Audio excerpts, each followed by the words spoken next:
All right, let's go ahead and get started. This morning is Saturday, July 12th, 2025. It's 8 a.m. It's actually 8:15 a.m. And the City Council has a quorum present here at Fire Station 2 in the EOC. Are there any in-person comments this morning? Anyone who wishes to speak from the public on any of the agenda items?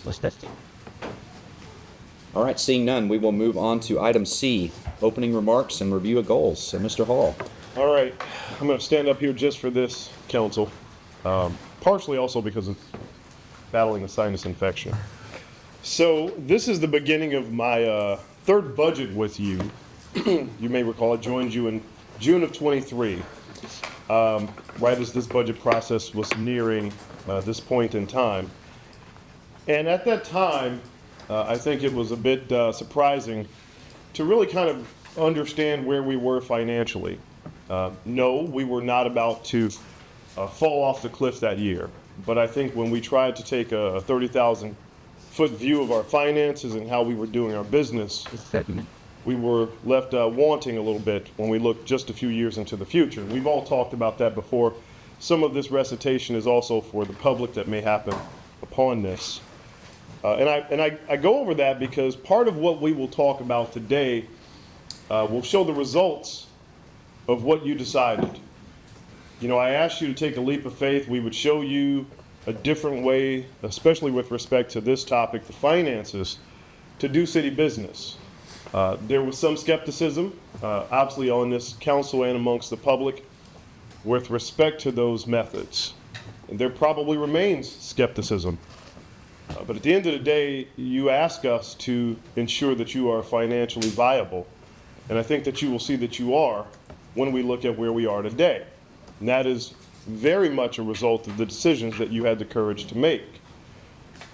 But we are also still, and I said this last year, in a very delicate position. And so part of what we will talk about are decisions and factors that have influenced where we are today and will have a very significant influence and impact on where we're going.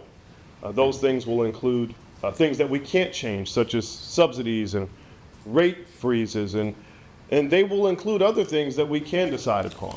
And so we'll go over all of those things with you today.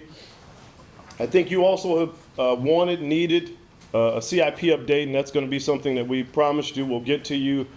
I think you see some of the capital projects out there. I think you know we've struggled in some ways there, and at the same time we've also gained a little bit of traction. So as much as that appears to be a contradiction, I think it's just the reality, the duality of life, and that in some areas we've made some successes on some capital projects, and some of the larger ones that have hung around for years, we've moved them, but they're going to require some additional resources just due to their age and other things, and you will see that. We'll talk about that. I think another important topic that we will discuss that's probably at the top of mind is our debt strategy. But I locked that back into what I said earlier because part of how we are able to look, and you'll see today, we are in a financially sound position. What I want us to be, what I hope we will become is sustainable, but we are in a sound position. But part of that is the debt strategy that you allowed us to undertake. And so we will give you kind of an update on that, where we are, where we're heading, and what's to come with that. And so ultimately, this workshop, the next several that we will have, and part of what I do as city manager, but also now in this role in these meetings, what you will do is resource allocation. And so we will talk about the supplements that have been requested. The departments will give you their sales pitches. Don't lean into them too hard because we've made some changes. One of the things that I'll end with this. I asked for your council priorities, and literally almost across the board, there was one constant, and that was to ensure that staff, some focused on public safety, but most spoke to staff in general, had a competitive wage. And we've done that focusing on public safety because to some degree the realities are they're the backbone of local government, and their market, the pressures in their markets are just so heavy right now that the competition, it continues to escalate every year. So those were a priority. As you know, last year we made some enhancements to 3 departments, and those are where the pressures are being felt most. And that's mainly last year was PD, but we also enhanced some general employees, but specifically then thereafter Public Works. This year, you'll find we've enhanced the fire department, the police department again, and we've made some allocations to enhance public works specifically. There are also enhancements, baseline enhancements for the general open range employees as well. I will tell you, one of the things that I'm committed to, if our finances go the way that I hope that they will, is that by mid-year, we're undertaking a salary survey. We paused it this year. You know, there was a methodology that we used, and I'm not being critical of it. I just think that times have changed. Our comparable cities have changed. Markets have changed, and I think we've got to look at how we're doing this survey to make it more relevant. And so my hope and commitment is that by mid-year, if things go well with our finances, we can begin to look at that for the open range employees that haven't seen the significant enhancements that those groups have. And so I'll end with that, and hopefully I've given you a preview on what's in store for you today. Council, any questions with those opening remarks or comments? All right, a couple housekeeping items before we go to the next agenda item. This is very much a conversational type meeting, so feel free to chime in anytime you want. That includes, Mr. Hall, you and your staff. I mean, we're definitely encouraged. If there's any comments that come up with regard to anything the council says, please share. As well as if you feel like you need to get up during the meeting at any point, go grab more coffee or, the facilities, you're welcome to do that as well. Don't feel obligated to stay in your seat. We will take somewhat frequent breaks, so you won't be here for the entire duration, but just a heads up on that. So, all right, with that, let's move on to item D, which is our boards and commission presentations for funding, and that will be conducted by... So that's going to be conducted, Mayor. You may recall we've asked kind of a change in last year from maybe some of the previous practices, that it's really, staff shouldn't tell the board what to do and what to ask for. So we've asked the boards to kind of request to you what it is that they would like funding for. We asked them to limit the time. We've kind of developed a template. And so some of those board chairs are here to talk to you about what they're seeking allocations for. And if not, the staff liaison will go over the presentation very quickly, but maybe limited in how they can address some of your questions. So I did hear Animal Shelter Advisory Board was first, so. I didn't. Davis. Hi there, I'm Sue Hartson. I'm the chairman of the Animal Services Advisory Board. And last year, we spent a good portion of our budget supporting staff and volunteer appreciation week. We hosted a luncheon and other activities during that week. We also generated a flyer for the disaster preparation event on animal safety during a disaster, and spent a good portion of money printing these flyers out. This year, we'd like to pivot and pursue more education and networking. And with that, we are requesting funds to attend a conference in Austin in April that's put on by Operation Kindness. It's called the Texas Unites for Animals Conference. With going to this conference will give us the opportunity not only to learn from other animal welfare organizations, but also network the animal shelter and potentially have other welfare groups pull animals from the shelter. The other thing we learned when we went to events is that if you don't have stuff for them to come to your table to grab, they walk right by you. Or they come and get their little stamp, because you have to visit every table, and walk right by you. And you don't have an opportunity to talk to these people, to give them the information, to potentially have leads for pulling animals, for adopting animals. So we're asking for some money with respect to, I should move to the other side. We're asking for some money to buy stuff. I guess it's called swag now, trinkets and stuff, on our tables when we go to events so that people will stop at our tables and listen to us. So that is it. Gee. Awesome. Any questions? Mr. Reeves, any comments? I know you've been animal shelter. Yeah, I'm on the Animal Shelter Advisory Board as the council liaison. I was in the discussion on Thursday when we were talking about the budget request. And, you know, a lot of this is in anticipation of a new animal shelter. There's going to be high visibility. And one of the things I think is important is an opportunity to meet other organizations so that we can keep that animal shelter from being code red. And so I think that this is a very reasonable ask in light of a pretty expensive animal shelter. I think $2,200 is very reasonable for this group that is out looking for the welfare of animals. And so I support this. I hope that you guys do as well. And I'd like to thank the chair of the advisory Thank you. board for coming today and for leading the charge. So thank you. Really appreciate it. Any other questions? All right, thank you very much for coming you. and for your presentation. All right, next let's go on to, do we have anyone here from Arts and Humanities Commission? Catherine isn't here. Okay, you want to postpone? Was she on, she's coming? She is coming. Okay, She was shooting for 8:30. totally fine. How about the COAD? Sure. We're 10. That's one there now. But I'll just sing. It's in Decent. I'm only in Lionsgate. fun. All right, thank y'all. It's different being on this side this year. Appreciate it. So the chair could not be here, so I'm stepping in. Quickly wanted to go over what COAD is. I know some of y'all are pretty new here, so may not understand what it is. Community Organizations Active in Disaster was started during COVID. It provided initially relief to small businesses in Rowlett, and that worked out very well during that time.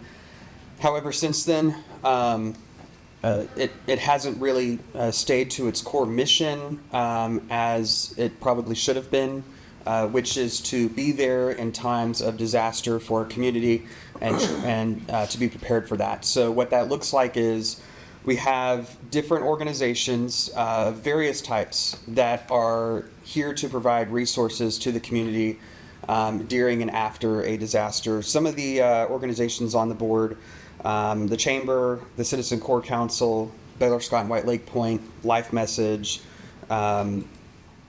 Keep Rowlett Beautiful, the Kiwanis Club, Crossroads Church, C3, First United Methodist Church, Atmos, and Encore.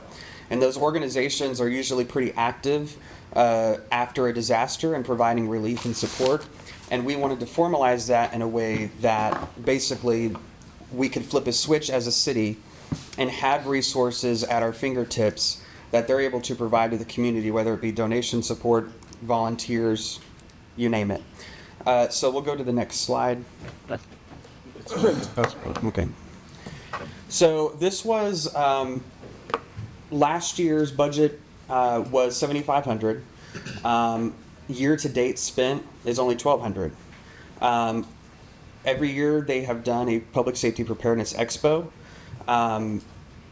So that was what the majority of the budget allocation was for. They did receive donations to help stopgap some of that funding. That's it. But we are looking at revitalizing, reimagining what COAD is for the city and bringing it more into its core mission. So, just a heads up, there may not be a public safety preparedness expo. We don't know that yet. The board is meeting by the end of this month to discuss what its future looks like and what its real focus and intent should be. But the funding request has stayed the same at $7,500 in case we do want to stay on track with a public safety preparedness expo. Are there any questions? Oh. Do you know what the attendance for the expo was? I don't. I know it was less than the year prior. I don't know if that was just because it was really hot. Not really sure. Well, I did think that was a valuable community event because I don't know that people who just moved to the city or people, sometimes we just forget. And, having gone through the tornado myself, I do think it is a valuable resource for our neighbors. So I think I'm glad to see that at least you kept the opportunity to have that there.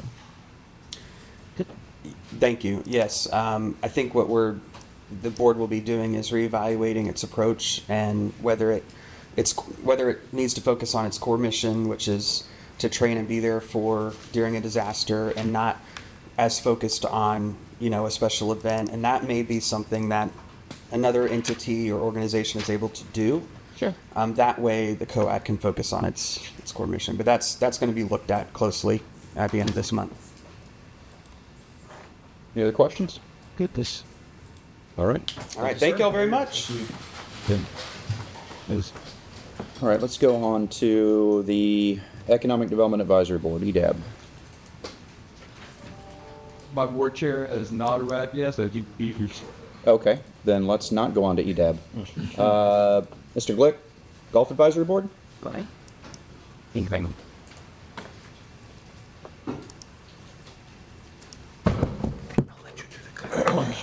Larry Glick, Chair Golf Advisory Board, Mayor, members of the council, Mr. City Manager.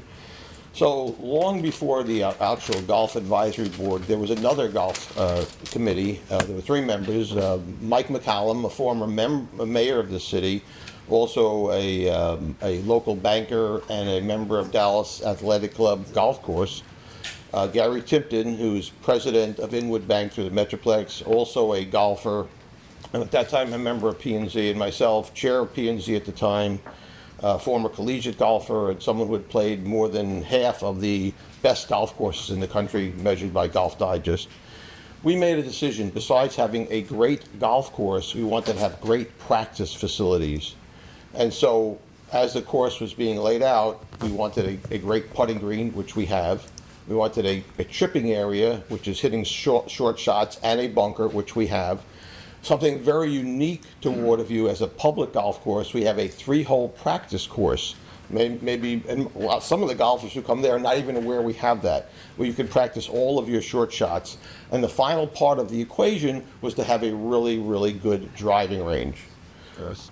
Over the years, the driving range has not met requirements that we would have liked. So part of our request today, you can go ahead, is, and I'm going to go to that first, is to repair the actual golf driving range. American Golf has indicated they would put $25,000 into the project, and we would request $40,000. American Golf has already started that by laying the concrete pad at the back of the driving range. That's already done. You can go forward now. So this is the request. Let's keep going. Let's get some pictures.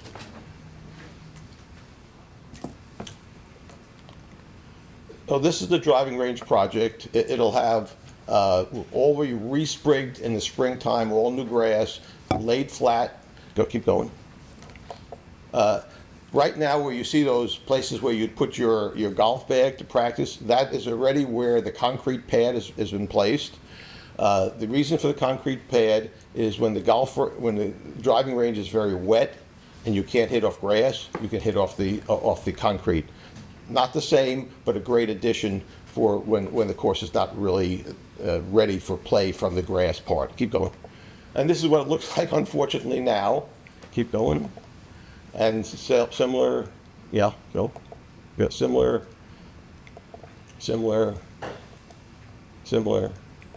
And this is what it will look like. Ours will actually look better. We'll have little mounds where you can hit your practice shots to.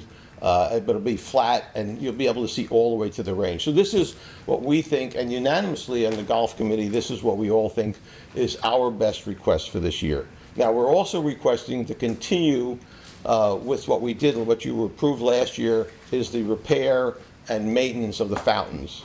Very, very important. We have multiple fountains. Again, it's called Waterview Golf Course.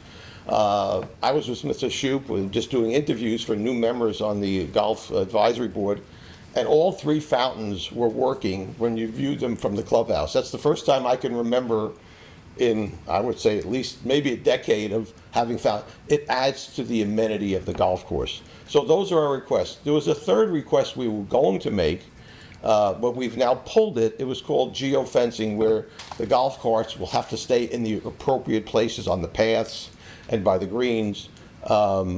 But we could never, and American Golf could never get a price that we felt comfortable in presenting to you. So our two requests are to continue the fountains, maintenance and repair, and $40,000 for the driving range. Any questions? Thank you, Mr. Glick. Questions? Thank you. Can I chime in here? Please. If I would, I am on the golf committee, or the council liaison to the golf committee. One of the things that I've really tried to promote on Waterview Golf Course, this is the City of Rowlett's golf course. I mean, American Golf manages this course. They do the operation, but this is our golf course. And I think for too many years, there's been sort of a set aside that, oh, that's just for Waterview residents or something. It's a wonderful golf course. It's been allowed to degrade. And in the last year and a half, we've made tremendous strides. Rounds are up significantly. We're able to get more money for rounds.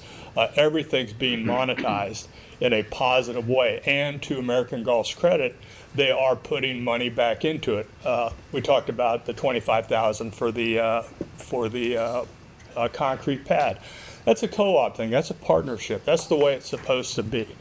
One of the things that this will do for us in a golf course, at Waterview, we have a what's called Players Club. It's $50 a month, and you get discounted rounds. It's for citizens. It's a great program. But one of the reasons that people had started really dropping off in larger numbers was the practice facilities were so bad. As a member of the Players Club, you get free range balls. Bucket of balls can be $15, all right? Well, you get free range balls.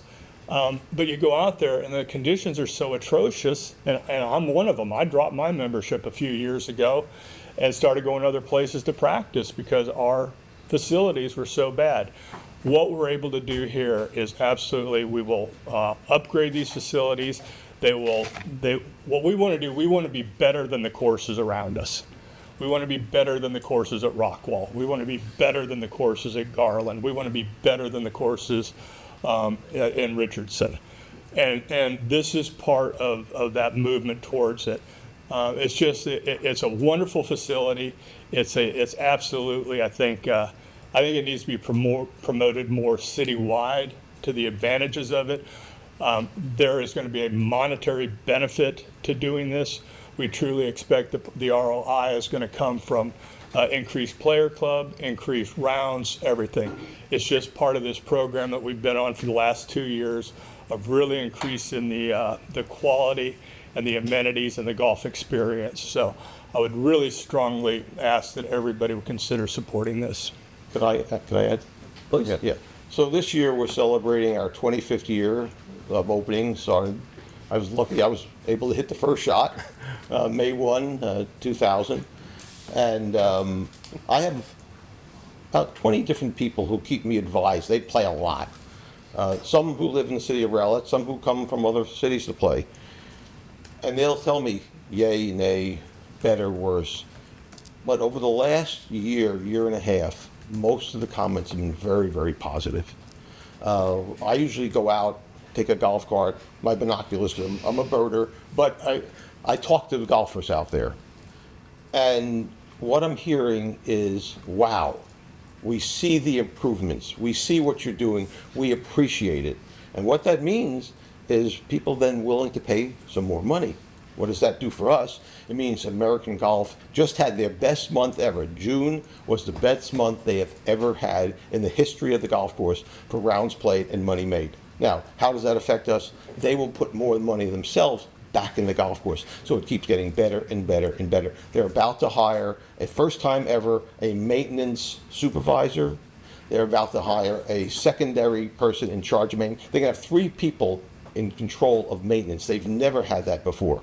So we see the improvements, and we want to just continue that. So thank you. Thank you, Mr. Mayor. I would like to actually also echo Mr. Shoup's comments. I also am very interested in the golf course. I think that golfing is a wonderful, wonderful outdoor activity for all of our residents. I would encourage, we also have high school teams from Rockwell, Rowlett, and Garland. So I fully support bringing the driving range up to par. And like Larry said, the little three range, the par three course, thank you. I've toured it, I haven't played it, but it really is a fantastic opportunity to really go out and work on your skills. So I would fully support this. Question, Mr. Hall. This has a $25,000 ask for the fountain and pond maintenance, and a $40,000, and it's listed as a capital ask for the driving range. Is this together as a general fund ask, or is that a separate capital Together. item? It's together. Two separate things. One large request. It's a one-year general fund commitment, is what we're talking about. Well, for the driving range, the capital, the maintenance on the fountains would Right. be That's been ongoing. annual. Yeah. Yes, sir. Okay, understood.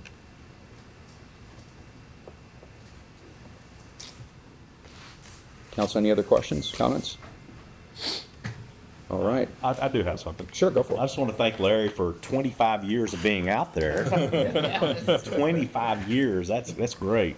And I agree with everything y'all all said. And the golf course really is an attraction, and it does bring us some tax revenue. People come in our city to spend money. They have all kinds of tournaments, between golf tournaments for kids, golf tournaments for the high schools, and just golf tournaments year-round. So that brings money, and the golf course really does need to look good, and you can charge more when it's a better course, and I agree with all that. So I just wanted to also tell Larry, thank you again.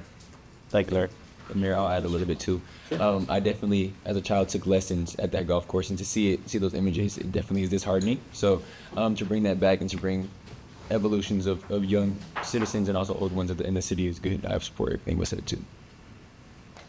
Yeah, Mr. Glick, that course, you personally have invested heavily in that course, not just from your time, but from your pocketbook too. Yes. And we certainly appreciate that. That's not how it should be. It's a capital asset for the city, and while we do appreciate those types of donations and the giving that happens, we certainly want to be sure we're supporting our own asset, and I think that's vitally important. In addition, we have called American Golf to task on the condition of the course, and they have responded. I mean, we've seen that response, and as you commented, with it being the best year or best month so far, or essentially ever, they have stepped up their game and they've made a difference. And so I think that, to me, this is a fantastic ask. I think it's the right thing to do, and if it supports those player club memberships, which for them is that recurring revenue that they get every month, that's a huge benefit for them, and it will help them invest back in the course, knowing that they have a good membership base.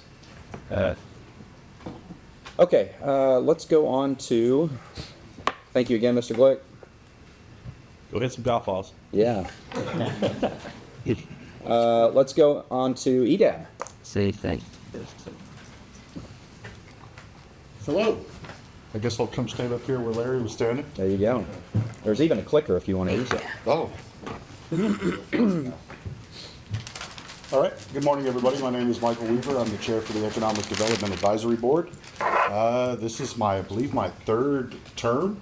So I started under Tammy and then worked with Blake and now with Mayor Jeff Winget to provide some sort of public or citizen input to some of the things that are happening in the city. We've been involved with everything from Sapphire Bay when it was still Bayside through where it's going today and North Shore. And so our budget request for the year is pretty modest. You can see that our total last year was $496.92, most of which comes from the annual luncheon. Last year we were also meeting each month, and we've scaled that back to every other month unless there's a special session needed where we have to come in and vote on something and give a recommendation to the city council for what we hope or think you should do. You'll notice that the meeting supplies have gone up to $100 this year. That's mostly water and any of the other supplies that are brought in. Those have been donated over the last year, but the expectation that that's going to go away, we wanted to make sure that that was accounted for. We also give out a plaque to anybody that cycles off of the board. We had our chair, Mick Donnelly, leave at the end of his last term, so he got a plaque there. I only put in $3.50 worth of inflation costs for that. I don't know how realistic that number is, but it's been pretty consistent. And then, of course, the big budget item being food.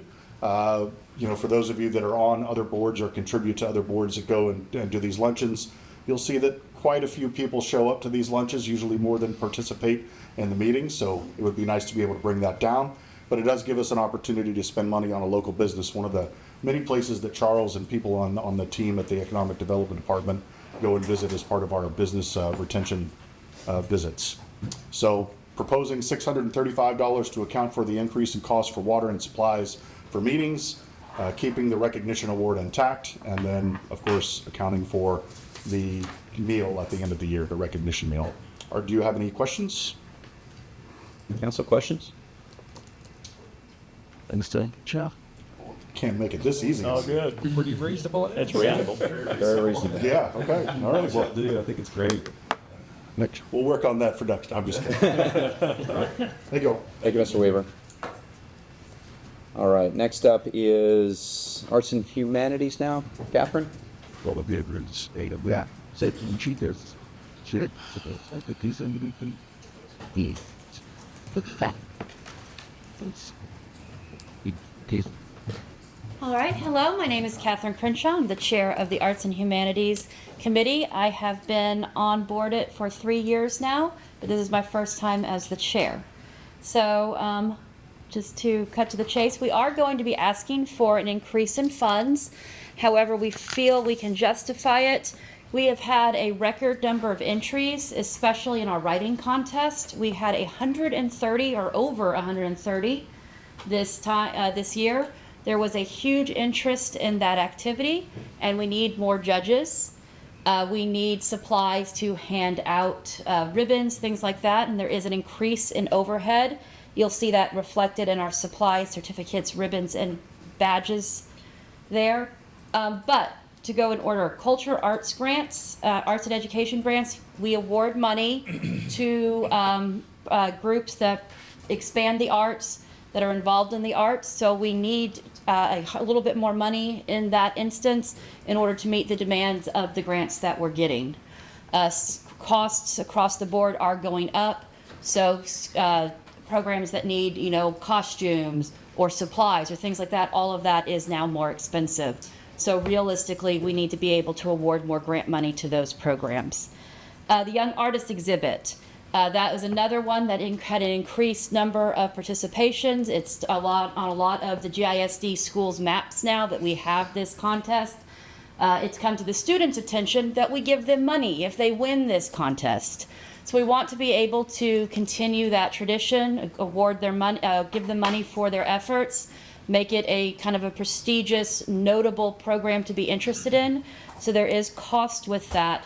In fact, possibly we may need more display space if it continues to grow as it has. One of our discussions was how to accommodate the growth that we're seeing in this. I've already talked about the writing contest and the record numbers that we had. We had to on the fly hire another judge to handle the unexpected entry numbers, and I don't see that that will go down. We're doing everything we can to promote and increase the numbers that we're seeing because we want adults and students. And this is one that's not just youth. This is aimed at all Rowlett citizens, no matter their age, and anybody in the GISD program. We want those entries to increase. We want to have this opportunity. So again, there's cost with that will need to increase. We have the photography contest. You see that's what we've spent so far is $0. That's because that comes in August. That's going on right now. So again, one of the things we also do is we need materials. If somebody can't mat their photographs on their own, we do help them with that. So there's cost there, and that is sort of an accessibility part on our end, so that nobody's prevented from entering just because they don't have the funds to mat something or get something prepared themselves. One of the new things, or it's in its third year going on now, is the trombone. Oh, Rowlett Sings. I am so sorry. That is probably one of our most prestigious events. It is a fun, community-driven talent show. If you've come out and seen it, thank you for your support. If you haven't seen it, please see it next year. It is amazing. But It is also costly. We need a new venue. We were working with GISD to secure that venue, make sure we can pay for it. All of everything that goes on to make it look nice takes money. We want it to look nicer. We want it to look bigger. We'd like it to really attract attention and really be a nice show-off piece for the city of Rowlett and our dedication to the arts. Then Trombone Thanksgiving, that's something that we've started. If you've seen that, it's just a fun holiday event that we do. It's something that's unique to Rowlett. It's something that we can, again, show off in our community. We can draw support or draw people from other communities to come see this. We are asking for more money there because we want to have new songs, because if you play the same old songs every year, it does get stale. So we need some new songs. We have a lot of people that want to take part in it, and with copyright, you have a certain amount of money you have to pay per person. So we do, in order to grow it, we need to be able to pay for more music, and that's a lot of what you're seeing there. We also give little goodie bags to the participants to say thank you, because it is volunteer. And then that goes back to everything is more expensive. Publicity, Rowlett Artists Exchange. So that is something that we're tying, that we're working on along with community events, to not just have public art be, this statue in this place, even though we have a beautiful one there. The 9/11 statue was wonderful. We also want to have community art events, things that people will come, things that can bring people to Rowlett, support Rowlett, and hopefully provide a little bit of business for Rowlett. But we need to have these events. We need to have funding for these events. Another one, so that's publicity, promotional items, and that's just what we would give away. Again, we're trying to do more events, trying to be more out there, have the arts out there more and be seen. People like goodies at tables. It is just what, it just as is. Calendar. How many of y'all have gotten the Rowlett calendar? That is an in-demand item. The library will be getting calls starting January 1st. Where's the calendar? Where's the calendar? Maybe even before January 1st. Why is the calendar not here December? It's a popular item. We have a good printing rate. We're trying to lock that in. So you're not really seeing an increase there. We're trying to keep the business that we have. Just need $1 more there, right? Yeah, there we go. Just the $1 more. Yeah, that'll make it perfect. Everything's wonderful with the $1 more. I've already talked about supplies, so I'll skip that one. And then community events, very similar to the Rowlett Artist Exchange, but in that case, we are trying to focus on a special needs community and growing that there. We have a large special needs community here in Rowlett. We'd like to have art events that are specifically tailored to their needs, especially picking up some of the funding that GISD and local schools have lost to do some of these things themselves. So we're trying to step in and fill that niche that is needed. So you can see. Can you talk a little bit more about the programming that GISD lost? Because I think that's a really important component of this ask. Yes. GISD is going through some funding struggles. They've had to roll back some of their services, both in the arts and for special needs groups. I don't have the exact details on the specific programs, but just in general, I'm an art teacher and I'm already being hit with reduced budgets. We're losing some of the district shows that we've done. And I know I spoke with some of the special needs teachers and they are losing some of their assistants, losing some of the programs that they can do. I believe there was a summer one specifically that has been lost, an art camp. So we're looking to see if Rowlett can, with a little bit increase in budget, start having some art events. And I think there is a community desire for this. If you look at Facebook, the Garland art event that they have gets a lot of attention, gets a lot of notice. There's a lot of, why doesn't Rowlett do something? Well, we want to. We have a very dedicated committee. We have fantastic ideas, and people really want to start providing these kind of art events, this city growth that these events can pull in. And so we are asking for funding to start really getting community events off the floor with the Arts and Humanities Committee. So again, the bullet points on why we do need more money. We've got $1,000 more to meet demands of the applicants for our grants, so that Rowlett can be seen as a city that supports the arts.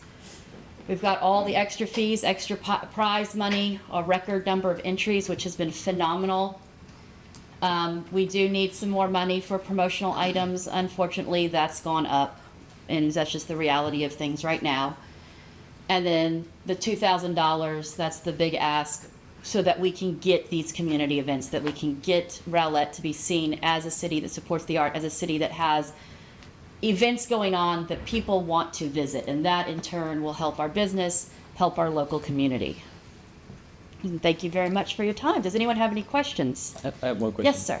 Amazing work on the writing competition. My sister did that, but just for like clarity, in the previous slide, it's asking for not 1,000, but a $1,200 increase. I just want to make sure it is 1,000, not. That also, let's see, 1,200 Yeah. writing contest.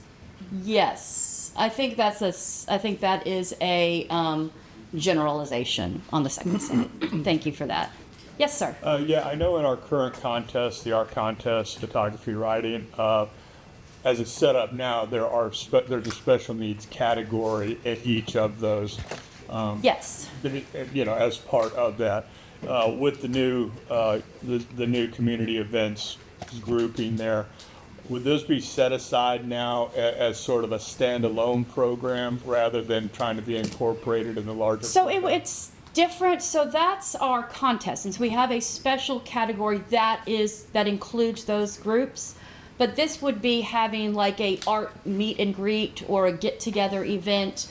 They could make things or just participate in the arts, music, maybe having a drumming day or something like that. So what we're looking for there is more of a community event. Like when we did the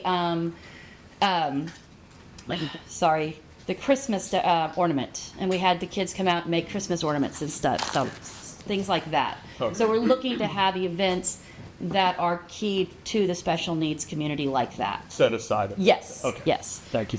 Just for context, I've had no less than 4 conversations with 4 different families with special needs. They're always asking what the city does. So I think this is a great. Oh yeah. And they specifically asked for what kind of activities can we do for our kids.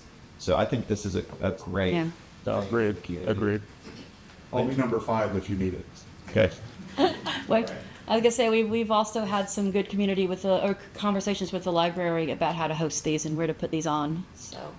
One quick question in terms of what Mr. Bowers said, and that is that the total from the second slide does total up to $27,436, but that is a $1,200 increase in the writing contest. So the second slide is not quite right, because that should say the third slide should say $2,600, which would be an increase of $1,200. Okay. So just to be- I think this slide here was kind of more of a summary of rounding going on. Yeah, the second bullet point on there should be $2,600. $2,600, okay. Yeah.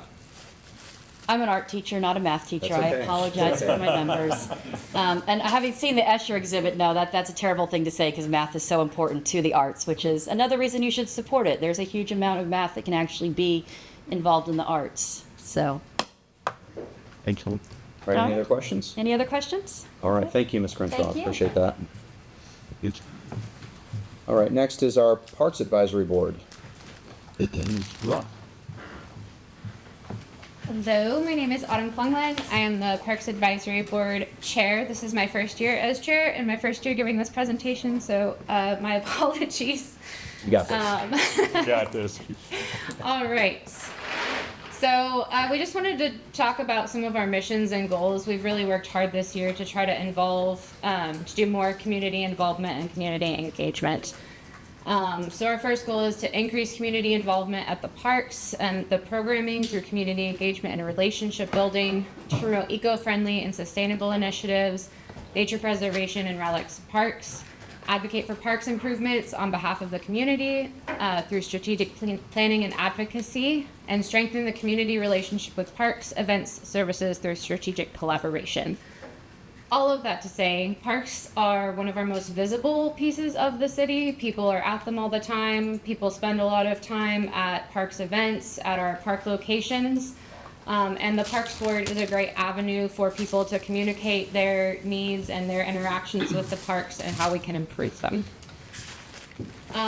This past year was a bit of a transition year for us since the city has changed some of the events that we do, and the way that we participate in them has also changed. So you'll see some of the events here we ended up not spending money on in this fiscal calendar because we had spent it previously. But what I want to focus on is our request.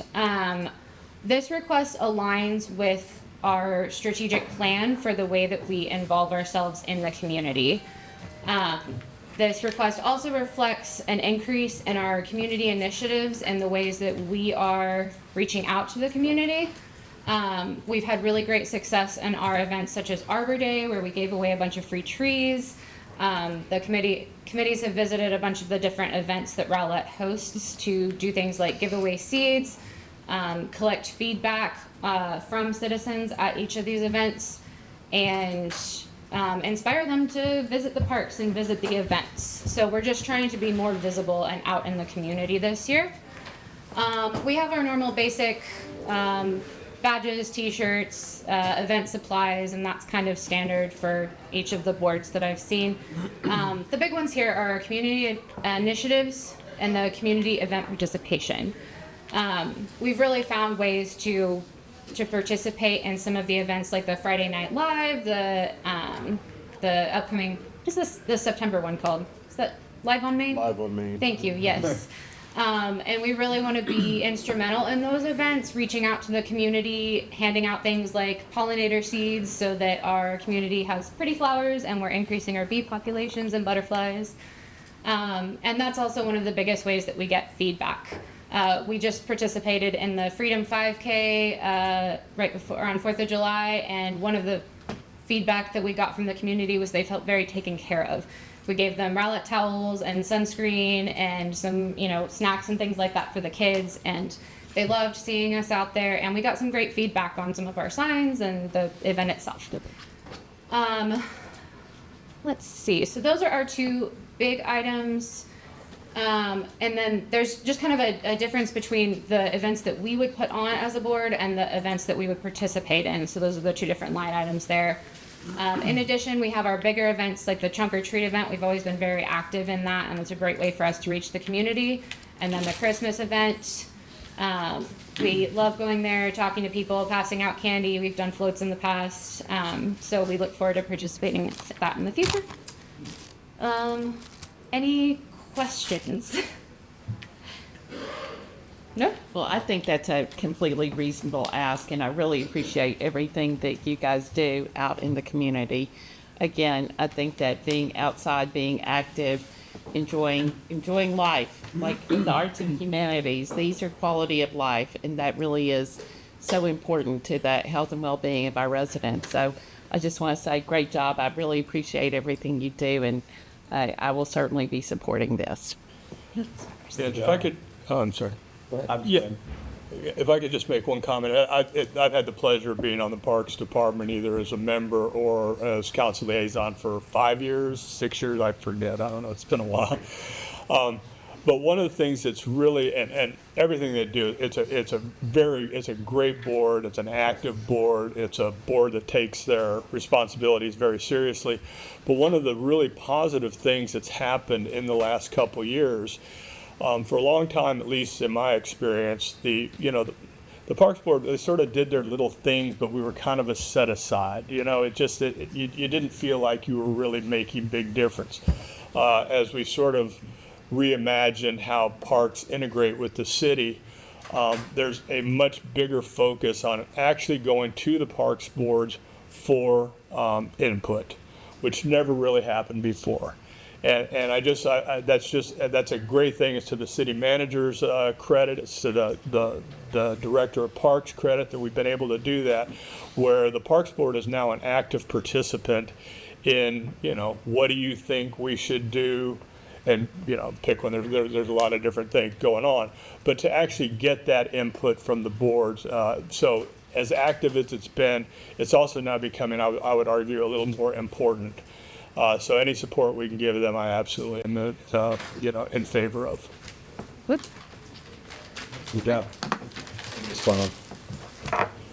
All right, let's move on to our Library Advisory Board.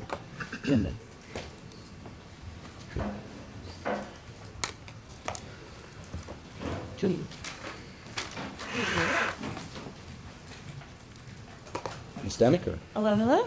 I'm Erin. I am the library board chair, and ours is pretty cut and dried. So, first thing, this is the first time we've made a request. And I think I'll start at the bottom because the bottom is the only exception. The name badges were $150, and every other request is just a request for a meal to support our library staff and as a show of encouragement. So that's all she wrote. Any questions? So you've never had a budget? Correct. Really? Correct. Wow, okay. Well, it seems like a fair ask of going from 0 to 2,000. I just found that surprising. So. Yeah, well, I've been the Library Advisor Council liaison, and I just want to thank you guys for all of the good work that you do. And I know that our library staff really does appreciate your input. They really appreciate the support that you give them. I know that this is a big time of the year for you with the summer reading program, and we certainly do appreciate all of y'all's support in that huge event. It's my understanding we have over 2,000 participants this year, so I think that really does speak to the great work that you guys are doing. Thank you. And again, this is really just us trying to show support for the staff that's putting on this. Listen. All right. So, Aaron, question. Yes. I think anybody who knows me knows I support our library, but I have to ask, does this set a precedent for us to give all boards and commissions money to reward their respective departments or appreciate their respective departments? It might indeed. So to me, that's maybe a bit of an issue. That's and I fair. worry that by again, fully support our library staff, and I think everybody knows that. But I don't want to put us in a position where then we are committing to all the boards and commissions that, hey, we're going to allow you to do meals throughout the year to recognize your respective departments, whether it's EDAB having, 6 dinners per year with Charles, or, and I know Mr. Weaver's over there like, yeah, let's do it, but the Golf Advisory Board with, Christoph or members of the Parks Department that support the golf board. That's my only concern. So I think that's a fair concern. okay. So we can consider that. But thank you very much. It's a great request. I think you all are deserving of some level of a budget, more than just name badges for the work that you do. I just don't know that I have questions about this being the exact right way to accomplish that. That's fair. Okay. Thank you. Thank you very much. All right, next up is our Senior Advisory Board. And if I'm not mistaken, there's only one more after that. Is that right? Youth, planning and zoning. Oh, planning, okay. So what about board? Did I miss board adjustment? Board of adjustment? And board of Okay. adjustment. Cool. I don't see a slide deck for them, so. What about youth advisor? Pardon me? Youth advisor. Youth is after this one. Seattle advisor. The interim is listed up. I've got. Yeah, I was just gonna say you can click the other one to go back. Well, I take 10. Good morning. My name is Cynthia McMillan. I am going to present on behalf of our President, Virginia Denson, who is not available to come today, and our Vice President, Kenneth Williams. But I'm going to do my best. I'm glad to be here. You're the designated survivor then, I guess. I am, literally. Thank you for being here. You're very welcome. This is my first year on the advisory committee, and I believe this is our second year on budget. And so far, it has been an amazing experience. I am not new to Rowlett, been here 30 years and raised my children and now my grandchildren, and I have a vested interest here. They call me the baby senior of the group. But anyway, whatever they want, we're going to ask for, and we're going to do it. So our budget is very modest, that we're just asking for a little bit more than we had last year. Very, very modest budget. And most of all of our money goes into the education of the seniors. We do a lot of seminars. We have people come out and just really let them know, because you don't know what you don't know. And a lot of people don't know it. And I personally can really say that I understand that, because when my mother passed away 5 years ago, when she was getting sick, I had no idea where the resources were, what to do, nothing. And that's what really made me want to really get involved, because it's really a big deal. And I go up to the Raleigh Rec, and there are tons of seniors, and I think it's getting more and more seniors because I go earlier in the morning, and I go around the track, and there's tons of seniors around the track. And I speak to them, and we have a rapport, and I actually ask them, you know, just as a regular person, how are you? What are you doing? Do you need anything? You know, if I see anything around that's not right, like we had our bench that kind of, when you sat on it, it will flip up. And I noticed that, so I brought it to the attention, and we had to change that out. I said, that's very dangerous for a senior. If they sit on one side and flip up, they're gonna hurt themselves very seriously, and two, that could be a liability for the city. So we quickly changed that out and got 3 chairs. And so the next time I came, I said, so how do you like the chairs? Oh, I like it. I want my own seat. So, I mean, it's really a very worthwhile event, and we're working hard on getting a lot more events and a lot more seminars, and they love it, and we love them. So we're just asking for a very modest increase in our budget. And let me add, I'm also the liaison to this board, and Cynthia's right. This is only the second year that we've done any kind of budget. I think the previous years, I don't think they realized they could ask for money, and they were doing a good job, but this gives them a better opportunity, especially in the area of seminars. And I think that's probably one of the board's biggest wins there, is providing a number of seminars that are relative to our senior population here. So I fully support this, and I hope the rest of the council will as well. Any questions? I'll try. I concur with them on the seminars, because I think that's a very important educational part of the senior citizens that we need to do, and that funding, I think 1320 is very reasonable just for that. So I think y'all did a good job, and I concur. I think you do a great job. And the more that we can help seniors help themselves and realize that, hey, we are still a functioning member of society, and I do think that really is important. And I really appreciate y'all's efforts in reminding seniors that they still count, they can still contribute, and we need them. So I really appreciate that. And as a designated survivor, you did a great job. Yeah. More questions? Tell me about the Friendly Business Award that you all do. I've seen it presented, but I've never really known what sort of accolades go along with. Is it just a recognition? The Centennial? No. The Friendly Business Award that's presented to, I think this year it might have been Tom Thumb that received the award. Yes, I was not involved in that particular one, so I cannot. Okay. Can't answer, but that's okay. Our president or vice It president. primarily is just kind of a recognition, and it's based on the things that they do for seniors. Mm-hmm. You know, they've done, I think, the Donut Place before. They've done Chick-fil-A before. They've done Tom Thumb this last year. Gotcha. Yeah, I love that program. I think it highlights those businesses in the community that really are going out of their way. This actually is a slight budget decrease, it looks like. If your budget last year was $2,650, this year it looks like you cut a little bit from communication and visibility. So I guess the reason I'm bringing that up is to make sure that you all that was the actual proposal, that it's a slight decrease from last year. I don't know, but I will certainly get an answer for Okay. And I think this is a learning process for the board, who's only on their second year. So I think they're trying to be as, not frugal, but responsible as much as possible. And so, because there's things that they didn't spend on that they were budgeted for. So I think they're just trying to learn their way on the budget process. Understood. Just making sure, because it's not often that someone comes to us with a lower budget request, right? Novel concept. Thank you very much. You're very Appreciate welcome. your presentation, and thank you for being here. All right, next is our Youth Advisory Council, and we have Kira. Yep. I thought I saw you come in. Hi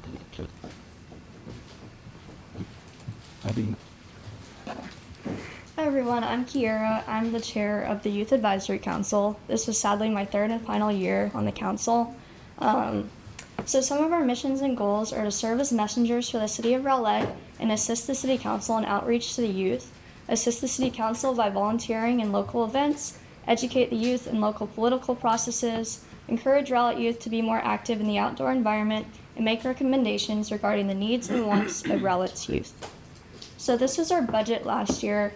We spent about $2,415 out of our requested $6,000 budget. So our biggest expenses go to the Youth Summit, which is just like a 3-day trip for the people on the council just to learn leadership, networking, and get together with a bunch of other councils to learn what they're doing in their city. We also always participate in Trunk or Treat.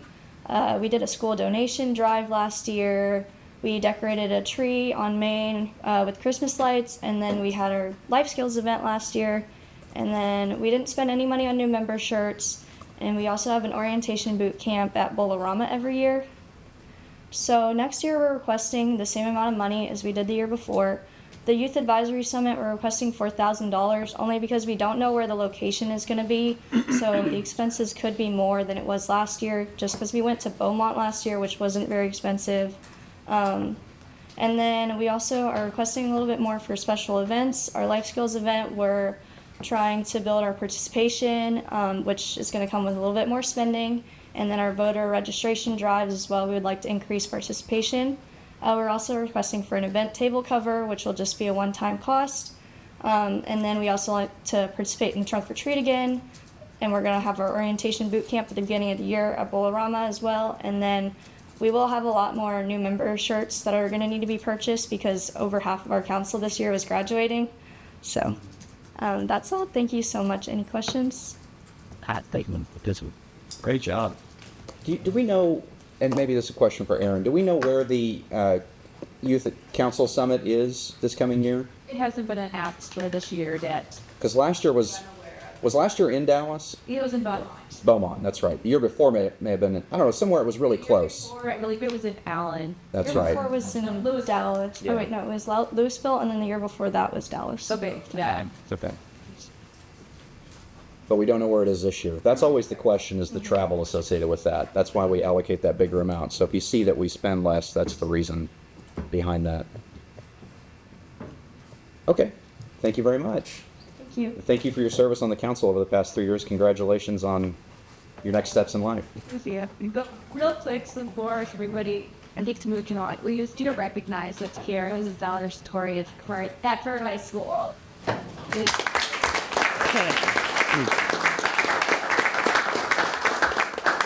That's just great. It is awesome because they're the lost. The youth council is yes. It's pretty impressive. No doubt. Mhm. All right, let's see. Kinsey. Yeah, Wendy, thank you for that other link. Planning and Zoning Commission. Is that Christoph? Yeah, we're actually, Derek's going to handle that for us. Oh, perfect. Well, good job. Good morning, Mayor and Council. Before I begin this presentation, just want to acknowledge it's a pleasure to come before you today. This is my first formal presentation, and I would be remiss if I did not acknowledge David, Christoph, and Renessa for giving me this opportunity. I happen to be a person that loves public service, and so being the new Community Development Director of Rowlett has certainly been a pleasure so far, and I look forward to some long years in serving in this capacity. It doesn't appear that we have any representatives from Planning and Zoning, so I'm happy to provide their update for you. Let me first begin by saying this legislative year in Austin has been interesting, and you will hear about this as we are going to have to bring forward some text amendments based upon some decisions that were made in Austin. With that, you know, I've had conversations with the commissioners about making sure that they understand the applicability of land use laws and new ones that are coming forward and will be enacted September 1, 2025. So with that, I've identified a series of training sessions that will get them acclimated to what these new laws are going to be. They will obviously also be discussed with you at a later date. But bearing that in mind, there was a request at our last meeting to really undergo some additional training. So if we can get into the presentation. Sorry. So last year's request was $3,625. The commission is respectfully requesting $15,000 for this next fiscal year. Currently there are 11 members, 7 are actual commissioners, there are 4 alternates. The alternates do a great job in attending the meetings, and they serve in the capacity that some of the permanent members are not available.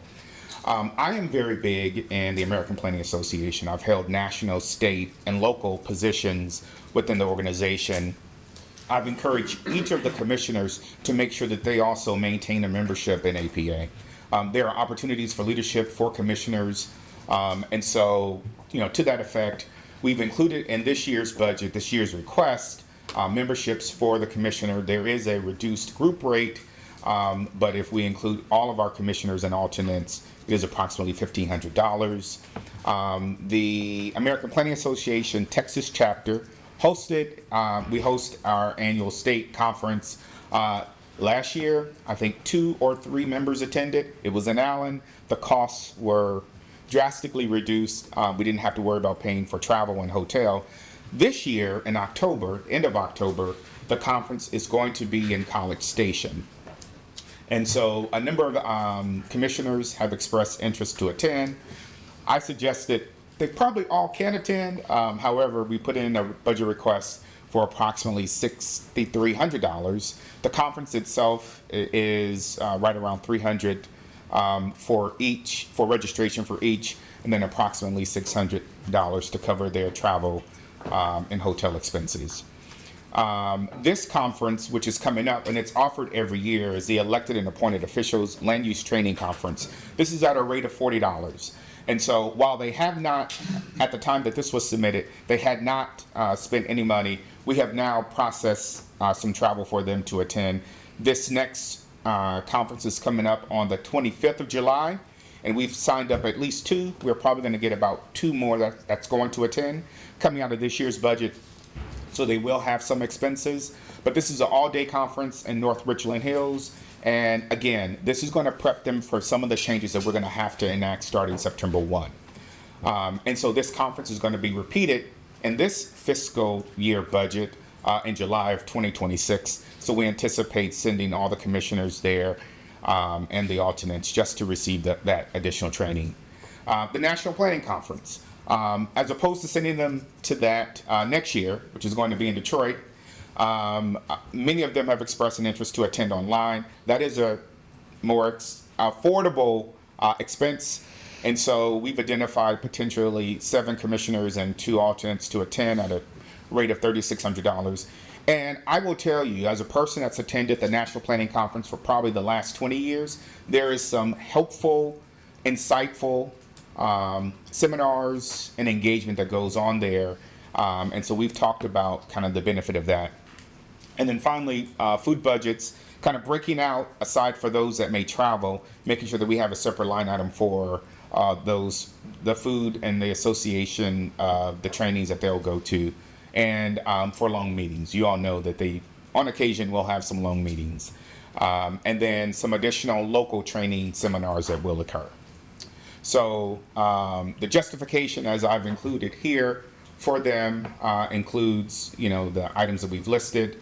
But really, this is an effort to get them more acclimated to the new planning and zoning laws that are going to come forward starting in September. So with that, again, no members are present. Happy to discuss any of these requests with you. Just like 2 questions, I think. First one is on the very first line, the American Planning Association conference registration. That math works out to be exactly 7 people that would go. Is the intent to allow alternates to go as well, or would it just be capped at 7? It could be capped at 7. Sometimes we'll book, quite frankly, travel and attendance for individuals, and someone may have to drop out the last minute.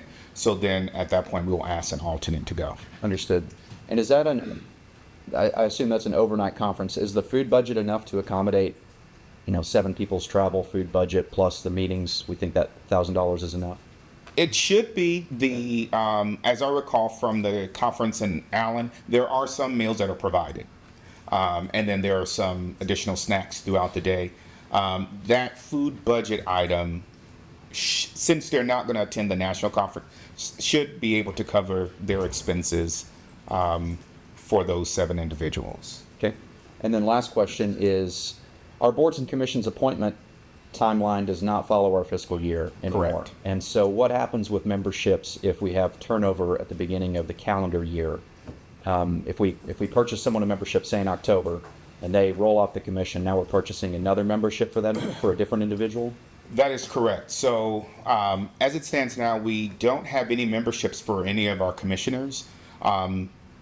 We could potentially wait to purchase memberships if there's going to be a new update to our commissions.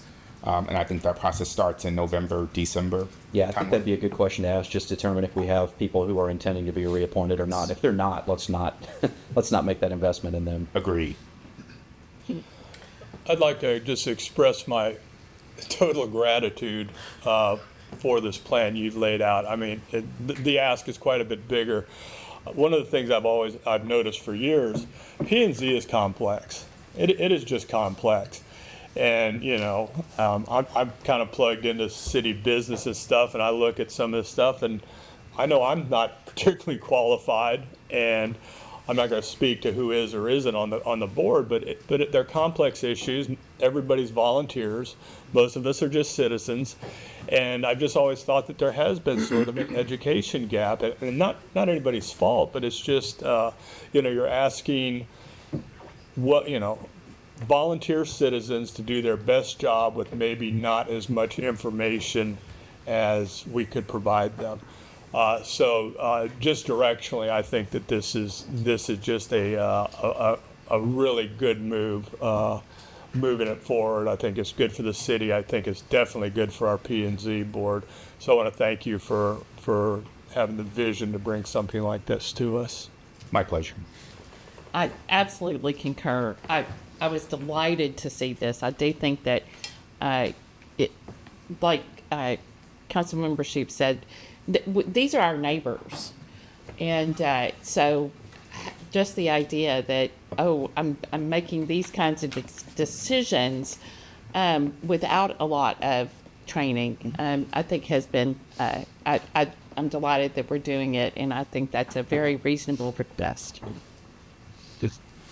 Derek, one more question. In your experience in working with other cities, has it been your experience that elected officials have gone through a similar training as what you're seeing here, or primarily the planning and zoning members? Absolutely, because I always express the planning and zoning commissioners are your first line of defense, but ultimately the decisions rest with mayor and council. And so I'm not in a position to prepare your budget, but if you glean from this that there are some events and some activities that you are interested in participating, we're happy to coordinate with city management team to make sure that you are part of this training as well. I appreciate that. What I just heard was a recommendation that we all take part in that. And I didn't ask for a recommendation, but I was hoping to infer one from what you said, and I appreciate your comments. So thank you very much. Thanks. We definitely need to go down that road, Council. Yes. That might be a future rules of procedure amendment that we look at that could be to put us in a position where we're required to hold certain memberships or attend certain trainings that go along with this. I think it would be very helpful. If we're asking it of our planning and zoning appointments, I think it's only fair that we're doing that ourselves. So let's keep that in the back of our heads as well. Okay, now we're on to Board of Adjustment, I believe. Christoph? Or Derek again? Actually, we have the chair. Oh, perfect. We actually have a member here, but Past chair. past chair. Thank you. Well, I'm Ken Romaine, past chair. Our chair was able to attend today.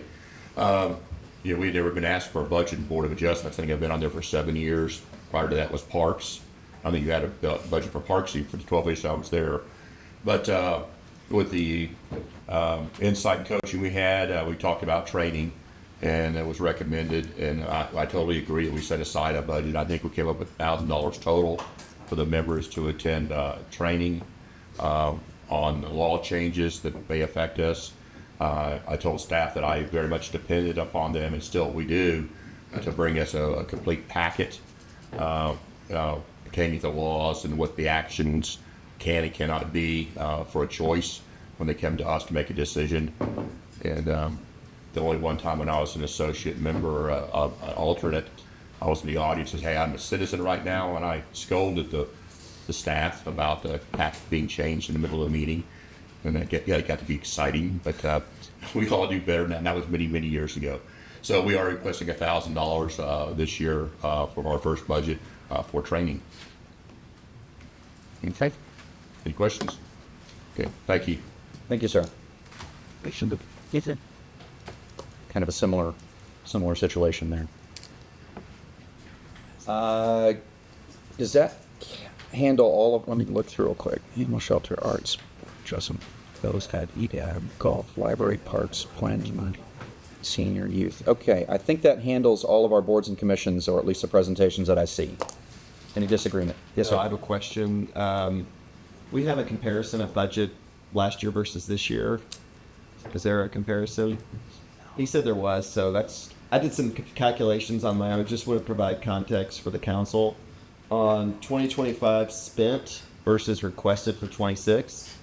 So spent in 2025, this is not their full budget, like COAD had 7,500. It was 67,000 rounded.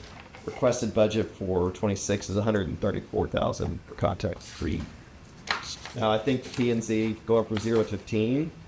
I mean, I think if anyone needs training besides us, absolutely. Boards of adjustment training, absolutely. So those are pretty big differentials from 0 to 15 that I think make a lot of sense. But just wanted to provide some context on overall budget as we go into the rest of the conversation today. That's very helpful. I think it's important to note about 40 of that's golf. Sure. Yeah, and that makes sense. And I mean, the It's golf. 55 right Yeah, I mean, but again, just context. Golf, I don't play. From a business perspective, you're either growing or you're dying. There's no status quo.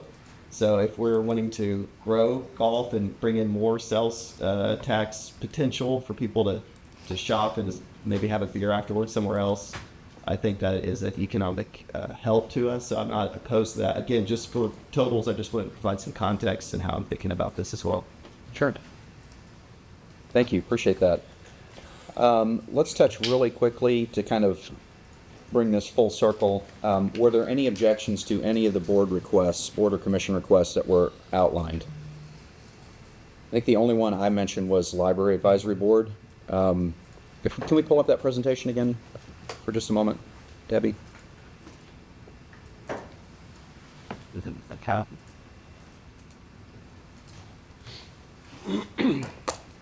So we can go to the second slide. Yeah. Best. Jesus. Again, I do think that the Library Advisory Board does need some sort of an operating budget so that they can do different programmatic type things in conjunction with the library. The name badges being 150 is kind of a standalone item. I would say maybe a budget of 500, and would ask you all to come back with some proposals of what that might look like to spend that money on. I mean, is that a fair start? I mean, I think, we've had some conversation with other boards and commissions who this is either their first or second year doing a budget, and so this might be a good opportunity for you all having, to put a budget forward and say this is what we'd like to do. Think more programmatic things that you'd like to do to, partner with the community and things like that. I certainly appreciate the heart of recognizing members of the library staff. I think there's just other things that we can do with those dollars to move the needle with the library. Right. I also want to acknowledge, while we're on the topic, the Friends of the Library, who do a really, really good job of supporting our staff and the community through their work as well, because they donate a ton of money and make a lot of the things happen with the summer reading program and other programs throughout the year. In fact, if you look at the city's calendar right now, almost everything that's going on is library events. If you look at what's happening, it's every day. It's awesome. Okay, any thoughts on that or any of the other requests? Okay, all right, then I think we have a total there. Council, how do you feel about taking a break now, or do you want to move on to take a break now? Okay, so let's take about a 10 or 15 minute break, and we'll be back here shortly. 10-minute break, all right. All right, let's reconvene our strategy meeting here. It is 9:49 a.m. And we are on to nonprofit grant applications, and we'll start off with a brief presentation by Ms. Wade. Yes. Good morning, Mayor, Council, and attendees.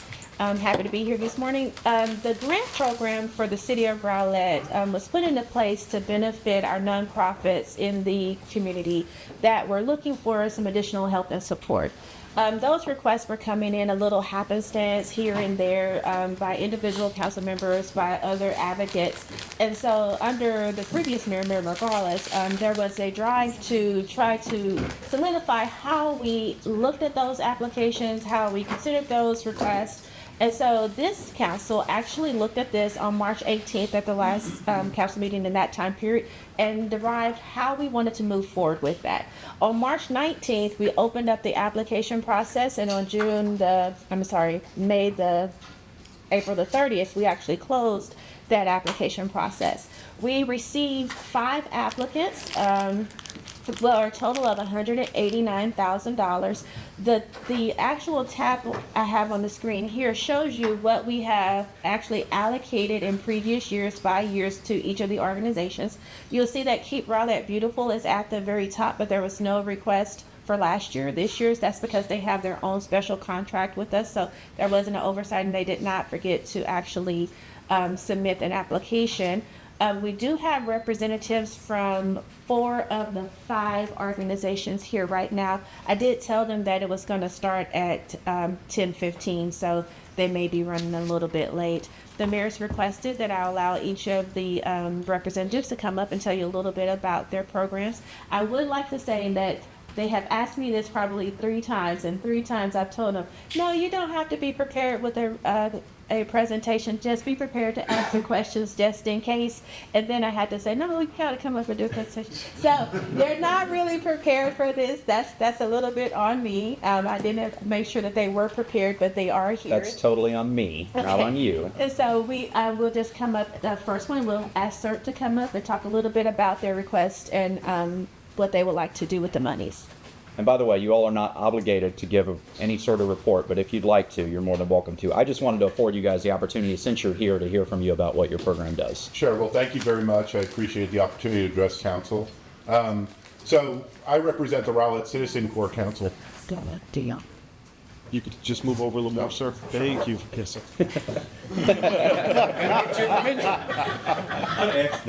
I represent the Rowlett Citizen Corps Council, which Rowlett CERT is just one program of that. A lot of people just call it CERT because they see us around. The programs that we sponsor under the umbrella organization are Rowlett Fire Corps, which responds to major structure fires, even city emergencies. We were providing rehab support for the public works crews on the sewer line break. And our supplies and stuff that are associated with supporting that. We also have Rowlett CERT, which has about 100 volunteers involved with it. Our primary mission is to respond to disasters of any type, but we also provide support at city events, cooling stations, first aid stations. And then we have East Texas Regional CERT, which is within 6 counties of the East Texas region. We partner with them, help them respond as well. We have our Aries and Races program, which is amateur radio emergency services. They are CERT and Races, sends out storm spotters when severe weather's coming in, and we are also here in the EOC with city staff to monitor those conditions and report back to them on what our findings are. We have Explorer Post 1, which is a fire emergency management Explorer Post, which is for youth age 14 to 20.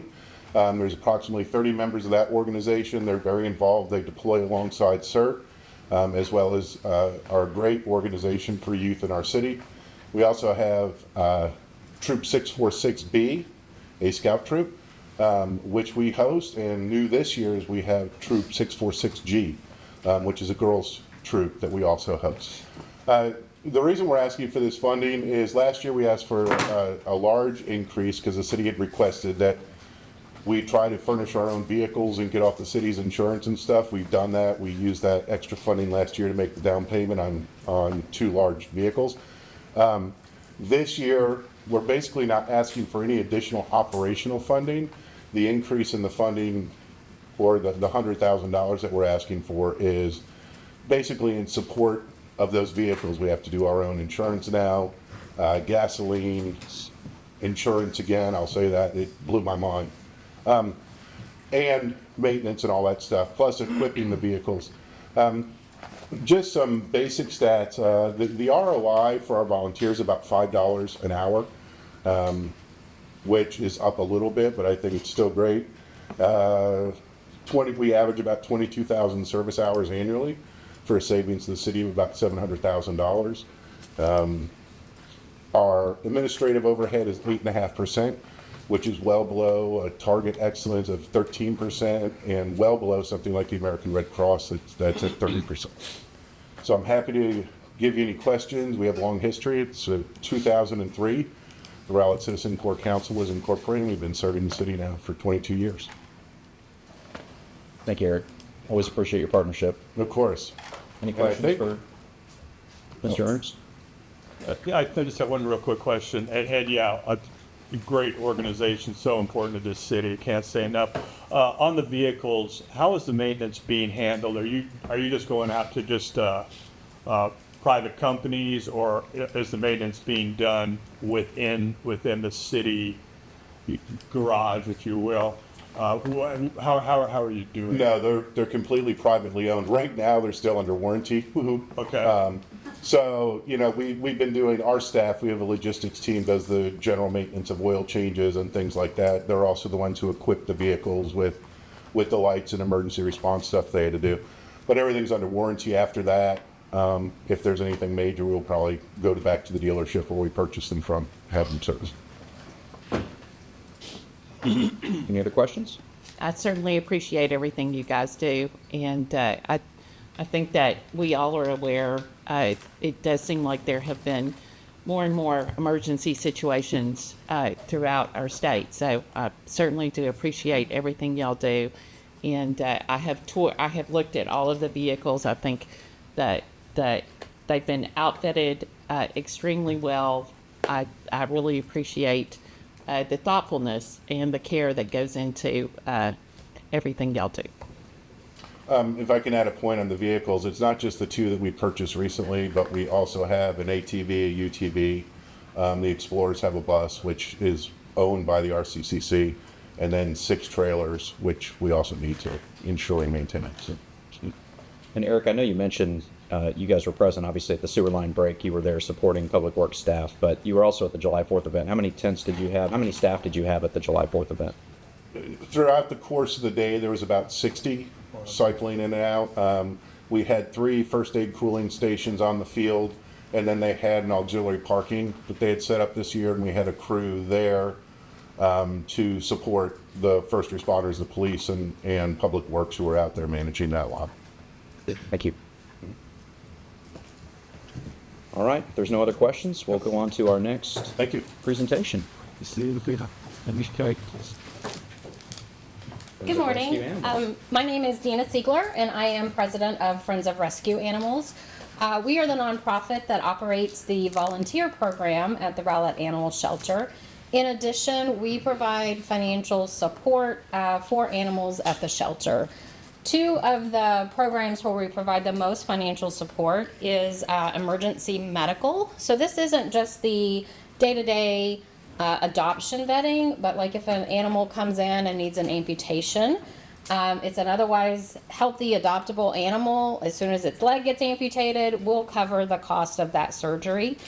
The other service that we provide to the citizens of Rowlett is a trap, neuter, return program for cats, community cats. This helps control the community cat population in a humane fashion. And then lastly, we operate a cat rescue where we take in cats from the shelter or from citizens if they are adoptable cats, and we get them fully adopted. Our fiscal year is 1 month off of y'all's fiscal year, so ours starts in September. So for the $20,000 that we received last year, we're 10 months into our fiscal year utilizing that $20,000. And we have a direct benefit to the city already totaling $38,000, not including the volunteer hours. That is strict expenses that we've had. That includes 176 cats that we have TNR'd within the city. So citizens can bring their cats to events, get them spayed, neutered, and vaccinated completely free because we cover the cost of that. Out of that 176 cats, the females that were spayed have prevented over 1,100 kittens from being born within the city. And these numbers I'm giving you are very specific to animals that originated within the city of Rowlett. We've taken in 59 cats from the city of Rowlett into our adoption program. That's either from the shelter or directly from citizens bypassing the shelter altogether. And we've spent over $15,000 on emergency medical and about a little over $2,000 in supplies that we've given to the shelter. We kept our request for this year at the same amount. We fundraise to cover the additional expense over the grant. So we have 2 more months left in our fiscal year. The benefit to Rowlett will be well over $40,000 once we complete our full fiscal year. And we're just asking for $20,000 to help supplement that, and then we fundraise to get the additional funds. Any questions? Well, I certainly appreciate everything you do, and that is an amazing number of kittens that you have prevented from. Yes. So thank you very much for that. I know when I was in Neighborhood Life that before the TNR even started, that there were some really big issues with cat colonies, and I'm very grateful that y'all provide these services to our residents, because that can be a real problem. Mm-hmm. Yep, I echo exactly what she says. This is a cheap price, very cheap for what all y'all do, and I've seen it being over the shelter and partnering with y'all in the past. If they weren't here, we'd be putting animals down. So it's a very, very cheap price. Thank you very much. Thank you. Thank you. Thank you very much. All right. Who wants to go next? DEI Community Project. Actually, this means Yeah, sure. which and it has like having yes. Most of you know Susan Urrutia. She is a registered nurse, and she's actually working on her master's in health equity. She's the one that drafted this. She's not available today, so I'm going to do my best to kind of get through it. This is based on health literacy, which is a health equity program. The program itself is community-based health literacy program. It's an educational program designed to improve health outcomes and reduce health disparities by impacting key social determinants of health. Program focuses on education and access to resources, fostering partnerships to empower underserved populations. We are seeking funding to engage community and provide information about the importance of health literacy. Many patients leave the hospital, leave after medical appointments and hospitalizations without a clear understanding of next steps in their care. This is often due to a lack of understanding of issues related to their health, and they don't feel comfortable asking questions that could potentially provide clarity in that setting. This project would help provide information and a level of comfort for those people to be able to speak up and ask questions and advocate on their own behalf in order to achieve more positive health outcomes. She's proposing a quarterly event seminar and educational mailers targeted to those individuals to help achieve better outcomes for those individuals. She's got set parameters, and I think it's outlined in the program. So then, Any questions about the program? So that's specifically what the request is for that health literacy program. Right. yeah, for the event series, it's a speaker series. There are quarterly events like seminars, and then for mailers that are going to be targeted about different health issues, health literacy issues. All right, council questions. See, go ahead. I have a question. How do you target them? How do you find them out there? These folks, they come in from the hospitals and stuff that need to know a little bit more about the extra care and stuff. That's a great question. That's actually a question for Susan. I'm sorry. I don't know Probably the answer speak to a little that. bit to that. Yeah. So a lot of it's on demographics. They can't get hospital information because that's HIPAA. I'm a health insurance broker by trade. That's what I actually get paid to do. So I will say that the readmission rates for people that don't understand, sort of, if they go get treated, they don't ask questions, they don't get the proper follow-up treatment that they need, the readmission rate is very, very high. And so this is actually something that, I mean, Susan's a nurse, so she sees this. And so this is actually a good for the community in the fact that it does keep people that get released from the hospital or released from care out of going readmitted. So, but they can't get actual information from the hospital because that's HIPAA, private health information. So a lot of that is demographic based. There are studies out there I've seen done that talk about different populations in the community that are at higher risk for readmission rates. A lot of it is based on economic and other demographics as well. So anyway, that she could probably speak to it much better than me. That's the information that I've seen. Susan's actually finishing her master's degree in this area, and she can speak to that. Yeah, she Sometimes HIPAA helps you, sometimes HIPAA. Yeah.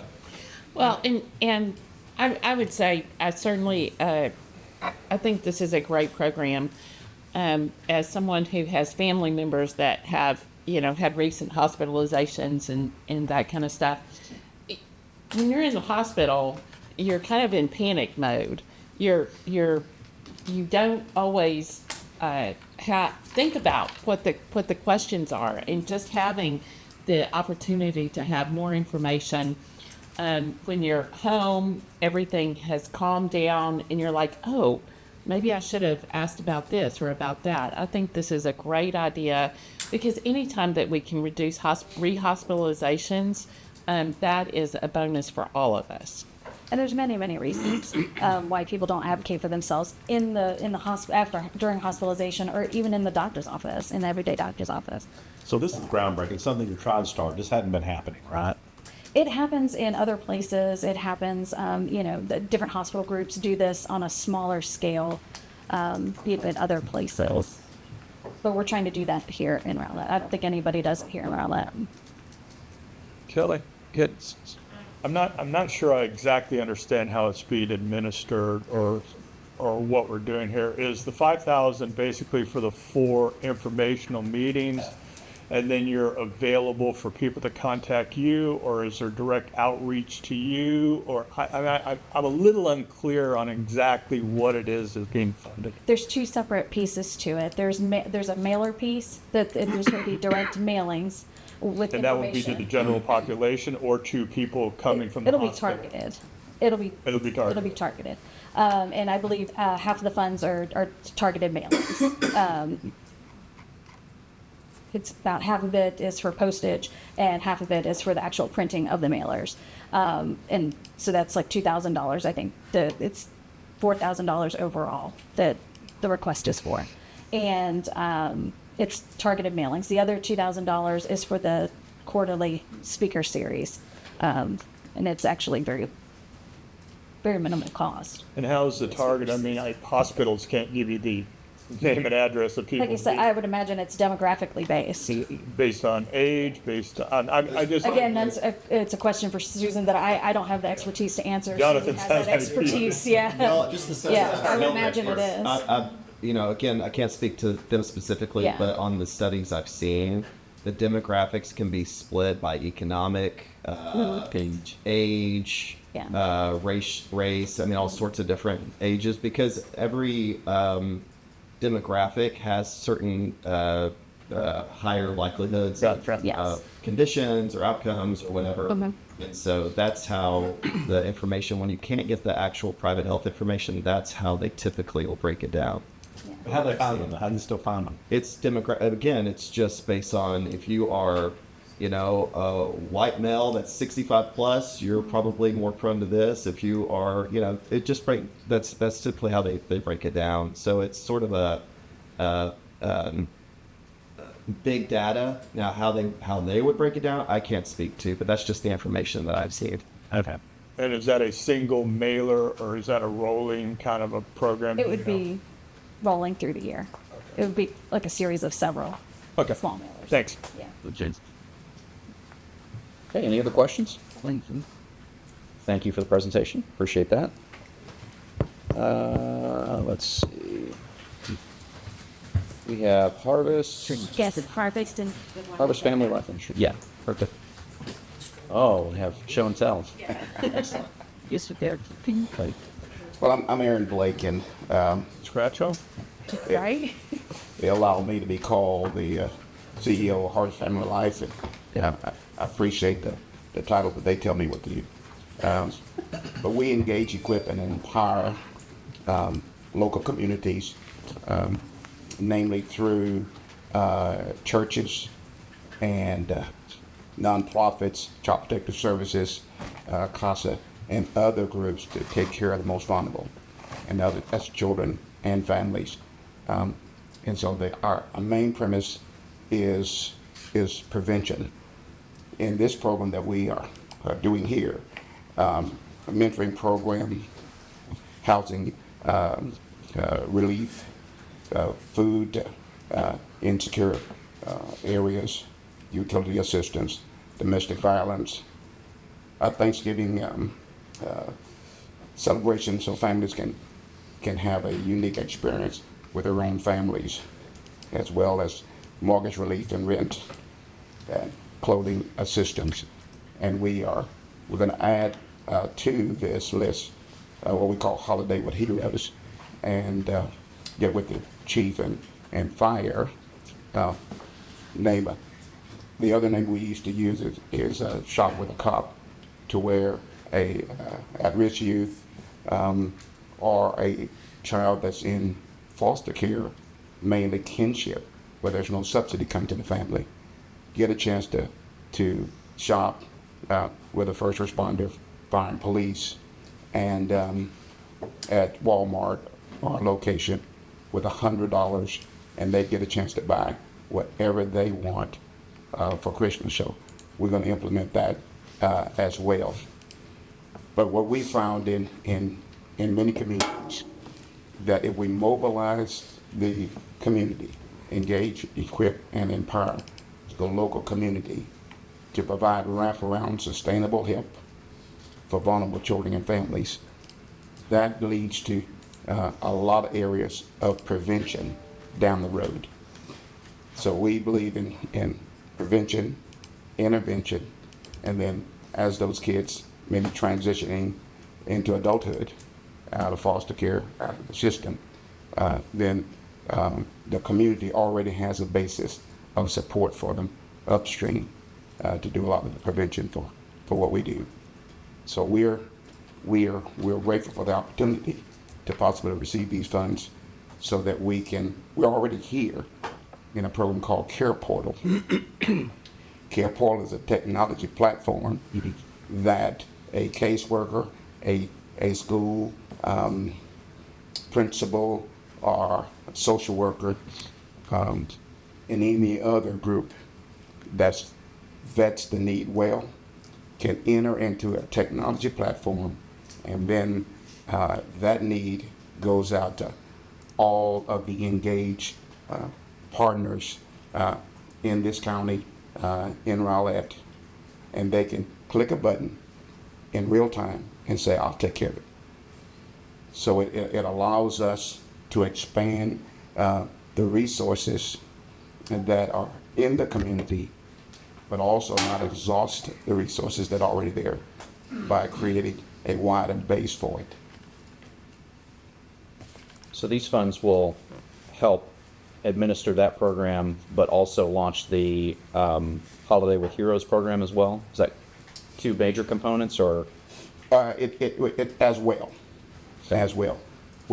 I get excited about Holidays with Heroes because I get a chance to have breakfast with our law enforcement and fire, and with the kids, hosted at a local church or someplace, and then they're escorted by law enforcement and police, and some of these kids get a chance to have an encounter with law enforcement positively, where they first encounter may have been negative, and and not get a chance to go shop with them. And that's a real exciting time. You guys ought to try it. Chief, how many did y'all have in Shop Cop? So, Councilmember Gibbs, so last year, for the first time, I believe ever, we did put together what's now called Heroes and Helpers, partnership with Target. And we were able to do it formally, some communities call it Shop with a Cop. And we were able to serve 10 children working with GISD that were identified through the principals. And we were able to give them a shopping spree with a $150 gift card for Target. And we plan to do that again this year and even grow it larger and offer that opportunity for more Rowlett children. JV, if we can work together with that and add those kids that are in this in Rowlett that may be in the foster care system, and add those kids to it, and then add funds to it as well. And then we can expand that, and you and I have fun together with it. Well, thank you. Would you expand that with the fire department? Would they be the heroes too? Yes, all first responders, fire department, and so forth. Yeah. Good. I'm a big proponent of this. Care Portal, I'm very familiar with. My father-in-law, in fact, has firsthand been involved in doing things as, someone that just had some experiences he's had. He's had to go to people that were the product of domestic abuse, got out of that situation or got the abuser out of the situation, could not afford locksmith. He went and changed locks for them. So very, on the ground type of things, putting beds together for foster families, setting up bunk beds, things like that are just real dire needs that are immediate, and being able to go and fill those needs. So I'm a big fan of this. I think it's a very vital part of the community. I'll support this, and I just wanted to add the context of what I know about this because I think it's really good for the community. Thank you. And the wonderful thing that we started Care Portal 10 years ago, and it launched in Austin with Child Protective Services 10 years ago. Now we're in 38 states, and we're getting around to Rowlett a little late in comparison to 10 years, but we've been here in this community around 2 years. We've been here, but we want to expand that. To the schools and to other areas where needs may be. So that's what we hope to do. For the whole thing that y'all cover and reaching out and getting with the first responders and everybody else, it's got a trickle effect. It's gonna make the community better in all kinds of aspects of getting these kids engaged, getting these kids involved, and getting to see the other side, and being able to shop with somebody and making relationships and then getting them involved more in the community. It's it does so much well for our community, as in dropping crime rates even, you can say, whether or not idle doing something out there trying to find things to do that could be bad. Right. Yeah, if I could ask a question. So the actual ask, though, is it's $40,000, which I'll be quite honest with you is a huge number. I sort of gagged on it when I was told. And I have no doubt that everything y'all do is absolutely positive for communities. One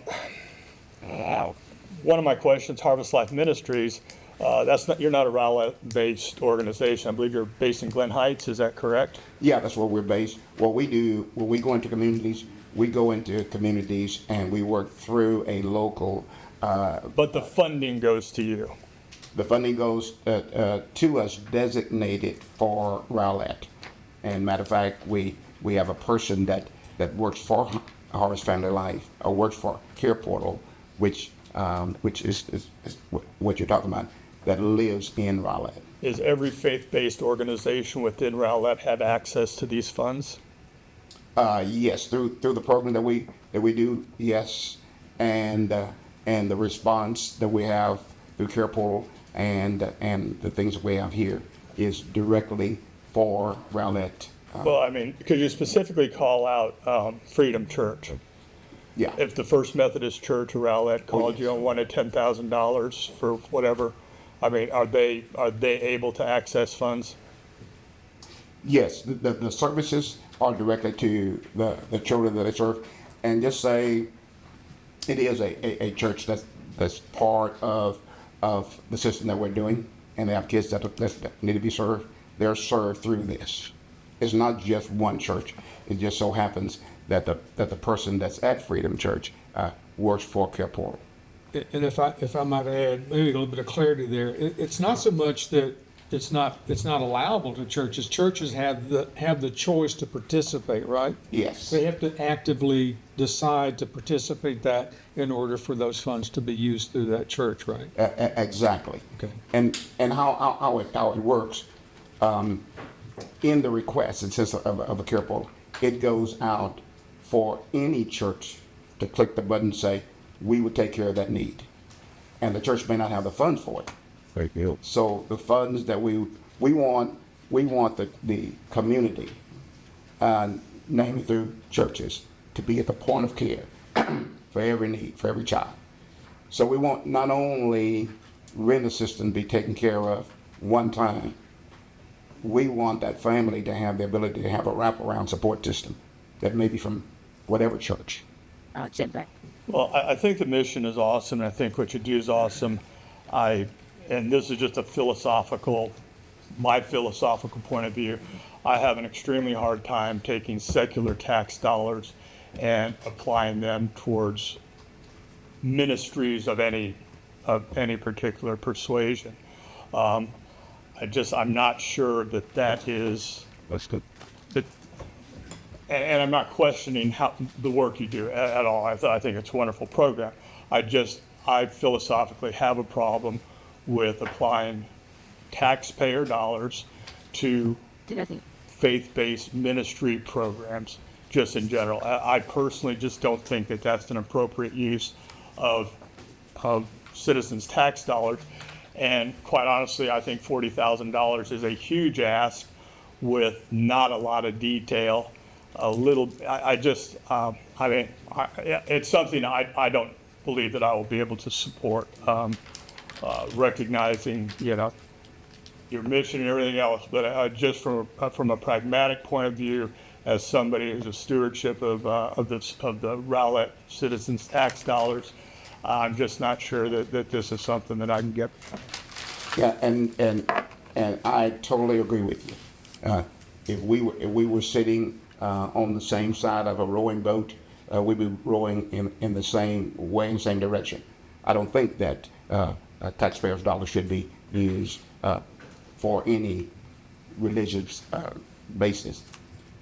What we found out when we started this program 10 years ago, and then beyond that, in what we do, we found out when we went into a community and we wanted to rally people around the needs, the door that swung open first were, and I'm talking about really rallying around, were those of churches. Now we partner with all agencies and municipalities, and all the municipalities that we partner with, and you can call any one of them, they will vouch the fact that we go in and we work with every entity of city government and state government, all the way to Austin, in what we do.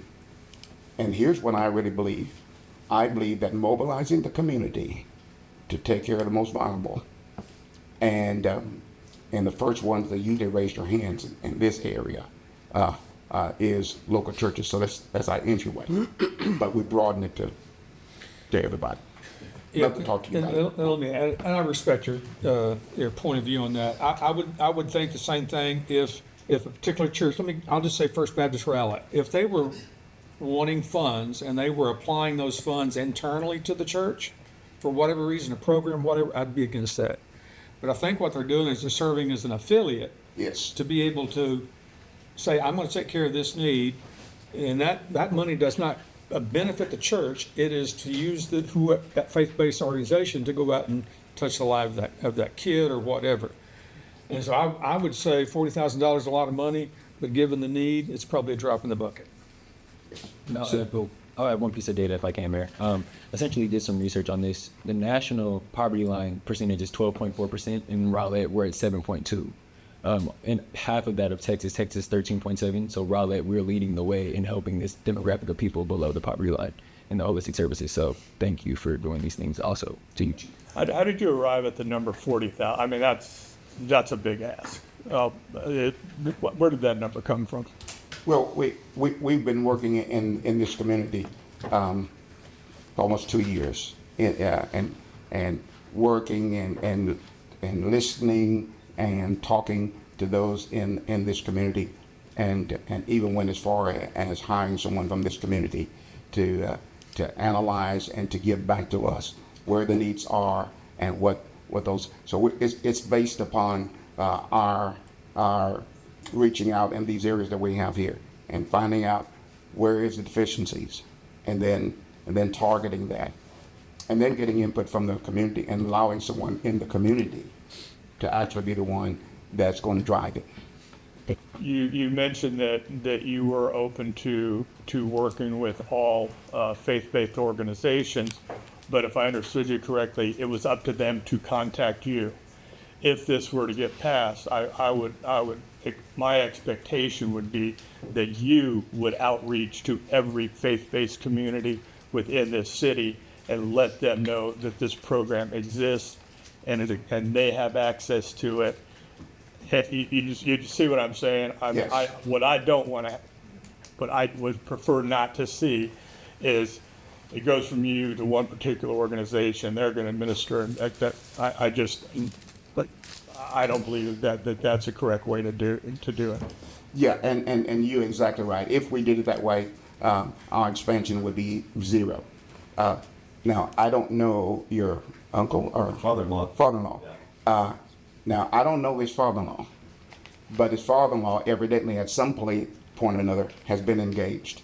I don't know his church, but we intentionally go into communities and engage as many people that will allow us space to share how they can impact our community. Thank you. So you are a 501c3. You are Correct. not a religious Correct. organization. Is that correct? Correct. Okay. So you say you're reaching out to churches. Would you reach out to other nonprofits that are not churches? Oh, yes. Yes. Okay. So that would be important to me. I mean, obviously, we have the DEI project. We have different political organizations that I know have a vested interest in the well-being of all of our community. So I would want to ensure that you were not just reaching out to churches, that you were reaching out to all community organizations. Yeah. Take the DEI organization. If they wanted to be a requester, they can then sign on. If you Google Care Portal, you'll see a robots dealer. They can sign on to be a requester, and if there's a need for someone they're serving, they can put a request in the Care Portal, and it'll go out to the same contacts that we have. And so those organizations, it would be a boost to them because that'll give them an opportunity to have a response from a larger group than maybe they have access to right now. The way that I'm saying this is basically you're expanding your network and you're being able to catch more over here and find more people to help here, and it's just a bigger net. Yes. Right? Yes. Be able to catch more fish, be able to help more people. Yes. But what we don't want to do, and that's why we're asking for the funds, we don't want to, if a group may say, I'd like to help, but I don't have funds. We like to be able to say that we've designated funds in these areas that you can have access to. But they have to be the ones that be at the point of care. Bishop, could I get a little more granular with you on some questions I have? So, number one, what other types of organizations do you currently have as affiliates outside of churches? Do you have any food pantries or other organizations that you're a partner with today? Yes, depending on what community that we're working in. So give us some examples, if you would. Well, we target schools. we even target law enforcement.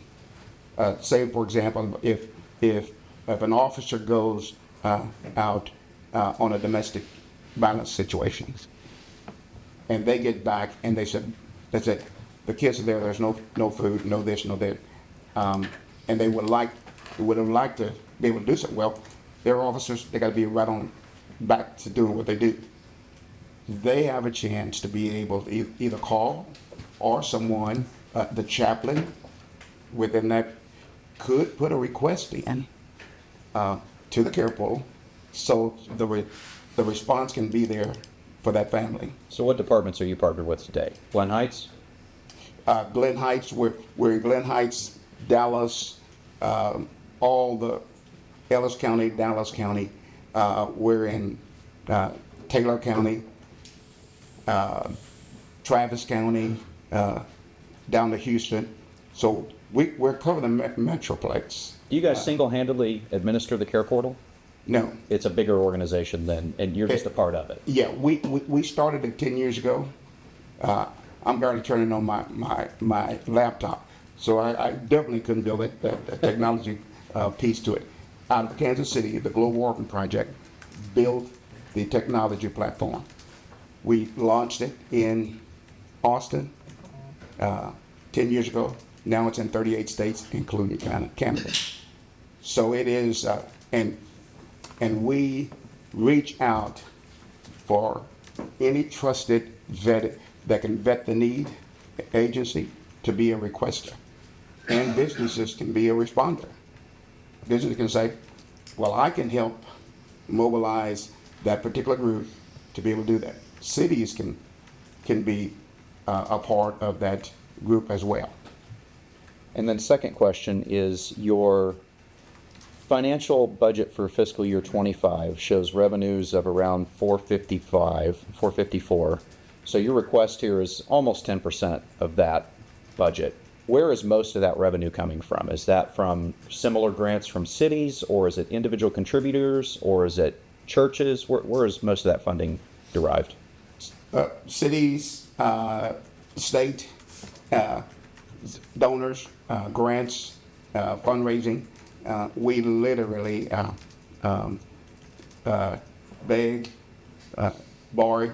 We don't steal. Thank you for that.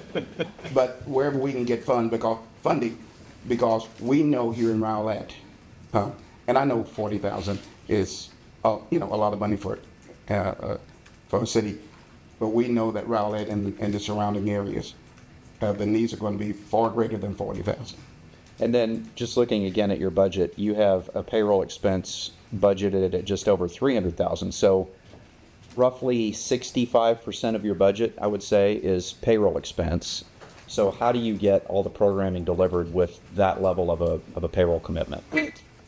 Well, we cover all of Texas, and I am on the board of the Global Warming Project that covers the 38 states. And so we have lead staff in every one of our major regions in Texas. And so, and then that staff has staff. So we have to cover the entire state, and we think we do it at a pretty cheap and reasonable rate, because most of our work is going into cities and mobilizing and building for our team, pulling in all kinds of groups so we can take care of the most vulnerable. So if the grant is acquiesced to, if you receive the 40,000, how much of that is going to turn into programming for the city of Rowlett? All of it. We only, here in Rowlett, we probably looking at maybe 5% administrative. 5% administrative. Right. Okay. Okay. Thank you. And just to follow up on that, what kind of accounting annually are we going to see? Are we going to see a broken down, itemized, if you will, list of disbursements, or is it just sort of a broader sort of accounting that you're going to be using? Again, It's a lot of money that needs to be accounted for. I just want to understand how can I go to somebody and they're saying, you're just giving away $40,000. What do we get for it? I don't want my answer to be, I don't know. Yeah. We pride ourselves in scaling and measurements and accountability. So an itemized list of expenses is what you could expect. Of expenses and disbursements. And disbursements, yes. Yeah, that's all I got. Council, other questions? Bishop, thank you very much for the presentation. We appreciate it. You should have led with that you're a bishop. I think that's kind of important and esteemed. So. Well, thank you guys. Appreciate you. Thank you. Yes, sir. Thank you. All right, and then our final grant request is from Sensory Tent Pals. Oh, Miranda's here. Excellent. I was ready to stand here. Yeah. Looking on camera. Okay. Hi, how are you? My name is Miranda Conchi, and I'm the founder of Sensory Tent Pals, a Rowlett-based nonprofit founded last year. Our mission is to provide sensory-friendly environments at local community events, empowering those with developmental disabilities, sensory impairment, cognitive impairment such as dementia, and neurodivergence such as autism, and supporting those families by providing a safe and supportive space to engage, learn, and regulate themselves. Our mobile sensory tent is designed to be a safe and calming space so that families can stay at events instead of leaving early or worse, not attending at all. These families are part of our community, and we believe that they should be able to fully participate in Rowlett life just like everybody else. We've applied for funding at 3 different levels, and each tier we've built a responsible plan. We have submitted quotes and mock-ups to bring our future vision to life. Since submitting the application, our program has had to pivot. After the events of Fireworks on Main, the 2 tiers that we submitted for, the 3 tiers that we submitted for, the ultimate goal is going to be a trailer. The trailer, it's no longer a goal, it's a priority. To be able to provide, safely store our items, heating, air conditioning, protection from the elements. When at Fireworks on Main, we had to close down and turn away a few families who needed the tent just because it was a liability. It was wet, slippery. We were able to get it dry and provide limited services from thereafter. Even in the smallest funding tiers, we would attempt to find a used trailer to DIY and make the program operational.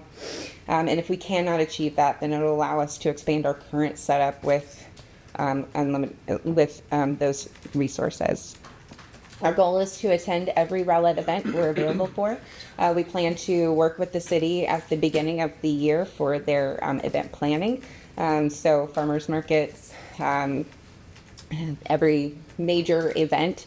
Right now we're kind of limited just based on how long it takes to set up and break down. So our goal is to attend every event that you guys will have us at. We are deeply committed to making Rowlett a more welcoming and supportive community for individuals with all abilities, from babies to senior citizens. With your support, we can reach more families, remove barriers to participation, and build a stronger community. We believe this continued partnership with Rowlett will allow us to create a lasting impact for families who have historically been inadvertently excluded from community experiences due to these challenges. We're truly grateful for the opportunity to apply, and we thank you for your consideration. I'm able to answer any questions you have. Council, questions? So one of the questions I was going to ask, and you may have kind of answered a little bit on 4th of July, you couldn't utilize the tent for that whole time. I was going to ask how many kids or people used it. So we had to turn away 4 while we were closed. When we were opened up on the limited basis, we were able to serve 3. And that, so I say we were open for a limited time at 8:30. Because it took a long time to dry everything out, and thankfully I had a towel to clean everything up. So we had to turn away quite a few. Well, could you expand just briefly on what the trailer is? Can you just kind of say Sure, yeah. what that actually is and what that I looks did, like? so yes, so I did submit actual mock-ups and quotes so that you can see exactly what it is. The larger fund budget that we were looking for is a all-inclusive, everything's already done for us. We go take possession of the trailer and it is done. We're good. So it's enclosed. It provides weatherproofing, has heating and air conditioning, and it allows us to put some of these lights, kind of a swing, some sensory cushioning, and those toys. And it allows us to transport and utilize the space all in one. So essentially, if we get this trailer, we pull up where we're designated, we prop up our trailer, we're out, we're unsecuring everything, and we are ready to go. So I expect it to take less than 20 minutes to set up, whereas right now it takes us 2 hours. So it's not just for storage, it's going to actually serve It's as the a actual sensory. sensory. I guess it would be now a trailer, right? But yes, it would be the actual environment that our users would come in and be in. Do you mind passing that around? Because that's not in our packet. Oh, yeah, sure, yeah. So I saw your donation site that you set up where you're asking for community support to get this off the ground. Right. And it had some photos there, and that's what I see here. So I think that's really valuable for people to see kind of how that works. Yes. And Miranda, would y'all commit to being at every Rowlett event? Yes, and like I said, I'll get with as available, right? If it's 10 a.m. on like a Tuesday, I do work. But yes, so like I said, the spring and fall farmers markets, the Halloween event, 4th of July, obviously, Christmas parades, any event that you guys will have us, we would be there. Well, and I do think it's important that everybody understands what a great bonus this is, not just for the children or the seniors, whoever it is that has a sensory challenge. It's also such a benefit for the caregivers. Yes. That they can actually go and enjoy and not have to be worried or concerned that they have to be on guard for every moment. They know that there is a place that they can take and have their loved one be able to decompress. And so I think that is an amazing, kind and wonderful thing that you're providing, because all of these are our neighbors. These are the people who are living next door to us, and it's really important that everybody has the ability to enjoy our community life.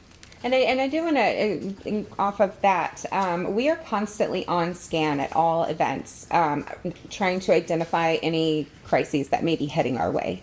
During the private event of Pride, we were able to identify them coming, and so we were able to get prepared for that crisis. I say crisis intervention, but when kids with autism, they have meltdowns. So being able to hold open the thing, here you go. If there's anybody in there, getting them out.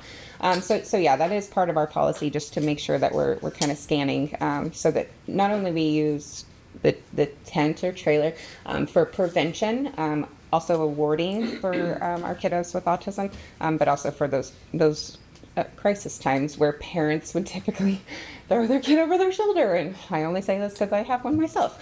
Throw them over your shoulder. All right, we're leaving. We got to go and handle the meltdown in the car. But this would provide a space where they can decompress, pull themselves together, and then go back out to the community and keep attending their event. Thank you. So Miranda, thank you for giving us options. If you could just, at a really high level, go through tier 1, tier 2, and through tier 3. Tier 1 is a pre-designed, prefab trailer that's completely ready to go. You guys pick it up and you're set. Right? Yep, What that is tier one. 2 and what is tier 3? Okay, so tier 2, now, like I said, we've had to pivot since we've submitted our application. Tier 2 would allow us to buy a used trailer and DIY a lot of it. So we would have to do our own installation of lights, generators, air, heating and air, things like that. Or if we can buy one find one within that budget, it could come with it. So that one is going to pivot to also looking for a trailer that is used with quite a bit of labor being put into it, right? Pouring a love into it.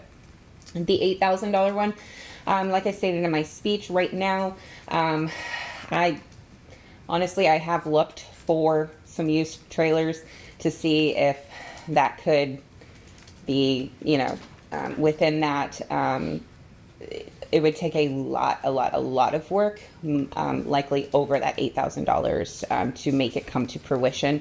So if we weren't able to do a little bit more rundown trailer DIY, it would be used to expand our current setup with some more industrial and professional type tents and enclosures and things like that.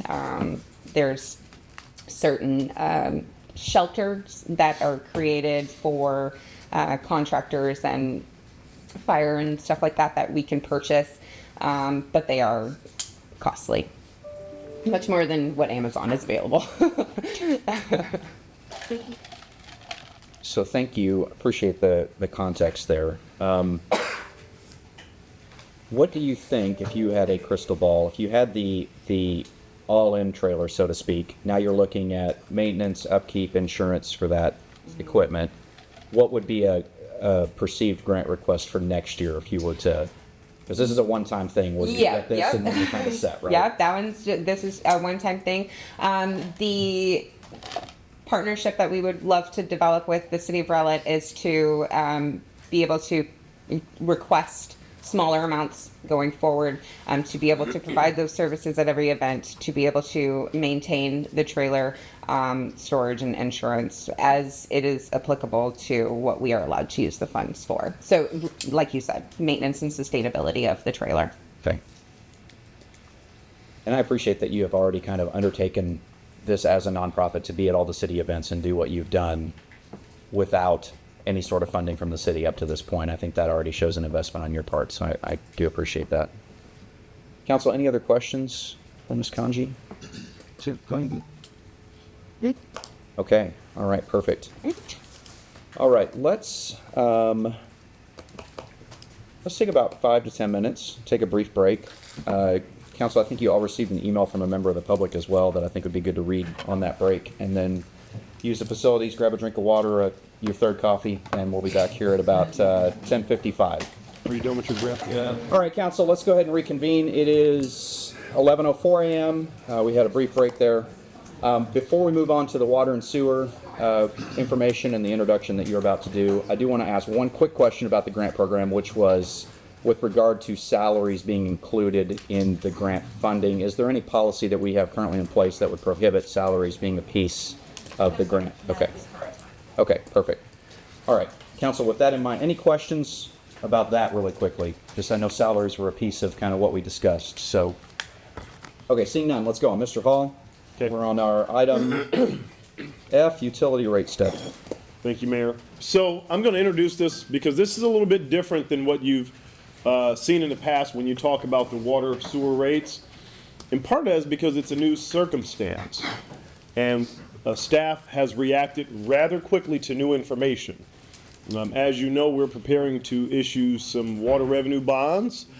And in the course of that, you go through the ratings process. And we received a rating, same rating as we have before for our water bonds. Wendy will talk more about it.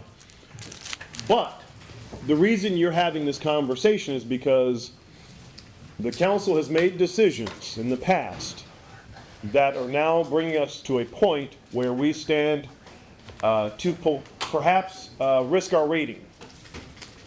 And so Wendy will sit down and tell you more, but I wanted to set the stage. Why are you having this new conversation? And this conversation then will directly relate to Wildan's conversation on water sewer rates. So We had this present. you should, certainly. The We link. can wait. Mike, will you resend the box link to all the council members, please? Give it a moment. I thought I got downloaded everything, but I somehow missed that one. Go ahead. Make that notice. Let's have to go to service.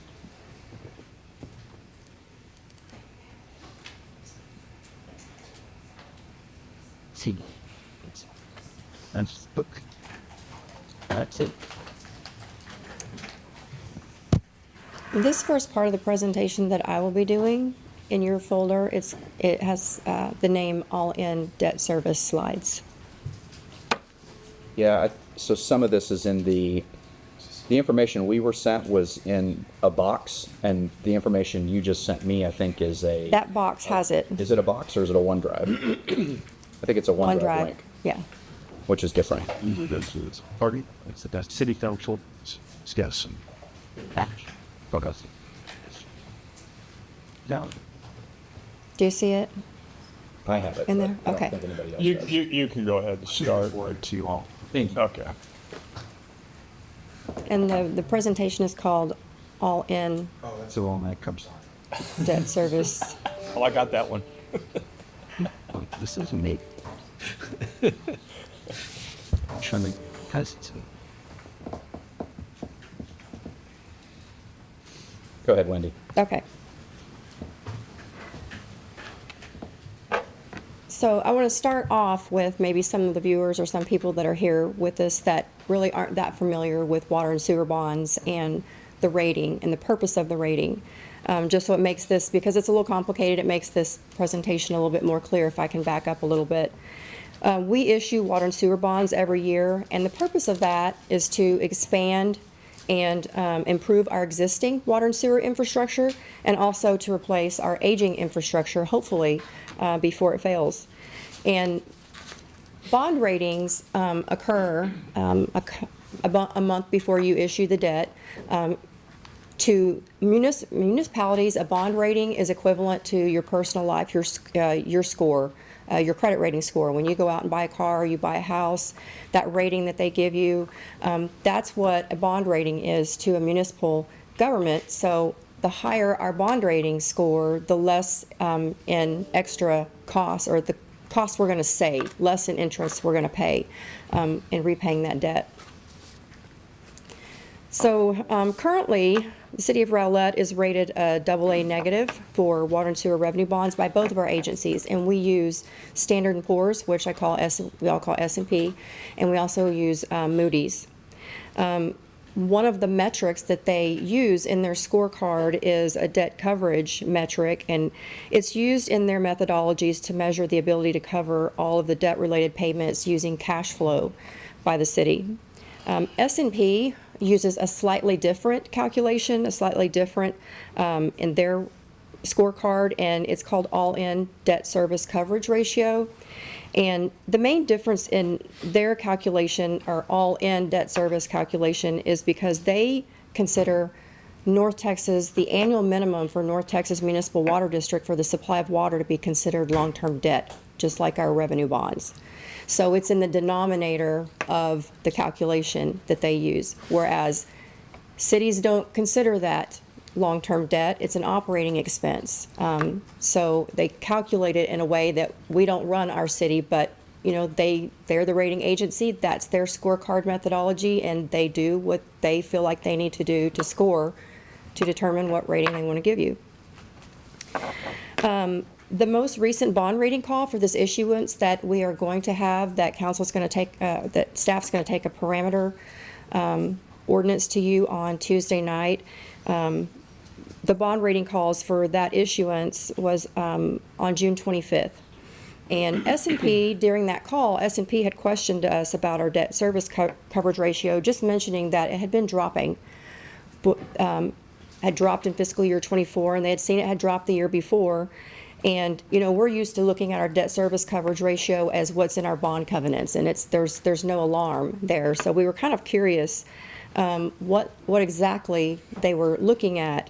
They noted that maintaining a drop in coverage at the 24 as with the 24 levels would be pressuring the current AA negative rating going forward, potentially.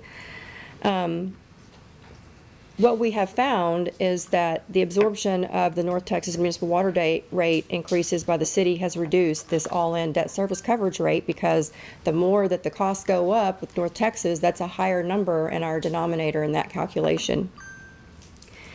And that they, you know, told us that there's a rating downgrade that's possible if the ratio is not, you know, looked after and increased and some improvement be made. After the call, we found exactly what S&P was referring to. Like I said, they're all in debt service coverage ratio, and then it's a component of their scorecard. What they look at for that is the fiscal year's annual net income cash flow that's available to cover the fiscal year's debt obligations. So basically, in the fiscal year, you need to show enough available cash flow to cover the debt obligations of that year. Yeah. The downside of this ratio is that they don't take into consideration your fund balance. You can have a very healthy fund balance, which we do. We're well above our policy. We're at a very good fund balance level for a rating standing. But they don't look at that. This all-in debt service coverage ratio doesn't look at your fund balance. It looks at your performance in your year. How much money are you bringing in the year? What is your available net income and your cash flow to pay your debt obligations that year, exclusive of what's in your fund balance. So just specific to that specific fund. Yes, and that year, that specific year. They don't, you know, it's frustrating because you can at any time, you've got to have a healthy fund balance. You can make the decision to draw down on fund balance if we, you know, have critical times and emergency situations. But this particular ratio does not take into consideration your fund balance. It's strictly how are you performing in 1 year to be able to pay your debt service. So council, connect that back to decisions that we've made in the past, kind of what Yes. Mr. Hall led to, of absorbing the rate increases that have happened year over year with a healthy fund balance that we had, because we didn't want to have these spikes for our customers, our residents, right? So we absorbed those fund balances. It's going to be shown. Okay, perfect. Right. So what's also good to look at on this slide is that you can see the block that says assessment of all-in coverage, and it's highlighted rung 4, 1.10 times to 1.2 times. So your net available for paying your debt service should fall within that bracket if you're in the 4th grading rung. That's where we are right now. Our current fiscal year 2024, which I'll show you, which they graded us on the 24th, was, I believe, 1.12. So we're right at the cusp, and that's what they're talking about. If we keep going down, we're going to fall out of that rung and move down to the next rung, which puts pressure on us having a downgrade. And I added their quote down there at the bottom. It might be hard to see, but it says, and this was in their final report that's published, although unexpected, we view a sustained drop in coverage commensurate with fiscal 2024 levels as potentially pressuring the rating. So with that, we went in and pulled together some history and to find exactly what they're looking at, where the problem is.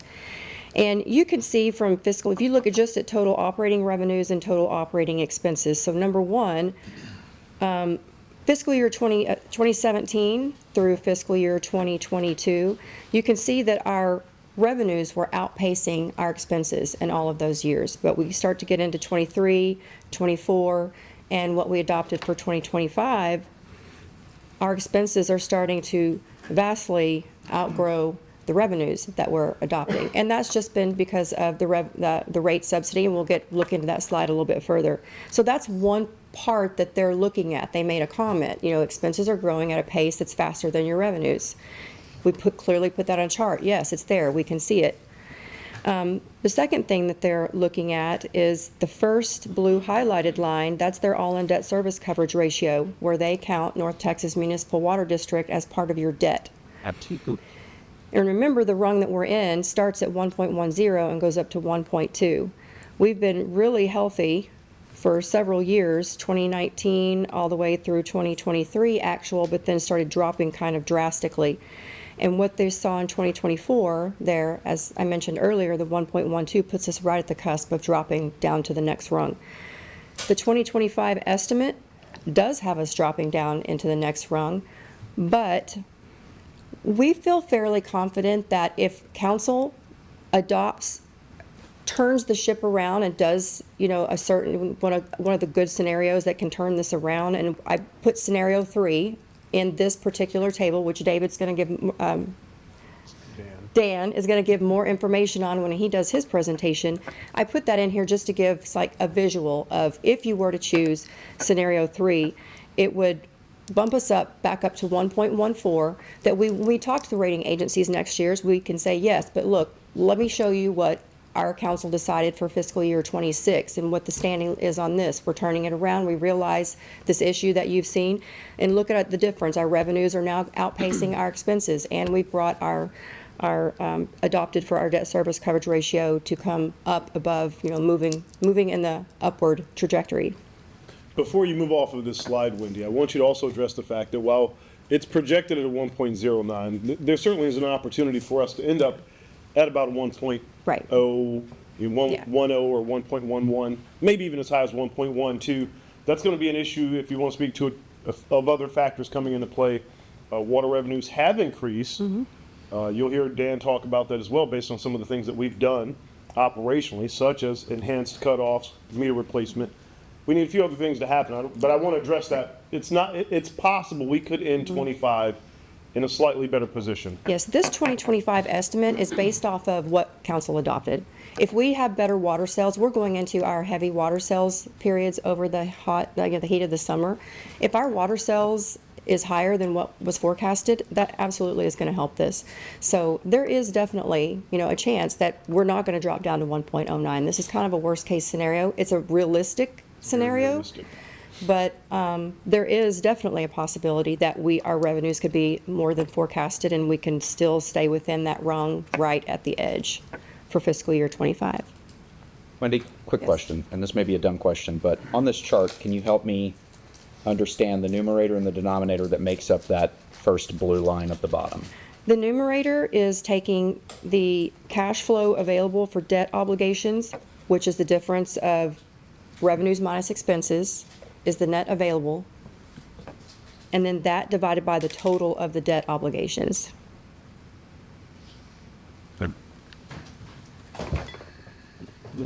So, looking at 2024, for example, 38 minus 16 is not 8. So help me understand the cash flow available for debt obligations. There probably are some rows hidden in there. Yeah, I was trying to make this simple. Okay. But I can send the detail slide to you. And so that 8 divided by? The total of the debt obligations, the 12 and the 6 combined. So 8 divided by 18 is also not 1.12. So can I get some help? So cash flow available debt service in S&P's definition is the operating revenues that we report in our audit. They also include the interest earnings, and then include, I believe, transfers and the operating expenses, and that is deducted by the operating expenses exclusive of depreciation and inclusive of transfers out. And then it is divided by debt service, capital leases supported by the water fund, and the North Texas Municipal Water Payment. And the operating expenses are also adjusted to exclude impact of the North Texas Municipal Water. Yeah. Please note that we're trying to simplify some of these. Yeah. So please, I know you want to do the arithmetic, but there may be things that you have to trust us a little bit on some of this. We appreciate, but there are going to be sending these there are going to be explanations behind this that if we show you, it isn't that you won't understand. It could bog the conversations down into things that are less material than the higher topic, which is the coverage ratio and the policies that have given us or put us in this position, and what we think has to happen to prevent it. Can I ask just another clarified question? Not arithmetic, but just the percentages above the numbers. You may have mentioned what they were for, but I was kind of busy looking for the file. That is the growth in revenue from one year to the next. Okay, got it. And the rate of expense growth. Yeah. Oh, got it. Oh. Yeah. Okay, good sense. Thanks. So from here, we said, okay, well, obviously, we're having some really high increases in expenses and what's driving that. So digging deeper, a comparison to fiscal year 24 actuals to where we expect to possibly land in fiscal year 25 shows an increase in expenses of about $3.8 million for between 24 and 25. You go down further, and you can see that that is mostly driven by our operating expenses. Then deeper into that, broken down into the categories personnel, supplies, purchase services. It's purchase services clearly at $2.3 million out of the $3 million. And the detail for the purchase services below that shows that the vast majority leading contributors to that are North Texas and the City of Garland for wastewater treatment. So that clearly is just showing it's not your personnel, it's not, your supplies, it's clearly the cost of service, the water supply and the wastewater treatment. Now, I'm going to go back just a little bit and switch gears too, and then I'll bring it all together in a couple more slides. In August of 2022, Dan Jackson, that's here to present the next section to go over the scenarios for rates with you. In August of 2022, they performed their last full water rate study. So every 5 years we have a full water rate study, but then the in-between years he comes back and re-looks at it to make sure we're still on track with that plan, because sometimes the district can change the rate increase that they had projected back in August 2022. Same with City of Garland. Has there been anything catastrophic that's happened within the city that we need to make adjustments for just in our everyday operating? So this is the water plan the original water plan that was completed in August of 2022 that goes through fiscal year 27. And then we also have the next slide shows the original wastewater plan that was performed in August of 2022. And here's the history of what we've done. So in August of 2022, the consultant presented that comprehensive long-term rate plan to be effective fiscal year 23 to 27. In fiscal year 23, we passed rates as presented in the long-term plan. In fiscal year 24, we began to see a wastewater infiltration issue, and we raised wastewater rates slightly above the plan, and you can see that in the chart, the column to the left. Wastewater rates down at the bottom, the 2% above what was in the original plan. And we used $500,000. We used $500,000 to fund balance to subsidize the impact of the North Texas Municipal Water District rate increase. So that year we adopted the fund with an annual $423,000 deficit. Then the current fiscal year we're in, fiscal year 25, we discussed during the council budget strategy session that we were continuing to see the impact of the water infiltration issue. And we again raised the wastewater rates above the original plan. We adopted revenue neutral water rates actually so that we could balance the fund. If you can remember, the choice last year was let's just balance the fund. That resulted in a 2% reduction from the original plan for water rates. So we adopted fiscal year 25 that we're in right now as a break-even net income. 2% reduction to water rates and an increase to anywhere from 3 to 5% to wastewater to assist with the infiltration issue. So this slide is okay. Because the mayor was making a point earlier, and I asked him to hold off. Which one? The last one that you had. And I asked him to hold off only because I knew we would get to this, and I didn't want to, obviously, I'm not in a position to stymie the mayor's point, but I wanted to show the information to support the point that he was making. So I don't know if you want to speak to that now or not, but I certainly want to make sure we recognize that. Yeah, I think it just is important based on everything Wendy just said about our bond rating and how that calculation happens with the approach we've taken to mitigate the increases in the water prices that North Texas has passed on to us and the wastewater cost increases we've seen as a result of the infiltration.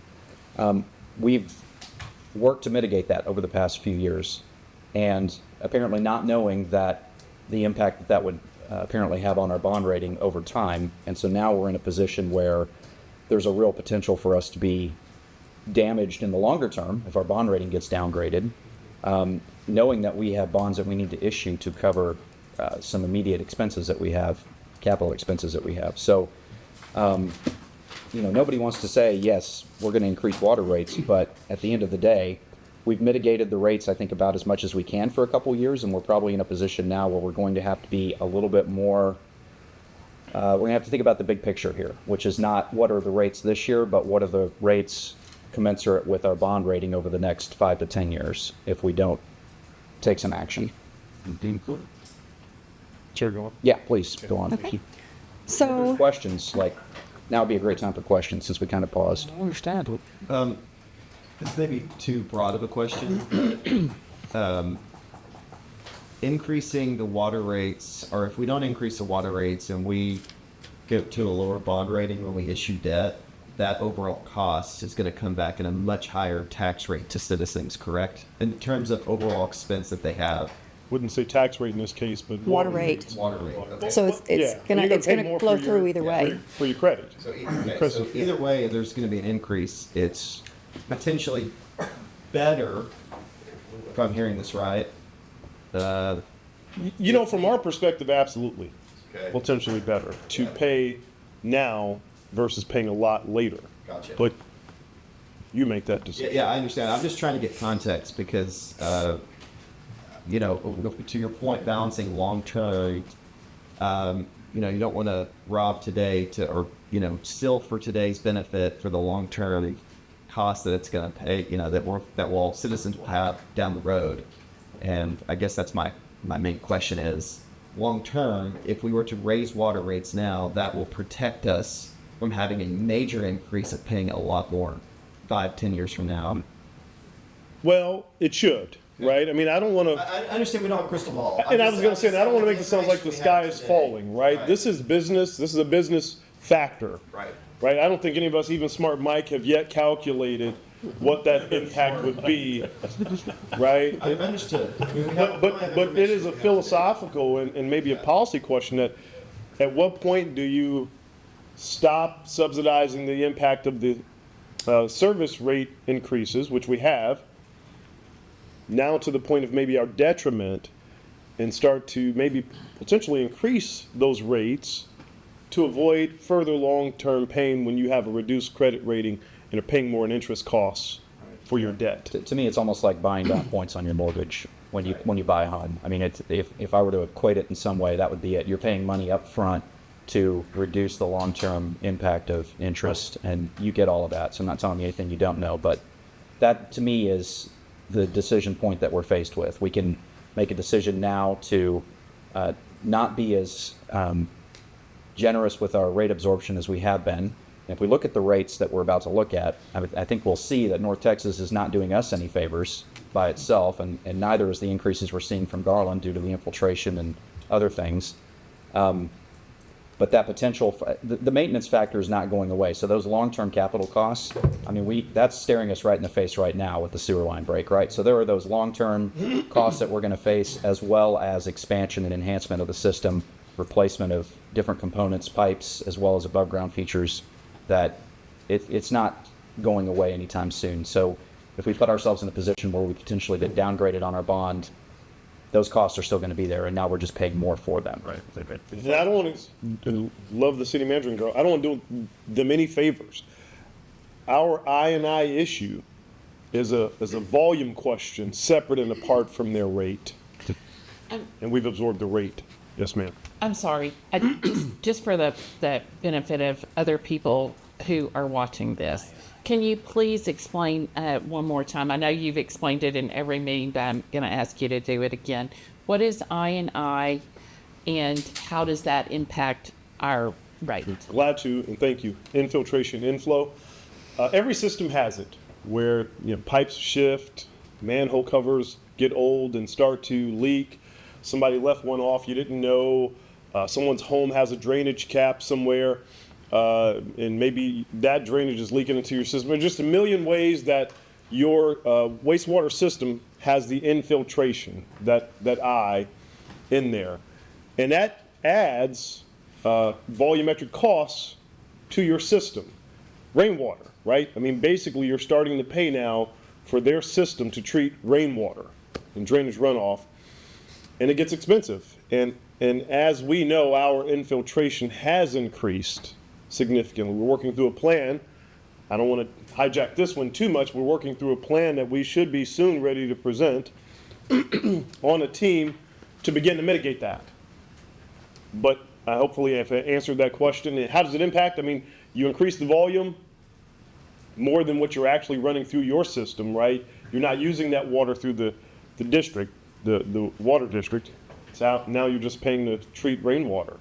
And a few years ago, it was a requirement of the Garland treatment system for us to replace our meter, I believe, at the plant. Is that correct? Flow meter. And it seems that since that flow meter was replaced, that's when the cost really went up. So it could be, is there a potential that it's a combination of our old meter just simply wasn't doing the math correctly and our new meter is, and maybe there is also still I&I issues? That was our first, if you remember back, that was our first target. We thought that was the cause of it. So it's certainly possible. Okay. Most likely, in some ways. And with the amount of rain that we've had this year, I mean, it's delightful. It's wonderful. I'm so glad the lake is full. But with the volume of rain, I would imagine that really is going to have an impact as well. We expect. So, making my understanding this, so what we did last year is we had a deficit and we said that we're going to do a zero net. But in all hopes, we were really hoping that we would have an increase in water usage to bring the balance up. That's correct, or am I thinking wrong? Yeah, I don't know that we were, I mean, we always hope we have an increase in water. I mean, costs were higher, rates were higher, you'll see it on the next slide, and we absorbed it. Did pass that on? Yeah, we absorbed that by basically budgeting for less of an increase to the fund balance, less of a contribution to the fund balance. We didn't pass on the full net cost of charges that we incurred from our service providers. And Wendy's going to illustrate that on the next slide. Yes, that's what this slide is a great representation to show over the past 5 years. The cost that has been charged to us as a service, as a provider, versus the cost increase that we have passed on to our customers. So you can see for North Texas Municipal Water District, for example, fiscal year 25 that we're in right now, the district increased our rate by 6%. We only increased the rate to our customers by 4%. So then over on the city of Garland increase was 5%. We only passed along a 3% increase, so we lost 2%. We subsidized 2%. I mean, you go down, further a couple of years. We've really subsidized the rates for our customers for several years based on the charges that the increases that the city has absorbed for these service costs. This case is like, The kind of Just asking. never mind. So this slide is just kind of an intro to, Dan Jackson is here. Will Dan has been doing our rate study for several years. He's going to present to you these 3 customer rate scenarios for fiscal year 26 to consider. He's going to give a little bit more background information of what he has found during this year's update, plus provide information on all 3 of these scenarios, what the rates look like for all 3 of these scenarios. And, this box just shows what the impact for each one of these scenarios, what would the water increase look like, what would the wastewater increase for each scenario is on this slide here. And then just keep in mind, fiscal year 24, what we're at right now with our all-in debt service coverage is 1.12 times. If we did, scenario 3, you can see in fiscal year 26 column, that would bump us up by, 0.02 to kind of get us trending in the right direction to move forward a little quicker. And if there aren't any other questions on this portion, I'll turn it over to Dan to give his annual update report. Yeah. Thank you, Wendy. You can stand or sit, whichever you want to do. Prefer standing. Mayor, members of the council, it's great to be back before you all again this year. My name is Dan Jackson, Vice President of Wildan Financial Services. I've got my colleague Dan Lanning here with me as well. This is actually our 16th year of service for the city of Rowlett, so we do appreciate the continued confidence you all have always shown in us. As Wendy indicated earlier, the purpose of my presentation is to provide you with the rate plan update and our recommendations for the current fiscal year. But before I do that, I just want to make one brief comment about the debt service coverage levels. This is an issue that has been raised with more and more cities in recent years. Standard & Poor's appears to be changing the rules of the game. They have over the last several years.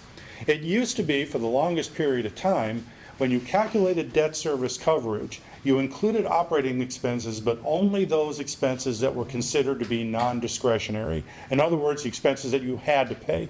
You have to pay your personnel. You have to pay your rent. You have to pay your chemicals, other expenses like that. But there are other expenses you have that theoretically you could defer a little bit if you ran into a cash crisis. Like any family has, the challenges that any family has. Well, in recent years, Standard & Poor's has adopted an increasingly hard-line approach where they're basically saying now all of your operating expenses are going to be included in the debt coverage calculation. So what does that mean? It means essentially that they are forcing utilities to recover more than what their costs are. You have to now over-recover in order to meet their very arbitrarily decided debt coverage requirement. That means your rate increases have to be higher. Well, I guess if you're sitting in a desk in New York City, you don't really care about that. But if you're here, you have to tell your customers, your citizens, that they have to pay more to meet an arbitrarily changed standard. Now, not all rating agencies have adopted this approach, but I have seen this more and more happening, and I think it has had a very detrimental impact on water rates in general. I think it's unfair. I think it's arbitrary, but unfortunately, I don't get to set the rules. So that's what we're forced to deal with here. So anyway, I'm going to go pretty quickly through these charts because I know you all have seen a lot of these charts before. But I do want to provide a little bit of background and some initial observations about our latest analysis.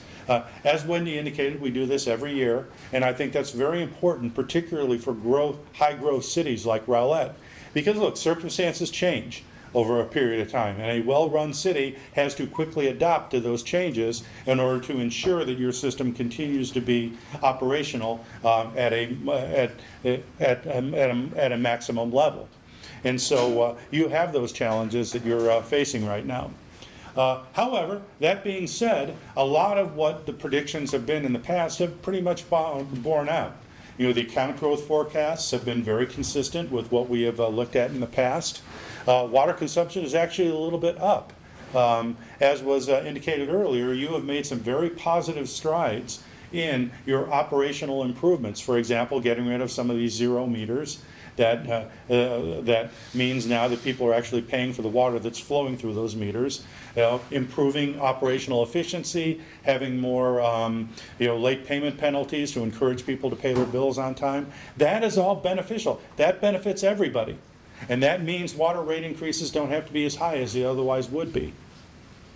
In addition, North Texas, I think, in one sense, they think they're doing you a favor by the fact that their rate increases for this year are a little bit less than what they said they would be last year. Well, they're less high, but they're still high, as you're about to see. Unfortunately, one of the downsides that we've this year has been Garland has announced that they are increasing their treatment rate by 10% this year. That's the highest annual increase they've implemented since 2014. And that, of course, since the lion's share of your wastewater costs are the treatment costs that you pay to Garland, guess what? When they raise their rates, you have to flow that through to your customers. And then finally, we're going to talk a little bit about some additional debt that's going to be required to fund your wastewater lines.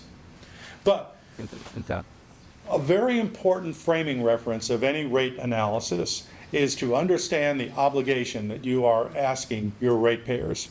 And one of the key questions that's always been asked in water and wastewater rates is, are our customers paying a disproportionate amount for water and sewer service when you compare it to other utilities? This chart is intended to answer that question. What it does is it takes the monthly average residential bill for 7,500 gallons, which is about the average amount. The average residential ratepayer here in Rowlett uses about 7,500 gallons of water a month. Now that's an average. You know, obviously it means they use more in some months, particularly in the summer, and less in other months. And you have some, very limited, but you have some very high volume residential customers. But you have a lot of low volume residential customers. When the average is 7,500 gallons, what that means is about 70% of water bills are going to be 7,500 gallons or less. But also think about this. I mean, one bill of 30,000 gallons is the equivalent of 10 bills of 3,000 gallons. So that's what averages are all about. But what this chart shows us, when you compare it to all the other cities here in the Denton-Collin County corridor, you're right about where you'd expect to be. You're a little higher than some, you're a little lower than others, and you're right about in the average for this area. Now also keep this in mind. Rate comparisons are not perfect. I mean, 30 to 40% of utilities charge rates that do not cover their costs. So just because another city's rates are lower than yours, that doesn't necessarily mean that they're running a more efficient operation. It might mean that they've decided to subsidize their rates with the general fund. And so I mean, that's not illegal, but it's not necessarily the most appropriate financial policy on an ongoing basis. Yes, Can you ma'am? say that one more time? 30 to 40% of utilities in the United States charge rates that do not cover their costs, meaning that the rates that they charge are less than the cost incurred in providing that service. Well, as anybody who runs a business understands, when you sell a product, and water is a product, when you sell a product at less than what it's costing you to produce it, that's not particularly good business. And so you use the general fund, many cities use the general fund to subsidize the water rates, and guess what? Every dollar that's used to subsidize a water rate is a dollar that is not available for other vital city services. Another thing that's very important to keep in mind is that every well-run utility has to balance the desire to keep rates low with the need to invest in your system to ensure that you provide a high quality of service. I work for over 200 utilities in the United States and in 6 foreign nations. I've worked for many utilities that have incredibly low rates, but they have low rates because they're not putting any money into their system. They're not doing any capital improvements. They're not paying their people very much money. It's sort of like saying, I could save $100 by not changing the oil in my car. Yeah, you could. Then a year later, your engine is going to blow out. So the properly run utility has to balance the desire to keep rates low with the need to invest in your system. So the lowest rate is not always the best rate. So that keeping all that in mind, you still compare very favorably to most of your most other cities, not only in terms of your water rates, but also in terms of your wastewater, your water residential rates, but also your non-residential rates. As you can see, your non-residential rates also compare very favorably. Some cities, I won't mention any of them specifically, like say Plano. Some cities have artificially low residential rates and much higher commercial rates. Well, Plano is a very strong, very large commercial base. So what they do is they charge more to their commercial customers so they don't have to charge as much to their residential customers. You can see here, Plano is one of the highest commercial rates in the area. So you guys compare very favorably both residential and non-residential. Okay, just a couple of real brief background charts. This is your annual water account growth. As you can see, water account growth is tracking very well, going up for several hundred new accounts a year. We're anticipating that that's going to continue, and the forecast is coming in right about where we anticipated it would be in the past. This chart right here is a history of over the last 10 years of total water consumption and our forecast over the next 4 to 5 years. Water consumption is exactly what you would expect it is. I mean, it is generally trending upwards, but as you can see, some years it's higher than others. That's because obviously in wet years people use less water, and dry years they use a little bit more. But the trend is definitely continuing to go up, and we're taking that into consideration as well. Now, In addition, we have updated our comprehensive rate model. Remember, what we're doing is we're presenting you a forecast, not only for next year, but for the years after that. A forecast is not a guarantee. It's a prediction based on a series of reasonable assumptions. What are some of the assumptions that we use in our forecast? Well, most of your expenses we're anticipating are going to grow at about 3% a year. The cost of everything goes up by 3 to 4% a year, so that's a reasonable assumption. Some expenses we're anticipating are going to go up at higher rates. We are using your fiscal year 2026 as the base year, or what we call the test year. I'll get into North Texas a little bit more on the next slide. And of course, we've already talked about Garland with their 10% increase. We're also anticipating this year that there will be a $14 million bond issue. Usually your annual bond issues are about $7 million, but you need an additional $7 million for the sewer line replacement. Now let's talk about North Texas. As you can see, their increases aren't quite as high in 2025 as they thought they would be in 2024. If you look at the numbers at the bottom of the chart are the rate per 1,000 gallon that they projected in 2024 and that they're now projecting in 2025. They thought that the rate in 2020, last year, they thought the rate this year would be $4.30. Well, it's only going to be $4.24. By 2030, last year they predicted the rate would be $6.46 per 1,000 gallons. Now it's only going to be $6.07. Well, I guess that's good, but the rate increases are still awfully high. You can see that they're still implementing an 8.7% increase this year. They're projecting 11 and 13% increases over the next 2 years, with 6 to 7% increases in the 2 years after that. What's important, though, is that it means that when you make your rate decision today, you have to understand that the increases are going to be continuing in future years. And if you minimize rate increases in the current year, it just means that the impact in later years is going to be all that much greater. So, now, another important aspect of the North Texas contract is that it's being changed. The take-or-pay component of the contract is being changed into a new methodology that averages it over 5 years. It used to be, and I don't want to get too far into the weeds into this, but it used to be that whatever your peak year was the take-or-pay level that you would have in all subsequent years. Well, guess what? If you had an abnormally dry year, like we do here in Texas on occasion, it means that your take-or-pay level spikes up, and then in many future years you'd be paying for water that you're not using. Well, now they're going to have a 5-year average, whereas so if you have an abnormally high year, it's not going to impact you anywhere near as high. You can see that when the new methodology is put into place, we're projecting that your take-or-pay levels will consistently be below your actual usage, so you will not be buying any phantom water in the future under this new contract. And I think in general that's a relatively good thing. Our friends in Garland does not do long-term forecasts. They only do the current year, so they can surprise you with 10% increases.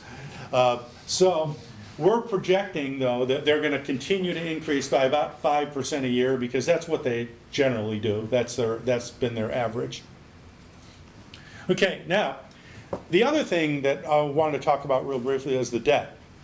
Obviously, when you add debt to a system, you're adding cost because you have to set a rate that enables you to fund the debt principal and interest on an annual basis. But the city has very shrewdly, over the last several years, timed its debt to minimize the impact on your ratepayers. And this chart illustrates that very well. This chart shows your current and your future debt service projected over each of the next 10 years. The blue portion is your current debt, and the red portion is the anticipated future debt, generally $7 million a year. Look what happens. As you can see, your current debt is going to start rolling off. You're going to start retiring some of your bonds. That frees up cash to fund future debt. So your future debt is still going to go up over the next 4 to 5 years, but as your current debt retires, your total debt is going to actually start going down, even though you're continuing to issue more and more debt. By 2035, even though you've issued, 30 to 50 million dollars in new debt anticipated, your debt service payments aren't going to be any higher than they are today. But unfortunately, in the next few years, they are going to continue to go up. But this is classic financial management that is done for the benefit of your ratepayers, because it means that you can schedule these debt service, these new bonds, to minimize the impact on your ratepayers. Okay. Unfortunately, costs are going to continue to go up. This chart right here is your forecast of your water cost of service. The cost of service is anticipated to be $24.9 million in the current year, and it's going to hit $34 million by the year 2030. Same thing with the wastewater side. But, I do want to mention one thing.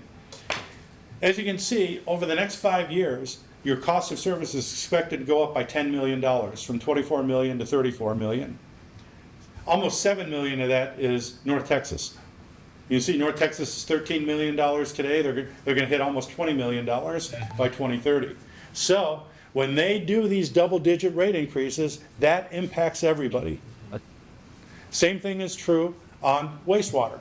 Your wastewater cost of service is $17 million in the current year. It's expected to hit just under $22 million by 2030, but about more than half of that is just due to Garland Water Utilities increases.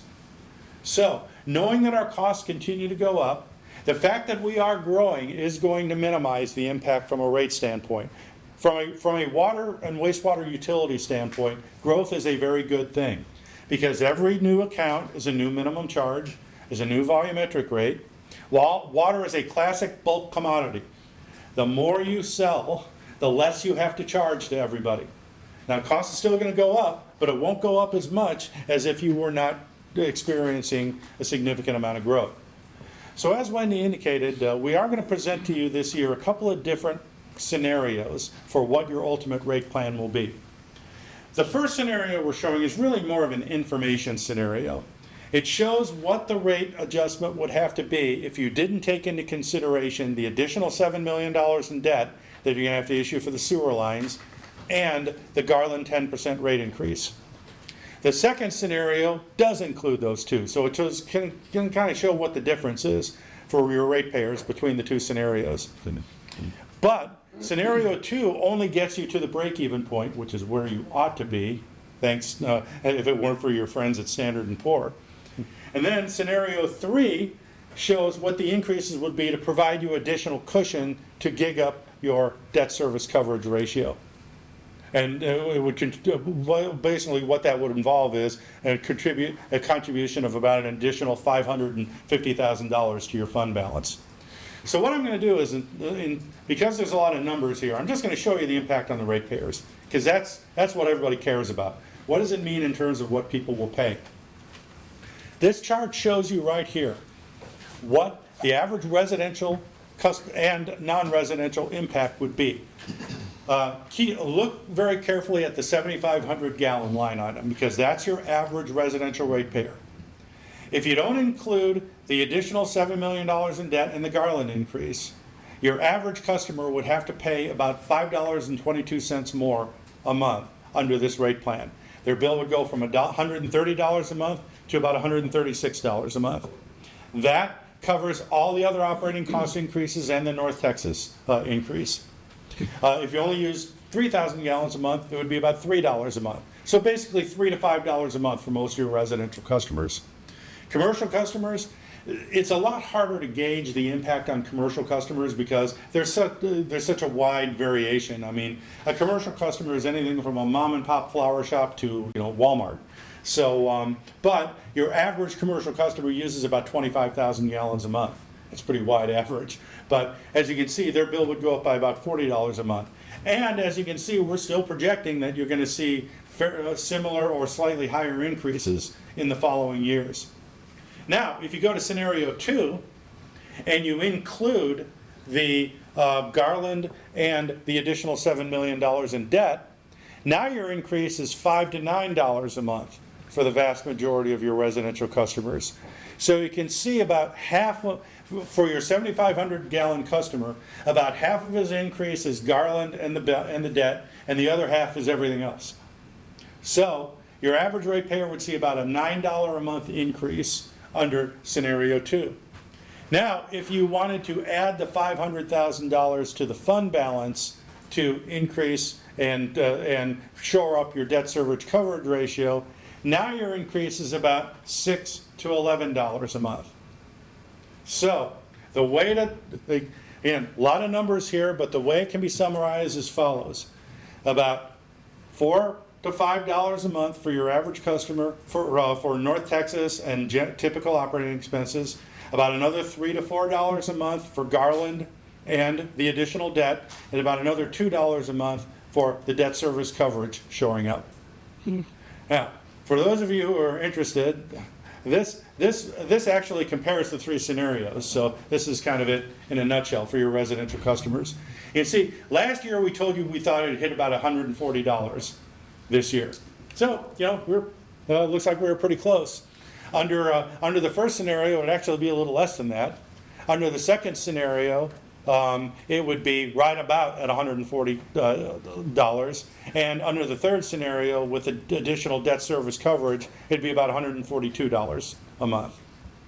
The final slides here are just the actual rates themselves, which, while interesting, is not what people tend to focus on. But you can see, you know, the increase would be basically across the board with the minimum charge and the volumetric rate for your residential and your multifamily and your non-residential customers. Water and wastewater under scenario 1, water and wastewater under scenario 2, and water and wastewater under scenario 3. Dan, I feel attacked because that's the first slide I went to in this deck. Oh, this one? Yes, I love this slide. Oh, right. I know you say nobody likes it. You are It's the my exception favorite. rather than the rule. It's my favorite. But once again, it's really hard to take these complex financial plans and summarize it in terms of 1 or 2 numbers. But I do really want to emphasize that the rate adjustments in terms of dollars and percentages is right about what you expect. The average water and sewer utility is raising its rates 5 to 6% every year. And so this increase is right about in that range. What you're asking of your customers is no different from what everybody else is asking. Water costs are just going up. That's a fact of life. But your rates, even with this rate plan, will still continue to compare very favorably to all your neighbors. So with that, I'd be happy to answer any additional questions you have this time. I do think it's important that we talk a little bit about the rate increases from North Texas Municipal Water District, because they are having to make significant capital investments because we've got to have more water. People, like with the amount of people that are moving into North Texas, they have to build more lakes, more water storage capacity. So I don't feel like that is, I see that as a positive that they are being proactive, so we will have adequate water in 2035. Yes, I completely agree with you. I mean, I've lived in the Dallas area just about all my life, and the Dallas-Fort Worth area would not be what it is today without North Texas and without City of Dallas, because the city fathers made a very shrewd decision about 60, 70 years ago to regionalize water production. There's not enough water in the ground to support anywhere near the population that we have in the Metroplex right now.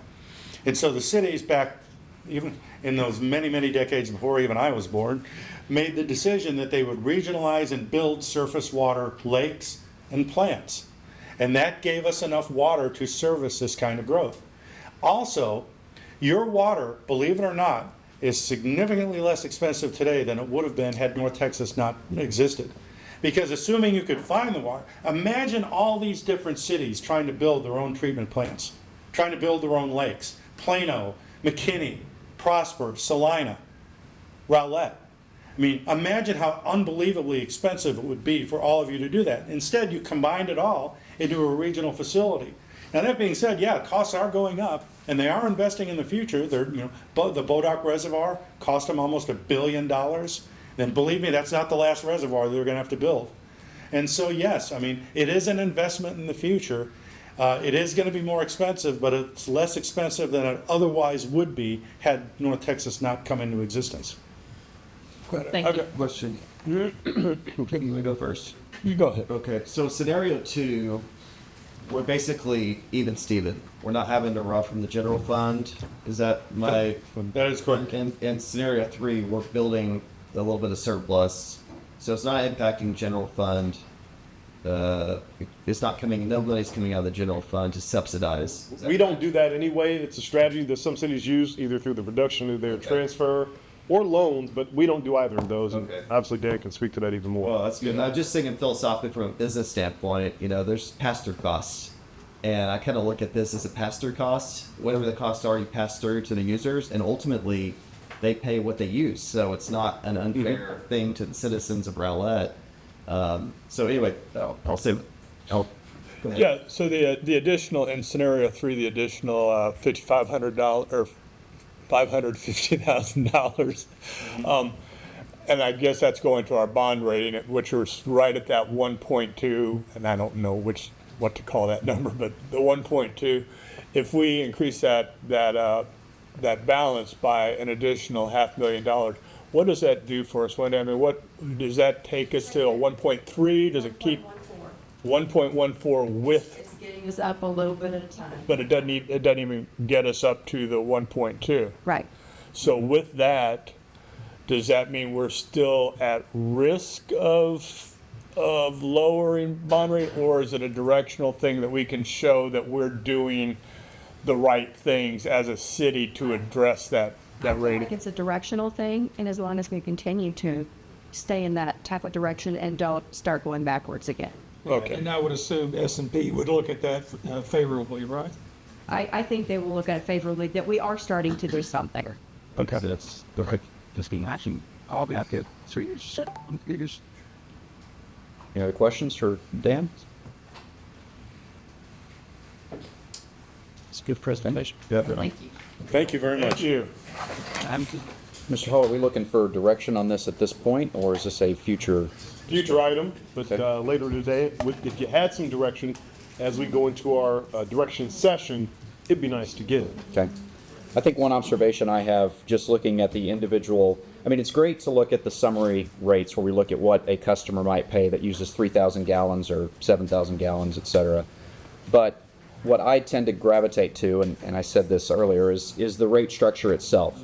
And so we look at what a customer gets charged for their meter, and then we look at the volume charge that they get charged. And so it's a graduated structure where from 0 to 3,000 gallons, you pay less than you do. From 3,000 to 15,000, and those customers pay less than they do on up. So it's kind of like a margin of tax rate type thing, right? It's you pay more the more you use, and it's been that way. And I don't have an issue with that structure because I do think it makes sense. But it's pretty much a flat increase across the board for each of those buckets, if you will, of about 7.5% roughly. So the proposed meter increase from $22 to $23.65 is about 7.5%. Same for each of those buckets. That means that someone who uses those first 3,000 gallons, their increase of 31 cents is a 7.5% increase also. But per 1,000 gallons above $15,000, now you're talking a 63% per $1,000 or per 1,000 gallon increase. So I think that's important for people to keep in mind. That's not to say that that structure is the final deal. I'd be curious to know how much modifying each one of those would throw off the You calculation. can always pay Mr. Jackson to run more scenarios, and I'm sure he'll be happy to do it. He doesn't do it for free. Sure.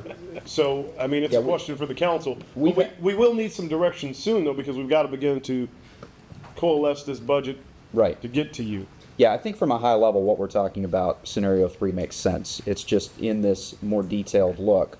There's been conversations in the past about those high volume water users, should they pay more than they do today, versus our lower volume users who might be seniors who are on a fixed income that don't have that capability. So from that point, it's kind of a policy perspective. It's not really a financial conversation. It gets into how do we structure that in a way that takes care of all of our residents. And so, Mayor, to that point, if that is some policy direction we receive, it'd be easier for us to digest that, come back, work with Dan to develop a structure, if that's what you decide, that can align with that versus trying to do it on the diet. Sure, and knowing that we have not necessarily the same resident or commercial base that some other cities have that we looked at. We're not the Planos, we're not the Richardsons, right? We can't structure our water rates in such a way that put that burden primarily on businesses, so we kind of have to figure out how that works. So, council, any conversation about that or any thoughts on that topic?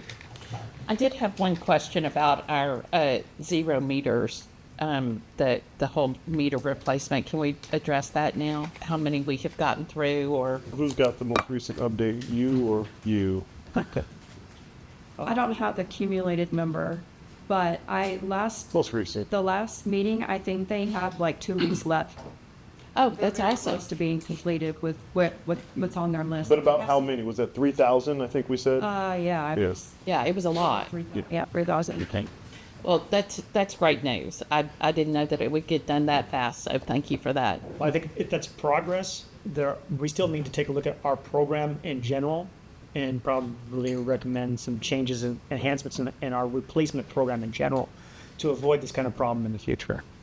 That's all in conversation. Whole different conversation.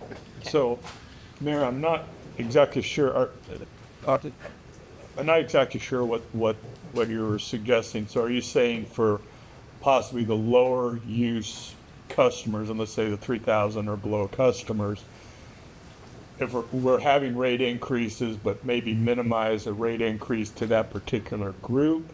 Well, I guess I didn't communicate. Yeah, Coach wanted us to bring it back up. Yeah, if you could I'm bring up looking the, it's page 22, I think. Page 22, that sounds good. Yes, page 22 in the slide deck. Okay. And that's scenario 3, and it's the individual rate brackets. No, it's the water resource. The Wildan presentation. Slide 22 is the wastewater plan. Excuse me. That is, yeah. So go forward just a few slides, Debbie. One more slide.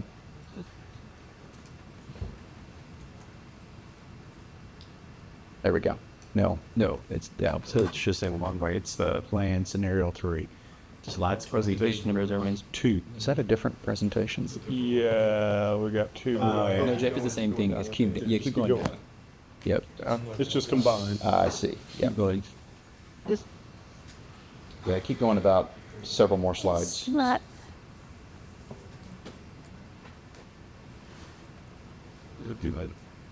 So 28. No, keep going to like 32. 32 between each one page, yeah. Yeah, that one. Yep. Perfect. Yeah. Is that That's scenario 3. Next page down. Up, sorry. Right, you maybe Okay. oh, There we go. That one. Okay, so when we look at this one, the very top line, right, for the water meter itself, everybody's paying that rate. Right. Everybody's paying that fee. So everybody absorbs that increase, whether you use 50,000 gallons a month or 3. Okay. Okay, so they absorb that $1.65 increase. Then your first bracket of water that you use, the first 3,000 gallons of water that piped into your house, you are going to pay $4.44 per 1,000 gallons versus $4.13 per day. Gotcha. So for those users who only use that first 3,000 gallons, which is not me because I have too many people in my house, they're going to have a 7.5% increase in their rate of what they see today. The next, what is that? 12,000 gallons that you use is going to be priced at $7.21 per 1,000 gallons versus $6.71 per day. That's again a 7.5% increase. The 15,000 gallons, so anything above 15,000 you used, is now priced at $9 per 1,000 gallons versus $8.37 per day. Right. That's again a 7.5% increase, but that's not commensurate to dollars because obviously we're looking at different rates here. So 63 cents per 1,000 gallons more on the high end versus 21 cents per gallon per 1,000 gallons on the low end. Gotcha. But it's equitable from that standpoint. Everybody's paying 7.5% more.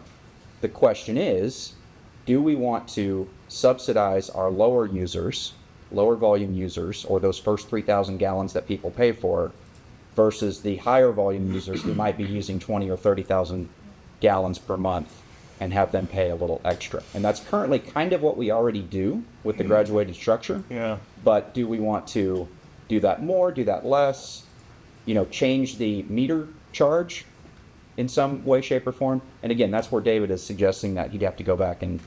Well, I think it seemed to be asking the question, do we change the rate at which, the rate of change? Yeah. Right? Everyone's got a flat 7.5% rate of change. Do you want to increase the rate of change across those higher tiers to 10%, 15%? Right. And reduce the rate of change in Exactly. the lower tier? I think changing the meter size wouldn't accomplish what you're seeking to do and would make it more difficult. You seem to be focused. That makes sense, yes. Rightfully so in the volumetric rates. I mean, for me, and call it shared pain, I don't know, but the equitable 7.5%, and I mean, it's easy to say this, but it's a 7.5% increase for everybody. Somebody's going to have to pay it. Somebody's going to have to pay it. And I don't know that making an assumption that somebody who uses 3,000 gallons is somehow in a different financial position than somebody who's using 15,000 gallons.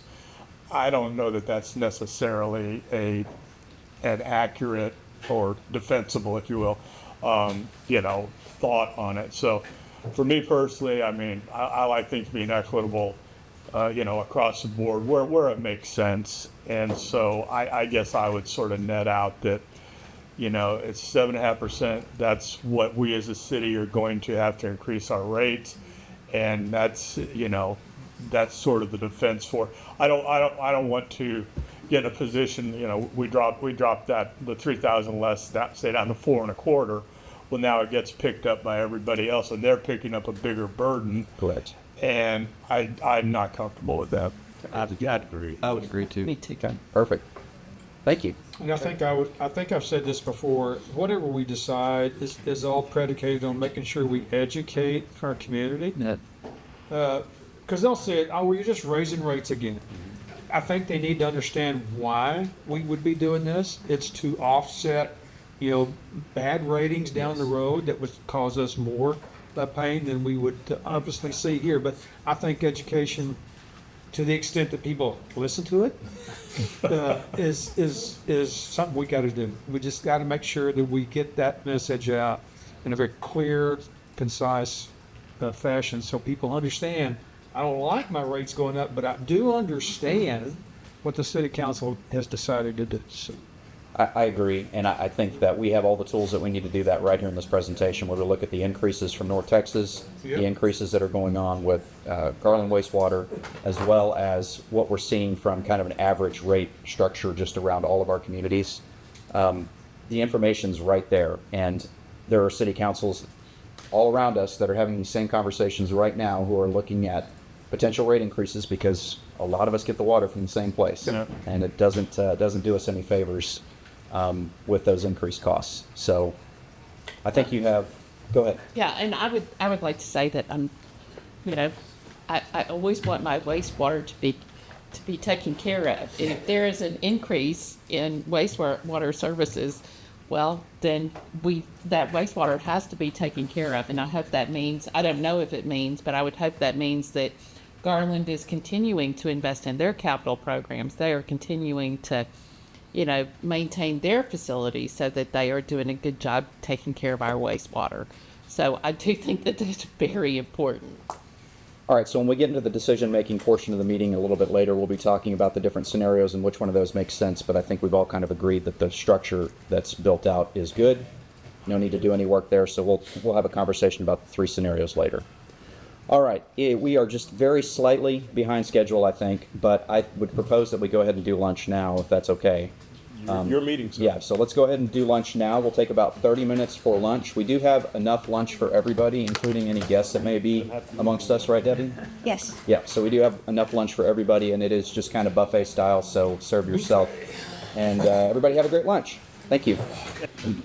All right, we are reconvened. It's 12:47 p.m. now, and we're going to continue with refuse rates. Deputy City Manager Christoph Bauer. Thank you. This conversation is going to have a lot of analogous sort of conversation to the one you just had, only it's a little bit fewer zeros in the numbers. the challenge here, of course, Wendy's done a great job of coming up with several options for you. So we're going to try and make that a little simpler and get your direction and move forward. So I'm going to go quickly over sort of where we've gone and making some decisions, and then we're going to get you straight into some rate options for you to give us feedback on. So remember, April 8th, we talked about bulky service. That was the big issue we've been addressed a number of times this year. On May 1st, we actually looked at what we wanted to do to solve that problem, and then came back on May 6th to approve a contract amendment. Okay, so we actually changed mid-year the bulky service provided, and of course that had a rate impact.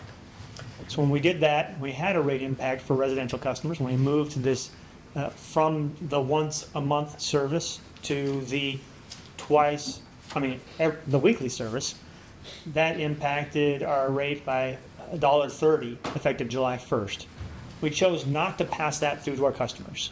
So in order to do that, we actually are getting our expenses went up, but our revenues did not go up. So that means we actually are projecting a smaller fund balance than the year. So we use some of our fund balance to subsidize that rate and not pass it through at that time. So October 1st, we have two things that are happening. We have the CPI impact, which impacts both the residential and the customer side. Plus we have this change in service impact, which happened as of July 1st. So our residential charge, I'm making sure I get this right, currently is $20.36. We need to go to $20.58 just to cover the impact. Yeah, our current is $20.36. You can see up here on October 1st, what they were charging us has gone up. And so that's how much we pass through. Okay, so another way to look at it, our current fund target policy is 5% minimum. We do recommend that we sort of go above that. That's kind of our minimum level. F25, we were headed toward 8. We believe we're going to get to about 6, based on the fact that we did not pass through that increase that happened July 1st. So we've got 3 options for you, which is to continue to sort of focus on the minimum, which is 5%.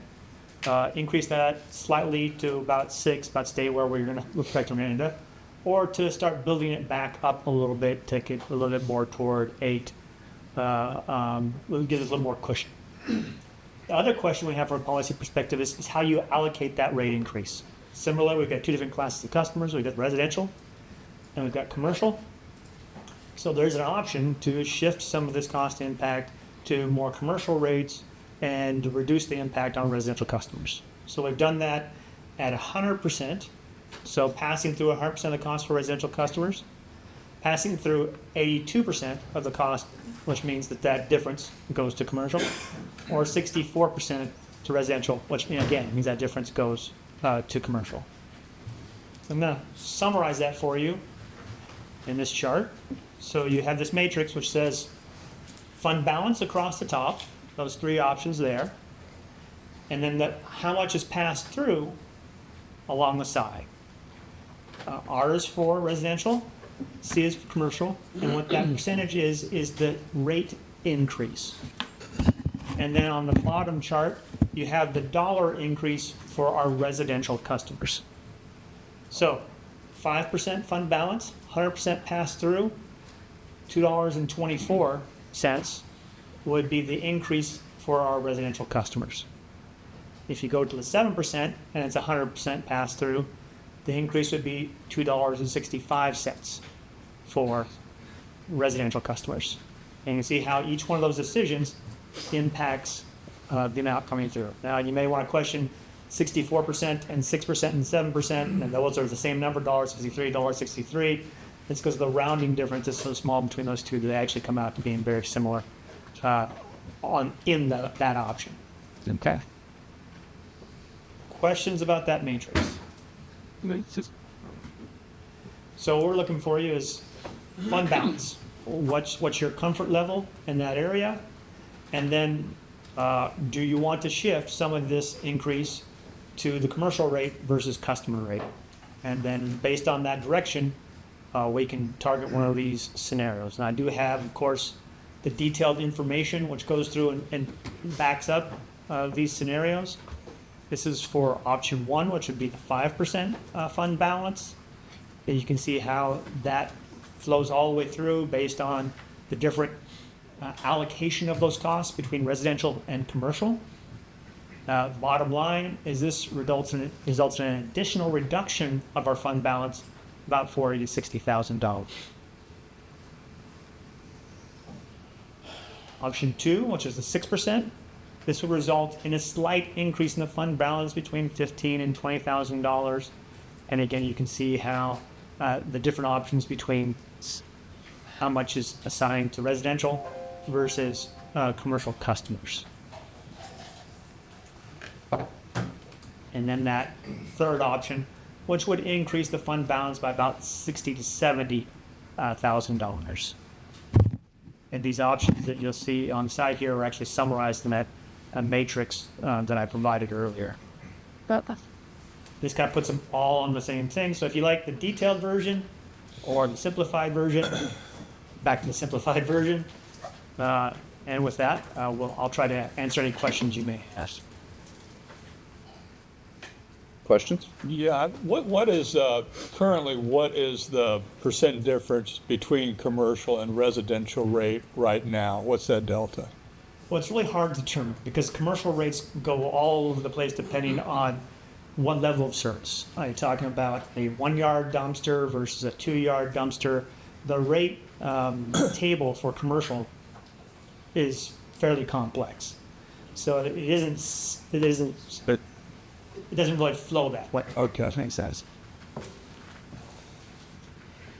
So my question would be, when and how do we use the fund reserve? When do we use that reserve? Why is it important that we have that? When would it be used? It'd be used for unexpected, costs. Again, this is not as complex as your sort of water and sewer rates. We don't have a debt coverage ratio. We don't have any debt in this fund. It could be used to respond to a natural disaster where we needed to have some funds, where we need to clear up garbage or other issues in the community. It can be used for a significant change in service. High winds event. Yeah. Throughout the whole city. Exactly. So where we have some refuse, certainly it can be used for something like that.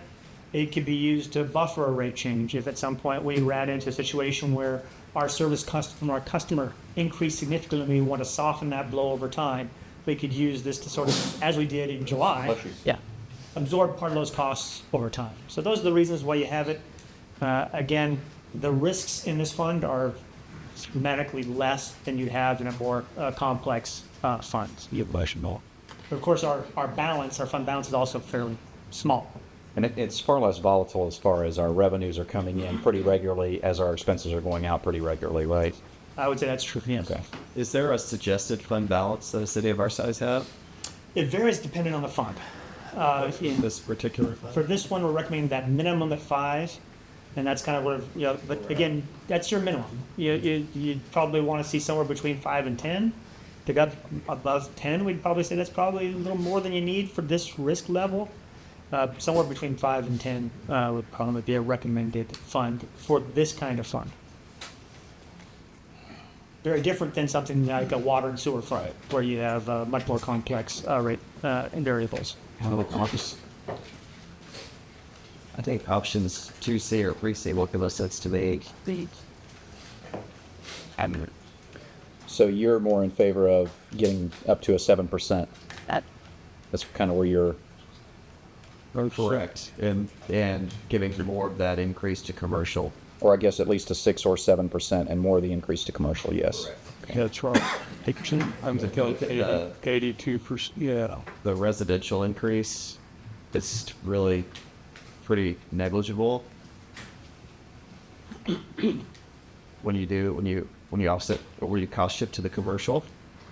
And we're still building the fund balance. It's at basically almost it's the lowest we want it to be. So we need to build it up a little bit.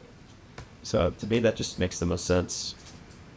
Because with water, since we're not like Plano with big commercial, we can't really get that much shift differential there. But with this, it looks like we can actually do something and accomplish that same kind of thing. So to me, that makes sense. We'll go into other considerations, but to me, that makes sense.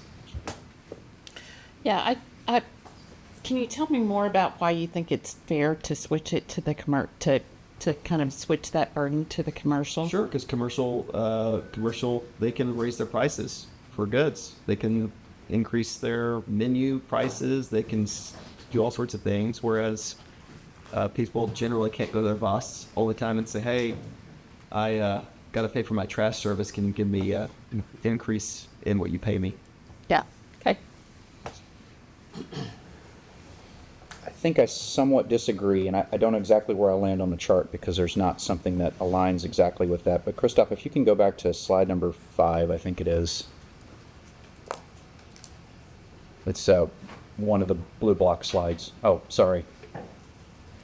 Keep going back. Yeah, that one.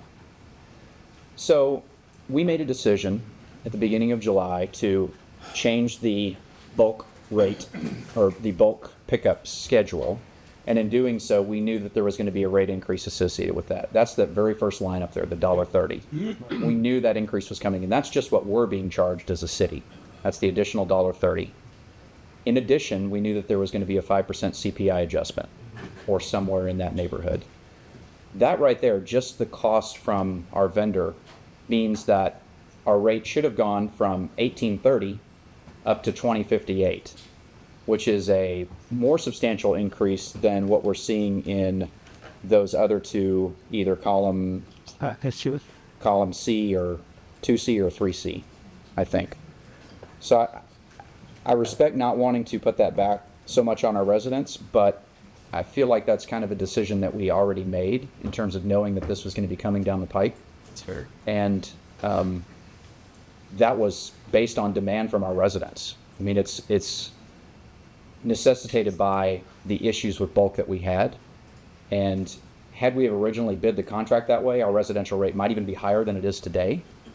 So I think that it's probably a little bit more reasonable to find some more middle ground here in balancing the residential and commercial increase. That's fair. Well, correct me if I'm wrong, but I think the residential is 100% right now, correct? It's 100% of pass-through? Yeah, pass-through, there's no pass-through. The residential pays the bulk of the pay, and commercial does not pay the rest of it. So let me help with that, just because when he's talking about 100%, he's talking about the rate increase. And so right now, in fiscal year 25, we subsidized that rate increase for the remainder of the fiscal year. Yes. So I'm not sure. You're saying My whole thing is when we bid this out, we didn't bid it out and try to take anything off the back of the residential. Actually, we did when I got here, because you're right, we didn't, but we didn't, negotiated but then down. you came in, you we changed. We negotiated it down a little bit. Yes, sir. Off the backs of How the much residential. was that changing? I don't remember the percentage, but it amounted to about $200,000 to $300,000. Which And then the way last it year, should have always been. year before, we reduced it by 1 penny or something. We got, was it 25 cents, 5 cents? We reduced the rate. So we've given a lot of breaks, subsidies, shifts in cost burdens away from the residential. I mean, it's just a financial fact. That's where I was going with it. Check. And to kind of go back to what the mayor was saying, I mean, options, if you look at the fund balance options, 5, 6, and 7, Right. You don't pass through the total costs until you get to 6 or 7. At 5, we're still eating our reserves in order to meet our obligations. So our revenues are still below our expenses under 5. 6, we get it about balance. 7, we generate a little bit more for reserves. So under, you can go back to this one. In that first column, 5, we're not passing through the full costs. At 6 and 100, that $2.44, we're passing through the full cost of the rate, the CPI, and the service change increase to our residential customers. Any of the other numbers other than that 2.44, we're either collecting a little more to get to fund balance, or we're collecting a little less by passing it on to a commercial customer or reducing our fund balance. So that 2.44 is the full pass-through, 100% pass-through to our residential customers based on the level of service that's been changed.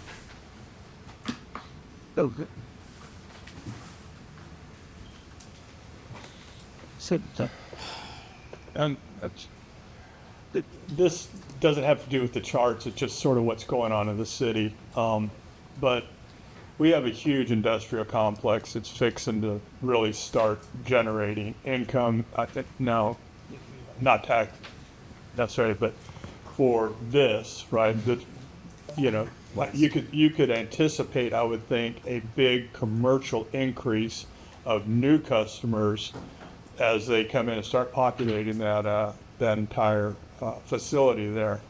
So I'm just kind of looking at this sort of somewhat as a short snapshot in time, knowing that, you know, because that's what we've always suffered from, is a lack of a really strong commercial base. It's gonna get better. I'm not gonna say it solved our problems, but it is gonna get better. I guess that kind of where I net out on it, I don't like being at the very minimum of our 5%, but a 6%, that's 1% increase, with maybe the knowledge that that is actually, you know, if we do the 82%, you know, and offset that with commercial, that there may be more actual upside in, pick a time period, 18 months, 24 months, or whatever, just because of increased commercial activity that we know is going to happen. We're not speculating that somebody's going to do something or hope that we get, you know, this kind of business or not. So I'm just kind of throwing it out there just as a sort of, you know, just sort of a thought exercise, kind of as you look at the numbers. So yeah, for me, I tend to be there at the 82% for residential part of it, and then That'd be the 2.04? Yeah, I'm sorry, and then we go to the 6% fund balance.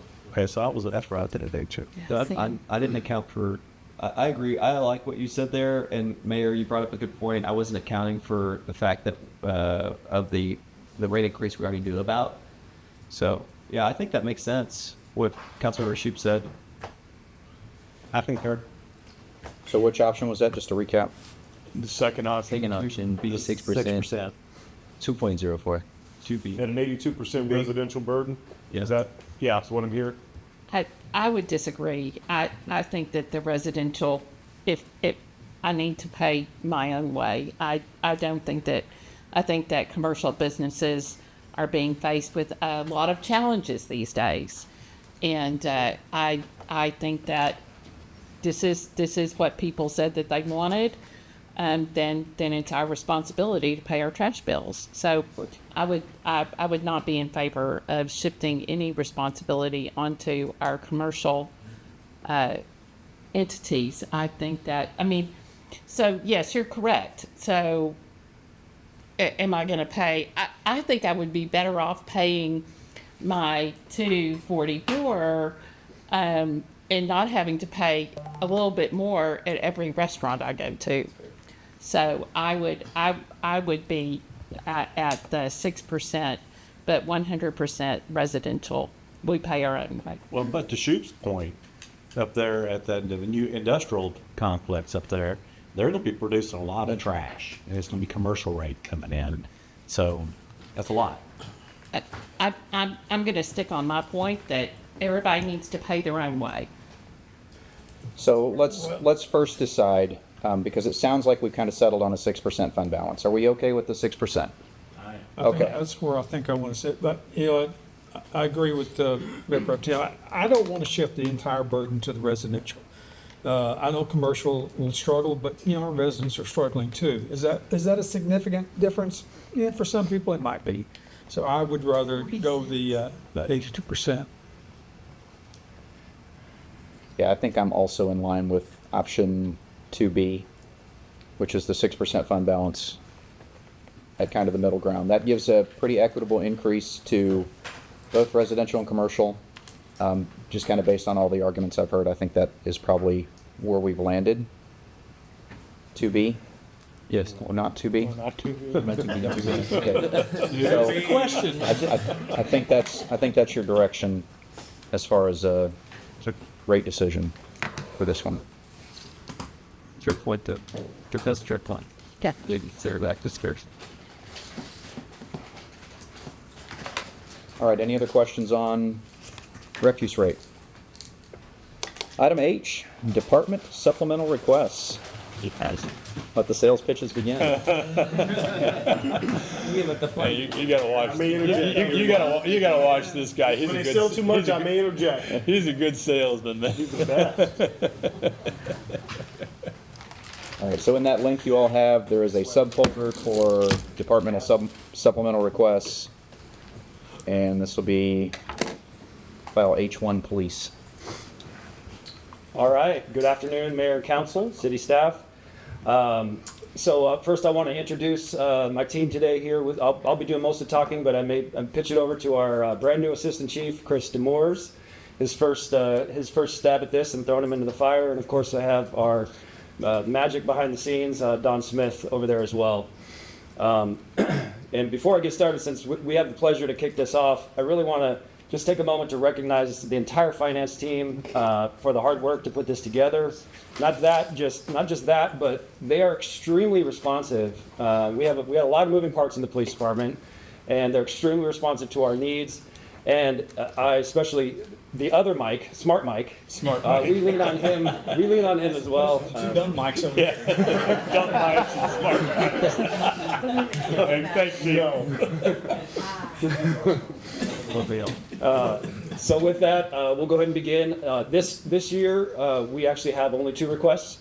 We have a request for a detention assistant supervisor, and we have a request for 2 police officers and a vehicle. Now I want to start, before we get into the details of this presentation, we had to make a decision this year. And it's a tough decision because I'm sure when you all, and I do too as well, want to focus on our police officers. And when we think about public safety and we think about the police department, we visualize typically what you see here, police officers in a uniform. And that is extremely critical and important part. But we had to prioritize these 2 requests, which one ultimately should be our top request. And what we landed on is that despite the need, I'd much rather be asking for more officers, to be candid. Unfortunately, we can't ignore the risk and liability associated with our jail, our detention staff. And so I want to paint a picture for you about the operations in our jail. First of all, just the staffing, and I'll do this with the police department as well. We have a detention center that has 9 full-time detention officers, 2 assistant supervisors, and 1 manager. They cover 24 hours a day, 4 shifts. So 2 supervisors cover 4 shifts, 12-hour shifts, 7 days a week, 24 hours a day. What is significant about our jail is, you see the pie chart or the graphs over there. Obviously, part of our crime reduction strategy is removing the criminal element. We're not trying to arrest our way out of lower crime, but that is a function of the police department. And because of the significant increase in proactive, preventative, high visibility policing that's happening on the street is resulting in an increase in bookings. I believe it's 24%, it's a little bit difficult to see there. 24% increase in bookings from 23 to 24, and the year before that, I believe it was 22%. And here's why ultimately we landed on this being a top priority. This is the one that causes me to lose a little bit of sleep at night. Our detention staff, they have a minimum staffing of 2. Years ago, there was a minimum staffing of 1. And the reason it changed to 2 is because the city of Rowlett experienced an in-custody death with only 1 detention officer working. I've been through several of those through my 26-year career. And that is not something that is fun to go through. It's not fun when the DOJ is knocking on your doorstep, asking you questions about your safety and your operations. First and foremost, our detention staff are typically much younger in age than our police officers. They're not TCOL fully certified police officers. They can be hired on at 18 years old. So our staff is very young. And they have a minimum staffing of 2. But particularly what causes me concern is at night, when the officers are out on the street, and there's 2 18 to 21-year-old, 22, 23-year-old officers working together in that jail, they have to fend for themselves when they're in a fight with a combative inmate until those officers can clear their calls and get into the building to help them. typically during the day, there's people around the police department. There's professional staff, non-sworn, there's police officers that are having their lunch or what have you. And oftentimes they can get on the radio if they're dealing with someone that's fighting with them, and they can run downstairs and help out in the jail. At night, they have to fend for themselves until those officers can get there. This year alone, we've had 4 officers injured in fights with combative inmates where they were out on injury leave for a significant, extended period of time with only 9 officers working. Fortunately, they weren't seriously injured, but it did require them to be out for some time. I also want to highlight, just 6 months ago, December 16th of 2024, Ellis County Detention Officer was removing an inmate from a cell in the Ellis County Jail and was knocked down and beaten to death, choked to death in the Ellis County Jail. This is why this is our top priority. I can't in good conscience ignore the risk and liability associated with operating a jail, and by adding an assistant supervisor, we'll have 3 supervisors plus a manager across 4 shifts instead of 2 across 4 shifts. So really, at the end of the day, the direct oversight and leadership, additional training for these officers. I also want to mention that we're also doing our part in the sense that we've applied for a grant through the Department of Justice and a partnership with Saxe PD. They do fund one of our, we have an ILA with Saxe where they fund one of our 9 detention officers fully. And so we also partnered with them on a grant through the Justice Assistance Grant to add an additional detention officer if we're able to receive that grant that will cover the funding of that additional officer for a period of 3 years. We are, as I understand it, so far we're making the first and second cut, so we're optimistic that could get approved, but it's not a for sure thing. You know, the vision in the police department is to be a leading public safety agency in the state of Texas. Not the leading, but a leading. And so that's a big part of why, you know, Assistant Chief Demores is here with his experience from Farmers Branch, and I just want to have him speak on, he's overseen a jail. Farmers Branch is a similar sized agency. We're not trying to compare Rowlett to Garland or Plano. Similar sized agency, a little bit smaller, few less bookings than Rowlett, but I'll have him speak to how the operations that he's experienced and now knowing where we're at. Thanks, Chief. So, as Chief said, my name is Chris Demores. I'm probably one of the more recent additions to the Rowlett Police Department. I'm absolutely happy to be here. In my former life, I worked for the Farmers Branch Police Department for 21 years, and I don't bring that up to reminisce, but during that time, I spent 4 years over the jail. I was jail commander over their operations, and there's a lot of similarities between Rowlett and the Farmers Branch jail, the 2 jails. They're similar in size in that they can hold approximately 30 detainees in a pinch. It's really rare to see 30 detainees in a pinch, but it is something that if there is a necessary need for that, then both jails could certainly do that. With that being said, Farmers Branch Jail brings in about 3,500 detainees on an annual basis. That's how many walk through the door.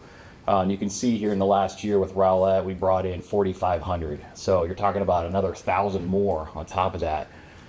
This is where the comparison comes into play here.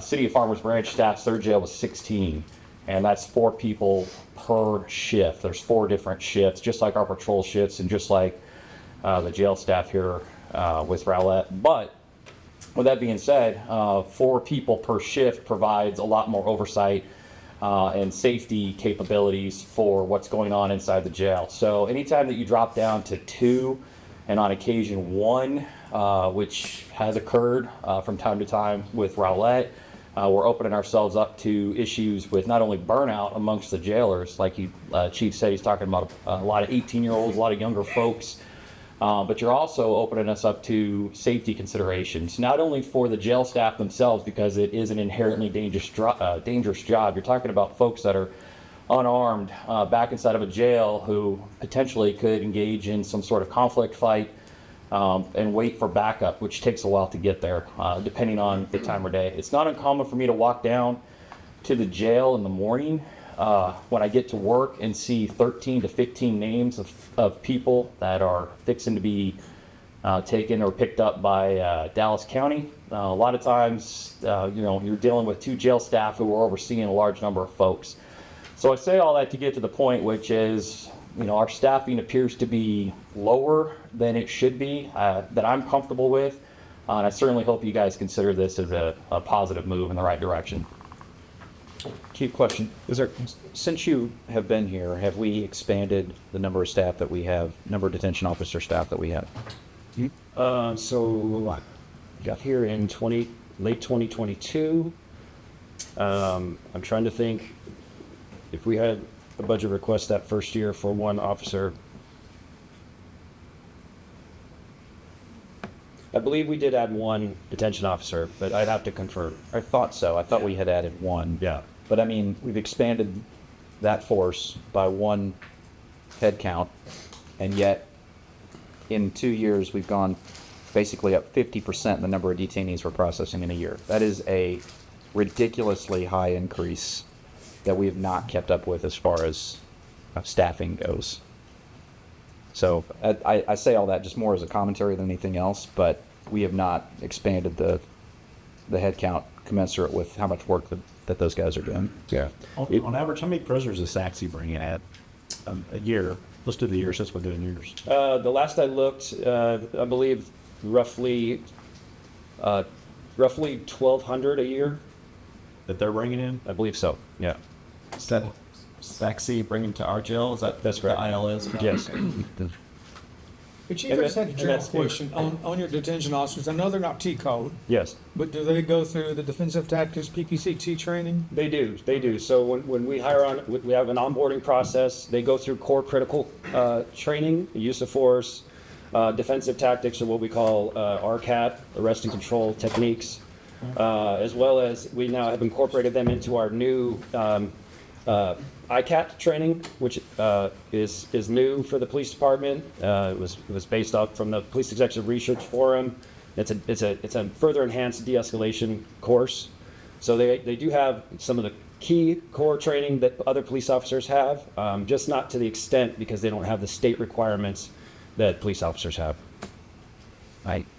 And I'm sorry, so the grant officer, that would be an additional officer as well? Yes, ma'am. If we are approved on the grant, we would receive one additional state-funded that grant that would cover us for 3 years. And then you'd pick it up. And then we pick it up. And so would that give us the 4 like you had in Summers Branch? We'd still be short if you're comparing those two agencies. And I don't necessarily want to make it because it is an apples to oranges comparison, all things being considered. But no, we would still fall short of 16. That's what they operate with. I'm just using that as a point to illustrate just for safety concerns. So that would bring us to 11. Yes, ma'am. If we got the grant. I mean, in reality, their numbers could be higher if they had more space. So they go to the new jail and they get more people, bigger jail. That way they won't be closing jail. Right now you're closing jail at times, correct? On rare occasions, we have had to, mainly because of the configuration when there's female detainees that have to be separated, or we have a limited number of secure cells for combative inmates. In the design of the new facility, we've taken that into consideration so that we make sure that we're designed more efficiently for a larger population if needed. One thing I'll mention that I forgot is that where we typically, from my experience, found ourselves getting in trouble with regard to in-custody death situations is that the detention officers are responsible to conduct a cell check every 30 minutes throughout their shift. You can imagine when there was only one, how problematic that was. Well, there's 2 now as a minimum. And then if they have a suicidal person or a combative inmate, they do cell checks every 15 minutes. Where almost all in-custody deaths I've been involved in have occurred is when those officers are distracted. When they're pulled away from monitoring the cameras and doing their 30-minute cell checks to deal with a combative inmate, to deal with a suicidal subject, to deal with someone that's sick, and they miss their cell check, and before you know it, someone hung themselves or has some kind of medical episode that they couldn't address. So by increasing the supervision, we ensure, A, that there's oversight to be sure those things are happening, but also by increasing the staffing, we're gonna work toward a minimum of 3 per shift instead of 2.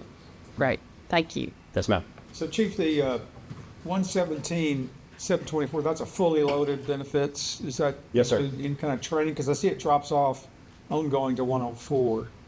Yes, that's the initial onboarding, the initial cost of the hire, and then that's the 104 is just the recurring expenses. Uniform, equipment. An additional taser, an additional, equipment, body-worn camera, et cetera. If I just ask a quick question, just more informational, what is the average length of time in our jail for a detainee? No, that's a great question. Mayor Pro Tem, I believe most bookings are roughly 48 hours, but they can be as long as 5 or even I think, it's 5 days. Oh, really? Okay. And just procedurally, is at those times of transfer, because I know all of our detainees at some point transfer out, is that considered, I guess, a high-risk operation? Or not? The transfer? Yeah. The physical when transfer? when we're taking people out, we're going through, we're putting them in a vehicle, getting them out of there. Is that just, as a police officer, what's the risk, sort of the risk analysis? So there are release times where Dallas County will come pick up their inmates, and then of course we have transports that we have to do as well. I think anytime you're transporting an inmate, because it could be someone that was arrested on a minor crime that has a violent criminal history. Yeah. And so we deal with, everything from the people that just had a bad day and, made a mistake and had never committed any crime to violent criminal offenders that ultimately, serve their time and have to be transported to other facilities. Can I add to that a Yes, little bit? please. Yeah, if you don't mind. Dallas County is rather unreliable in terms of regular pickups. Okay. They're supposed to be there, usually it's every 24 hours to do a pickup and transfer. For folks that are, it's felony charges and anything above a Class C misdemeanor typically.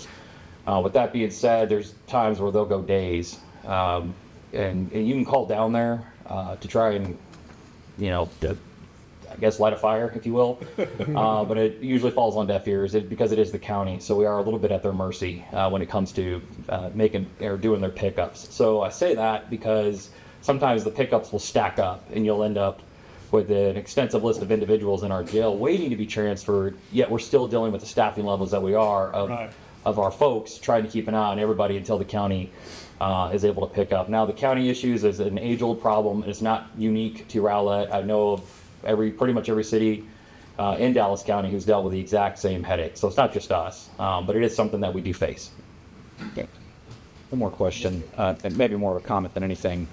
It sounds like, I don't know how long Saxe's funded one of our detention officers, but if your memory serves you and they're actually bringing us 1,200 inmates in a year, to me, they need to be picking up another detention officer. I don't know how that negotiation goes, but I would like to see us. Say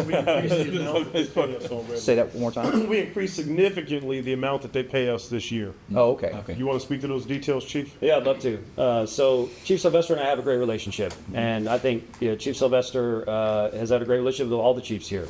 The original agreement in 2020 with Saxe was obviously a different time. It was during COVID.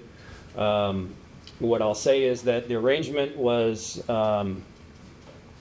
leaned heavily, almost more of on a handshake type of agreement. It was based off of the base pay of one Rowlett detention officer.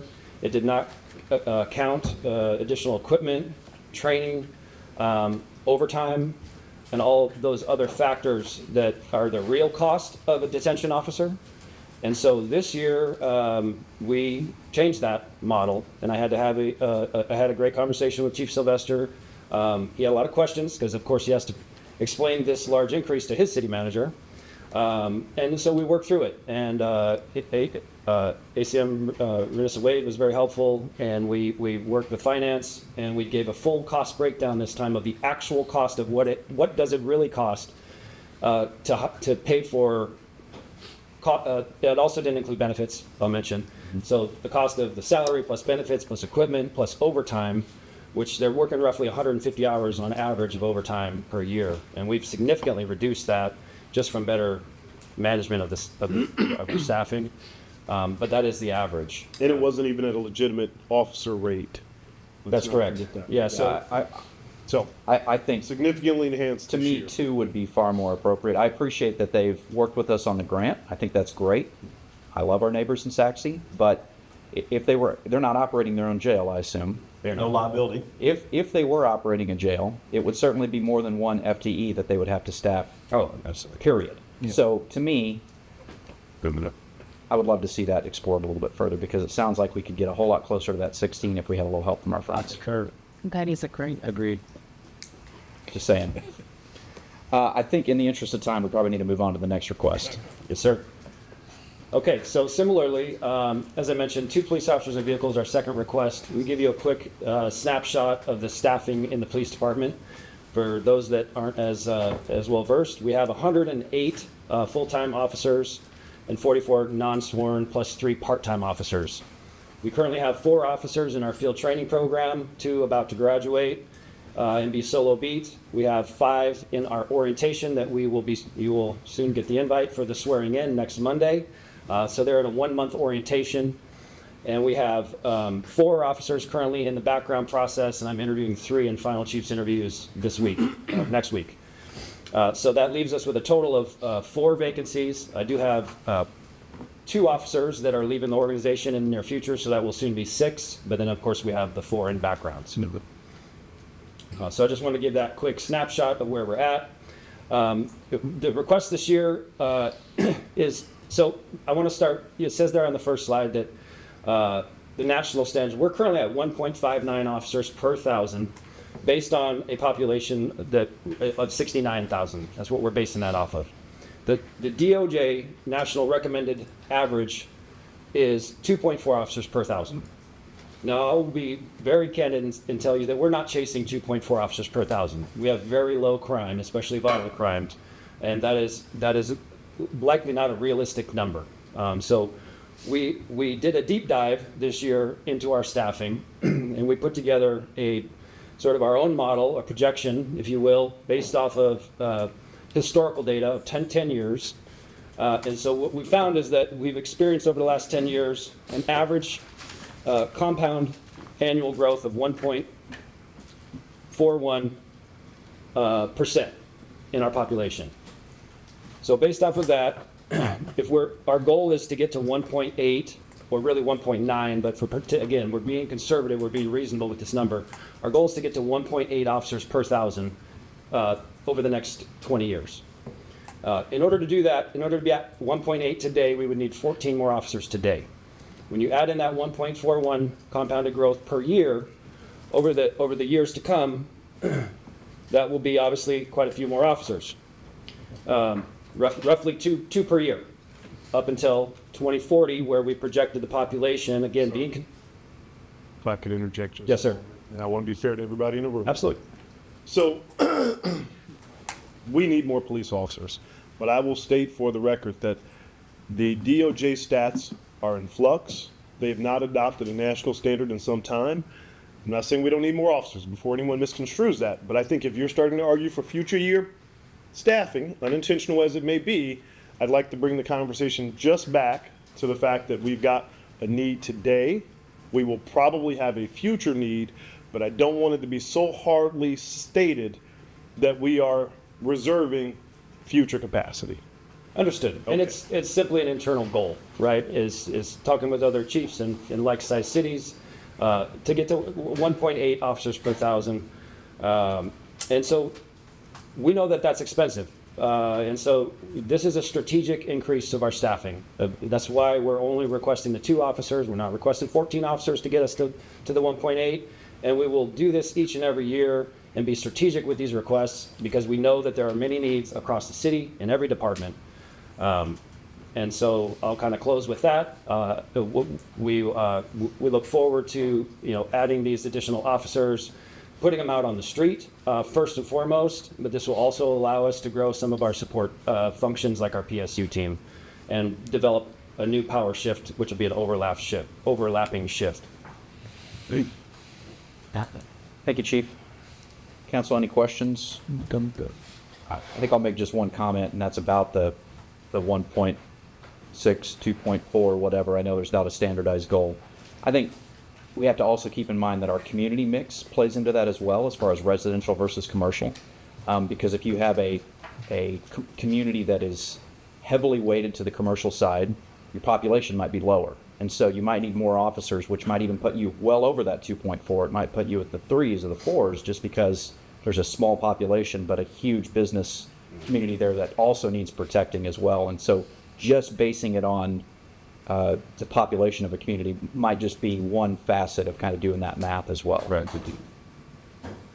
And we are a bedroom community. I think everybody knows that, but primarily residential here. And so we have far more people in homes than we do in our business community. Well, one of the things that you really want to do is you want to have the officer to have more time that he's able to patrol that he's not on. You want officers on the streets going places than having them spending time at a call on the highway or whatever. So if you only have enough officers to handle the calls, their own stuff, there's nobody available and we're waiting in the queue, you don't want that. You want an officer to have as much time as he has, be able to drive through those neighborhoods and stuff like that. So the more officers, the more time are being proactive and going out and doing stuff instead of being a reactive police department. You want to be a proactive, have the officers to go after things, go do stuff, make your community safer. If you have less officers, they're reactive. So you can be just like Dallas and they're reactive. And you've seen how that is. Or if you want to have a community that's safe and the officers, you're seeing them go by you, you want to be proactive, then we have to invest in that. Just because it's on the slide, I'm just kind of curious that response time's up by a minute 35.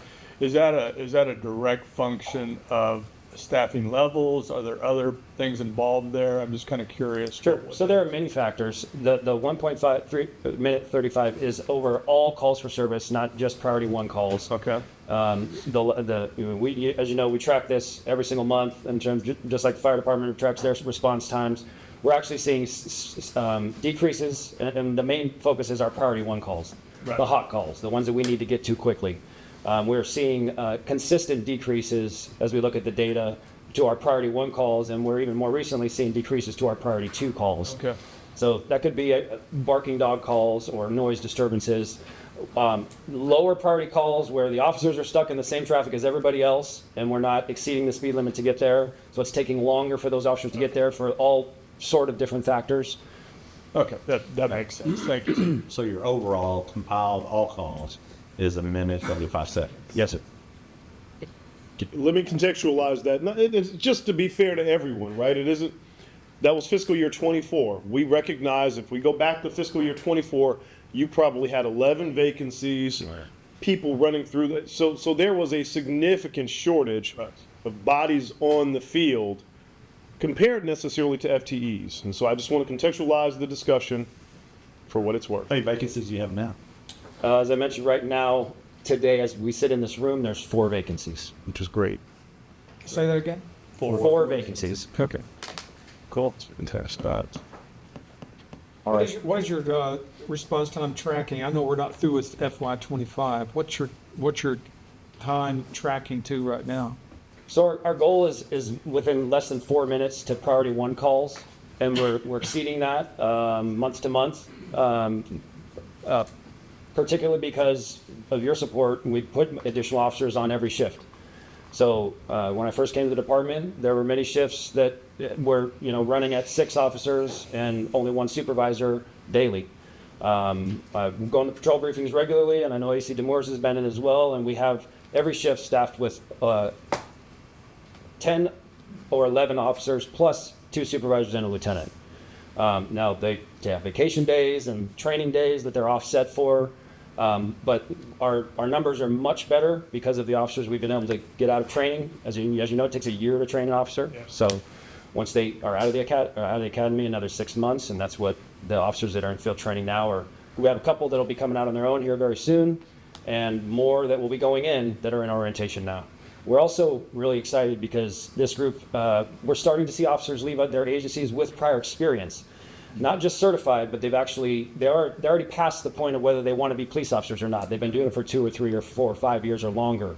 And in this orientation group that we'll swear in next week, we have an officer that left Carrollton, was willing to take a reduction in pay to come to our agency, and we have an officer with 22 prior years of experience as well. Chief, to add on to what Chief's saying, that's a big deal to be a destination. If you got folks that are wanting to leave their current agencies or come out of retirement, I mean, That's like a dream come true right there. I just got contacted yesterday by another officer who reached out to me directly to ask questions and wanted to come in and do a ride along. They're interested in applying as well. My point is that I think we're moving in the right direction. Right. And that, You're living proof, right? I'm here. You're here. and that just led to my question. I mean, thank you guys for everything that you do. Just thinking about, Chief, you want to get to that 1.8. What is our retention rate currently as we're moving forward with officers? So the retention, I don't have, I can't give you that right now.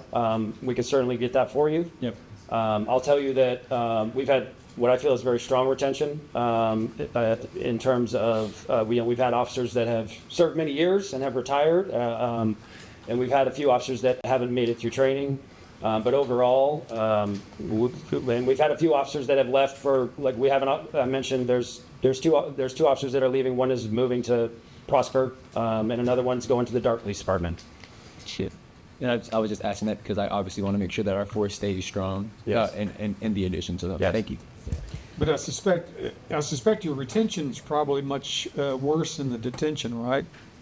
Given the age and the nature of the work as your. So detention, that's a good question. Detention tends to be a little bit more of a revolving door. Yeah. We recently, in fact, 2 that we're swearing in are homegrown. They came from our detention center.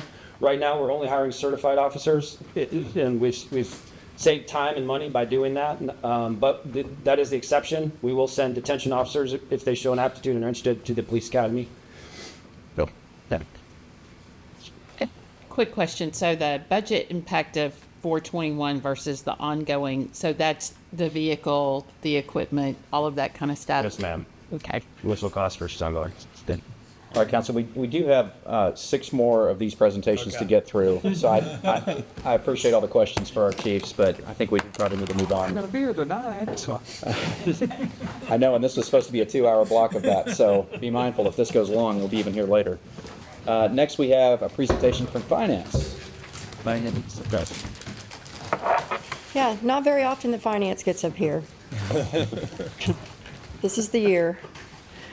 The one thing that I'm asking for this year is a purchasing agent. Right now, our purchasing department is a staff of 2, 1 purchasing manager and 1 purchasing agent for the entire city. First, if you look over in the right box, I just want to outline that our purchasing department does more than just assist departments with and guide departments with all of their procurement needs. They also review all of the staff reports for the procurement compliance that go to you. They want to make sure that everything has been followed. We followed the law for everything before you even have a time to consider it. They administer our entire P-card program. They coordinate all of our city auctions from all of our assets that go out of service. They also manage citywide supply accounts like our Amazon accounts, our staple accounts, all the workflow to make sure that supervisors and directors are approving those things before they actually go through purchases. They maintain our EERP vendor database so that any vendor that's added into the system to make payment, any new customer that comes online, they have to go through a rigorous IRS check, TINS number, make sure everything's correct, so it's a little time consuming. So they do a lot for all of the departments in the city in excess of just guiding with procurement needs. Second slide, I do want to show you just quickly that the growth that we've had so far. Halfway, this was through March, so halfway through the fiscal year this year, we were already at 87% of what we did the entire fiscal year last year for processing POs. So we processed 684 or 672 POs last year. We were already at 595 in March, 6 months through the year this year. And then bids, same through March. We were already at 87% of last year with 20 active bids too. Their workload is almost doubling at this point, and what's causing that is that increased volume. I mean, if you think about it, look at these large debt issuance that we're sending out. All of that stuff needs to go out for bid. It's all got to go through the procurement process. It's all got to go through purchasing's hands and purchasing's eyes. So as these debt issuances keep growing and keep occurring, we need the expertise and the support of our entire purchasing department. We have increased budget expense every year, just the cost of inflation. We bring on new contracts. Some contracts expire over a certain amount of time. And that team works with all the departments to get the best deal on the next contract that we're going to go into. And remember, there's only 2 of them for the entire city. So this request, the purpose of it is to provide service enhancements to our departments. And what the goal is to specifically align an agent to each department. My previous city that I worked for, this was common. It was a much bigger city, but I think Rowlett is we're starting to shift that way, that we're issuing a lot of debt. We have a lot of needs. We're a growing city, and it's at the point now where, police needs to have a dedicated procurement professional that knows their business, and they don't have to start all over ever again, with everything that they purchase. It's just a much more efficient process. And if we have 3 purchasing agents, we can assign to groups. This Public Works Parks gets this person, fire in this department, a smaller department gets this person, and it's really focal, specialized. They have a specialized purchasing agent that each department will have to work with them. It'll also help them manage their contracts. Right now, departments, for the most part, are responsible for knowing when their contracts are going to expire.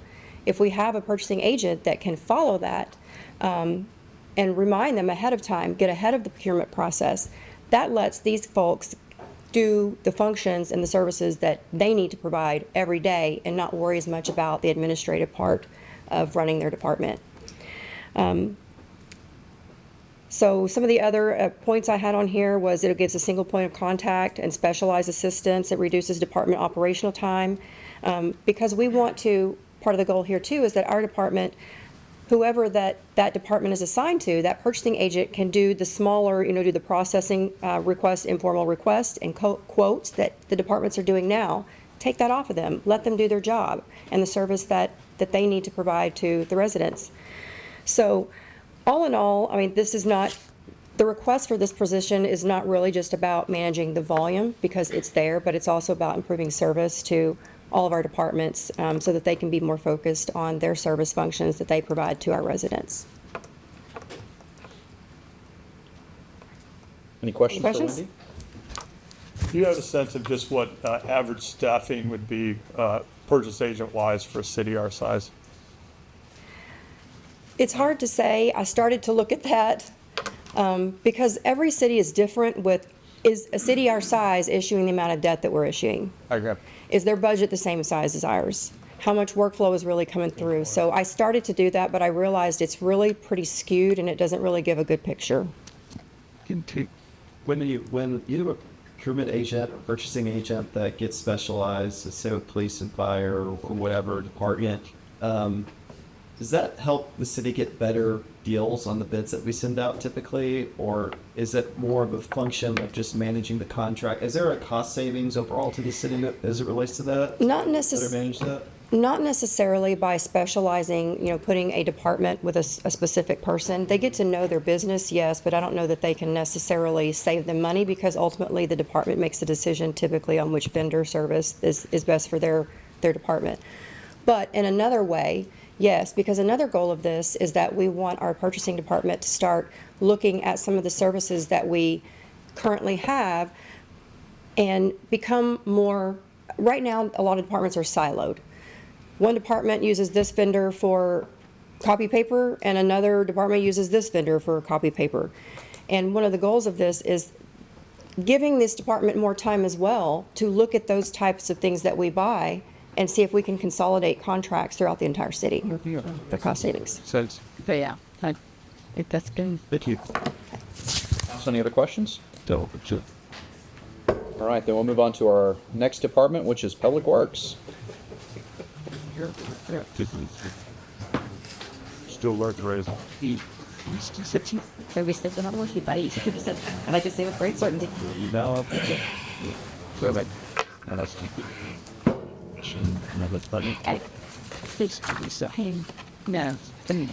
Good afternoon, Honorable Mayor and members of the council. Thank you for allowing me the opportunity to talk with you about our Public Works Fiscal Year 26 supplemental requests. We have 2 requests this year. Both of them are actually full-time staff members. Our first is a fleet technician. We are requesting an additional fleet maintenance technician and associated equipment and shop bay modifications to allow any service bay to service any vehicle. We currently are servicing our approximate 400-piece fleet with 2 maintenance technicians. The industry standard is to have 1 technician for every 50 to 60 pieces of equipment, which would be equivalent to approximately 6 to 8 technicians. So adding this position will bring us slightly more in line with industry standards, but we are woefully understaffed right now. The fleet shop averages about 2,100 to 2,500 service requests per year. That number has been increasing due to an increased number of vehicles within the fleet. Last year, we had a total of 2,352 tracked service requests that were completed. However, vehicles that were sent out for repair are not included within that number. So we are tracking that moving forward, but it just wasn't at that point. If we do not have the technology to effect service on the vehicle, or if the repair is going to cause it to wait in the queue too long, we will go ahead and send those vehicles out. So those are the vehicles that we do send out. We currently average approximately 3 days to complete each service request, and we do anticipate that reducing to 2 days if we have a third technician, which would allow us to increase our in-house work by approximately 25%. The fleet shop currently has 2 service bays. However, only one of those has a 4-post lift that is able to lift vehicles larger than a 1,500 pickup. We're requesting to remove a wall in the fleet shop to create another service bay, in addition to installing 2 4-post lifts so that all 3 bays will be able to accommodate all vehicles. The total impact on the budget is $133,218, as you can see there, with $81,223 being the ongoing cost per year and $51,995 being the one-time cost for modification of the fleet shop and equipment for the new technician. With that, I'd be happy to answer any questions you may have. Would you anticipate a cost savings with having another technician by not having to send equipment out to a third-party company, or is that going to kind of happen anyway just because of the nature of it? Mayor Pro Tem Shoup, we don't have the data to really justify or quantify that at the moment, but my anticipation would be that our costs would go down as we're servicing more in-house as opposed to sending them out, but we're going to have to track that over time. Any other questions regarding this request?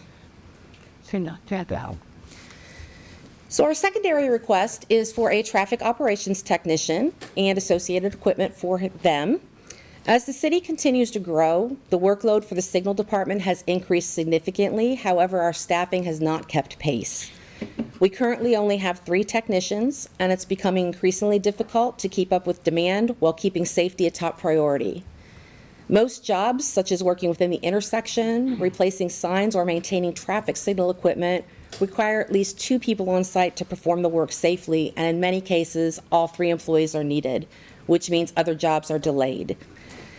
Traffic operations receives approximately 1,000 work orders per year, along with 1,000 citizen requests for service. All requests are processed and closed out. If the work order is something that can be resolved, it's done based on priority and level of importance. If it cannot be resolved in a timely manner, then the creator of the request is notified with the explanation, and we move forward as best we can on those. The city is also required by state law to replace all of our traffic signs and poles with breakaway versions. We're currently approximately 30% complete with the replacement of the street name and regulatory signs within the city. We still have more than about 5,000 signs that need to be replaced and upgraded. And we do not have a formal deadline in order to complete that, but our goal is to have all signs and poles upgraded within 5 years. With the addition of another technician, we can split into 2 two-person crews and nearly double the sign replacement process and signal work. Signs will be able to be produced while installations are ongoing, and we will be able to cover more ground, respond faster, and meet state requirements without compromising safety. The total impact on the budget, as you can see here, is $80,090, with $76,360 being ongoing cost per year and $3730 being a one-time cost for the equipment for the new technician. With the upgrade to the traffic signals throughout the city, does that help our efficiencies, and thus we might not necessarily need this position after that takes place? I believe that the efficiencies will be helped with the new traffic signal system. However, we do still need the fourth person from a safety standpoint. Even though we're upgrading the traffic signals, which should hopefully help with some of our operational issues that we may get called out, on emergencies for. We do still need to replace all the breakaway signs, and from a safety perspective, it is much better to have two-person crews out there as opposed to having one person out by themselves and a two-person crew. On the state mandated breakaway poles, are we just talking about on major roadways, not residential and stuff? I need to verify that. I apologize, Councilmember Gibbs. I believe it is all roadways, but I will double check and verify that. And so currently there's a 3-person team, or there's a 1-person team and a 2-person? We basically have 3 people. They will sometimes go out in a 2-person team, but if that third person is needed for safety, they will go out as 1 3-person team. Right, if they're doing something in an intersection or something like that. Correct. Okay. And I'm sure the state didn't give us any funding for that mandated change. No, it is an unfunded mandate, similar to many others that we have. Yes, I think that's why she said there's no completion date, really. Correct. Now, how many poles you say we have remaining? We have 1,000 work orders per year, along with 1,000 citizen requests. So approximately 2,000 requests per year come into the traffic signal shop. They do process all of them within a year. At the breakaway poles. Oh, I'm so sorry. We have about 30% complete. We have 5,000 remaining to be done. Yeah. So still a significant number to be done.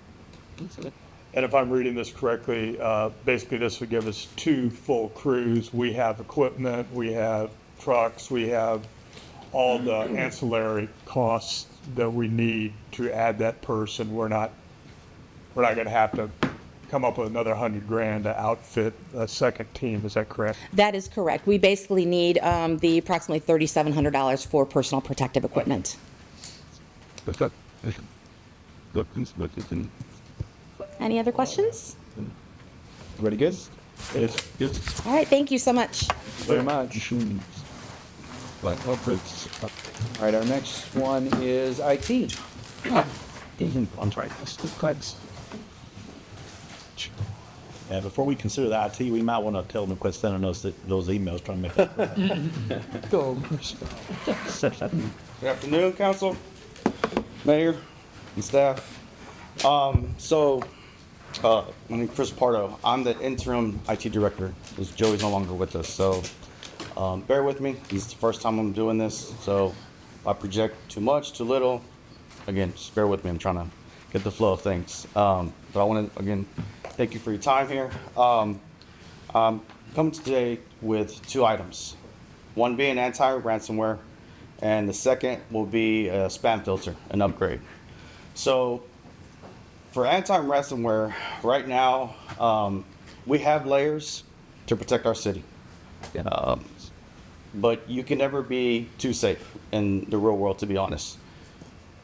We have tools that are there to help protect citizens, data, the 911 operations, things of that nature. But all it takes is just one thing, and that can knock us down. It won't be for hours. It could be days. It could be weeks.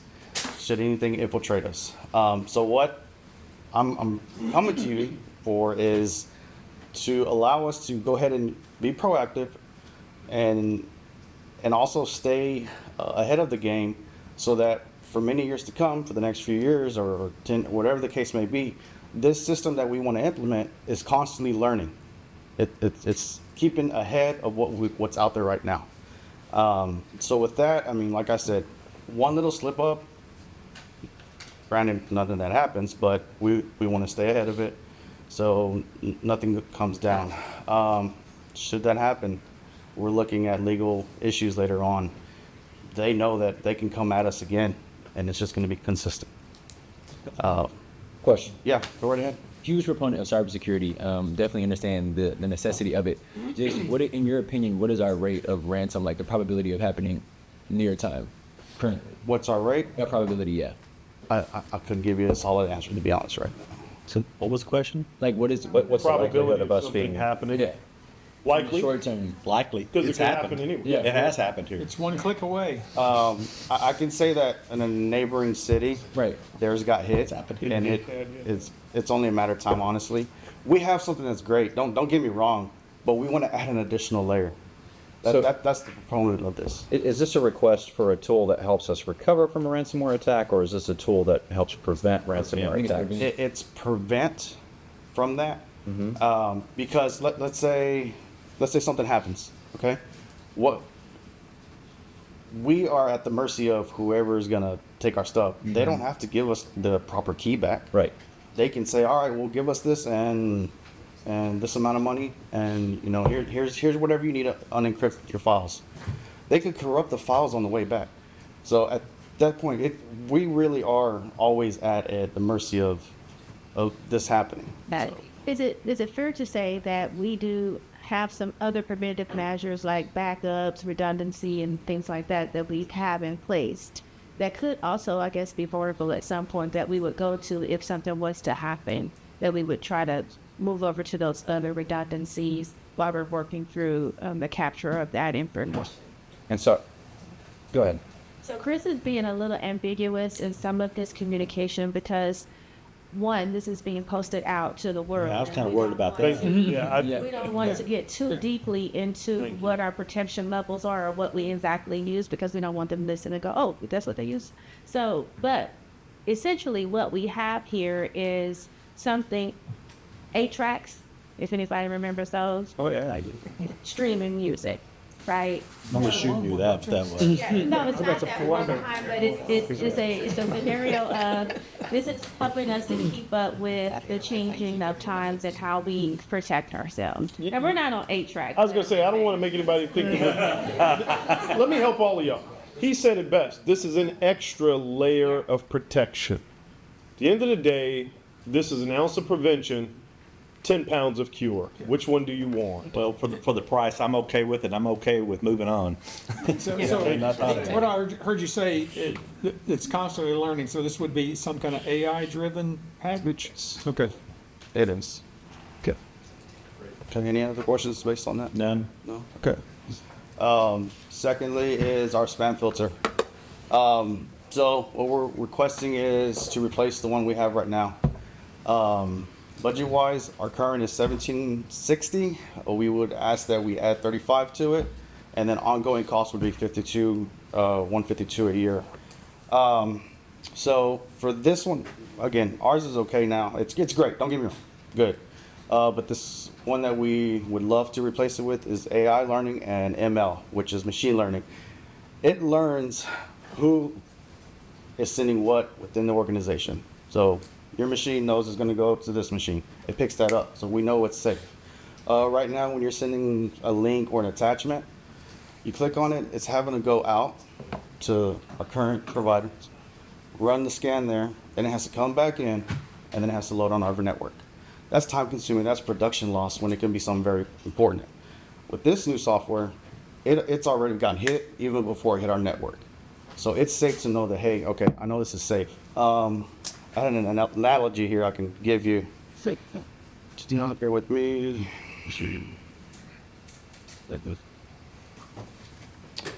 So think of email as your front door. Right now, someone can dress up as a delivery person and trick their way in. The new spam filter is like a smart doorman who checks their badge, scans the package, and only lets real visitors through. It's about as simple as I can get to it. Again, this is going to replace what we have right now.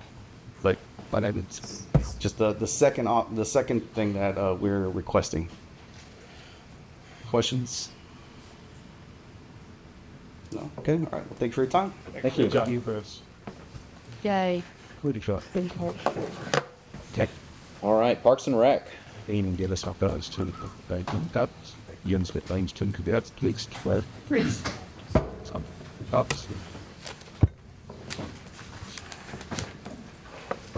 Good afternoon, Mayor, Council, Ryan Mullins, Director of Parks and Recreation. Happy to be here today. Go through the slides. So our first request this year is for some replacement of tables and chairs at the Rowlett Community Center and a storage cart to move those. Currently, the round tables that we have are in disrepair. I wish I could have gotten some better pictures of them, but it's kind of hard to get into the details of things starting to kind of fall off them, trim pieces coming off, scratches in them, and things like that. They're transported from the ABC room all the way over to Gym B, so the storage carts kind of take a beating. that's kind of normal in a rec center. You don't always have so much storage right there to put that massive amount of tables and chairs in there, so they're moved across the building. Equipment is used daily. Senior programs, I think everyone in this room has been to the RCC probably for a meeting before and used the tables and chairs and all the rentals, all the community events and everything. I think it's just time that we get a new fresh set. New inventory will improve the presentation for people, safety, functionality for all users. This stuff's getting set up, taken down, sometimes daily, often, up and down, up and down. It's just wear and tear. The request is for $18,650, and that's to buy 30 round top tables, 30 rectangular tables, 250 chairs, and then the storage racks are for the round tables to move those. Our next request is for a replacement of 4 treadmills at the RCC. Treadmills are always in recreational facilities, fitness facilities, most popular piece of cardio equipment that you have. No exception here. They've got tons of mileage on them. I think the date there was wrong when I was asking questions about this. It was a 2024 power outage that I think blew the motherboards inside of these treadmills. They were repaired, but it's just not as good. One thing I want to do when we go, if we do get these pieces of equipment, is you can download the mileage sort of on like an odometer on a car. What you'll find is maybe around placement of them, the ones on the end get a little bit more, so you flip them. So people don't know, they just go to the one on the end because that's where they go all the time. It has lower mileage over here, I'm going to flip it over there, put the higher mileage over here. Everybody's good. Try to even the wear and tear on these things. Like rotating your tires. Yep, rotating our treadmills. So our last request here is for a 14-passenger ADA accessible van. Currently, the department doesn't have a van. Been borrowing one. Sorry. Yeah, I did have a question on the previous slide. I'm sorry. I was the one that asked Mr. Hall about some improvements to the RCC. I see the treadmills. Is there any effort to work on some of the workout machines? Because as you probably know, you go in there and some of the covering is severely cracked. I've noticed, there's times when a machine is out of service for a long period of time. I don't know if that's because you can't find someone to work on it, or we just don't have the funds to fix it. But typically there's some various machines that are either out or need some serious attention. Short answer is yes. Yes, yeah, I want to. Yeah, we're looking at that. So I've already talked to a gentleman there. I was wanting to show me he said scars on his elbows where the cracked equipment is hitting him. And elbow pads and everything. Yes, sir. Yeah, that's next on the list to go through all that. I know that, in fact, I had, sitting on my desk a quote, it looks like, from someone previously had gotten for new fitness equipment. Of course, I think that's coming maybe more with the improvements of RCC, but that's a more massive undertaking. There is a lot of equipment in there. I have seen the out of order signs that I'm asking. We do have a fitness agreement with a company to come by and look at those. Sometimes it is a parts order, so it's just multi-layers of sometimes issues, but certainly want to correct and rectify all those issues, the facility. On the 14-passenger van here, currently the department is borrowing a 15-passenger van from the fire department and using it for summer camp stuff, and also get to use it for the senior activities. This one's a little more specified. While it can be used department-wide, seniors with the ADA lift, currently we don't have a means of transporting anyone who comes to us in a wheelchair for a program to go anywhere. Using the van is nice, it's great. Some of the seniors with mobility challenges have a hard time getting to the back 4th row in a 15-passenger van. I'm 6'7". I don't squeeze in those vans as well as I used to, and getting back there is a little difficult for me. And some people some people don't want to go. They find if they're taking the van, they either find their own means of transportation, they don't want to get in it. I've had to turn some people down before because they come to us and they're in a wheelchair, and we don't have the means of transporting them at this time. So I wanted to show just some pictures here. This is a side image of the type of vehicle we're looking at. It has an ADA lift on the side of it. Top right corner is an inside look of that. It's 12 seats that don't move. There's 2 jump seats in the back to make it 14 passengers plus a driver. Those 2 jump seats fold up, and you can put 2 wheelchairs in there. Previous city I worked at, we had one of these. Bought it about 2 years ago. And we take it someplace, I ride in the very back because I get more leg room. It's like finding the airplane seat where there's not one in front of you, so it's just magnificent there. But game changer for us. This vehicle does not require a CDL to be driven, so anyone on staff who's comfortable driving a big vehicle like this is fine with driving it. And the bottom right picture is a current vehicle that we're traveling around with. I noticed on it that there's not even steps on the side of it. So they have actually a little stool at times to help some people get up inside there, because this isn't the senior friendly type of vehicle. We're very fortunate we get to borrow it and use it, but it's not one that takes them around very well. Does the 14 passenger van for the wheelchair, does it have a place where you could secure a wheelchair and they could ride in their wheelchair? Yes, that's what you do. That's why I said those. I think the pointer does work here. Does it? No, not on the screen. Yeah, there's 2 jump seats fold up in the back. You get one on either side and secure the wheelchair down. So there'll be some training we need to do on that to make sure that we do that properly. How many programs are there that you're using the vehicle a year?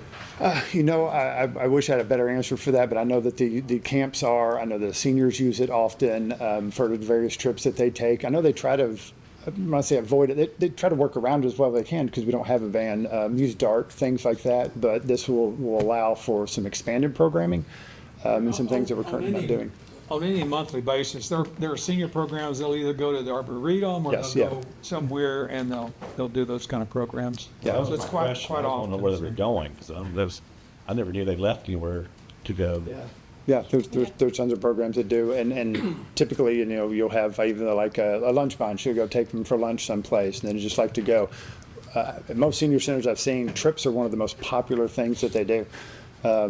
Some people with mobility issues, they just like to sort of be driven and go on these trips with a group. State fair, just all kinds of trips. So you don't have to hire a person to drive the several people, I guess, in the parks or whoever, because you're the driver. Yes, sir.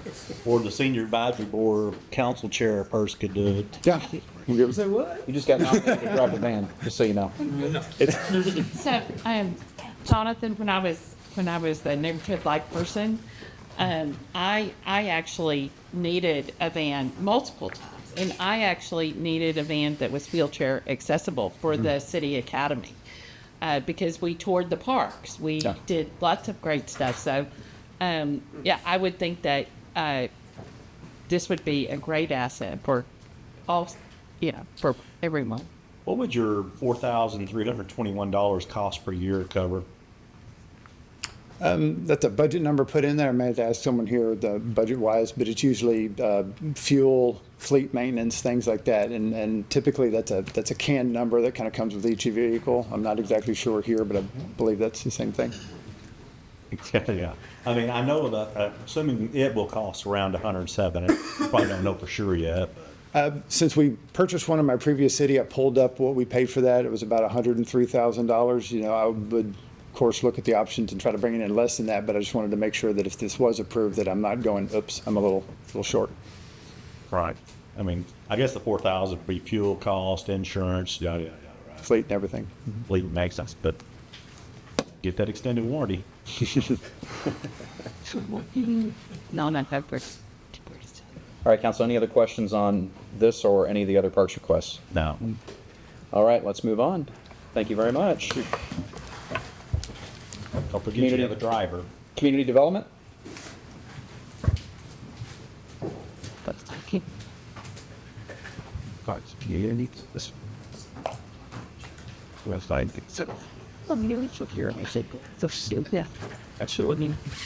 This last year, not domination, make good travel. You're getting work out today.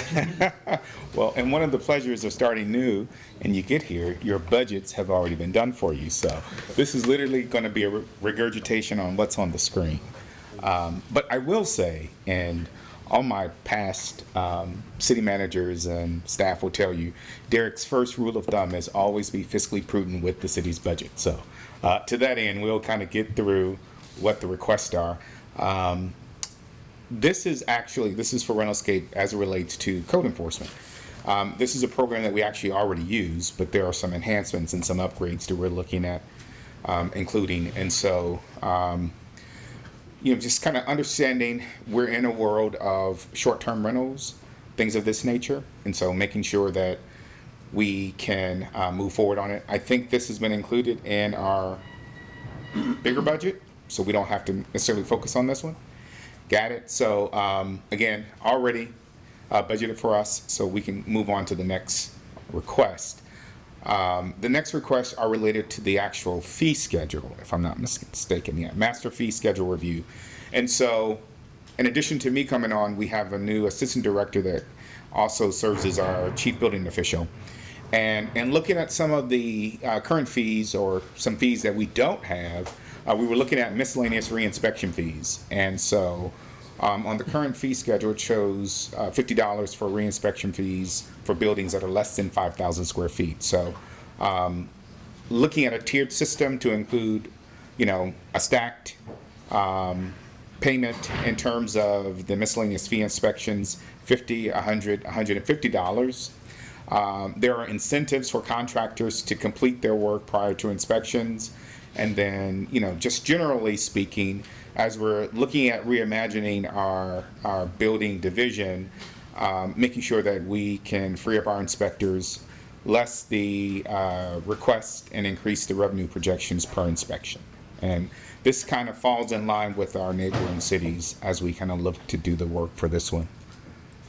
The next one is an after-hour inspection fee. This was not included at all within our current fee schedule, so we want to add this after-hour inspections fee. As we've been talking about generally, there's a great deal of development activity in the city, and so to the extent that we can provide some after-hour services, we want to capture that at a rate of $50, the minimum of 2 hours, so that we can make sure that we are on par and in line with our neighboring cities. And then finally, and we will start to see a number of code amendments in general coming from the city, and that is adding, so that we don't have to bear the cost, we meaning the city, when an applicant is coming and proposing something that is not codified within our code, is not identified within the code, they can put in a request to do a code amendment. We will have a fee of about $500 for that consideration to go before planning and zoning, and then ultimately city council.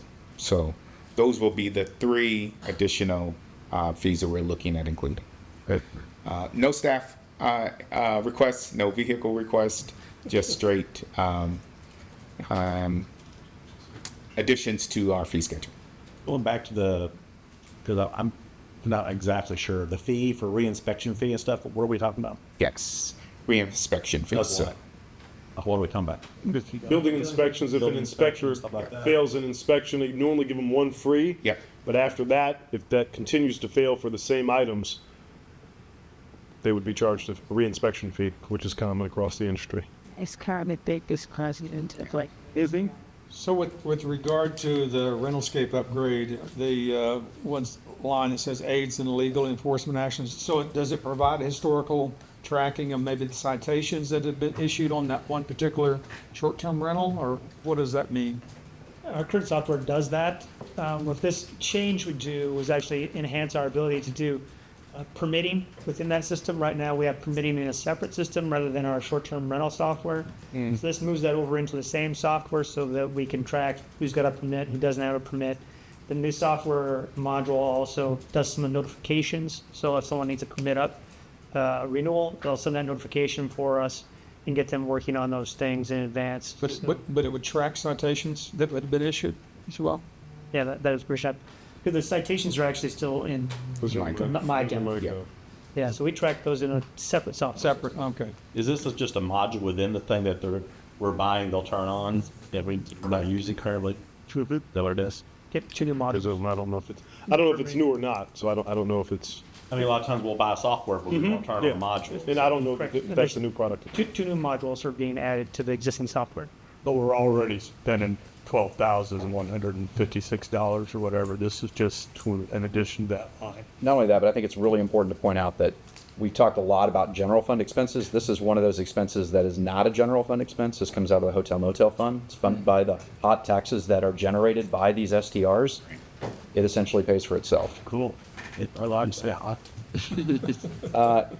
So, been through a few budget cycles. Can't remember when we've reviewed fees as part of supplemental requests. So is this a new? Well, you did last year for just small ones. I think I wanted to make sure you saw them now, right? We have this opportunity to talk to you, receive some feedback versus bringing them cold to you in the midst of the process. So okay. I really do like the reinspection fee and adding a tiered system there. Would they still be afforded a free reinspection like we have today? So the the second, if you will, reinspection. If they fail that freebie, then it's the $50 fee, and then it would go to 100, and then it would go to 150. Okay, on buildings less than 500 or 5,000 square feet. You know, recently I did a case where we're on the 5th inspection. Right. Perfect. I think that's a great program. The after hours, I think, totally makes sense.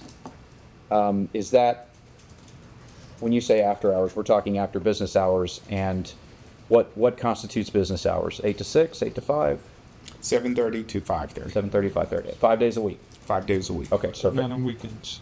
Perfect. Well, that would be an after hours. If Yeah. someone So weekends we consider after? Yes. Mainly asking because with this modified work week we have for some of our staff, I wanted to make sure that included Friday as It well. does. Yeah, we're open Friday. Which I know, but We're I open for just, business. Full service. there's just been That was some. part of the deal. Yep, perfect. Thank you. The code amendments fee, I assume we're talking about, an example of that might be what Zipline brought us with their particular Correct. code amendment? That's exactly. Perfect. Really like that. Thank you. Good stuff. Council, any other questions? That's a huge. Great. Let's move on to the last one, which is the library.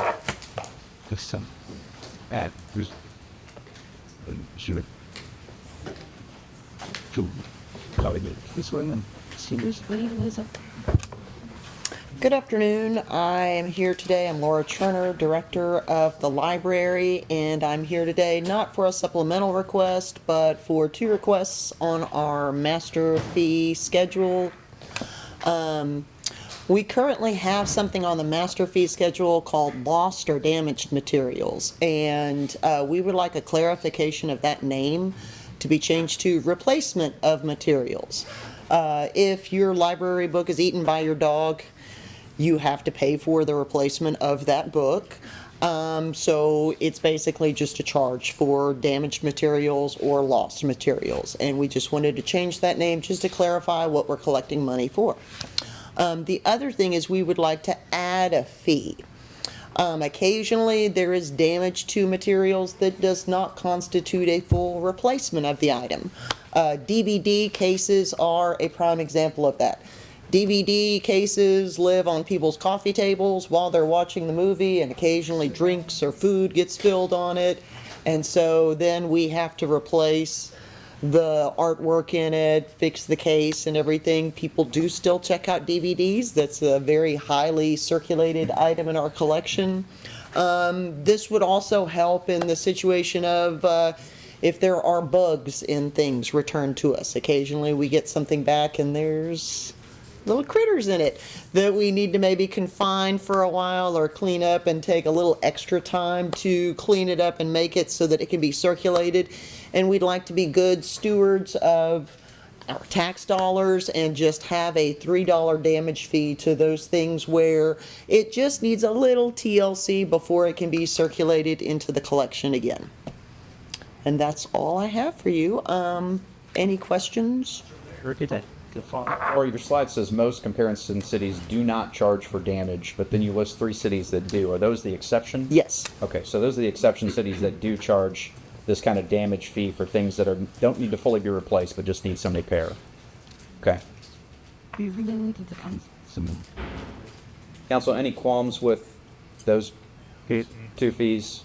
Now, you're an HVAC guy, you know what a DT is. No, I'm still HVAC. I do like the change of the name from the loss to damage to replacement. I think that will just make it a little bit more clear in the master fee schedule.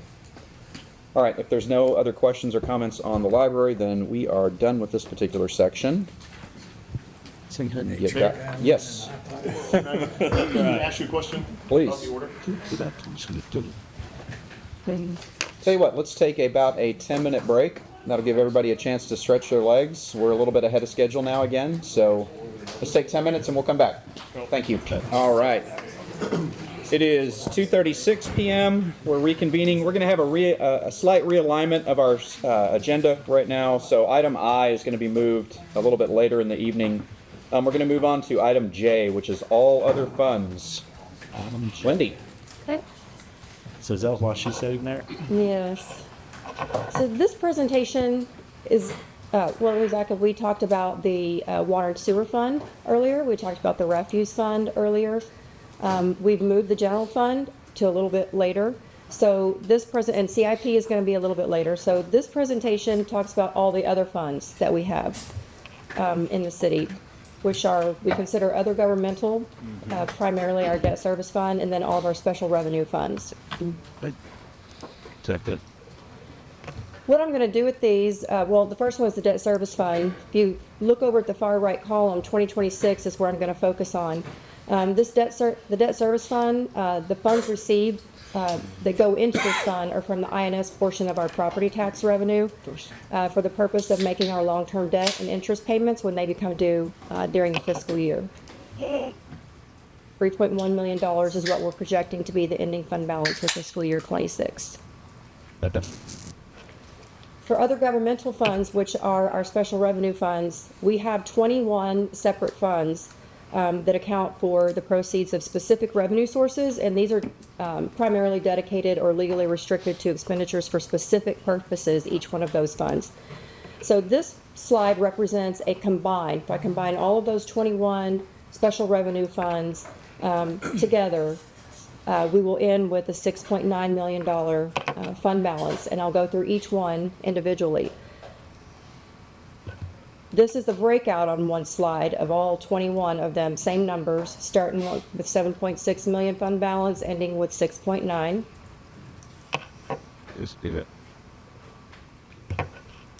When I go through each one of these, just for the sake of time, I'm just going to read what the purpose, the name of the fund, the purpose of it, the type of revenues that go into it, what it can be used for, and what we project the ending fund balance to be in fiscal year 26. And if you want me to stop or you have any questions for each one, just let me know.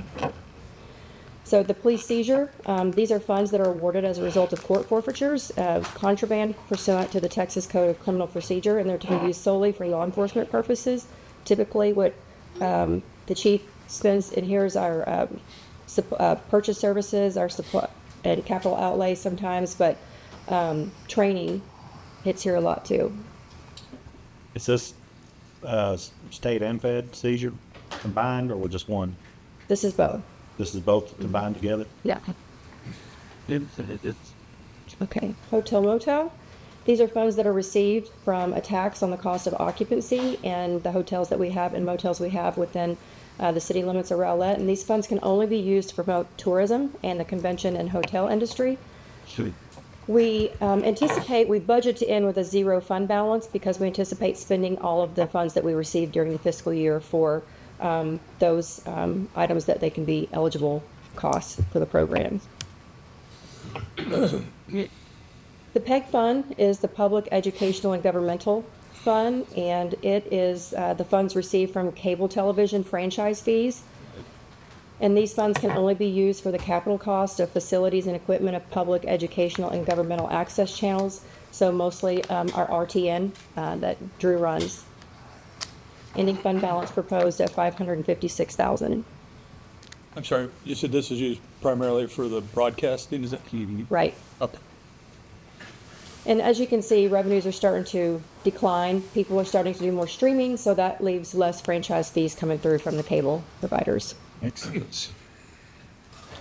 Grants, these are funds that are awarded to the city by various federal or state agencies, and these funds can only be used for eligible program expenditures outlined in each specific grant award. So there are various different, there's library grants, police grants, and each grant has its own stipulation of eligible projects that the funds can be spent on. Again, we anticipate that all of the costs are going to be expended because those are the grant funds that we get. CDBG, these funds are awarded to the city for the Community Development Block Grant CDBG programs, and they can only be used for eligible program expenditures, principally in low areas of low to moderate income. And we anticipate a zero fund balance that we would be using all of those granted funds in the fiscal year. Do we anticipate we will be getting, next year, we will still be getting CDBG, or? Yes, we did. We have got an award for fiscal year 26. Yeah, coming in. And that is that $299,525 there. Court technology, these are funds received from a fee included in our court fines for the purpose of acquiring qualifying technology for the municipal court code. Court as allowed under the Texas Code of Criminal Procedure. These funds are primarily used for our Tyler EERP system. I'm sorry, what is ERP? Our financial software. Oh, okay. Enterprise resource planning. Yes. And we anticipate the ending fund balance to be right under 90,000. Juvenile diversion fund, these are funds received from a fee included in the fines, court fines also, and they're for the purpose of paying salary and benefits for a juvenile case manager. Ending fund balance is expected to be 154,000. Court security, again, these are also fees that are received from a fee included in court fines for the purpose of providing security services for the municipal court.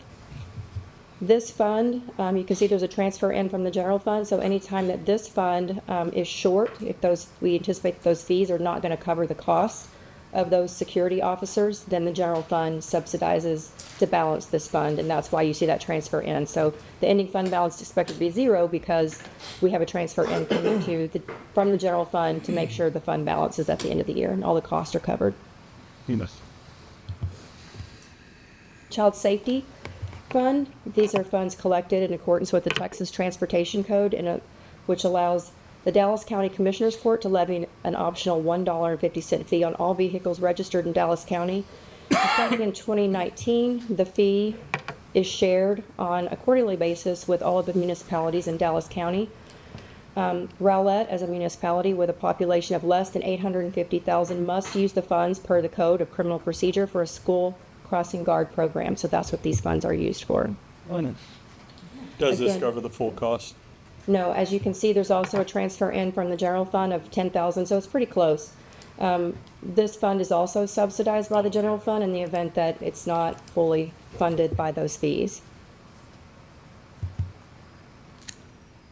This is a very small fund. It's funds received from a fee included in court fines of $15 or $14 collected on all non-jailable misdemeanor offenses. 10 cents of that fee is collected in this fund and may only be used by the city to fund juror reimbursements and otherwise finance the jury services. Anticipated ending fund balance is zero.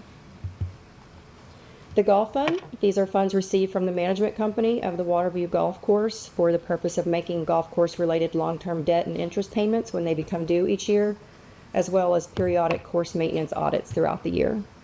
We expect the ending fund balance to be right under 348,000. This is the only one of our special revenue funds that actually in our financial policies does have a ending fund balance reserve policy, and that is to at least be able to fund 1 year of debt service, the following year of debt service. So you can see that the fund balance requirement for fiscal year 26 is the 242,000, so it will be overfunded by almost 105,000. That overage can't be used for anything else. It could be. It can. It could be.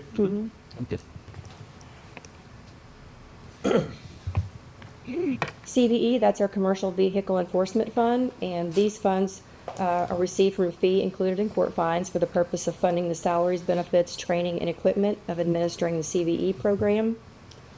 We anticipate that the ending fund balance will be zero. That's because the state gets a portion of this revenue. We are only allowed to keep a certain percentage, so anything that we can charge to this fund, we do that's eligible, so that we get to be able to keep all of the proceeds and the revenues that are generated from these fines.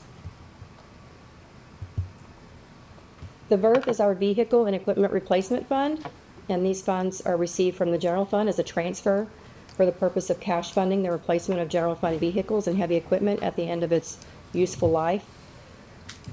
We budget that we're going to spend. We do have a multi-year program of what vehicles we're going to replace each year, but we budget that we're going to spend all of it just in the event that there are any issues throughout the year. We've got the funds available within budget to use. So project ending fund balance at zero.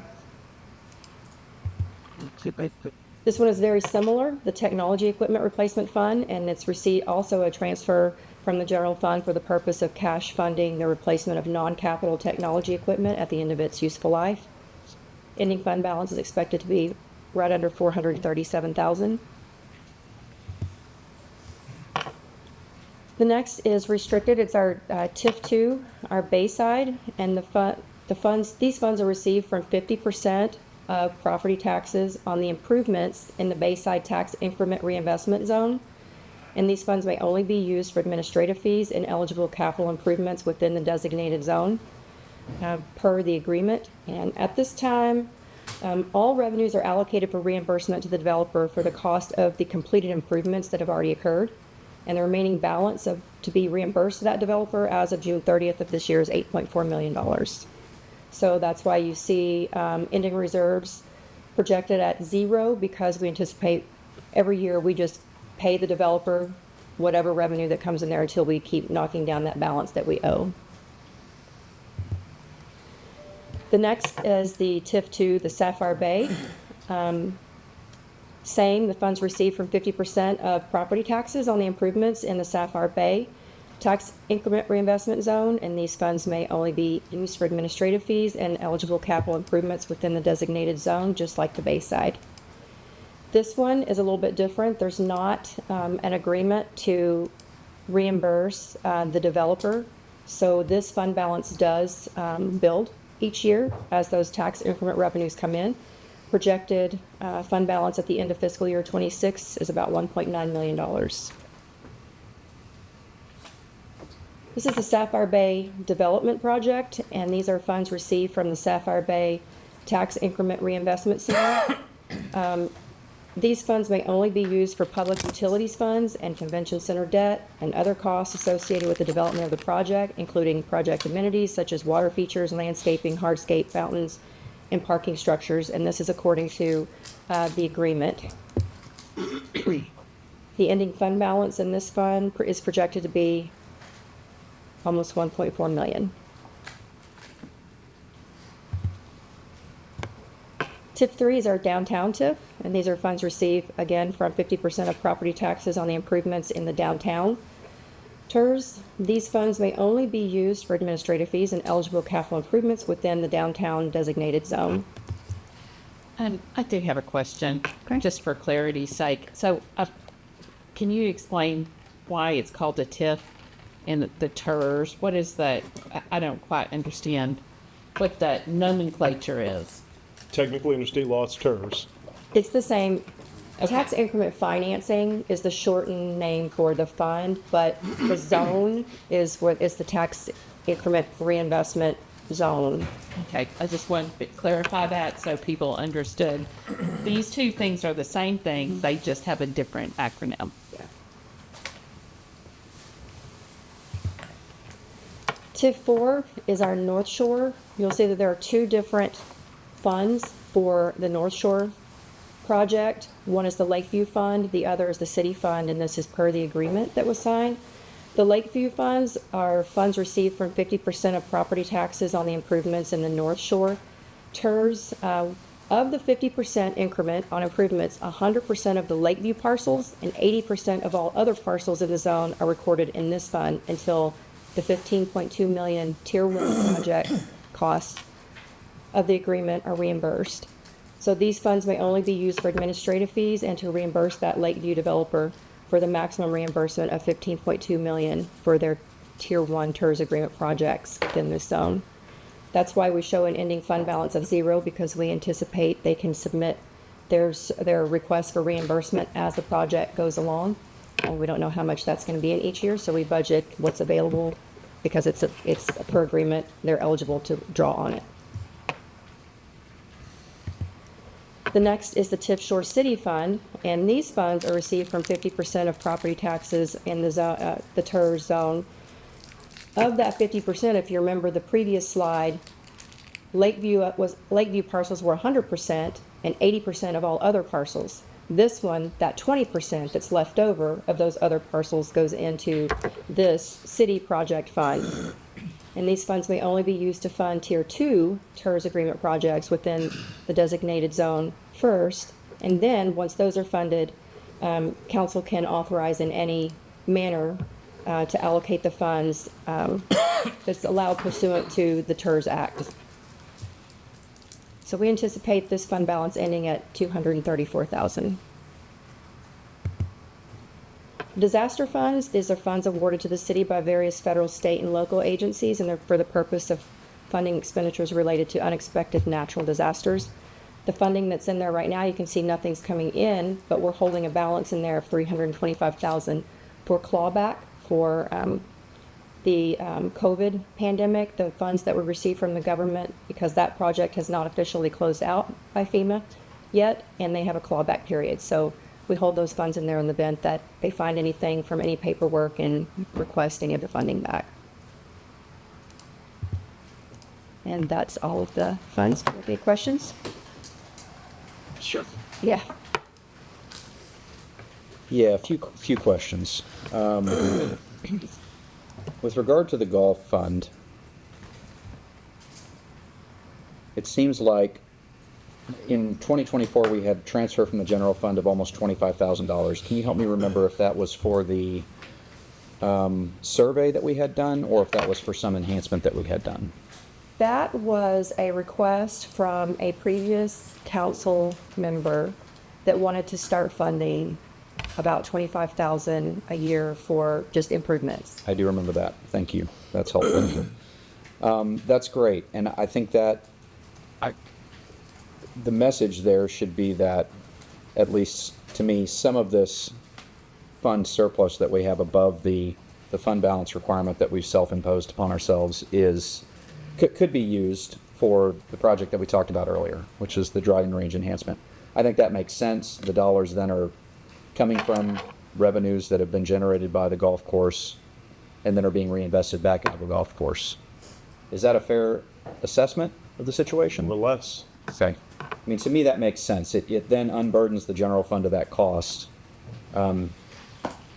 And I think if we've decided, or had decided previously, to set that $25,000 aside, I'd hate for it to just sit in that fund if we intended to use that for enhancements at some point. And I know who that council member was, and I think he would probably agree with the intent of that was for enhancements to the golf course and should be used as such. I have a feeling that was Councilmember Grubasich. Yeah, thought so. The second question I have is on the downtown TIF, or TERS. The balance there has grown, and I know previously we had, or at least I seem to recall, that we were paying an economic development incentive to the developer of the Village Apartments, I thought, out of that fund. Has that expired, or is that complete? Should have been paid out of that fund, and that was part of the memo that I sent to the council some months ago. It was legitimate in the sense that the TIF owed the city some money, some reimbursable money. Fortunately, we arrived at that point where we had overspent maybe about $30,000. And we fixed that. We fixed that, and so now the economic development incentive should rightfully be paid by the city, because that 380 agreement is between the city and the developer, whereas TIF funds are something completely separate. So in fact, we preserved the TIF, and thus you can see the added revenue to the TIF balance. So at the end of 2026, we're anticipating an ending reserve of about $1.3 million. Who is the deciding body that determines how those funds are spent? Board. Is it the TIF board? So when we meet as a TERS board in the spring, we need to perhaps have a discussion about that. Sure. Likely. I would say the same thing for... Well, let me say this, Mayor. Sure. You have eligible projects that have submitted for reimbursement, and you will then decide on if you want to fund it. Although, quite frankly, you don't have a lot of discretion. If it is in the plan, it's owed. And so have some projects, they've already applied? At least one that I'm aware of, Okay. yes. Okay, very good. And then with TIF for the city piece of the North Shore Fund,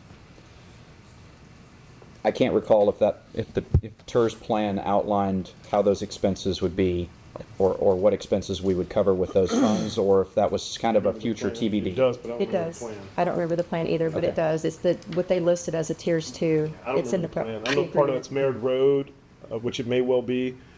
Well, I think part of it might be Merritt Road, but I mean, more importantly to me would be the traffic signals at those intersections, and I'm curious if that is supposed to be covered under the Lakeview plan or under the city plan. My understanding is the Lakeview plan. Lakeview pays for that. Okay. I asked about that here recently. Yes. Thank you. I appreciate that. That is a much needed thing at both Merritt and Liberty Grove, those signals along 190. Okay.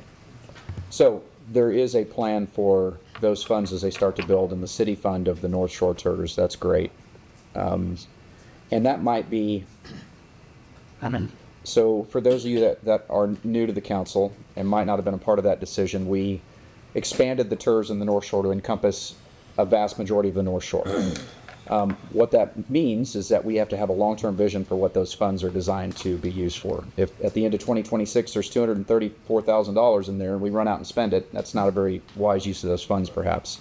Mainly because there is more development that's going to happen in the North Shore as it builds out. And what that's going to mean is major infrastructure enhancements, streets and things like that. Fortunately, we've already got Merritt Road, which is a pretty nice 4-lane road. But there are other infrastructure components that will need to be built up there, and it will be wise to reserve those funds commensurate to that. I don't think I have any other questions. What other questions y'all have?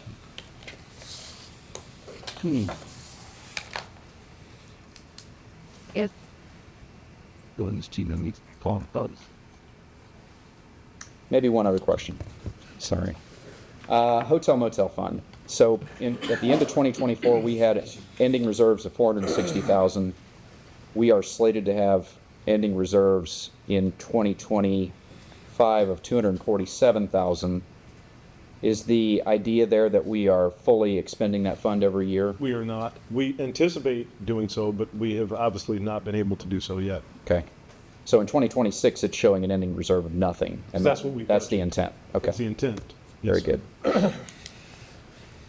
Same thing with police seizure fund. That seems like we're getting better at utilizing those funds. I mean, that's what we are. Frankly, that's kind of what I like to see, honestly, because these are dollars that we're not a bank. We don't need to be hanging on to money that's been either taxed or as a result of fines and fees and those sorts of things. Those need to be put to use for the general public. So I'm glad to see that we're using those funds as such. Questions or comments? Question for the police seizure fund on proposed, is that including what we think is going to be coming in for awards coming in from federal or state? I mean, I would say yes as a short answer. I think, Denning, we've talked about how difficult the target that is to hit and predict. Yes. Just don't know. The budget team actually does that based on historical trends. Because it's just, We never know what's going to be, what type of, show up. yeah. Wendy, talk to me about CVE. I know previously we had one full-time officer, and then we kind of transitioned to 1 point something of an officer. Where are we at now? Are we almost to 2 CVE officers? Chief Denning, sorry. We do have 2. Yes, sir. So we have 1.5. So we added the part-time 50/50 CVE in FY25 budget, fully implemented. So they spend half of their day focusing on the CVE, and then the other half focusing on regular enforcement. And then the full-time CVE officer, that's all he does. Officer Tim Hartman focuses on the CVE piece, which is obviously by adding the additional officer at 50% of the time. That increases, not only our enforcement but also the fund from the amount of the citations and things that are being issued. And so we actually meet quarterly now with finance to specifically dive into that fund and make sure that because it's not a revenue generating fund, it has to be put back into the program. And so we've done that, I think, a lot more effectively over the last year and a half. We're using that money so we don't have to give it back to the state as much as we can. I think that's fantastic. I'm really glad to hear that. Has our second officer moved from, in the next year's budget, from 1.5 or a half position to more, or still at a half? No, still at a half. Still at a half, okay. Yeah, that's, that's been one of the biggest complaints I think we get from, one of the complaints we get from people, I won't say the biggest, but one of the complaints we get from people is just the number of trucks that are on side streets and those sorts of things. So having CVE officers out there policing that, I think, is really important. And I hope the math will work at some point where that can become 2 full-time officers instead of 1.5, if it ever works to our advantage that way. For those of you that don't know, any fines that we put out there that go above and beyond what we utilize or are able to utilize according to the state's calculation go back to the state. So we lose out on those additional funds, and it's some sort of 3-year rolling average or something where we're able to use part of it. Is that how that works? I believe you get to keep 100% of your expenses from the previous fiscal year. So it's really hard to budget because they look back the revenues you get this year, they're going to look at your expenses from the previous fiscal year, and you only get to keep that amount of revenues in the current that you earn the current fiscal year. So basically, we buy, they Yes. reimburse later. Yes. Yeah. So we got to have the money to buy before we can get reimbursed. And if we make more than what we bought, we have to give them the difference. Right. Yeah. So they can put it in the slush fund. That's right. It's crazy. I mean, you got to have the money there to do it. So We giving nobody money back. Council, any other questions? This is a lot of funds that we just went through. oh my goodness.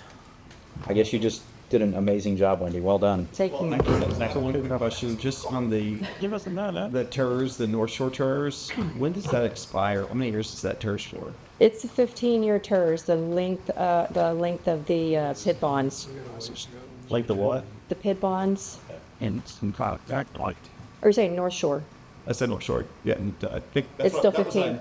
It's still 15. I was thinking, I don't think we don't have PID bonds. Do we have PID bonds for the North Shore? North Shore does not have. But it's still 15. Pretty sure it's 15 years. And that's, when did that start? Maybe 2 years 2023? ago? Yeah. 22 and 23, and one is just Another 13 years. so we got a ways. 13.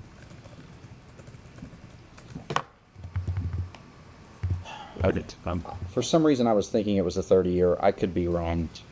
That may not be right. We can go back and look at the agreement. I thought it was longer than 15. I thought it was longer than 15 as well. You're one behind step. Could be bad. Okay. We don't know at this time, though. All right, Council, any questions, any other questions on this subject? All right, very good. Thanks, Wendell. Next, we will move on to our debt plan recap. Smart Mike. Just go to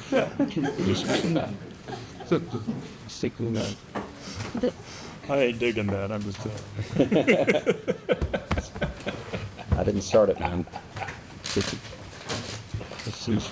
All right. Good afternoon, Council. We're here to go over the debt plan recap.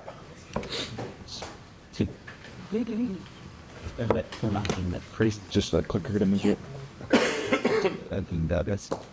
So, if you'll recall back to last year's budget session, we presented a plan which moved over a number of capital expenditure items from the city's maintenance and operation tax rate to the interest and sinking tax rate.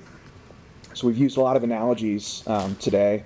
So I thought of one while I was sitting down. You can look at our M&O as kind of like our checking account. We can spend it on a lot of different things.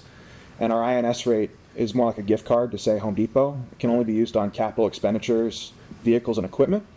So we were funding some things that were eligible to be funded in the INS rate out of the M&O rate.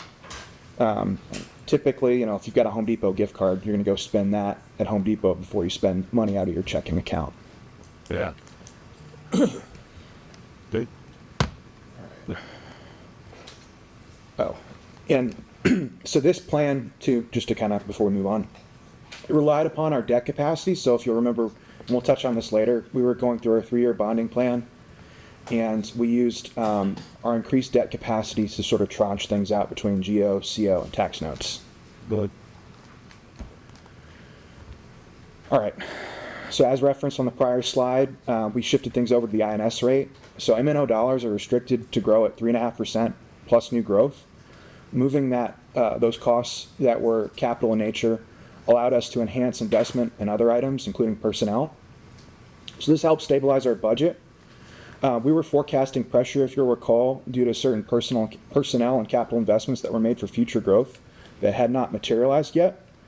So with this plan, we were able to realize a healthier growth outlook, building up our fund balance while maintaining a flat INS and using the INS, or maintaining a flat M&O rate and utilizing the increased INS rate that voters had approved with the 2023 bond election. Let me offer, we didn't keep the M&O rate flat. Only because you decided we needed surplus based on some of the supplements you wanted. So he's not completely wrong. We presented things that had you chosen not to add these supplements you chose, we could have gone with a flat M&O rate. Just, I don't want somebody to come back and say, oh, Mike said because in fact, once we presented the rate we showed you last year, you decided to raise it a little bit so that we would have some surplus and supplements to add. thanks, Chief. So here we have the slide on our 3-year debt plan. So as a reminder, we had an off-cycle election in 2023 for some public safety, animal shelter, and Hartford Park enhancements. And then in 2024, the CIP task force met and along with council allocated the city's bond capacity, which arises from increases in taxable value and the payment of outstanding debt, to some different tranches of projects. So using that increased capacity, with council, plan was decided to go upon, which went towards certain general obligation bond project enhancements, certain CO enhancements, which were included vehicles, equipment, and certain more maintenance type projects that had a useful life of longer than 10 years or more. And then tax notes, which were vehicles and equipment that the city was currently funding out of its M&O rate. So this lessened the budgetary burden on the M&O side of the city's budget, which allowed for enhanced investments in the police compensation as well as for public works, and improved our financial outlook, fiscal health.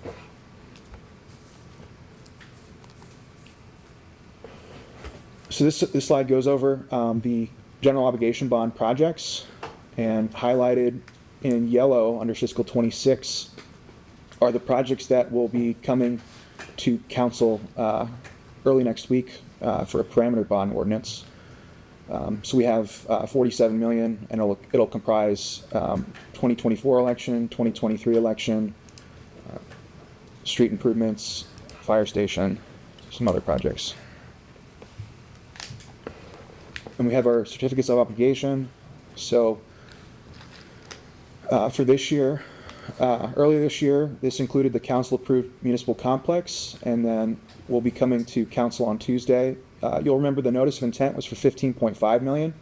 House Bill 19 did not pass, so we'll be coming with a smaller number for just the projects that had been previously placed in this fiscal year.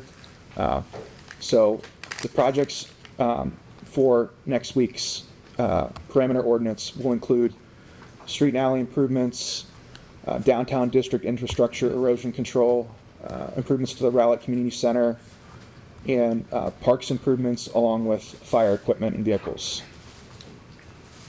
Yep. But And then we have our tax notes. These were items that were either moved from capital leases or from one-to-one funding in the VERS or other technology purchases over to tax notes to relieve the burden on the general fund. So we've got in here for this year some fire vehicles and equipment, police vehicles and equipment, IT equipment, and just general city vehicles and facility improvements. Just kind of cover again this year's upcoming issuance, which will be shown before council next week. Includes improvements to streets, downtown, various parks and recs facilities, our fire department, and other public safety needs. We have our timetable. So we'll be coming to council next week for a parameter ordinance, which will enable a pricing officer, the city manager, and the finance director to approve the pricing of the debt issuance as long as it meets certain parameters. So it's an interest rate, a maximum issuance amount, which will be lower than what was presented at the notice of intent, and a maximum maturity and a termination of that authority within a certain timeline based on the type of issuance. And then if that is approved, we'll be looking to price later this month or early next month and receive those funds before the end of the fiscal year in September. So we'll have those monies to be spent next year on the projects that are approved in the budget. Any questions? I have a question, and my understanding is that we're currently looking at spending $400,000 on a roller hockey rink. Is that, I don't see it in any of these. How's that, do you know how that's being funded? Where's that coming? Is the previous bond sale. Previous bond, okay. Wait. Correct. Council, other questions? Their strategy?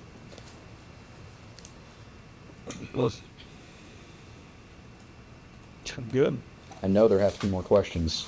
We've received too many emails for there not to be questions. I don't bite. Right, it's okay. Yeah. I mean, we have sauce about this pretty good. Councilman Ruiz, I have to answer a question about the length of North Shore. Had pulled up a blurb from the agreement, and it should terminate on the earlier of December 31st, 2052, which would be 30 years, or at such time that the project costs have been paid in full. So the fact that we're bringing in about $1 million a year in tax revenue says it would probably should have paid off within fiscal years. Okay, thank you. Mr. Hall? So I was thinking streetlights. I was thinking Merritt, and you asked about Merritt or Liberty Grove. Because Liberty Grove, you can see here is here, and I want to make sure I didn't misunderstand or misinform you unintentionally. Because that project covers both streets. The Liberty Grove here, the 7.3. No. Are you talking about the traffic signal? Yeah, the 900,000. Right. My understanding is that that's just a Liberty Grove. Right, and so I was thinking because part of the TERS pays for Merritt Road. Remember talking to Charles, and maybe either I misunderstood or not, but you were asking about Liberty Grove or Merritt? Both. Both. Well, Liberty Grove was here, and I remember asking about Merritt. I'll get a final answer. Merritt was being paid for out of the TERS funds, is my understanding. There is a TERS contribution to that. Yeah. I thought it was for both, and I could be wrong. So Very I possible. was answering for Merritt, and I don't want to unintentionally misinform you. Yeah, okay. So, Thank you, appreciate that. Council, any other questions? So, with your. thank you. And just touching on the issuance plan for our bonds coming up on, We are.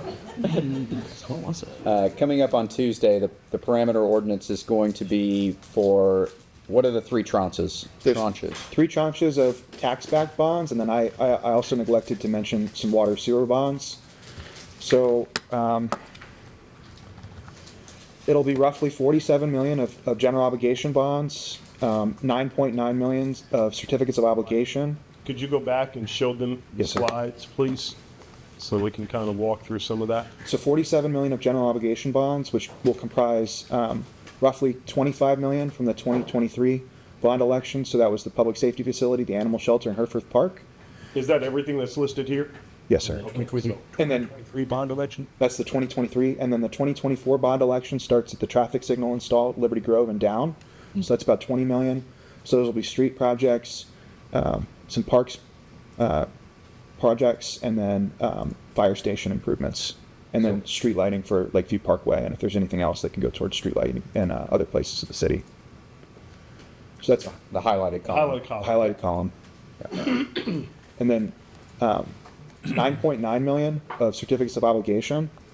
So it's street improvements, downtown district infrastructure. So at last year's CIP task force meeting, when this was discussed, it was like power being installed along with decorative lighting. Rowlett Community Center enhancements were things like improved basketball court space. And then we have some parks projects, and then some large fire apparatus purchases. And then $3 million of tax notes. And so this will comprise fire vehicles and equipment, police vehicles and equipment, IT equipment, and then other city vehicles and general facility improvements. So we're getting rid of enterprise vehicles? It's going to be a while to get rid of the enterprise. It's one of those things that's like, once you're married, it's hard to get a divorce. Yeah. So we're gonna have to work our way out of that over a couple of years. But what does 1,294,000 give us on that replacement? No, that's a purchase of vehicles, intention of buying our way out of that over time. We have not yet done that. We will have to accrue the capital to be able to extricate ourselves from that agreement.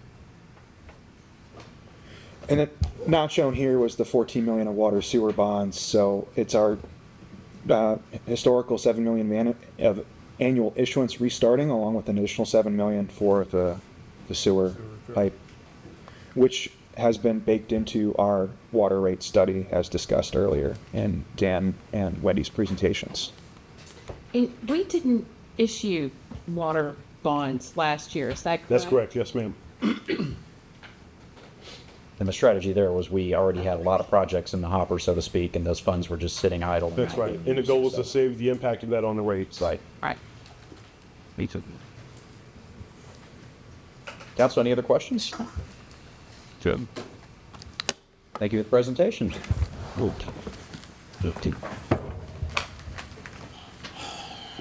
right, that moves us to our next item, which is Construction Improvement Plan, CIP program. Swain. Excuse me. Yes. Can I share something in this folder? Where's this at? Because it's not changing this. It is Wendy's. CIP update. It's City Council. Yeah. City Council. So this is a longer presentation, I think. Perhaps, let's go ahead and take like a 10-minute break before we get started with that one. I think it would benefit everybody. Yeah. Okay, very good. All right, council, it is 3:31 p.m. We're going to continue on now with our CIP update. And here we go. All right. I have asked her to take a beat between each slide or each item that we review just to see if there's questions. If there's not, we can move on. Don't want anybody to ask any extra questions because it is 74 slides, but if you do have questions, please ask. But I appreciate that. But Yeah. All right, thank you, Honorable Mayor. Again, Christina Turner Noteware, the Director of Public Works, and I'm very pleased to be here to give you the CIP update today. So the purpose of our update today is to talk with you about the types of projects that are in our capital improvement program, the project categories and the types of funding in the CIP. We're going to provide you some key project updates and some specific projects that we want to discuss with you for questions and feedback. And then we will talk about current program budgets and the current program itself by project type and category. And then if there are any additional questions or feedback, we would like to hear that as well. So looking at our types of projects that are funded in our capital improvement program, we have a capital project, which is typically a development of a new or expansion of an existing street, something of that nature. We have capital maintenance, which is repairing an existing asset, or it can be our annual programs like our street maintenance programs and those type of things. And then we have capital purchases, which is acquiring an asset, such as equipment or vehicles.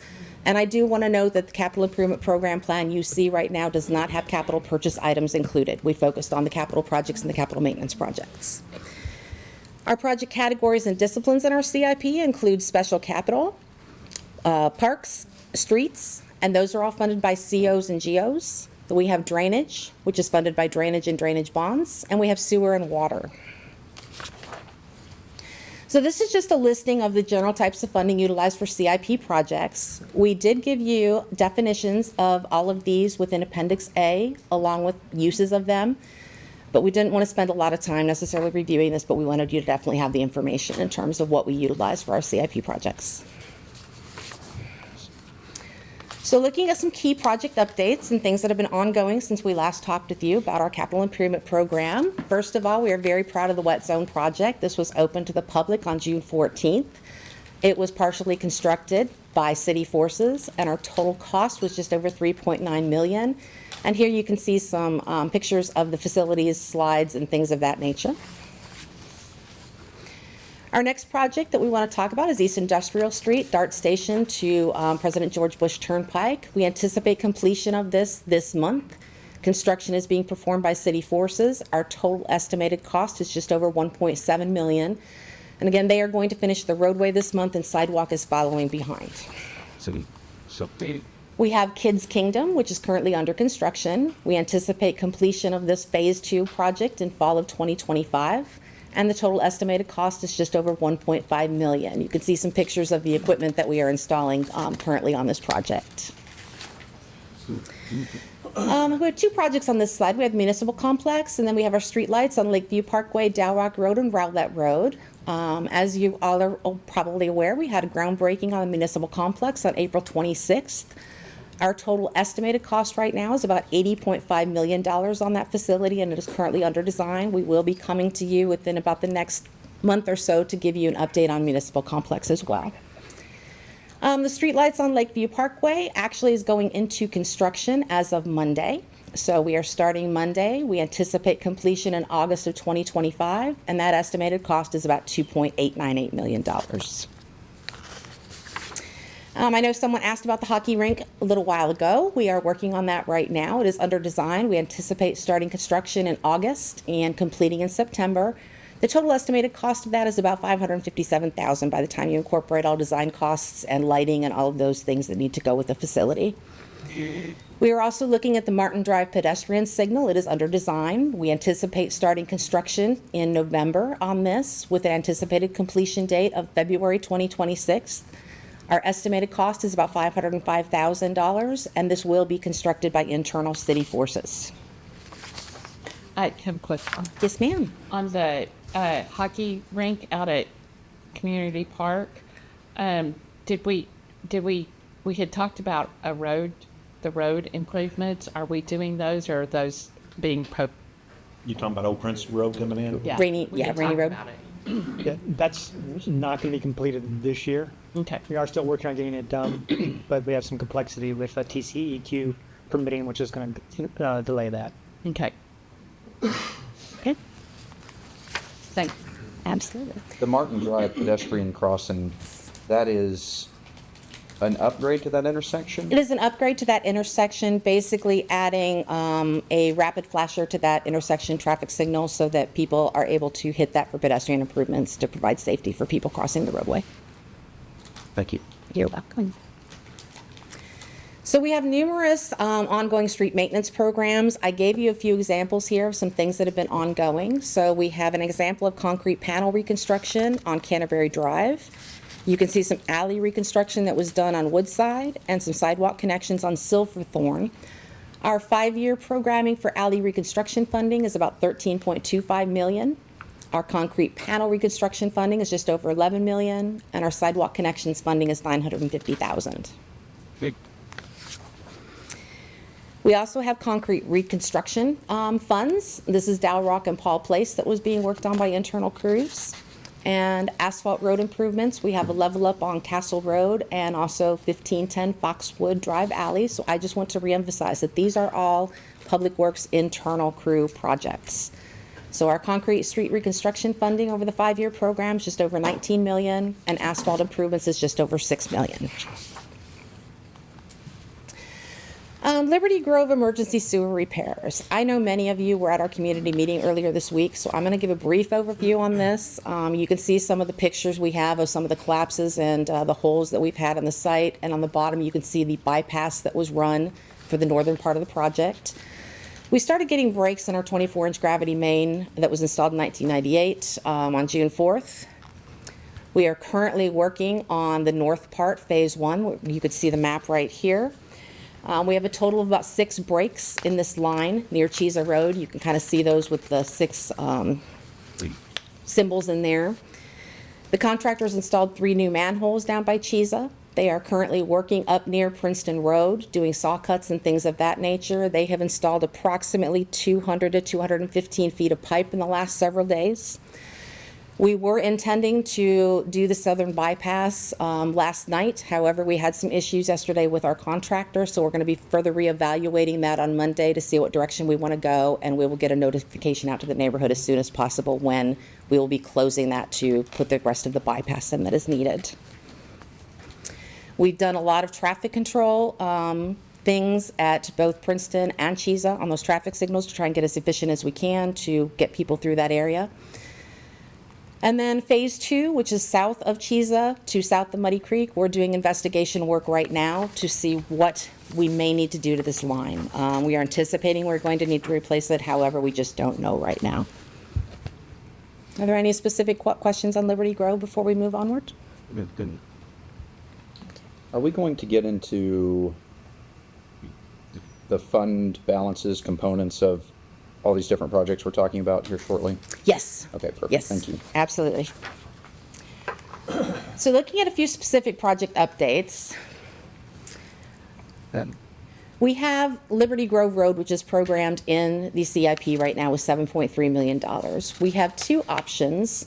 One would be going from Broadmoor Lane to just north of Riverbend Drive, which would fit within that $7.3 million cost, as you can see there. However, we also have Merritt Road, President George Bush Turnpike to Chiza, which is currently under design. As you know, this is very close to this area and will tie into this area. We currently have a funding gap on that project of about $6.3 million. So we are requesting or asking council if they might be interested in having us move the $7.3 million from Liberty Grove onto that Merritt Road project to be able to close that funding gap. And this is just kind of a map of this, you know, if we're going from Broadmoor to the east, you know, going up to just north of Riverbend Drive.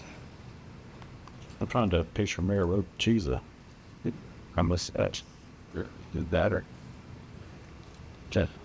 We can maybe pull a picture up of Merritt Road to Cheese. And they don't connect right now, but they will eventually, right? Just that the gap here is to make them connect. Yes. No, to connect. It's the project to connect, and it connects. It's right to be to the old industrial district. Pardon? Through the industrial district. Yeah, the industrial district's already built about 1/10 of a mile or 1/4 of a mile, give or take. And it would be to connect the remainder of it all the way down to roughly where the Homestead Chiza intersection is, somewhere in that area. By diverting those funds, would that, and I know we've got environmental impact studies and stuff, but if we were able to divert those funds, would that speed up the process of getting that road built by a lot? I still okay, because I mean, that is such a critical need, and if that's part of the advantages of doing it, that we can do it in a much more timely manner. I would consider that a pretty big Speed deal. up because there's a funding gap. I just want to make sure that that's, you know, if it's, we're going to fund it, but it's still going to take 8 years to do it because all the other hoops we have to jump through, that's one thing. But if if it accelerates that whole project, I don't want to overpromise, right? And I'm not okay. I get a little. What I can add, Deputy Mayor Shoup, is that essentially this would have this program for construction in fiscal year 27. We are currently about 90% done with the design on Merritt Road, so we're working through utilities and right away right now. So if we had the funding gap anticipated, we should be able to move into construction in fiscal year 27. Thanks. Where are we at with environmental? Because the last time I heard, that was the main obstruction. It is ongoing right now. We have just reopened discussions with TxDOT to discuss with them. So we are working on upgrading that and updating that right now. Okay, I'm probably really confused. I am really confused. When we're talking about Merritt Road, we're not talking about the Merritt Road interconnector. Yes, that's exactly what we're talking about. Yes. So I'm missing that interconnector word. So yeah. Yes, I apologize. It is the Merritt Road interconnector from President George Bush Turnpike to Chiza is where that interconnector roadway is. That is the roadway we're talking about funding. That is the road we're talking with this $7.3 million. Yes, ma'am.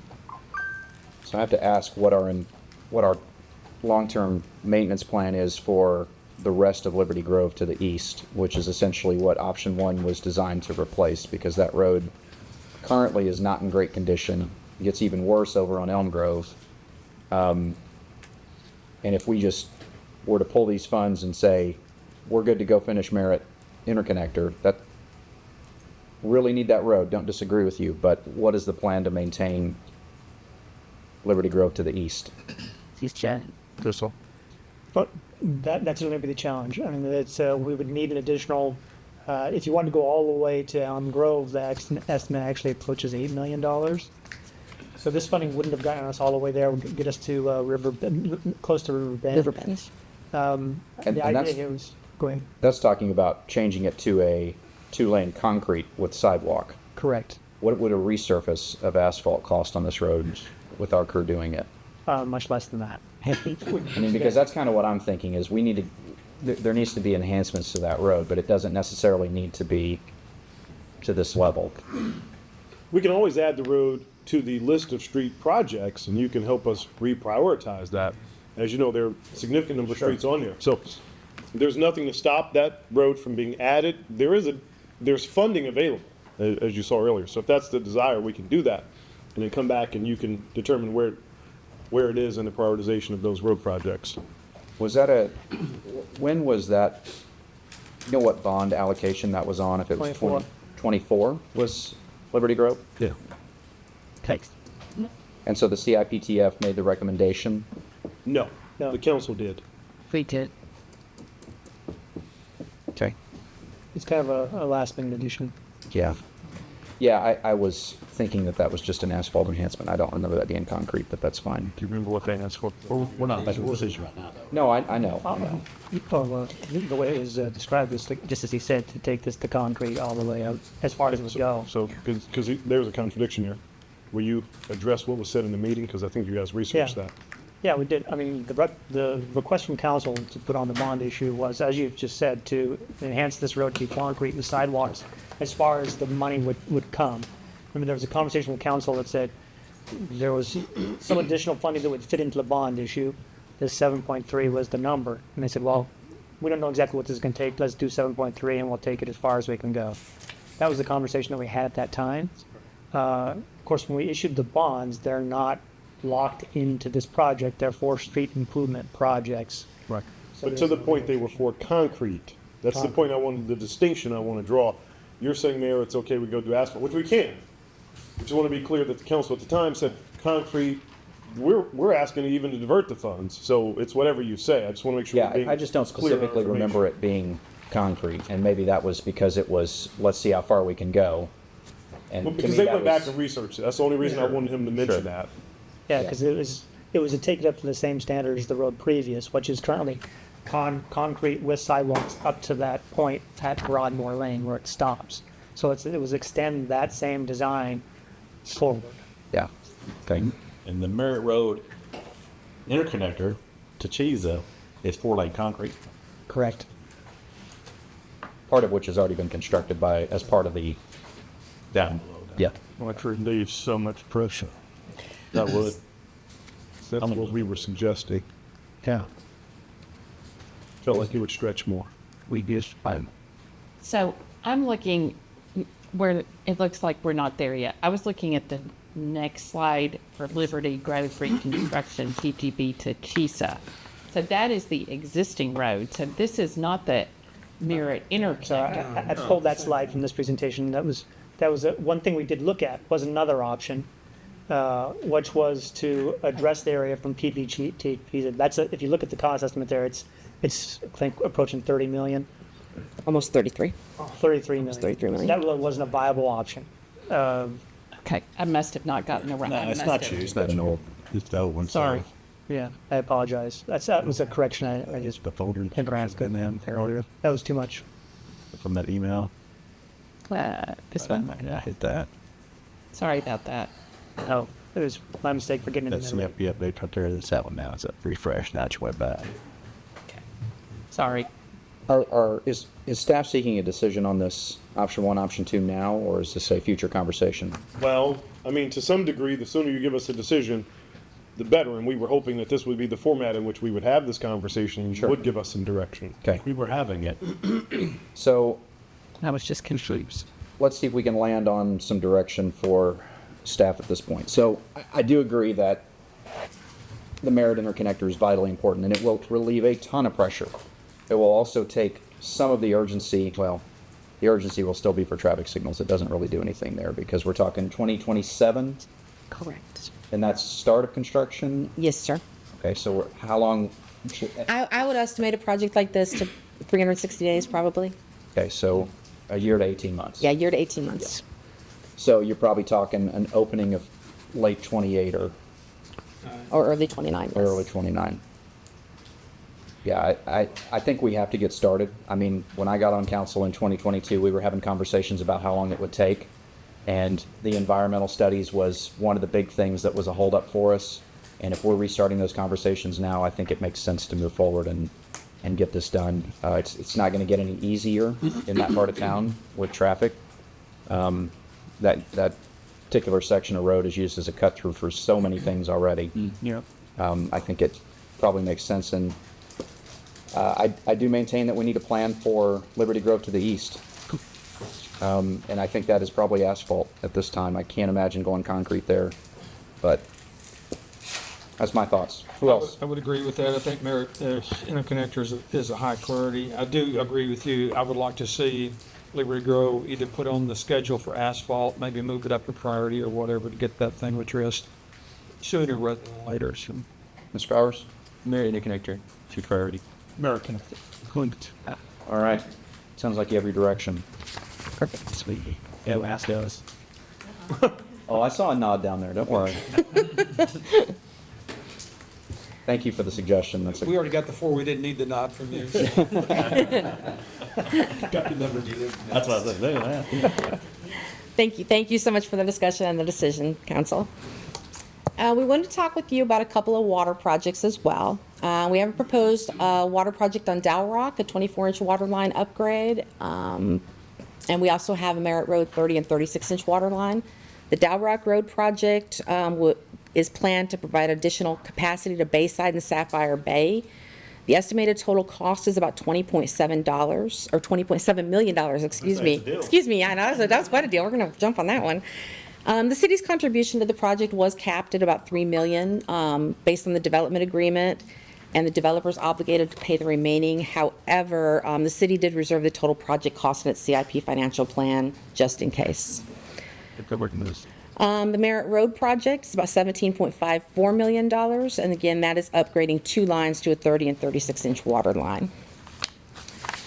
So, to talk about these 2 projects, there were studies completed in 2020 and 2023, and they indicated that we did need upgrades on Dow Rock by 2026, and then Merritt Road by 2027 to 2028. However, those studies assumed a full build out of Sapphire Bay by 2026, and that's currently only approximately 20% built out. And there was also assumed additional development on Merritt Road, which has not yet occurred. So delayed development at these locations does warrant postponing the waterline improvements until the further build out.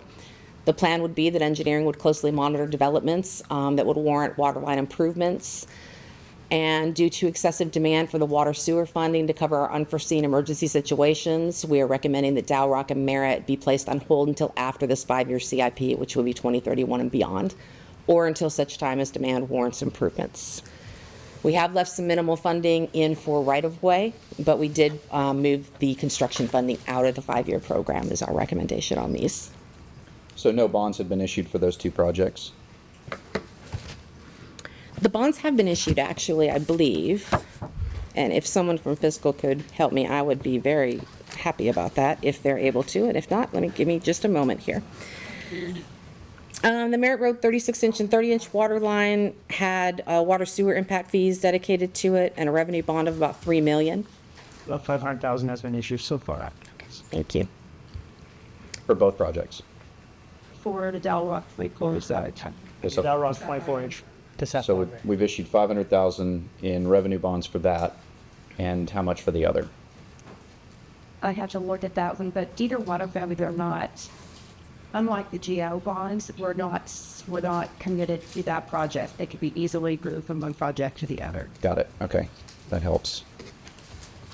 I know you mentioned that as we have different developments, engineering would monitor that. How large of a development would need to go in before engineering would do like a water capacity or water impact study? Does it happen all the time? It would be something we would monitor. Mr. Clark, my city engineer over here, do you have a thought on that? It really just be based on future demand, and we, expect that to happen. It's kind of right now is up in the air, right? It is very up in the air right now. I can't give you a specific answer as to how large the development. I could do some research and get back with you on that. Okay, I'm just basing it off of past conversations with staff from years ago that there was a development being looked at for downtown, and the developer was told, we can't allow you to build here because there's insufficient water supply. And so I'm just wondering how, he was informed of that or how they arrived at that decision. And I think it was based on a study that Friesen Nichols had done perhaps, but I'm just curious how they arrived at, and again, this has been years ago. Huh? For downtown? For downtown, but east downtown. And obviously that's not an issue because we've had development that's been developed over there since that point, and there hasn't been any issues. So I think either he was given bad information or the water study was old. But I'm just curious, at what level do we do those studies and assess that so that we don't run into an issue unexpectedly and then have, emergency capacity problems? You know when that study was done? No idea. Couldn't give you the specifics. Let me do a little research and get back with you on that, if you don't I'm mind. totally speaking from a conversation I Yes. had with the developer just as a one-off. So, And I think the larger question is, when would we anticipate doing a water study for the city? Is the larger question that I believe you're asking. Sure. So that we don't run into the issue where development has exceeded capacity and we've done the proper planning. So when would we do that? When was our last one done? The last one was done in 2023. So, we can update that. I would say probably by 2028 would be best guess, approximately 5 years. But again, that would be based on monitoring what's happening out there to see if we think it needs to be reevaluated at that point.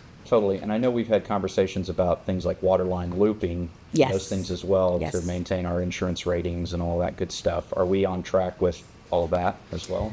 The waterline looping project that was done did analysis on what needed to be constructed. However, we do not currently have any funding in the program to move forward with designing and constructing those necessary improvements. Do we have that on our roadmap anywhere? It is on the roadmap. It is in the CIP to be looked at, but we did not allocate any funding to it at this point. Is that because we don't see it as a priority or because a different reason? I think it fell to a little lesser priority than some of the other things that we were working on in the CIP. Are we at risk of dropping the rating on our insurance or fire safety? I will have to verify that. Okay. I don't want to speak to say you aren't. You have the rating you have with the current system you have. You have a plan of action, but they're rating on what you have. Okay. So. That's fair. And with due respect to the ISO rating,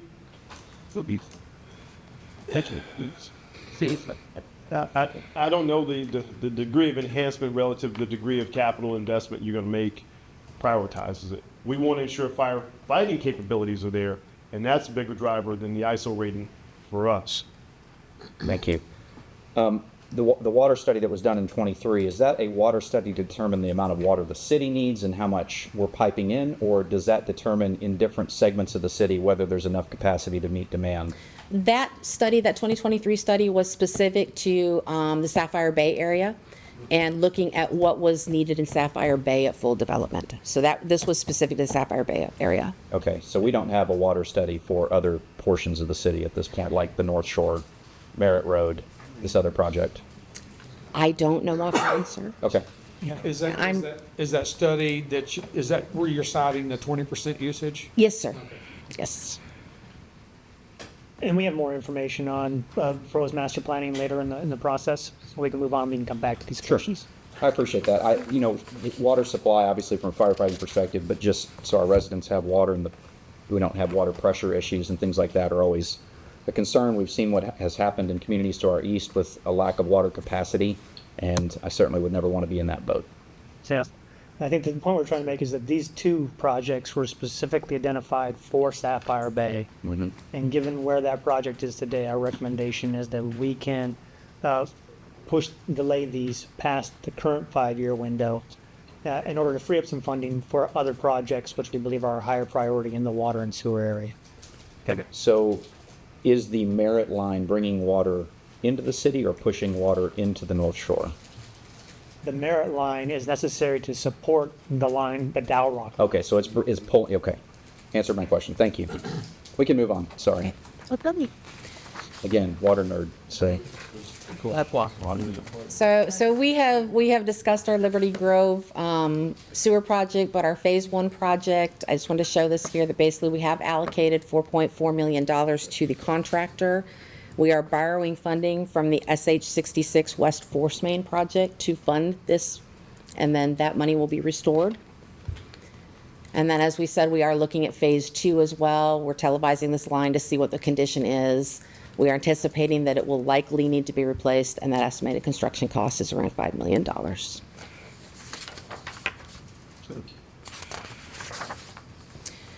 So we talked earlier, you had mentioned earlier, inflow and infiltration. So our sewer bill, as you're aware, has increased significantly with rain events, which indicates we do have an issue with inflow and infiltration. The last overall I&I study was completed in July of 2016. We had an update in January 2023 on 2 basins and a proposal submitted in 2024 to update an additional 2 basins, but that proposal was not executed. What we are proposing is to create an inflow and infiltration maintenance program in-house. We know that the maintenance on our system is going to take decades to complete. So we want to bring in-house to perform investigation in coordination with repairs. So what we are proposing is an I&I investigation crew. It would be 3 full-time employees with associated equipment. The plan would be they would investigate 2 basins per year, with that priority determined based on which lift stations are receiving the most additional water when we have rainfall impacts. And then that crew would develop improvement recommendations for in-house and capital improvement program projects. Those projects would then go over, if they were internal, to the I&I repair crew, and that's a proposed 5 full-time employees with associated equipment. Again, they would utilize the prioritized list of repairs from the investigation crew, but they would start with the repairs that were identified in the 2023 I&I update. Looking at costs, that in-house investigation crew, estimated in-house cost is about $1.7 million. We compared this with the contractor that did our 2023 study, and if they were to do the same work, it would be about $3.3 million. So we estimate a 45% savings bringing this in-house. On the repair crew, we're estimating about $7 million, and the contractor, again, would be about $13.4 million to do the same work, so about a 47% savings. So we have a total of about $8.8 million, nearly $8.9 million recommended for these I&I crews. We do have existing money in our water sewer CIP that we could implement this at the moment, but it may impact future CIP priorities if large-scale projects are identified that can't be done in-house, which we do anticipate will happen. Go ahead. So how many basins are there? I don't know what a basin is and how many there are. Just define the drainage area. I believe there's a neighborhood of about 28. 26 to 28. On there. They have a map that shows you where they all are. They're not all the same size. That way we can study a particular quadrant or area based on the number of basins, based on their development, residential versus commercial, all of that. So that's how those studies are provided at. So in those particular, since I went through that detailed report that was done, they determined a lot of infiltration, right, in those 2 days. I think the reason they chose those were they had the highest incident rate of either failures or issues by residents. So they did smoke testing. Oh, yeah. Are you familiar with that? I am. Okay. I remember that. Okay, so that identified a number of additional areas that otherwise you wouldn't know about if you didn't do the smoke test. So a lot of infiltration. I couldn't tell you the GPM right out the top of my head, but it was well over 100,000 GPM per day that we're losing. So that is going into Garland as a sewage treatment cost that is very expensive for Raleigh. So that's something we really need to, as you said, David, I mean, the I&I program is something that we really need to, as an outsider coming in looking at Raleigh, this is something that would be money well invested. Every dollar invested in this is going to save you many, many dollars down the road. Does that answer your question? It does, thank you. I just looking at, basin 2 or basin 3, so I'm thinking, there's 10 basins, but so You're 20, a little short. I was a little short. So 26? 28, I believe. 28. Thank you. I'll double check that. No, that's great information. Thank you. Yeah, and they, It'll be a test. try to size of space it's had before based on the maintenance issues, records, history, different factors that go into that. So that it's pretty clear assessment of what ends to be done. So just quickly to run over this piece, we've done, as part of that study, we had an estimate of what it would cost us to get a contractor to fulfill some of those responsibilities. That estimate is provided here. We've also estimated basically on the in-house option. Not asking you to make a decision on this today. We want to present the idea so you understand that we are focused on it. We're looking for alternatives to do it and move forward in a way that is most efficient. I think the other key piece about this versus a contractor is that contractor might work if this is a one-time thing, but we really like to see this as a programmatic investment that's going to have to be made for a very long time in order to get through all 20 of those basins. It's multi-years. At most organizations outside, this is an ongoing program that is a consistent maintenance part of your maintenance program. So the costs that are shown on screen here, that's how many years, that 8.8 million? That's 5 years. That's a 5-year investment. I'm so wrong, but Okay.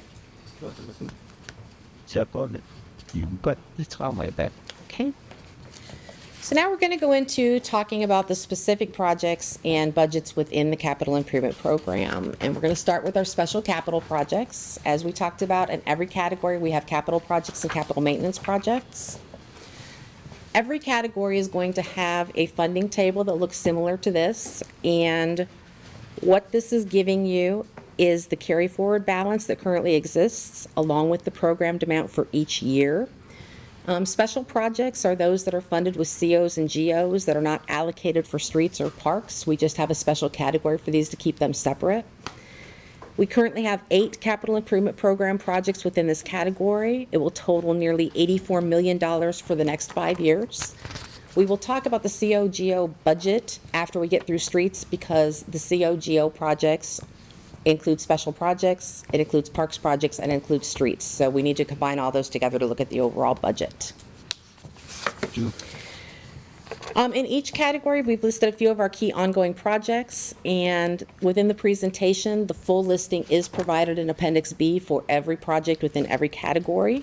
Our most notable special projects include the municipal complex, which is currently in the schematic design phase and moving forward.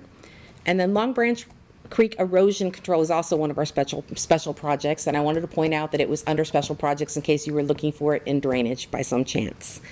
This project's currently at 90% design with our construction access being evaluated and our easements being evaluated. Our Sapphire Bay Public Safety Facility is also ongoing with an expected completion in September. So this was just a smattering of some of our key projects, and then again, looking at our select projects as far as the actual programming, our municipal complex is shown to be programmed for design and construction in fiscal year 25, this current year, starting construction and continuing construction in 26 and 27.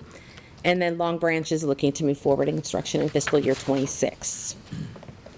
Just a few additional projects we want to talk about. We have 3 new fire stations in the new 2024 bond.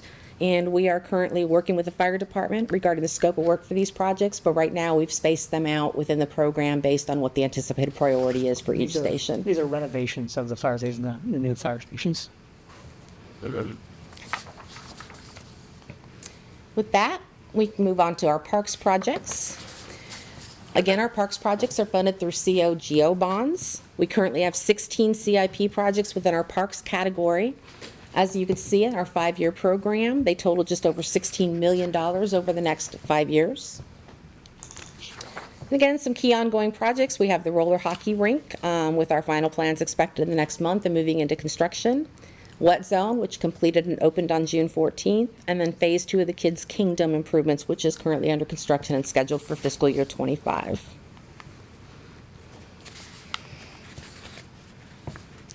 Okay, my clicker's not working on me here. Clicker just died. Okay, it doesn't like me, Debbie. That's it. It does that sometimes. It does that sometimes? Okay. So looking at the programming of parks projects, we have some key projects. We have Lakefront Park at Pecan Grove. We have design planned in 27 and construction in 28 for an improved parking lot and lakefront park amenities. Community Park Sports Field upgrade is planned for this fiscal year with some improvements, including a sidewalk from Waterview to the parking lot and renovation of softball field 4. We've discussed the hockey rink. We also have our nature trail service and parking lot project. It's currently programmed to fiscal year 26 with work to include new fencing and an updated parking lot with some potential drainage improvements. Can I make a comment here? Yes, sir. We're looking at almost $500,000 for the hockey rink. And I just have a real hard time thinking that that is a good use of our taxpayer money. Basically, this is being driven by a small group of 130 or so members of a hockey group here, most of whom do not live in Rowlett. There's no real economic impact. They only use the hockey rink part of the year. I think they have roughly 5 months, 2 seasons. By their own admission, they said if they even missed half a season, the entire organization would fall apart. That is a lot of money. And this has really been bothering me for a while. And kind of the analogy I come up with, if we had 120 people come, have a club in Rowlett, and they all play bocce ball, and they love bocce ball, and they want us to build a bocce ball court for $500,000, I would argue that people would say, thanks, but no thanks. And in my mind, that's the way I feel about this. I mean, I know they're passionate about it. I know we're doing studies on it. Maybe too far down the road, but I just had to express my opinion on this. I think I'm not going to say the hockey rink's a bad idea. I'm saying it's not worth $500,000. That's a lot of money, and that's a lot of money we can put towards our parks. And I just don't see the return on investment there at any level. Not for the citizens, not financially for the city. It makes no sense to me.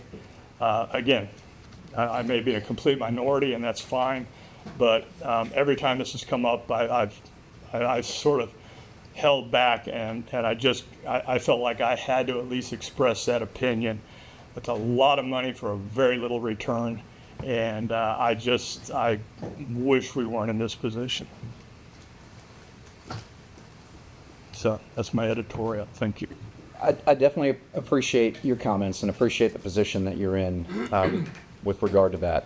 However, the city has had and has operated and been a part of having a hockey rink for a long time, many, many, many years.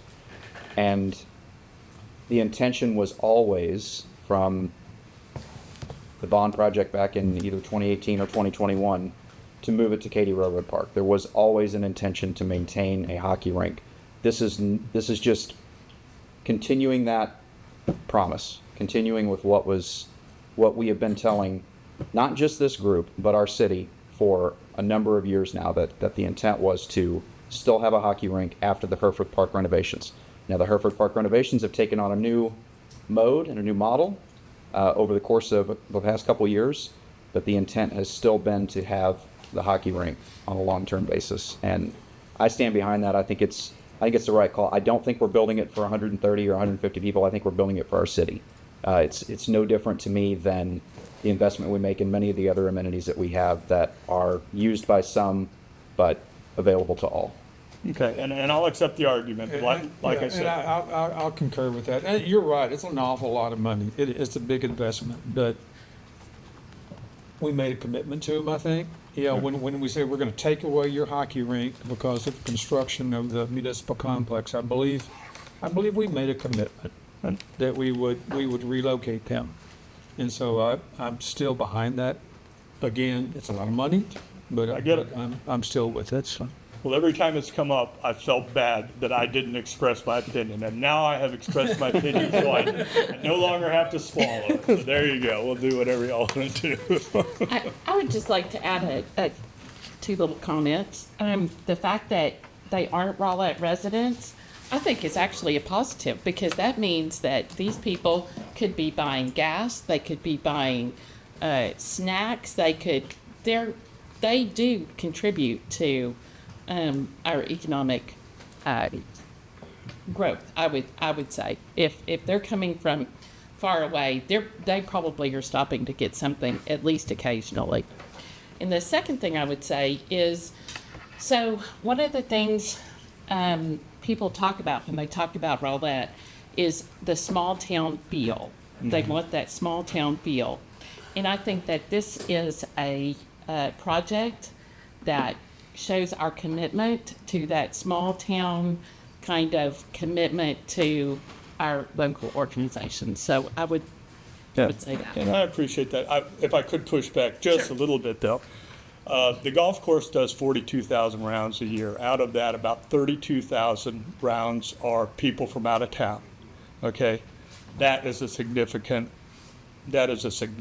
number of people coming in, spending real money in our town. Okay? I agree. And they're asking, you know, I don't want to say come hat in hand, but, you know, can we have $40,000, right? So I don't know that I accept I accept that we've made a commitment, that I accept. The small town thing I can accept. I'm not buying that there's any sort of economic, I mean, that's a lot of Happy Meals. You know? No, for sure. For sure. Anyway, like I said, I had to verbalize that, and so I'm done with that. Everybody's jumping on everything. Can I jump back to lakefront at Congrove Park? Yes, sir. Is that we're talking about that past the trestle, that park that's to the lake?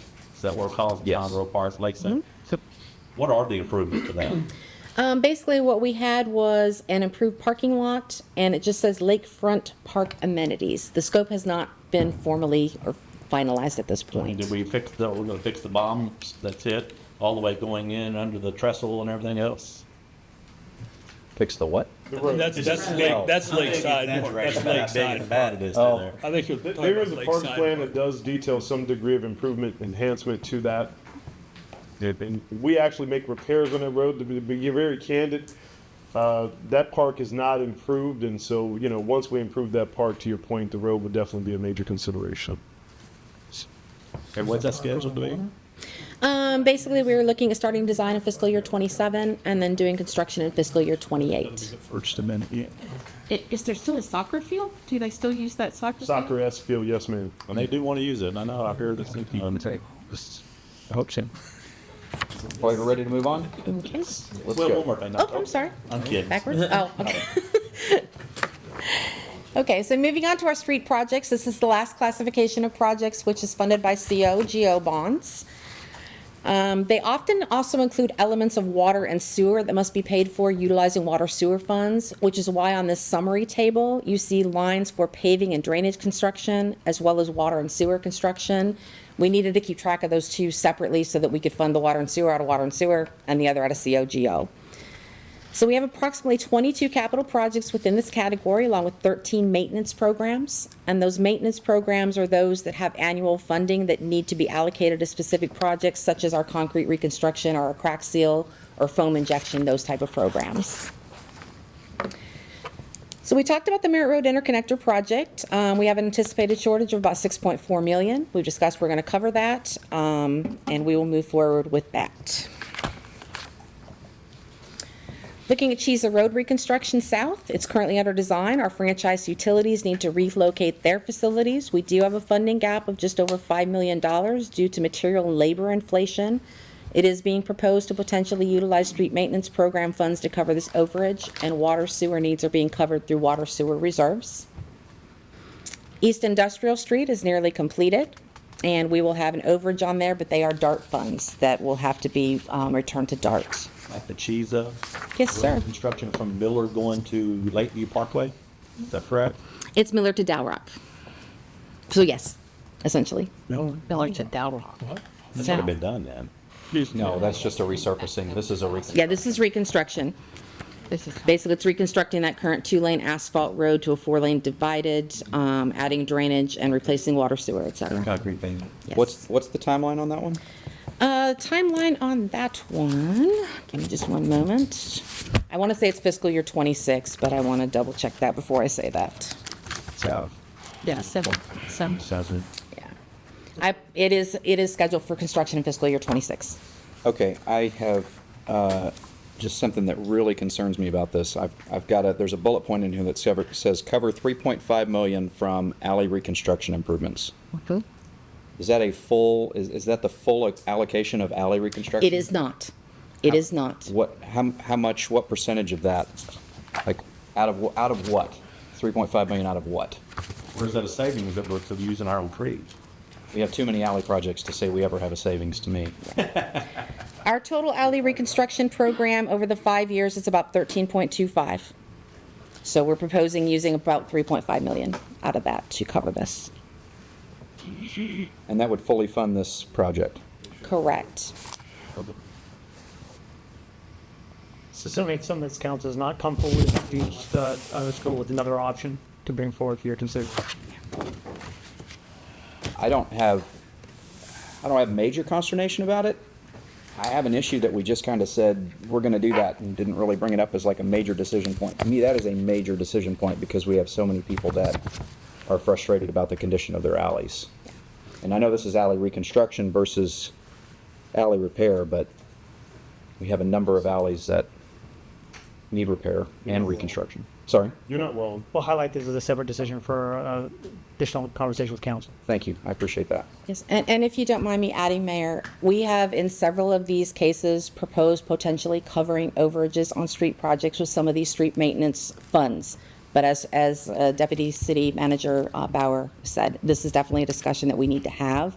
It is one way that we can allocate funds to hopefully cover that.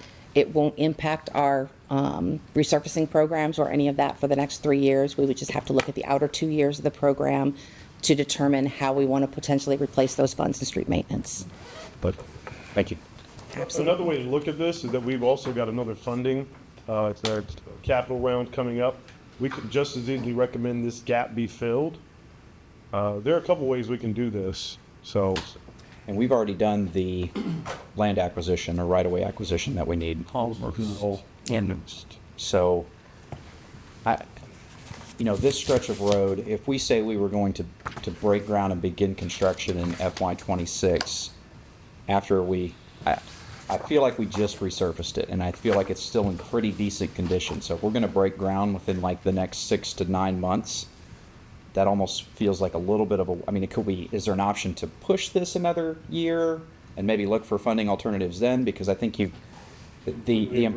okay, thank you. Me too. It's too crazy. Any discussion on that? I don't want to be the sole voice in the room. I mean, that's why in my mind I was thinking we were going the other way because we just did that. Right. So I'm like, that is.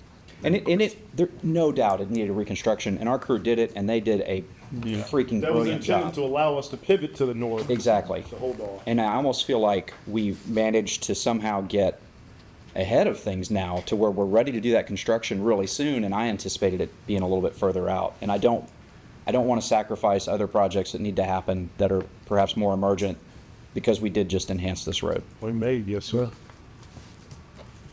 Yeah, that's true. Yeah. So they did enhance Miller Road over the bridge. Of course, don't throw us in the lake.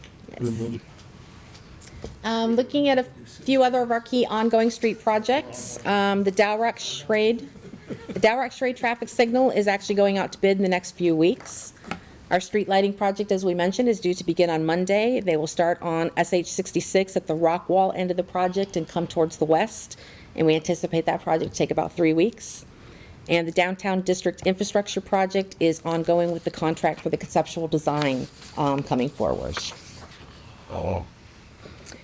Looking at our street capital projects, Merritt Road Interconnector, again, we're looking at purchasing right-of-way in fiscal year 26 and beginning construction in 27. Our priority right turn lane projects are currently completing design. We'll start construction in 27. And this project includes eastbound Miller Road at President George Bush. We've got southbound Frontage Road. It's really focusing at Miller Road and PGBT. When did you say that was slated to be done? Fiscal year 27. Oh, it's too mean. Wait, which one?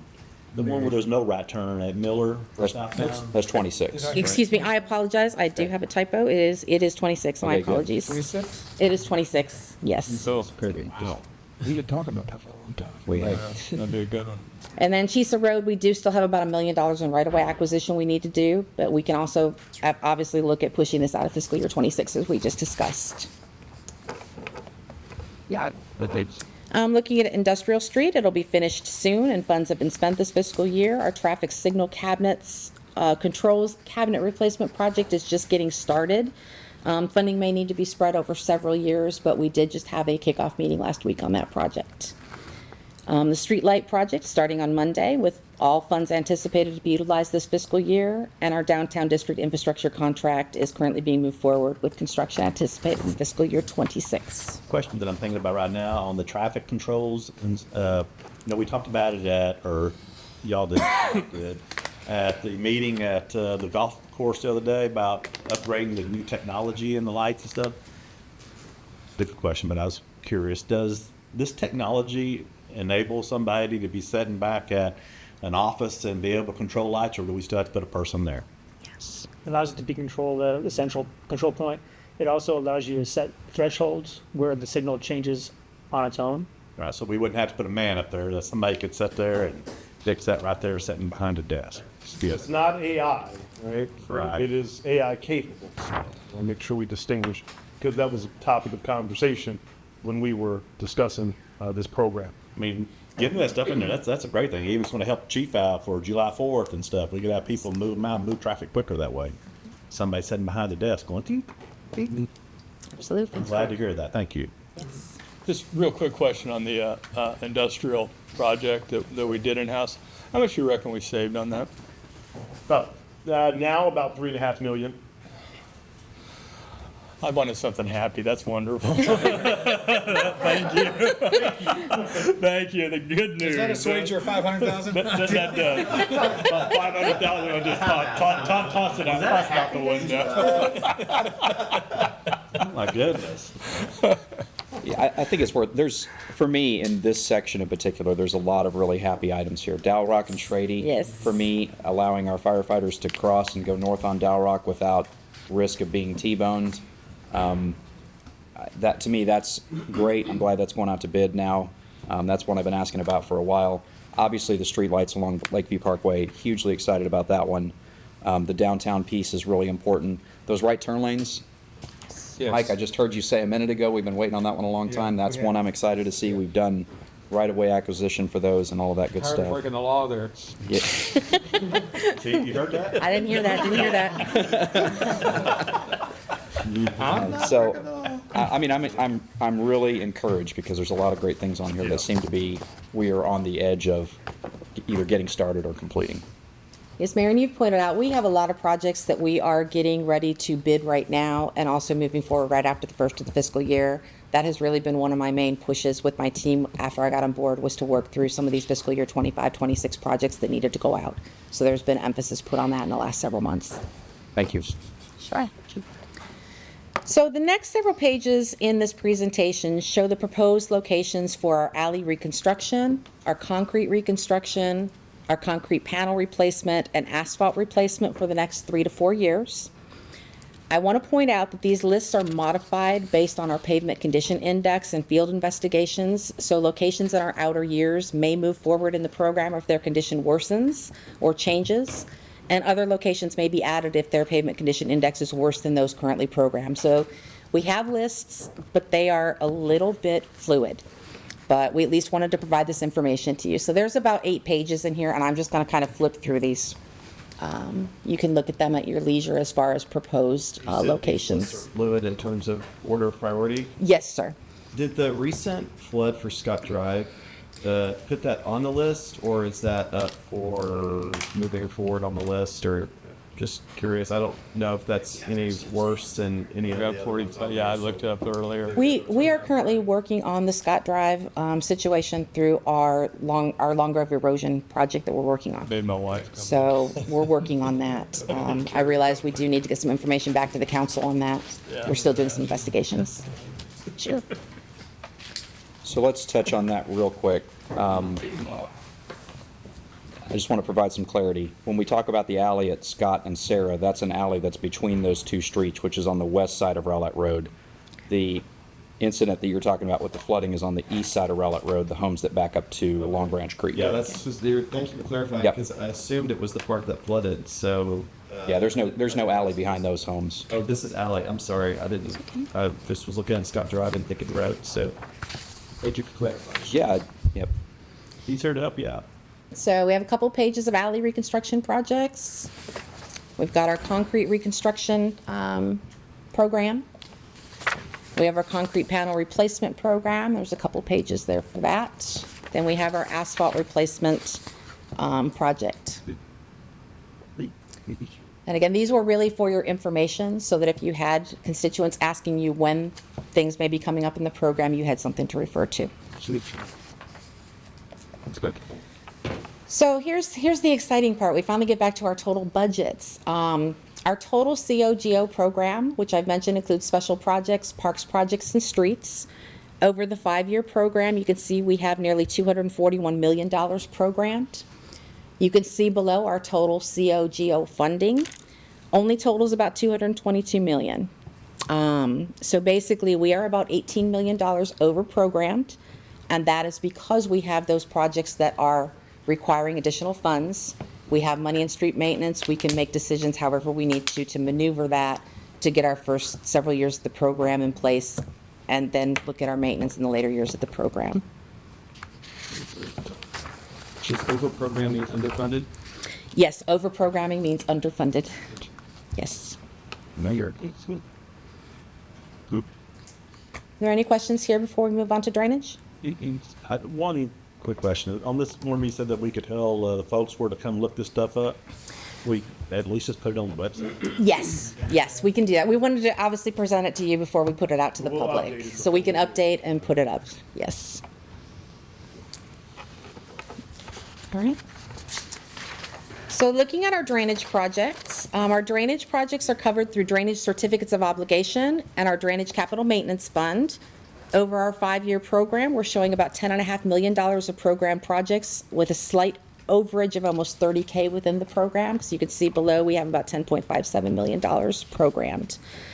We have 5 capital projects as well as 2 maintenance programs within the drainage category. And the clicker is going to give me a hard time again. There we go.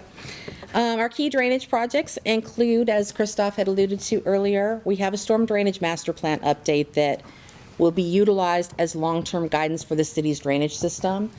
So we are looking at starting that and moving forward with that so that we have that in our hands to be able to plan capital improvement projects for the future. And then the next phase of the Long Branch erosion study and construction on the East Bank is also within the program. Couple questions. Yes. In the past, we've seen, and I'm pretty sure we may have took care of something, is that there's actually some drainage areas that's been caught from debris from, things coming down I guess you say the creeks and stuff and blocking stuff, which in turn makes stuff flood. Have we went and tried to go and do inspections to see if we have these and clear them out in places? Prior to us having somebody get water on them. I mean, for example, like this, there's a. Looks like the answer is no, sir, we haven't. Nope. I would presume we haven't done any. You're talking about proactive surveying. Yeah. No. This now important happens. Kind of. Now, I will say this. When we're anticipating a rain event, I want to make sure we're talking about, I think you're talking about just generally, but when they're anticipating a rain event, the street crews and others will make a concerted effort to go out to the areas that they know will flood or be blocked. Now, if you're talking about the creek areas, not necessarily, because some of the access is behind private property, so. I mean, just like what I'm talking about, just right here at Schrader at Chisa, there's one where it typically blocks up. Again, those accessible areas, they do make an effort to go out when they know that there's a large rain event coming. I can't tell you we have a program, because there are some cities that have programs of proactive surveying of creeks and blockage points. So it's kind of the same thing, but I want to make sure I'm addressing what I think you're asking. Okay, yeah, they do it. Whenever there's a heavy rain event, they try to get out. But there isn't a comprehensive citywide program rotating, every other week we're going out. Nothing like that. But when there's a large rain event, they try to get to those known problem areas. Keep them obstruction out of there. All right. Okay, so looking at the programming on these projects, we're looking at doing storm drain master plan updates next year. Our Long Branch erosion East Bank is scheduled to be in design in 27, construction in 28. And then we do have another area, Highland Meadows, that we're doing an erosion study there as well, planned for fiscal year '27. That's strong, but. Is that, where is Long Branch East Road, East Back? Is that by the cemetery over there? Going through? Long Branch? East, yeah. I think it's sort of running from the corner of Rowlett Road to, and Miller all the way down to Cheesa and what's the free turn there? Chaha? Chaha, not Cheesa. No. Okay. What's the last road that you can turn off the? Oh, never mind. Oh, so like, you can go left off of Rowlett Road? No, it goes basically all behind Scott Street. That's what I was thinking. All the way down to Kirby? Kirby. Kirby, thank you. All the way down to Kirby. We got there. We got that plane landed. All right. Okay, I'm good. We got there. Okay, so looking at our sewer projects, as has been mentioned, our sewer projects are funded through water and sewer funds. Over the course of our 5-year program, we have about $51 million in sewer projects scheduled. We have 17 capital projects and 5 maintenance programs within that category. Here again, we have key project updates. Update to the wastewater master plan. This will provide, again, some long-term guidance for our wastewater collection system and where we need to be focusing our efforts. SH66 East Sanitary Sewer Rehab Project Phase 2 and 3 is under design. Toller Ridge and Winter Circle Lift Station abandonments are underway with construction anticipated in fiscal year '26. Toller Bay 1 lift stations being prepared for bid in fiscal year '26 as well. There is $400,000 of future funding for an upgrade to the Liberty Grove sanitary sewer in the project. We've not currently applied that to our emergency project. We can if we need to, but just wanted you to be aware it was there. And then we have our 2 emergency projects. As we mentioned, phase 1 is being covered through the SH66 36-inch force main project. Was that Liberty Grove sanitary sewer upgrade the design dollars, or was that the construction dollars? It is design dollars for $400,000. It's a new project in the 2024 bond program. I see. Okay. Thanks. Looking at scheduling on some of our projects, wastewater master plan update is scheduled to occur in fiscal year '26 and '27. Our SH66 East reconstruction project of our 15 to 18-inch sanitary sewer is currently undergoing right-of-way acquisition with construction planned for fiscal year '26. Our phase 1 Liberty Grove emergency repair is ongoing, and phase 2 is still under investigation with construction anticipated in fiscal year '26. So looking specifically at water projects, in our 5-year program, we have just over $17 million programmed. We have 11 capital projects within the category, along with 6 maintenance programs. We've discussed our Merritt Road and Dow Rock water lines, but you can see here, basically, we've moved construction dollars, and I just gave you kind of the amounts there of what we moved out of the program, so you could see that for your reference. The Rowlett Road pump station is actually going to bid in the next several weeks, so we will get that out. And then we just have Merritt Road and Dow Rock. We have left money in the program for right-of-way acquisition on those 2 projects. So looking at our total water sewer program, taking the sewer and the water together, over our 5-year program, we have just over $68 million programmed. This program is currently overfunded by nearly $19 million, as specific projects haven't yet had the funding allocated to them. As we did mention, this could potentially fund the I&I investigation, I&I repair crews if council desires, and we can have that discussion. There was also some talk previously about the tanks up on the north part of town needing some rehabilitation. I don't know if that's still the case or if we've done that through some sort of maintenance program along the way. Actually, no. Do you know? I don't know anything about the tank. So, we have some repainting of Eula and Kirby in here. You're talking And about the Cheesa as damage well. that had occurred with respect to some of the structural members. Mm-hmm. I believe that has been rectified. We can check. I've not heard of it being an issue for quite some time. Okay. Kind of want to just make sure that was done. Well over a year ago was Okay. last I heard it was an issue. And then another topic of conversation that we have was with regard to, I'm just going to say, kind of maintaining the water usage within the city, because when we get into the new contract that we have with the water district and some of the caps on how much water we can use in a particular day and those types of things, we identified that we didn't really have a way to regulate when that water is turned on and off without sending a man out to the, so does that need to be on our radar somewhere? It does. It isn't at this time in terms of those capital remedy, but does it need to be? You are correct. Okay. And just so you're aware, Mayor, there is a tower tank maintenance program within our water maintenance budget. It has about $1.6 million over the 5-year program, so that money can be distributed on our towers and our tank maintenance as we need. That does painting, among other things, I Yes, would it does. It does. If we ever get in a position to paint the tower over by Stevens, let's get the Rowlett Eagle logo on there. Okay. Is it? Sorry. Okay. I was going to say it's GIS. You know what? That's for the citizens will probably go over there asking that stuff. They've been sending it to me. I don't know. Yeah, I've gotten a couple requests. All right, so. And then this entire presentation, I'm sorry, do you have No, go another ahead. question on water sewer? Has actually been building to this slide.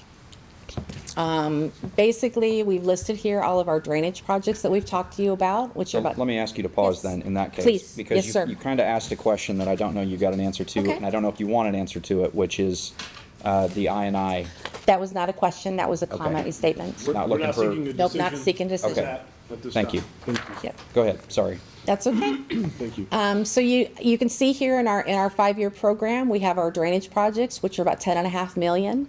Our COGO projects, which again are the special projects, parks projects and streets projects, at about $241 million. All of our water sewer projects, about $72 million, with our total program being about $325 million, nearly $326 million. Our total funding within the same time period, you can kind of see in the very, very bottom right, is about $323.8 million, which leaves an overall shortage within the program of just over $1.7 million. And the majority of that shortage, as we've talked about, actually all the shortage is in the streets area, as we're talking about needing to fund our projects that are over budget and then look at our street maintenance programs.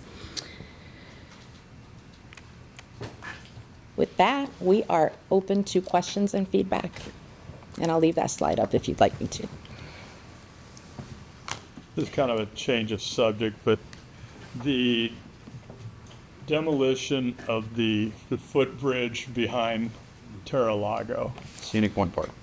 or what is? The Scenic Point Park. Scenic Point Park, the pedestrian bridge at Scenic Point Park, that demolition, or whatever. I mean, is that, I don't see that on anything. Is that a completely, we're just say wait and see? Well, I put it on my council request.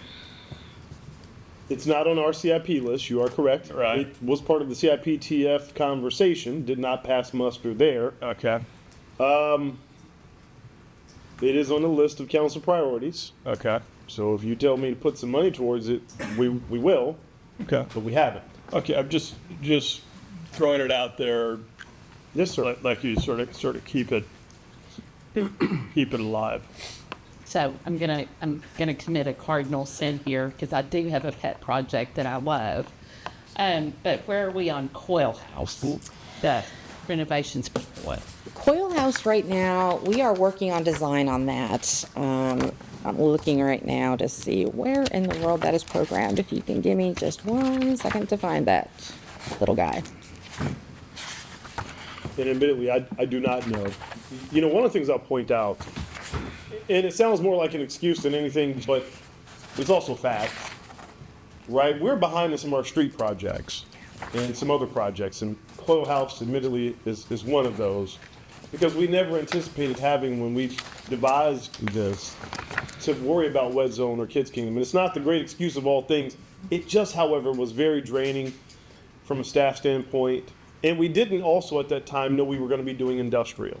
And those are 3 major projects that were not on our radar when we committed to these things. And so in the scheme of it all, it isn't that it's forgotten. I want to make sure you know that. But a lot of projects got pushed down And we're just now beginning to try to get that team to catch up. And I, like I said, this is, I will be accused of being, the politician with the special interest, but I do think it is a community project that means a lot. And so I just needed an update to know like where we are. It's on the list. It is on the list. We have about $319,000 of funding available in there. We have a design of about $35,000 planned in '26, and then the construction in '27. That is where it is currently at in the program, ma'am. And my short answer is we haven't done anything. Yeah, I try to be transparent. We haven't done anything. And also, in the interest of clarity, you may feel like it's a pet project for you, but it didn't get on that list by a vote of 1. Well, no, that's right. It's on the list. Yes. That's why I want to explain, because it's on the list. So. No, there are a lot of people I know that are very interested and just want to make sure that our history is preserved. And Councilmember, if I may add, I worked on the relocation of that house when we built the George Bush Turnpike, the NTTA. There were a huge amount of effort between THC, the Texas Historical Commission, to relocate it exactly the way it was on the existing site. In fact, we made a number of improvements there because that house goes on cinder blocks. Okay? And we moved it, according to THC's requirements, to 9-foot, 18-inch diameter grill shafts that would support a 10-story building. That's what they wanted. That's what they got. And that was a $900,000 project. Wow. $900,000. The chicken coop is the best word in Texas. $110,000. Maybe start those chickens in there. We should have that spec inspired by the THC. So just a little background on that. Well, it's a beautiful, it's a beautiful piece of history. it is. It is. Very important to a lot of people. Yes. And we've got generations coming, so. So the slide deck that we have doesn't have anything in Appendix B, or at least nothing that I'm seeing. Are we populating I'm that sorry, later? Appendix B and Appendix C are separate PDF files that should have been, I believe, in the directory. Appendix A is within the presentation, but it was also printed as a separate appendix as well in a PDF for your reference. Okay, perfect. That's great. Yep, I see it there. Thank you. You're welcome. Oh, I didn't see that. It's in a separate folder within the drive. All right, council, any other questions on the CIP update? I think at a high level, I'm going to want to go through and look at the individual project detail because I'm always intrigued by how many projects we have from past bond elections Yes. and where those are in the process, especially when we get back to, God forbid, 2015, but anything from 2018 or 2021, just to kind of check on that. So there may be more questions forthcoming, but I think for today, that gives us a really good overview of where we are, where we stand. Thank you right. so much for your attention. Yeah, thank you very much for the presentation. All right, council, our next item now is to go into resource estimates, correct? Yes, sir. It's going to be a while, so you want to break? So let's take another break. And at some point, there is a dinner scheduled, and I'll check with Debbie on, oh, the dinner's here. Do we want to, council, do we want to go ahead and break for dinner? It's 4:45. Yeah, dinner time. Inside all this candy. Okay, let's go ahead and break for dinner. We'll take a half hour. We'll reconvene at about 5:15 or 5:20. Thank you. All right, here we go. All right, it is 5:20, 17:20 hours, 5:20 p.m., and we are back on item I, which is general fund resource estimates. Mr. Hall is going to make his presentation. Okay, thank you, Mayor, Council. I will at some point in this presentation get some help from the gallery over here when we get to that. So this is, as you know, a presentation you've seen year over year. We've made it look a little different. Now this is for the record. As I alluded to when I started the conversation this morning, so many hours ago, we talked about where we were a few years ago. I'm showing you this, and I know it may be difficult to see, but you have it, again, all of you should have it electronically. The point of this is to really make it very clear where we're positioned today and where we're projecting in the future. And you can see as we look at fiscal year 26, we expect to end with a healthy fund strike that begin with a very healthy fund balance of $34 million. That's going to fluctuate a little bit here and there. And if you go out to fiscal year 28, you can see we expect to end with a fund balance of over $35 million, covering 50% of our operating expenses. And so I say that because I said earlier, we are in a stable financial condition. There are some threats, some of which you've heard related to other funds. There are some things that we've talked about that some of you've mentioned before, where we've leveraged some of our current and future expenses against potential unrealized revenue sources. The question was asked of me last year, why am I putting all of this money away? Well, it's going to get activated. We had to have something to bridge the gap. And so really that's partially what that money is for. It's also there, again, to provide stability. So I wanted you to see it. So we're going to talk about revenues, expenses, supplemental requests, and tax rates. So here I gave you something a little different, a chart for you to see kind of how we receive our revenues. You can see fiscal year 25 and how that's apportioned. Property taxes, like with most cities of our makeup, especially ours though, makes up the majority of our revenue. You can see this year we're projecting for it to be 60% of our general fund revenues, followed by sales tax, licenses, franchise fees, charges for services. Transfer in. You can see here, I'll show you in tabular form, the same information. I'll point out, if you'll notice, we're expecting, it's a little hard to see here, $70 million in total general fund revenue, which appears to be a slight dip of $1.4 million. Obviously, you can take a look there and you will see that that difference is mostly composed of the reduction in transfers in, which again was by design. We made a lot of significant transfers in last year due to consolidation of either unsustainable funds or funds that should have rightfully been integrated into the general fund. I'm giving you some charts that look a little different than what you've seen in the past, and that is to show you history and context, but we'll really focus in our attention on the current proposed fiscal year 26. You can see property tax is being proposed at $42 million. This is what we're proposing to you in our conversation today. This amount is based on no M&O rate increase.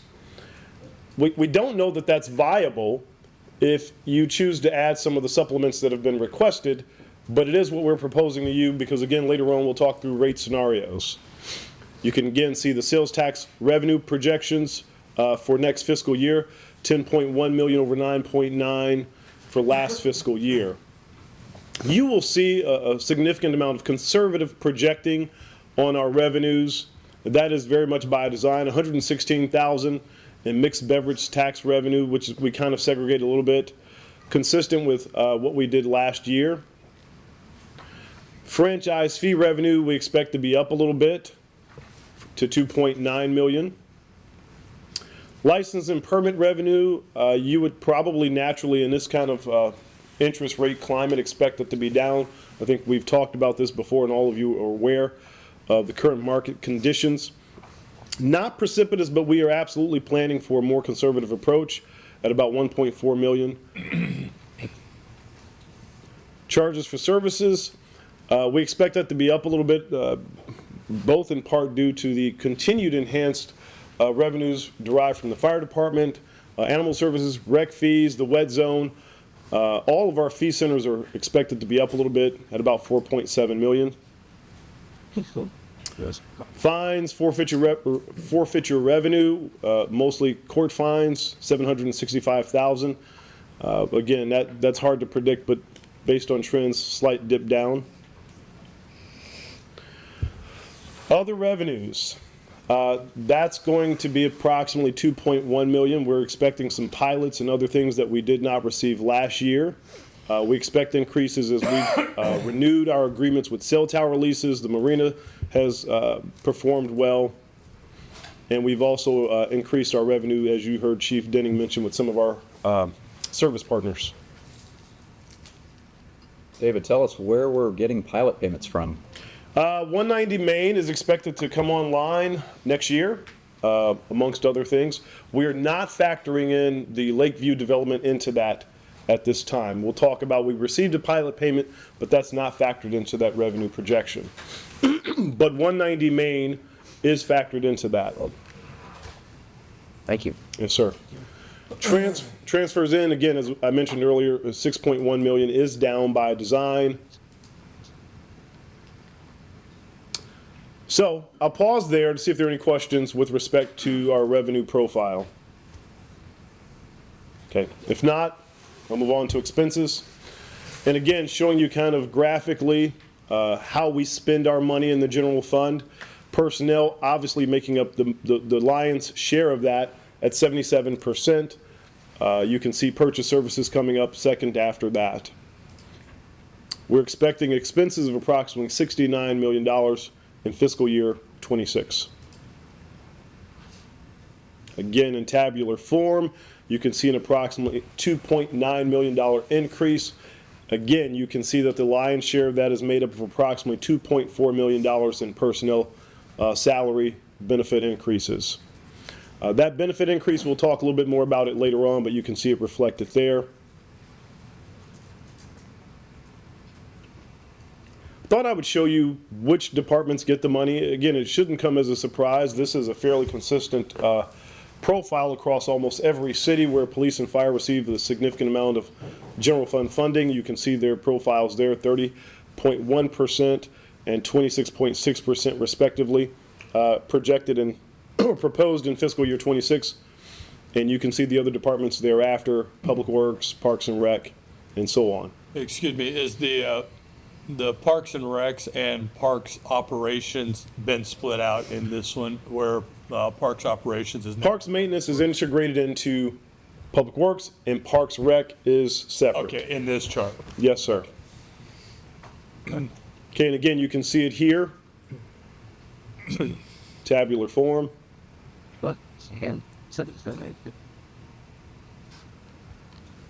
Good.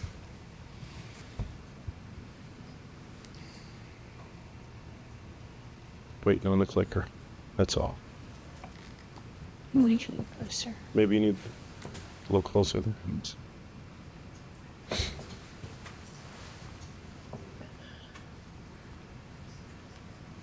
All right.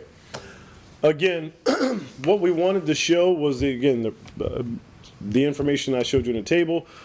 We're spending approximately $53.6 million planned in fiscal year 26 on personnel expenses compared to 51.2 last fiscal year, or this current fiscal year. And you can see we wanted to show you the percentage of the total budget that personnel expenses made up. And there's a historic graph there for you. Supply expenses, again, we're proposing that it holds steady at 2.8 million.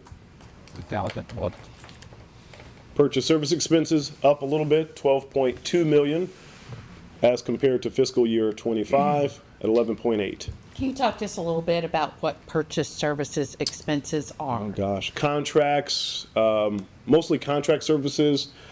I think that would probably make up the supplies, contract services, uniforms. Okay. Yeah. I'll make sure I didn't miss anything important. Travel training. Travel training. There's software purchases in there too. Just everything that we purchase, basically. Would the mowing contracts that we have, They would be there as well. is that in here? Yeah. Really, almost everything that we purchase in support of the operations. Capital outlay expense. I'll go a little bit slower here. We're expecting about 110,000. And if you can look at the history there, we were well over $1 million. And this is part of the shift in how you allowed us to shift doing our business, where we were capitalizing some things in the general fund that maybe didn't need to be. And what are we still pulling out of the general fund? For Some small things that we could not necessarily bond, some technology and some other things. Where would the sidewalk replacement program fall? Partially, mostly in some bonds. Okay. I think we've got a little bit of it in either grants or the cash CIP, but very, talking a couple 100,000. Most of the sidewalk money now is coming out of bonds, if I'm not mistaken. I think there is a part that's in the grants. And we're still continuing that program. The program continues. 50-50 program? Is it both 50-50 and income share? All of the sidewalk programs have continued. They're in different locations, but they've both continued. We haven't reduced any of those. Okay. Thank you. Again, the biggest change that you will see is in transfers out. This is where we were funding cash CIP projects. You've allowed us to shift that to various forms of debt, such as COs mostly, but some GOs. And you can see the difference versus 3 million, 3.5 million, 4 million, 3.9. That adds up over time to where you've allowed us to transition to 1 million, 1.1 million, respectively. Okay, before I get into the supplemental requests, are there any questions with respect to what we've just looked at? Okay, so as we go through the budget process, you all know that there are a number of meetings that we engage in internally. And so with that, there's some things that I've done administratively that have been added to this budget. You can see the list there. I won't go over each of them. What I will say, I'll pause here, and that if you have any questions about them, I'll ask that the respective department head address them. But I wanted you to be able to look at them and see those are the things that we've added to the budget. Any questions on any of those before we proceed?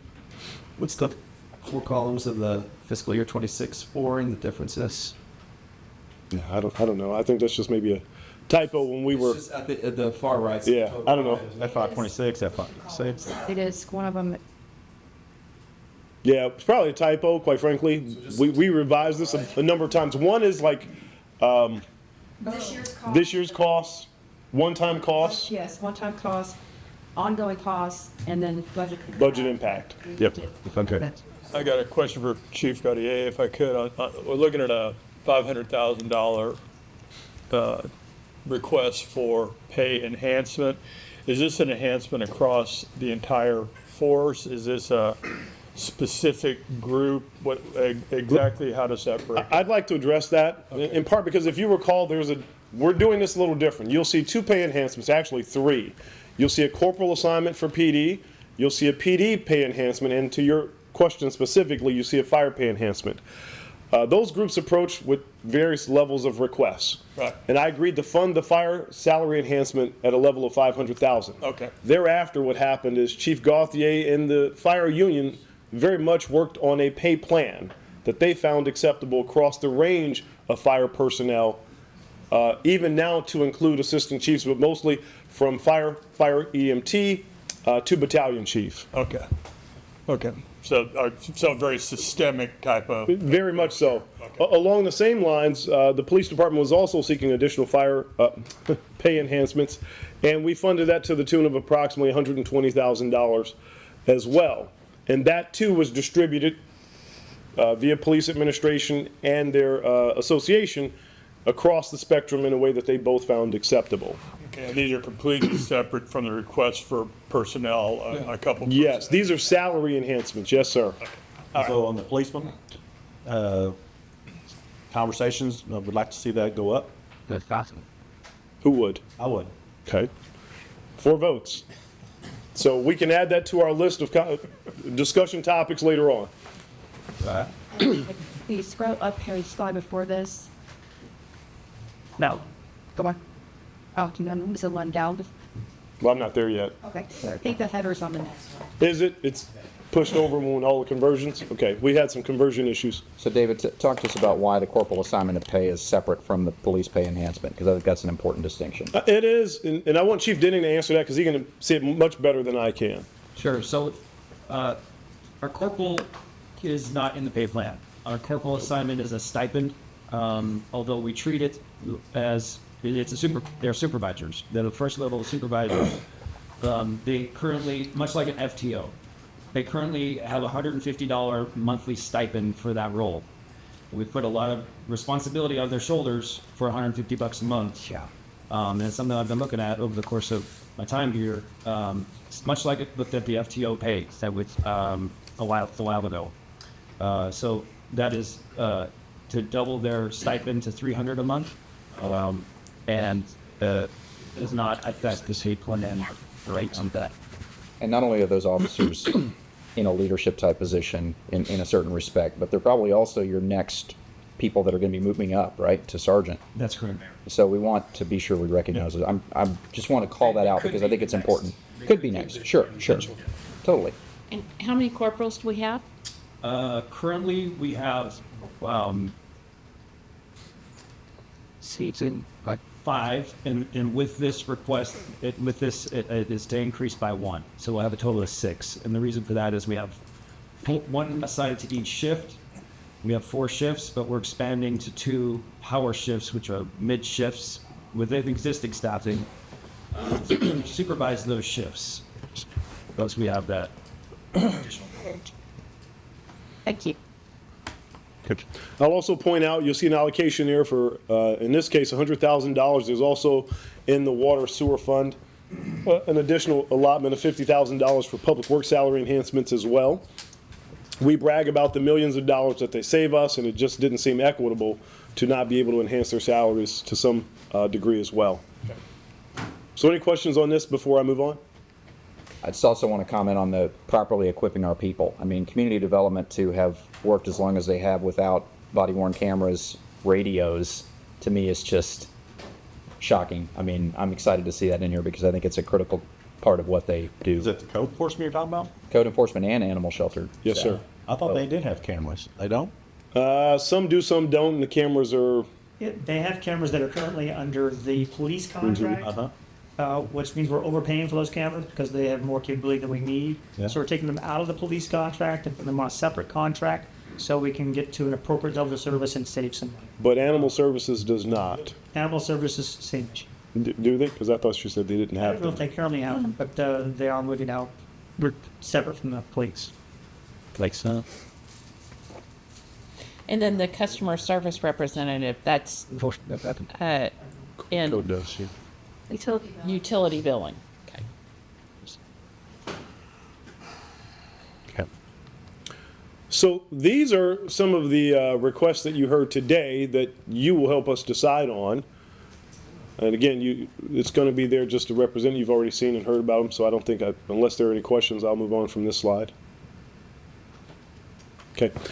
These are I asked you to send me the council requests that you may consider to be budget priorities. And some of them I think I've answered and addressed in here through the salary enhancements and other things, and some of them I just could not.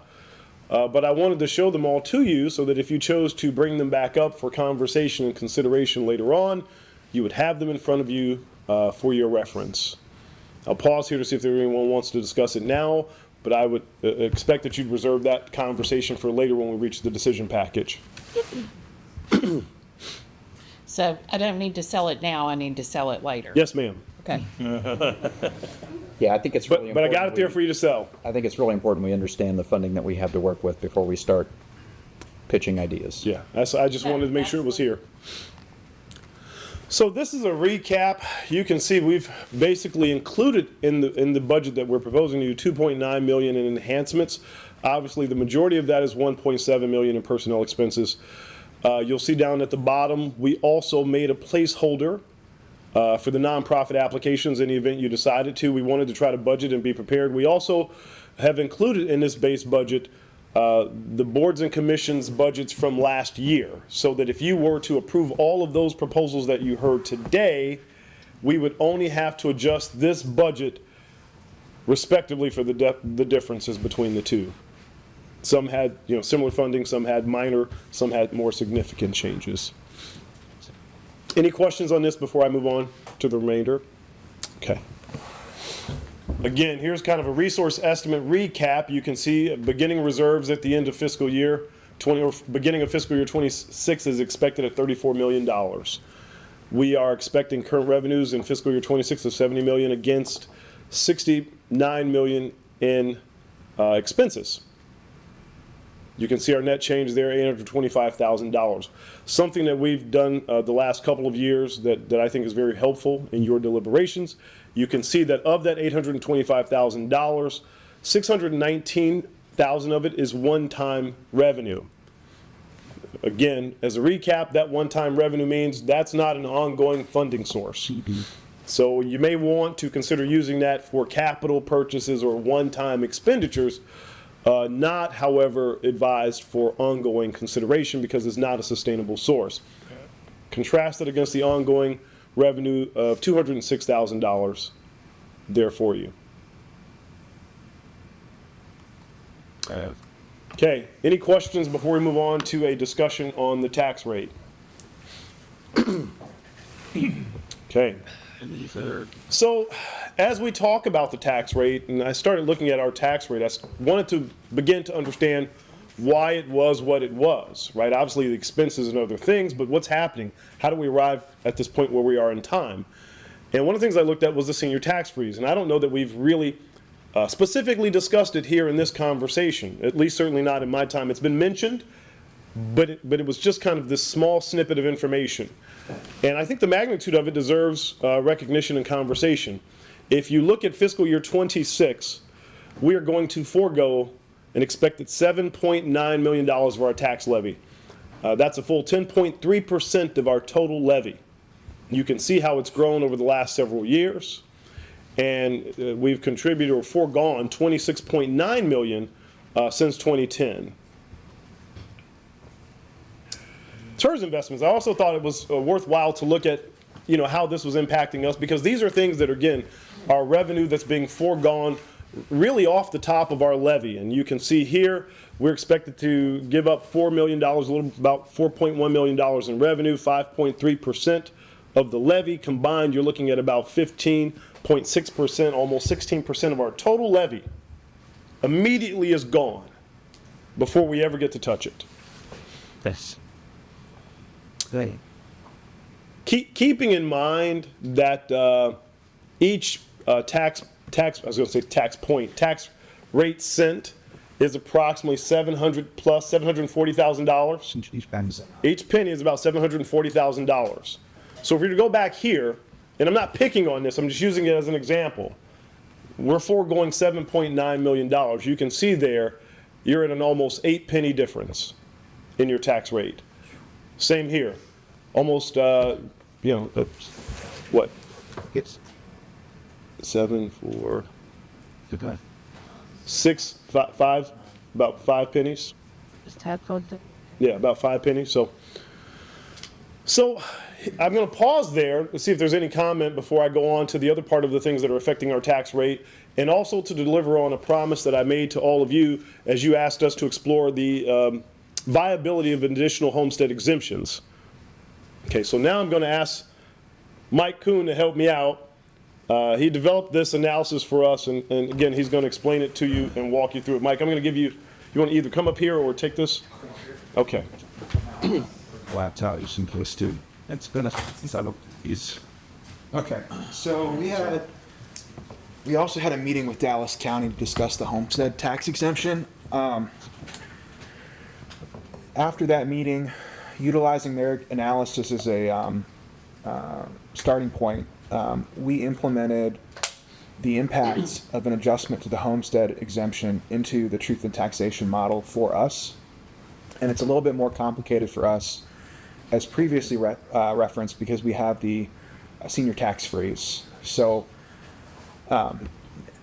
we lose monies because of the senior tax freeze. Actually, adjusting the homestead tax exemption reduces that. So the whole model is very much intertwined. So this slide illustrates a couple different scenarios. If we're currently at a 1% homestead tax exemption, so what that means is a homeowner gets the greater of 1% multiplied by the taxable assessed value on their home, or $5,000. So if you are not in a home of greater value than $500,000, you're getting $5,000. And so these scenarios show the adjustments from 1 to 5%, and the associated savings for the homeowner, holding the M&O rate flat but adjusting the INS rate to fund what council's already identified they want to fund within the capital plan. So the adjusted net change is the actual taxes we collected, I believe. So it kind of stays flat, and or it goes up. It's just a function of the INS rate and the senior freeze. But the second to last row shows the reduction in M&O revenues that the city collects. Well, I don't know if this slide is in there, but when the homestead tax exemption adjusts, it is.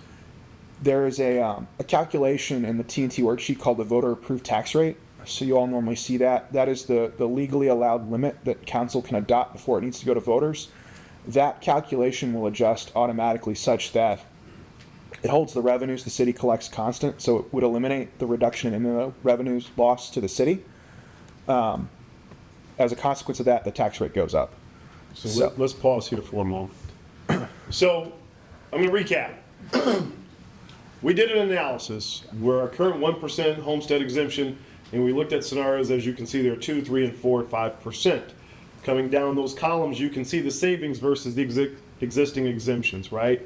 That's the benefit compared to the current 1% exemption. But equally important, you can see the reduction corresponding to each of those scenarios in our M&O revenues, again, with all things being flat with our current M&O rate. So in a 2% homestead exemption, we would lose $233,000.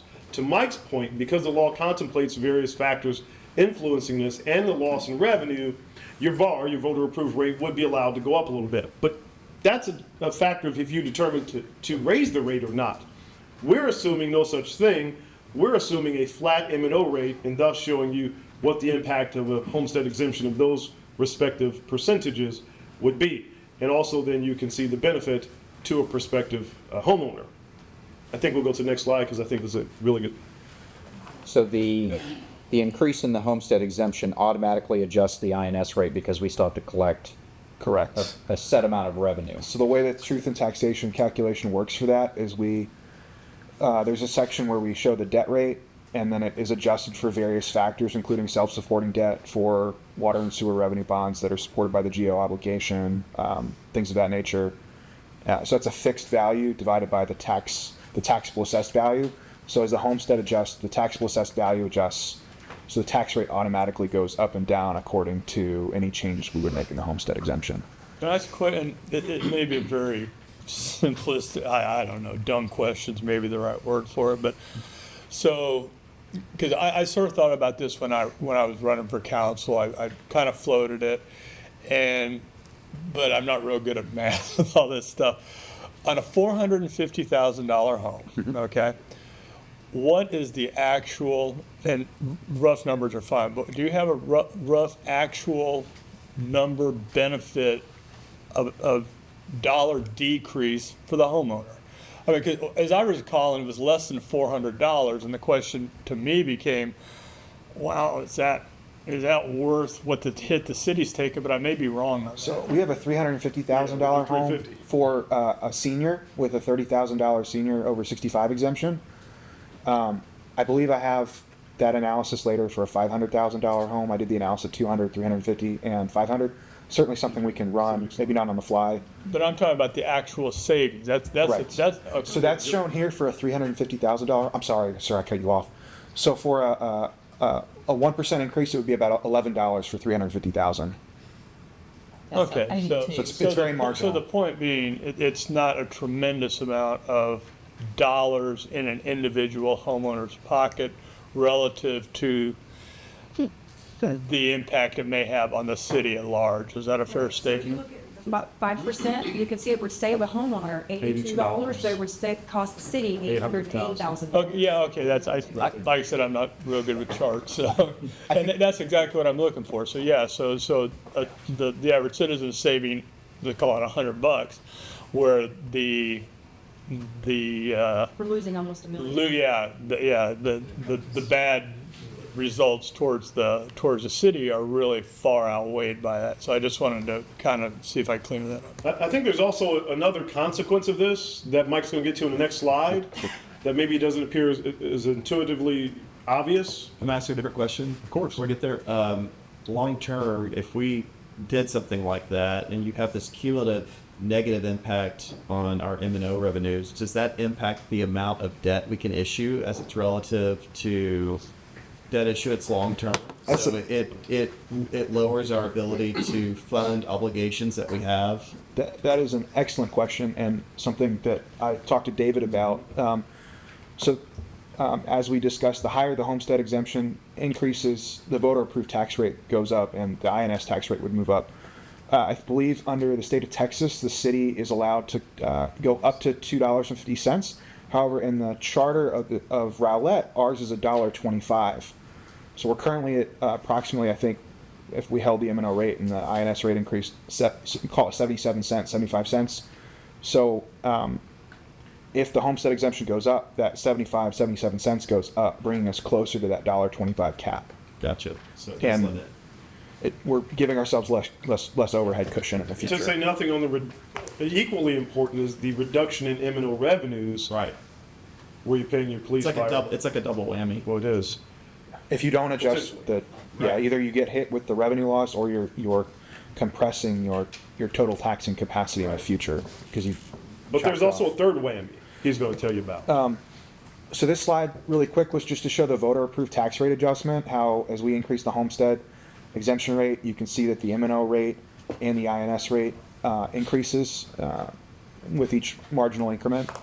What was interesting, though, that I discovered in the analysis is that the benefit isn't distributed evenly between homeowners. So if you think about it logically, if I get 1% or $5,000 right now, if my home is less than $5,000, I'm getting more bang for my buck or what I bargained for. Whereas I'm getting the equivalent benefit of somebody with a $500,000 home.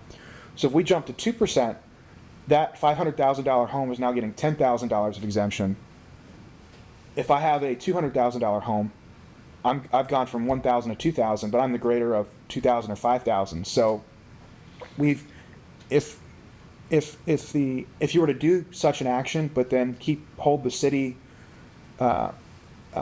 tax rate such that the revenues generated are the same, you would be increasing the tax rate on a $200,000 home despite. Let me say that right. The benefit is not equitably distributed across the range of valued homes, and you can see it there in terms of benefit from this. So the $200,000 home, it would actually increase the taxes paid in certain scenarios until you got over the threshold of $5,000 from the percentage of the homestead exemption. It's higher value homes. Correct. And so my request for this of what to explore would have been to both increase that floor in terms of dollars as well as the percentage, both. Can't increase the dollar. The 5,000 is the minimum. After that, you have to go use a percentage. Okay, that's a key piece of information I did not know. Thank you. That's very helpful. So there is no floor then in terms of dollars. It goes into a percentage mode at that After point. 5,000, it goes into a percentage mode, yeah. Okay. Yeah, you could probably figure out what percentage would give you the 7,000 on a $350,000 home, but. Okay.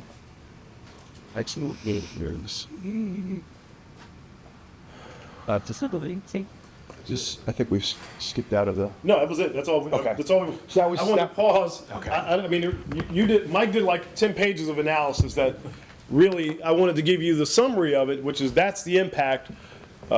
We promised that we would give you some information to contemplate with respect to homestead analysis, homestead exemptions rather, and there you have it. I don't know if we want to pause there, Mayor, move on. Let's just quickly have a conversation because I think this is an important talking point. For me, it's kind of a twofold approach. Or you ask often, David, what are we trying to accomplish, or what's the objective of what we're trying to get at? For me, there was really two things. Number one is to recognize that home values have increased dramatically in the past few years, and to provide some relief from those increases for those property owners who own their home and reside in their home. That's a key part of it. The second is to, kind of along with that, differentiate the homestead exemption that those individuals get versus those who have their home for rent here in the city or commercial entities here in the city, and to provide some relief from that perspective. So that's kind of been the driving force behind that. Now, understanding these constraints, and we do have homes all across the spectrum here on this slide and beyond, it definitely creates some complications, and that's the fly in the ointment, I think, with how this is best accomplished. I don't want this to ever fall off our radar, but we are in a unique position with our senior tax freeze that a lot of our revenue already is tied up in that particular benefit for our seniors. It does make it difficult for younger families, those of us who own homes that are, $350,000 to $500,000 that are paying a higher rate as a result of the loss of revenue from the senior tax freeze and the tourist districts as well. I'd love comments from the council on that, but that's kind of where I originally approached this from, and of course it was during the election, but here we are. And I felt like it was a key component of this conversation as we get into budget season. Well, I didn't put it on mine, just for the simple fact that I knew that down in Austin, they were also doing some of that. And I know that from a lot of the stuff that's happening just for working for the city, I knew that you got to get your revenue somewhere to pay for your houses. I mean, pay for your police force and everybody else, and you continue to take from it with everything, including senior tax freeze. And, they're all well worth it. The veteran ones are well worth it, and you don't get 100%. But when you do that, it takes all the money away, and then you're having to find other revenues to fund your city. And I don't know where we're going to get it from. Where are we going to tax? What are we going to do to get it? Sure. Philosophically, we talk about the number of rentals we have in our community that are both long-term rentals and short-term rentals. I mean, I've heard the statistic that 40% of Waterview are rental homes of some sort. Really? To me, that's insane. I don't know if that's true or not, but I've heard asked that that question. statistic. Somebody told me that was not true. That was not true. Okay, well, regardless of what that percentage is, that's it. A large number of homes in our community are rental homes. And to me, providing that type of a benefit drives people to want to own homes here because there's a financial benefit as opposed to renting. I guess the pushback a little bit is that financial benefit really significant enough to drive the kind of behavior you're talking about? Right. In my mind, it's not. And everything we're doing right now is fine, I get it, but Marvin kind of said it, and this is really kind of fundamental to the way I think of stuff.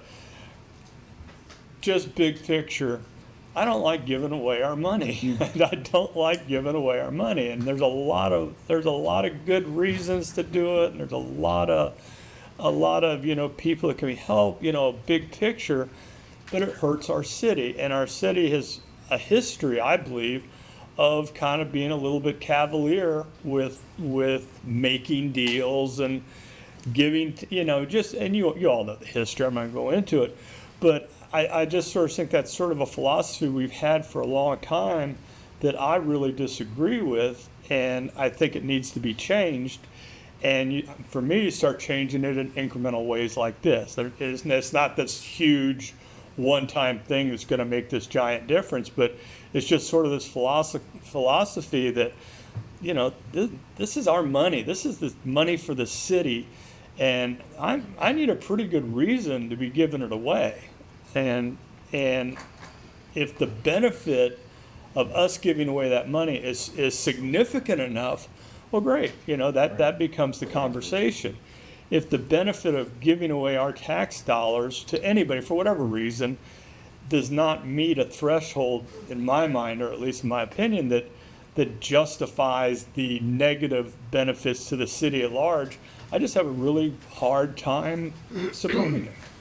I guess that's. And I'll jump into that. I concur. I mean, as much as I'd love to save as much as my own money as possible, I realize, as a member of the council, we have a fiduciary responsibility to make sure that we fund the essential functions of our city. And, Councilman Gibbs, and you were right, we just have a bucket of money, and we don't have any more. If we start doing things like this, and they're applaudable, I'll give you that. Where do we make up the shortfall?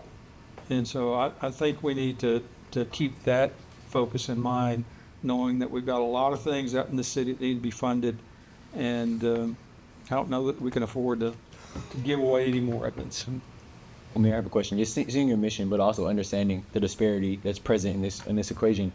David, have we looked at any other scenarios that would create a burden ease without creating that much benefit distribution? When you say easing the burden on, you mean on the homeowners who have homes that are valued less? Correct. No, sir. Got it. That was not part of the assignment, no, sir. Well, David, I appreciate the work that you and Mike did on this. It's very informative. I appreciate the inclusion of the impact of the senior tax freeze, because that is certainly not something I've ever seen before in my time on council, and it is a major eye-opening experience to be able to see that. And I hope that our seniors and everyone who is watching this recognize the value that we are foregoing, as you said, for our senior population, because it's not insignificant. I took a couple of years ago, we talked about raising our fee for the seniors for the community center. And I actually got a lot of grief. Like, how could you do that? And this senior tax freeze is why I felt like that was not an unreasonable request, because it is a significant amount of money. And I'm so glad. I'm not saying I want to harm our, take more money from seniors, really, but people need to understand that really does affect all of the people across our city.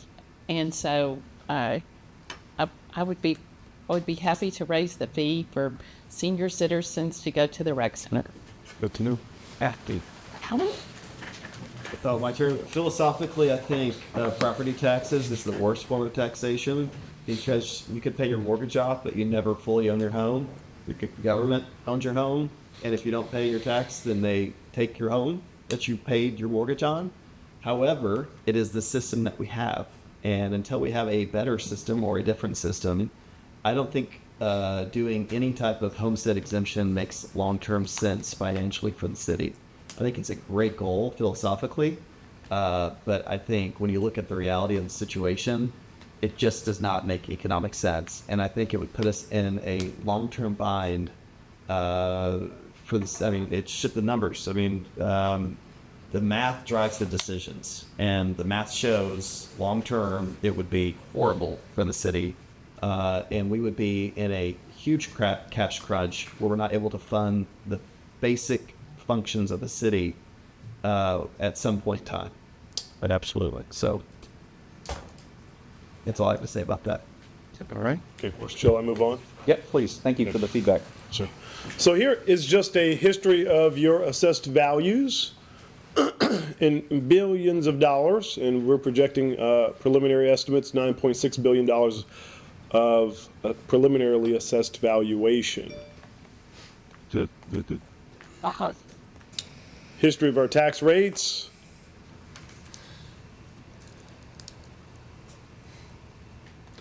So I'll pause there, because now we're going to get into the conversation on tax rate scenarios. And I'll point you to the top of this slide. You can see our current fiscal year 25 INS and M&O tax rate that we've referenced multiple times today, for a total ad valorem tax rate of 0.769691. Okay. That's, again, I'll point you down. You've got these large blocks. We've talked about the voter approved rate, which is B. We haven't really talked about the no new revenue rate, and many of you are familiar. The no new revenue rate is that rate at which the city would raise the same amount of revenue or generate the same amount of revenue this coming fiscal year as it has this fiscal year. That would actually, you can see here, scenario A, result in a super slight rate change, 0.2 pennies, not 2 pennies, 0.2 pennies, to generate the same amount of revenue. You can see the reduction in revenue to the columns to the left, the dollar change, 4.8% change negative. If we were to go to the base voter approved rate, that'd be a 4.4% increase. And you could see there for the M&O, $1.8 million in revenue. And what we've talked about here today, if we only increase the INS to that which was authorized by the voters and kept the M&O rate constant, you can see there the slight change in the tax rate. Now, if you're content with having the small amount of revenue that we showed you before in our resource summary of approximately $200,000 in ongoing revenue, then we'll probably, obviously, you'll tell us to keep the M&O rate flat. But we wanted to give you at least some options to consider. And so again, you can see at the top, the fiscal year, the current year's rate. And so we said, let's play with some scenarios. And let's say you were to authorize us to increase the tax rate 1 penny. And so each of these scenarios, from scenario D down through H, takes the tax rate from 1 penny in a quarter cent increment thereafter. So 1 penny, 1 1/4, and 1 1/2, 1 3/4, and then finally up to 2 pennies of an increase. You can see here across to the right, you can see ultimately the revenue increase that it would give us for each of those respective scenarios, D through H, from $1.1 to $1.8 million in additional revenue. I'll pause there to let you take that in for a moment. Okay,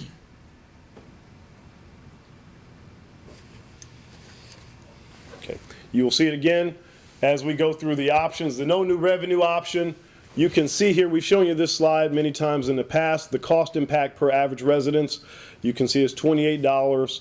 The cost impact relative to the INS rate, which again is already approved, is $182. The total cost impact, $210. This is the INS rate change only, M&O constant.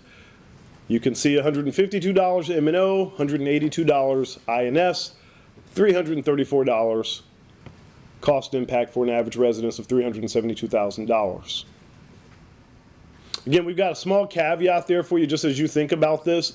Each quarter cent penny, going back to that scenario I showed you before that we will probably reference again, equates to approximately $180,000 in generated revenue. Here we are with the incremental increases, and you can see there the one penny in D, and again the quarter penny increments D, E, F, G, and H, and again the corresponding impact to a resident below each of those respective columns, from $189 up to $226, with the INS impact, of course, remaining constant. And that 206 or 205,000 ongoing from the previous deck, that did not include the enhancements that each department requested, correct? It did not include the supplemental enhancements. No, sir, it did not. It included, the things that I showed you on the green slide, Right. those were integrated into that. but not the extra But not stuff the that blue we and none of the listened to. council. That's correct. Yes, sir.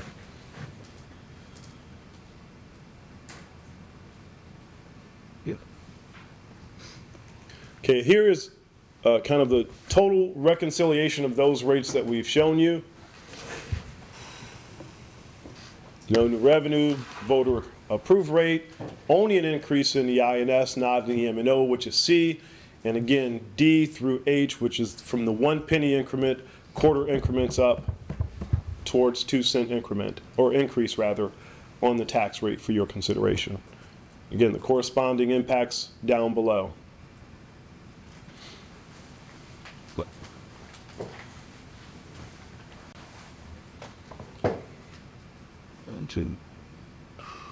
And the average, again, is it's number 2 here on the footnote, 372 is the average. Yes, sir. And I don't feel anything. Oops, sorry. I'm not, but so basically the What was the total of supplemental requests? Do you remember? Oh, I don't remember. Anyone remembers total? 900,000, maybe? yeah, I'm going to be always this getting Anybody remember the supplemental request? It's just organic. Okay. soon close. The down line, the Yeah. The blue slide. 1,082,000. Okay. Million.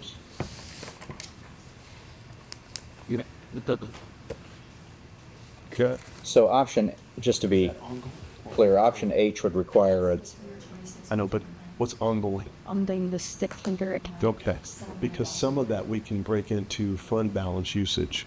So, option H would require an election. Right, it's above the voter approval rate. Option 8 should be, where's the VAR? 0.81? Yeah, it would. Okay. Actually, I thought, I don't think any of these. I was gonna say, I thought none of them would though. Full server election. I think H is right below. It's using our Increment. increment rate. Oh, We our- still have- We have some. The carried over Thank increment, you. okay. Keep us going. Thank you. And so what was the ongoing of the supplemental requests? So if you'll break down the impact ongoing and one time, please. One time is 399,500. Ongoing is 700,000. That's the problem. Total impact to unknown ends 82,000. This will do.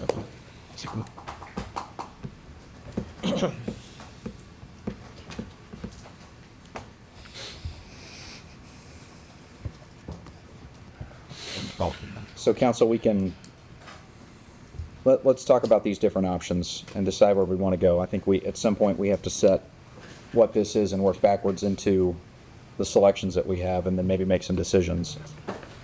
But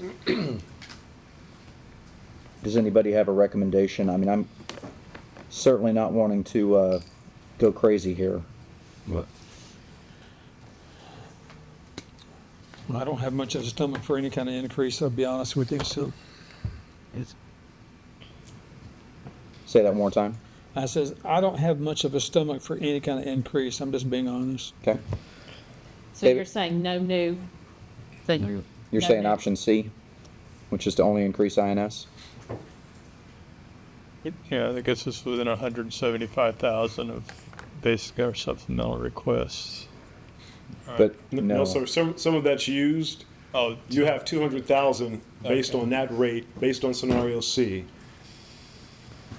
Just for frame of reference, if we funded the roughly 1.1 million of supplemental requests, that would require a 1.5 cent tax increase. This Now, there is something else to be aware of, right? One of the reasons we break it into one time versus ongoing, even in terms of the supplemental requests, is because that's why we have fund balance. And you also will receive an additional $600,000 in fiscal year 25 fund balance enhancements through a pilot payment received in arrears from the Lakeview Development. So you didn't see that reflected on the slide because we received it after this was developed. Again, but that's one-time dollars. cover the one-time supplemental enhancements. Well, you have $35 million. You could cover any of the one-time enhancements. You could cover all of it. That gets to a different kind of conversation. So I want to make sure I'm giving you all the information. But then for ongoing, it would just, not just, but it would be a 1 cent would cover, a 1 cent increase of 740,000 to the city would cover the 700,000 ongoing expenses for, if we funded all of that. Essentially. Yes. David, just, I want to confirm one more time, the expenses line in here, the 69.797, that includes the 2.9 million, the green list that you did? Yes. That already includes that. So what we are looking for, or taking under consideration, is the list of supplemental requests from department leaders and council requests, which is a massive bullet-pointed list of a lot of Here we thoughts. go. There's not a number. There's so many things on that list, I Yeah, don't think that, that's yeah, true. yeah, there's a lot going on. There were 39 requests. Many of them mirror one another, but 39 separate responses received. Tell us about if we chose to dip in reserves. Okay. Which aspect of it, sir? If we pick, let's say, the only on C, and dipped into it. So, without me going back, because I want to leave this for your reference. In short, you can dip into your reserve fund to cover, let's say, this $399,000, $400,000. And so then you would set the tax rate at a rate that would generate the difference between the 200,000 and the 700,000. So a tax rate that would generate approximately 700,000. That would basically have us budget at a net zero. But we could. So one of the most important components of this discussion is the differentiation between one-time funding and ongoing funding. And when David's talking about using fund balance, that can only really pay for one-time funding because we cannot commit to that on an ongoing basis. So all these ongoing expenses, particularly when you talk the addition of staff members, that has to be an impact to the tax rate because that's the only way to guarantee that it's ongoing. So I don't want to quibble, but I also want to make sure we're always transparent. You could commit to ongoing funding. You probably shouldn't, but legally you're not prohibited. Seems like a terrible idea. I don't disagree, sir. Ma'am? So there's only 2 items up there that don't have continuous ongoing things that are associated with them. And that's the parks replacement and the replacement of the 4 treadmills. The other one-times are one-time associated with ongoing cost. Okay. So I'm just saying the $399 is not a true $399. Well, no, we weren't saying it that way. We were saying they could offset that portion of this increase. But then set the tax rate at a level which pays for the other piece. That's right. The 700,000. Pardon? I didn't hear you. We have enough one-time funding right now to not dip in fund balance to cover that $399. Yeah, I know. Yeah, I'm just saying. Yeah. So what I've heard from a couple council members is Yeah, kind of a 600,000. desire to not move the M&O rate. Is that the message across the board, or do we want to look at some of what these other items are, the council priorities, and work backwards into a tax rate from there? Let's do that. Yes, I would. So let's start at this list. Let's try to identify some priorities and see what those things might cost and work backwards and determine what that might do to the tax rate if we were to go that route. So does anyone have a particular priority from this list that they think we can't live without next year? From the blue list. From the blue list.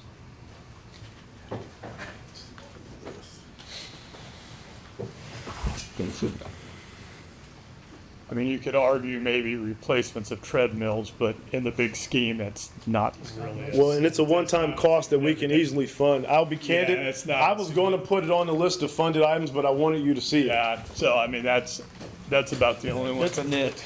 Well, let me ask you, We can there is afford one that. big one up there, and I think it's an appropriate ask, and I certainly think it's needed, but it is a pretty good number, is for the multi-passenger van. Again, if we're So that's easy because it's mostly a one-time cost. You're talking about a $4,000 ongoing cost, but we have 35 million. I could dip, and that's what I'm saying. Even though we have 600,000 in one-time cost now, so we could fund that. Okay. Because it doesn't have a large ongoing cost So burden. it's the ongoing costs. That's where the issue is. Okay, I'm with you. Those are the numbers that are going to impact our tax rate. So let's get the easy ones out of the way. Do we want to do the multi-passenger van as a one-time cost? Yes. Yes. Yes. You guys take that. Thank you. Okay, we got that. Do we want to do the treadmills? Yes. Yes. I heard 2 yeses. Yes. I heard 3 yeses. And I'll say yes to that. So treadmills is a yes. The tables, chairs, and storage carts, I am overwhelmingly a yes. Yes. I have moved those tables and chairs too many times. All right, so we have those 3 out of the way. Let's then go back up to the top and start with things that include ongoing funding. So purchasing agent, which is 1 full-time person for finance. Ongoing funding of almost $100,000 a year. Remembering that we only have about $200,000 of ongoing funding. Keep it at happens. I would remind, I don't know if we talked about it, but that was the number one thing that the Thank you. executive team talked about. I was remiss in that, but this is ranked in order of executive team preference. You know, we do our voting exercise. That's good to know. I do think that that would make an impact across the city.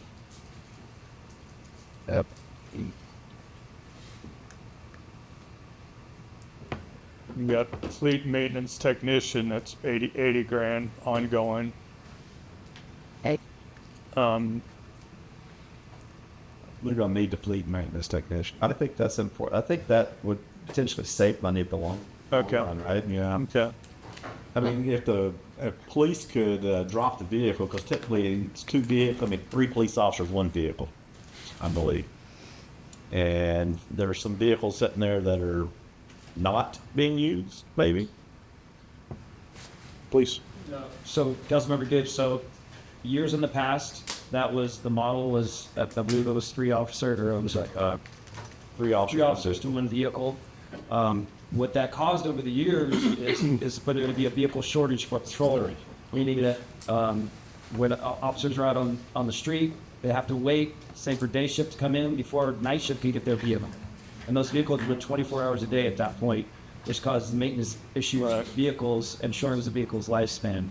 So we've done over in the city manager's office is we have we've developed a plan where the officers now share a vehicle. We've increased the number of vehicles so that there's a true shared program, so that also officers can be in a state of readiness when they're in the night shift briefing, so that if they have to run out on the hot call for service, they don't have to wait for the day shift to come back first. It actually gives us a cushion of 7 vehicles, and I know you're aware, at any given time with maintenance, there could be anywhere from 7 to 12 vehicles out at a given time. Yeah, we're gonna give you a technician. That's a great point. Yeah. Just Let's see. It sounds like we're kind of in discussion about items 1, 3, and 4 right now. So purchasing agent, or maybe not 3, but a purchasing agent and a fleet maintenance technician. I honestly can't accept number 3 the way it is. I can't leave it off the list. To me, that's got to be on there. Which is 3 is the detention? Okay. That's, to me, that's a major safety concern, and it's a safety concern for us. I think we got a liability there if we don't address that. Totally agree. Are we all on board with that one? Yeah. Okay. So number 3 is on the list? Detention officer on the list, yeah. So that leaves you about how much? I don't think you based them off the list, have so. Well, not yet, but yeah. Well, this is everything we add here is an add. So that $200,000 bucket we have, we just took about 100 grand out of it. Yeah, but it's so small. Right there. Already took 100 grand. Correct. With that decision. The baseline, but the enhancements that are small. Chief, I know, and if they get absolutely understand 2 officers in a vehicle. What does 1 officer and a vehicle do operationally? Other than having 1 less officer.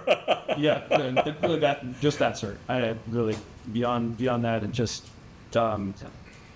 we have a staffing plan with regard to the officers I mentioned in training, and then adding these additional 2 officers. It allows us to fill out once they're all completely out of training, right? And everyone's successful and no one resigns. It allows us to fill out our shifts from existing staffing to create the mid shift creates that maybe if they're ready. It also allows us to have 5 here. Well, she could take this spot right here. Per day plus the supervisor. Without those 2 officers, we would be short. I'm sure if you're like good.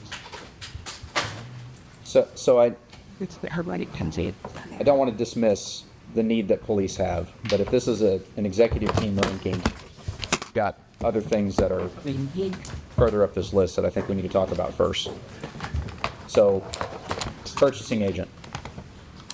So one of the questions I would have on that is, we talked about 2018 bond projects that maybe started in times. Would a purchasing agent help speed up the delivery of projects? Not necessarily, because that has to do with getting the projects aligned. No, because that has to do with the timing of our contractors, our employees, our CIP employees to actually. But it does, purchasing does kind of create a bottleneck. Give an example, the sewer line failure. They had to drop everything they were doing for departments to focus on that. So when things like that happen, it creates a bottleneck in all the projects that are going on. Let me see if I can ask your question a different way. Mind if I probe some of your other staff members about So this is an executive team ranking list. So could I hear from some members of the executive team why they thought this was worthy of getting their vote if it's at the top of the list? Whoever wants to go. I'll start. Basically, as you're aware, I do co-found the City of College, especially the Commerce Policy. I thought this was so irritating just because of the fact that we can only live so far on projects before we need to touch some. And what I've heard from Ms. Badgett and her team was just that that purchasing agent was severely overworked and they needed help to disperse those place other goes. So I felt it was needed based on a citywide priority to help us get purchasing. Line our agreements in particular, make sure that we're doing for that condensation of, one department by paper here, another here, having somebody to help rectify those things for us that will ultimately help us save money. Thank you. Anybody else? No, rather, Okay. I don't want to interject too much in this part of it. No, but it's good to hear that feedback because when we get the ranking like that, when we get the vote like that, it helps to understand the context behind what drove people to suggest that as if it's a organization-wide need. I mean, it got obviously a lot of votes. To me, that is pretty strong indication that it's a shortfall. So if we did scenario D, which is increasing the M&O rate by 1 penny, we would be able to fund the ongoing. You should always fund all of it. Yes. All of it.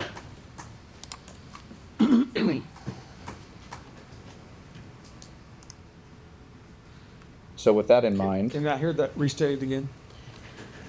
If we went with option D, which does increase the M&O rate by 1 penny, that is a difference of $37 on this average residence rate. I think my math is right. From 334 to 371, we would be able to cover all of those. Yeah, no, I heard yours. I wanted to, what I thought I heard was we could do all this. Yes, you could do all of the ongoing because the option adding 1 penny would add approximately $728,000 to the number that you already have. So it would cover everything on that list. But we already have enough one-time money to cover everything on that list. So you would be able to fund all of those priorities with 1 penny. Wendy, could you go ahead? I'm thinking through this. So we've exhausted all other avenues before we do an increase. Before we do an increase. Effectively, yes, with the exception of taking it out of the reserve. And I think that, for me, gives me a lot of heartburn, knowing about what the future holds. I think I tend to agree with Councilmember Bowers as I was looking at that's sort of the one where I felt like it's just a choice between a lot of different decisions and trying to just sort of find that happy medium. I guess if there is such a thing, that's sort of it covers the main things that I want to see covered. One, I want to make sure that we're funded. I mean, we need to be funded at the minimum increase to the taxpayer. I guess that's sort of where I net out. Did council reduce tax rate last year? No. No. It was. No. Well, I know that I would be, I feel like we must have the detention person. I think all of the things on the blue list are important, and I feel comfortable defending my decision to raise it by a penny because I do think that all of these things are important. In the $399, those one-time expenses, we do have the money to cover that. So I just feel like, the ransomware, that's important. The spam filters, that's important. These things that could cripple our city if we don't have them. So there, like you said, it was an extra layer of protection. So I think that I think that all of these things are important. I don't disagree with that at all, and for me, it's not a matter of that none of them are important or that they're unimportant or on this reason on this list for the wrong reasons. It's keeping our tax rate at a level at which we feel the right level of responsibility defending, I guess, when we're talking to people. And I know that you mentioned that you wouldn't have a problem defending all these things to people, and I don't know that I would either. But I'm always looking for where we can squeeze a little bit to see if there's another option, or if there's C-1, an option between C and D, where we go up a half cent or we go up 3/4 of a cent versus going up the full cent. And what could we fund at that level? What options does that give us? The full cent is almost right on the money, isn't it? Yeah. Yeah, the full cent is like almost right on the money. Excuse me. So a full cent is right on the money. Like almost right on the money, like a couple of $1,000 difference. $29,000 difference. Yeah. So a half cent wouldn't get No. It would get you half of this. But a full more or cent less. would sort of meet our Full cent meets you our right. objectives right now. If your objective is to fund everything that you see there. David.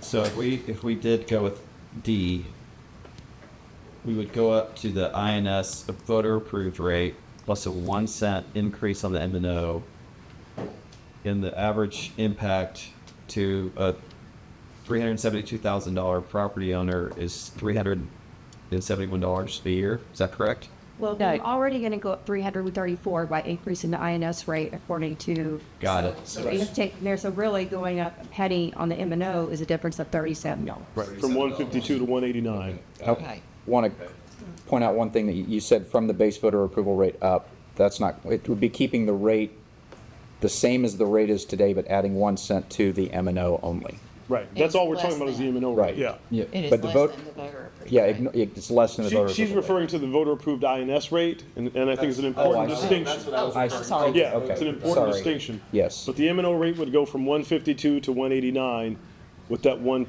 cent difference.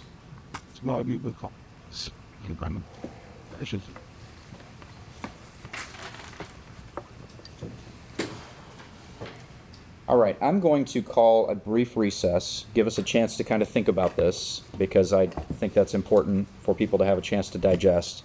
Let's take about 10 to 15 minutes, come back at 6:45, give everybody a brief break and a brain break and all that good stuff, and we'll be back then. All right, we are back. It is 6:50 p.m. and we're making good progress here. So, had a couple discussions with our city manager while we were on the break there. I think we have a great solution that is going to benefit everybody. So, what it comes down to, not quite that good.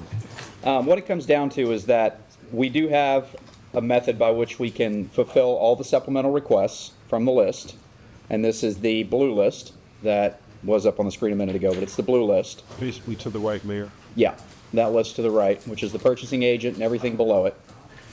And we're talking about a rate increase, not of a full cent, but of 3/4 of a cent. So it's C and 3/4 instead of all the way to D.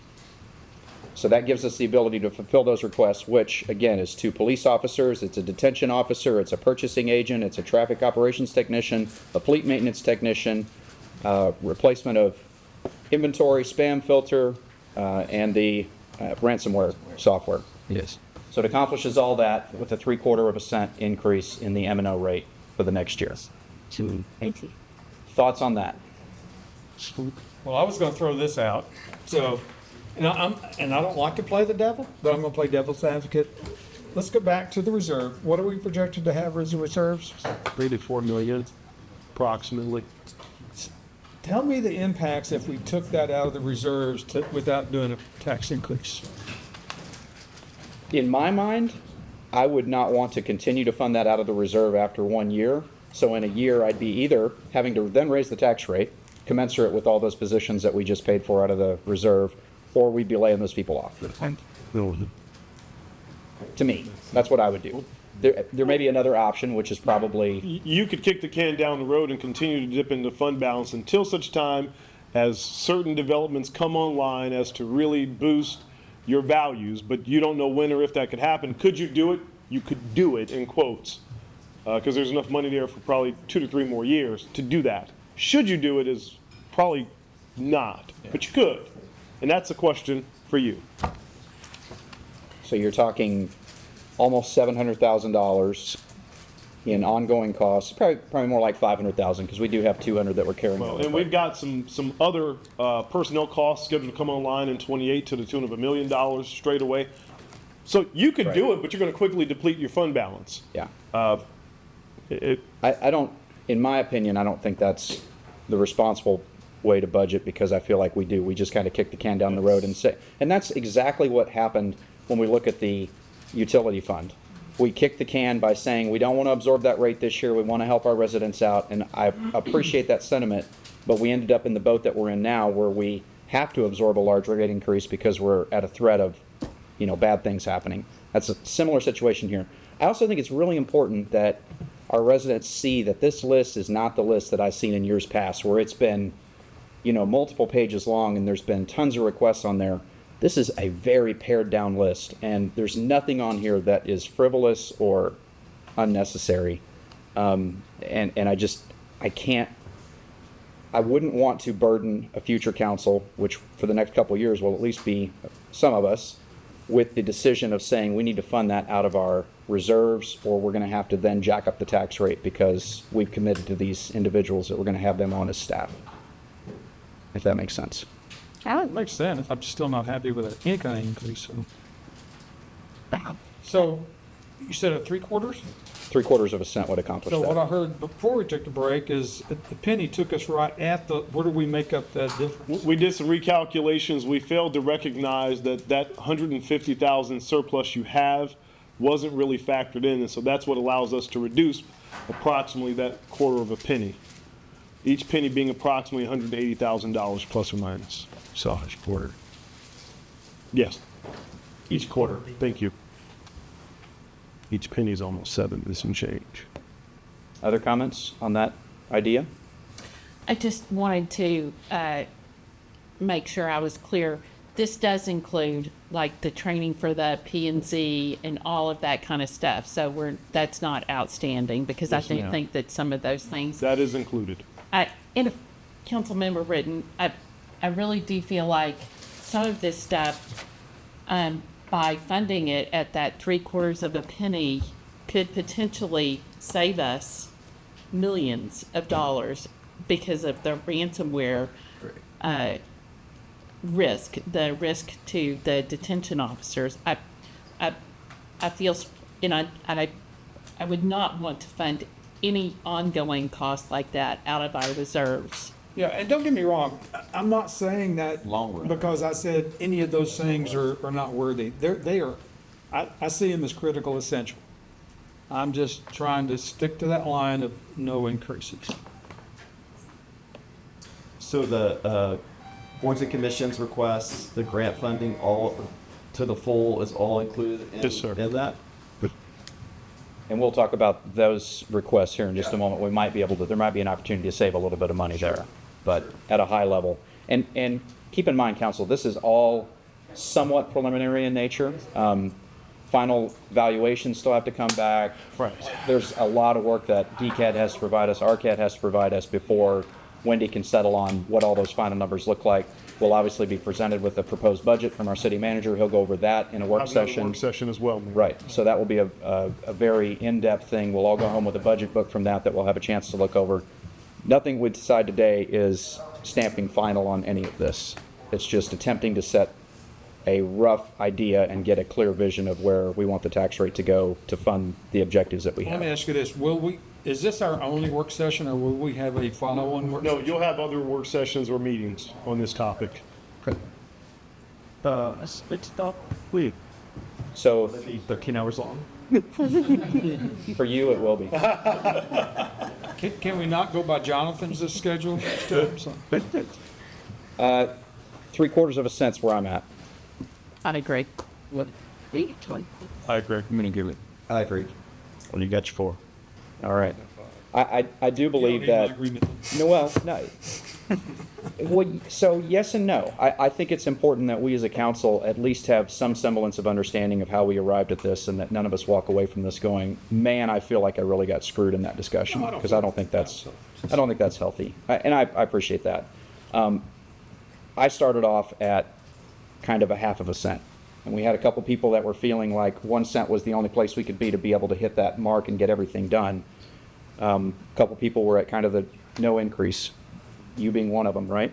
And so I think through this discussion, we've managed to find a middle ground that at least, although nobody may be super happy with what we have, everybody's somewhat content. We're getting kind of all the needs that we have and everything else. Any other discussion on the tax rate itself or the supplemental request list? We're going to talk about council requests and boards and commissions and grant requests next.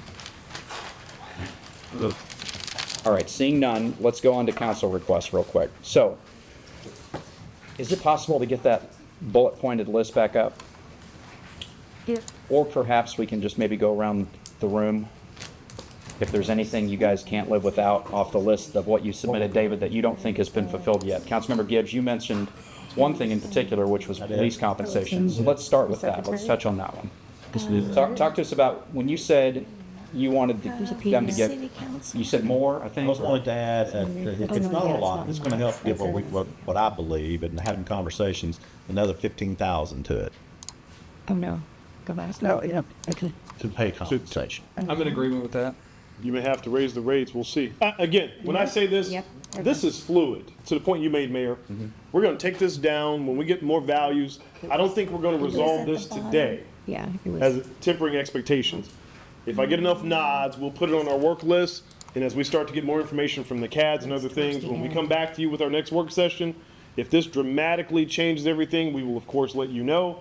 If it's minor and we can adjust within what we're working with, we'll let you know that as well. So you're not gonna get far down the list when you just hit one. Well, no, but can I ask the question of, like, for their information, what is the size? What are we trying to accomplish? What's the motivation? It's trying to keep the pay compensation plan competitive. Competitive, yes. Okay.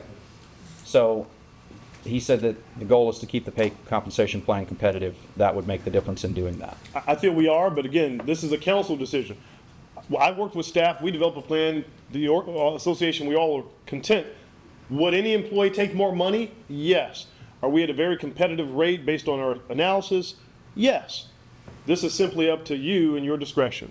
So can you give us an idea of how that would help make our compensation more competitive specifically? Well, typically when we see these pay plans come up, it's usually after everybody else has got theirs. I know that last year they gave a good one. So I'll assure you that we go and we do nothing. Come October 1, we'll see that we fell down and fell behind. If we continue to fall behind, then the next thing we're doing is we're going, well, we got to get it way back up there again. If we don't contribute a little bit more to that, we're going to be finding ourselves in a hole again, and we don't need to do that. We need to keep people here in Rowlett, not going to Prosper, not going to Garland, Plano, or wherever. We need to try to keep them here, because replacing an employee costs how much for one police officer? For training and all, and equipment, 100, and it's on the thing right there for two of them. So that's the whole thing. So let me offer this, if that's your concern. Based on this enhancement that we've given, we're still one of the top in the area. Would it be nice to have more? Because there is going to always be this movement. You're not incorrect. But you're talking about for today. You're not talking I'm talking about this enhancement that we're going to give is going to position us. When you say today, to the extent of where we are with what we've surveyed, you're not wrong. We don't know what's going to happen. Could there be more? Sure. But that's why you guys are doing a mid-year salary assessment. Well, right? I'm doing it across the general employees. Okay. Can't say I'm doing it with the step plan employees, no, because they've gotten their enhancement. So this is a question of degrees. I just want to be clear, this is not a question of competition in the market, because we're competitive. Most competitive, right at the top, that's a degrees question. We're competitive. Will that make a difference? Maybe it will. And that's why I say but I just want to be clear that we've done our jobs to keep us competitive in the marketplace. And so it's a question now of degrees. So, I'm sorry, your request was $15,000 additional on the public safety, on the police portion Yes. of the public safety. Yes. And so if you are, does that mean you are, a minute ago, you were not happy with the 0.75% increase? Does that mean that you are a little more, if you got that 15,000, are you a little more happy with the 3/4?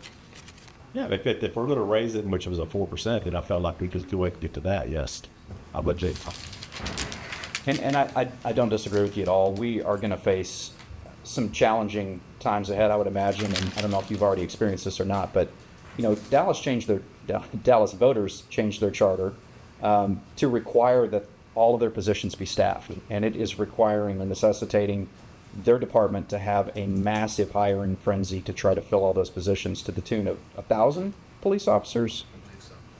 I mean, I don't even know how you hire that many people, let alone in such a short period that they're demanded to by their charter.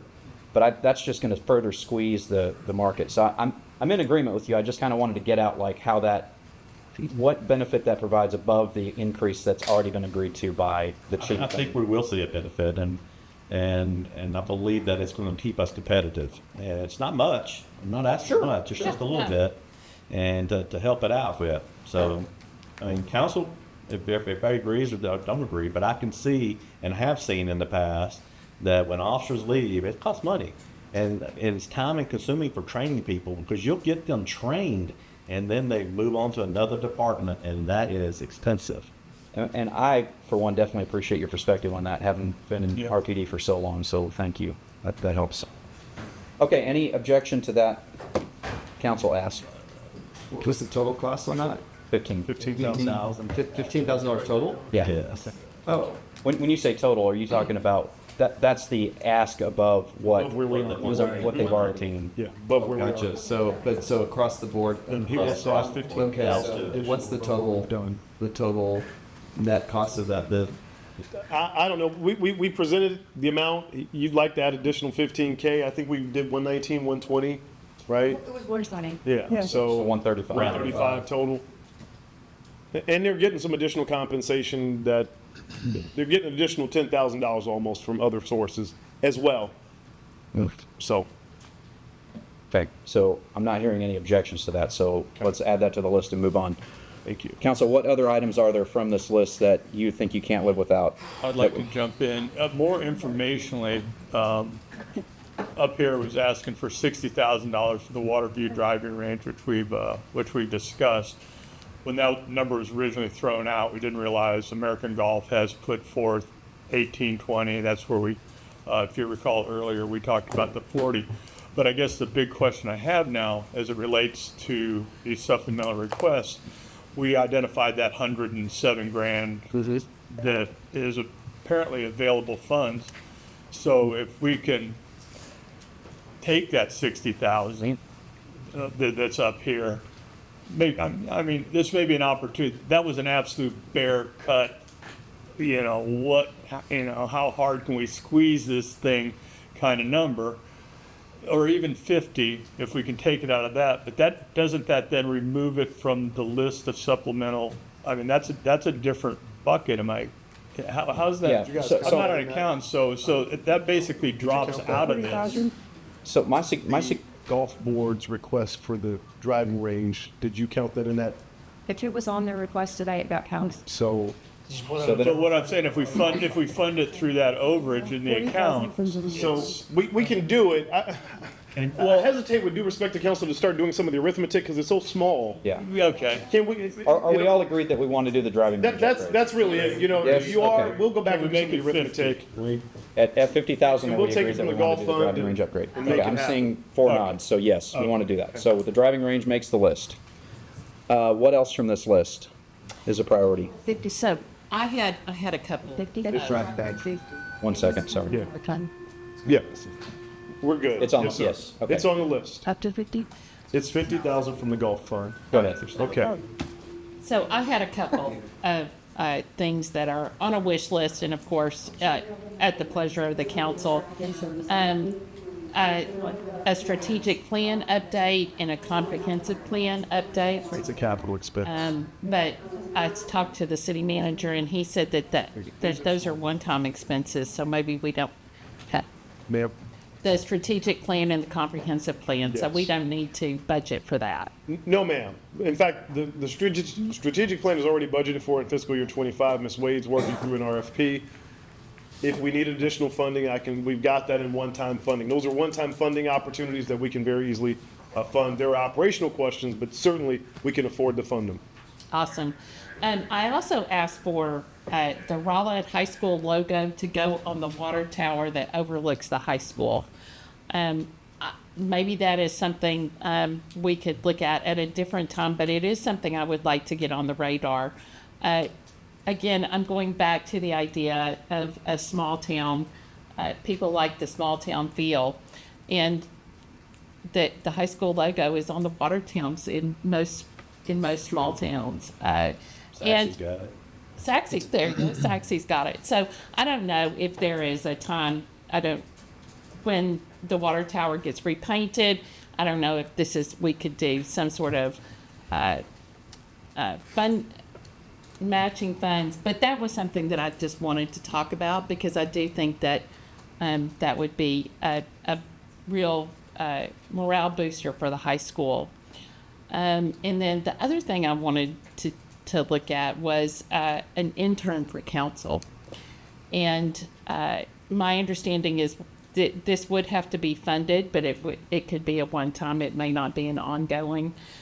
When I have worked in previous jobs, I have had interns, and it really was great for the younger person, but as I am an older person now, I think it would be great to actually have someone that we could talk to about a lot of the things that are going on in our city and get a younger person's input.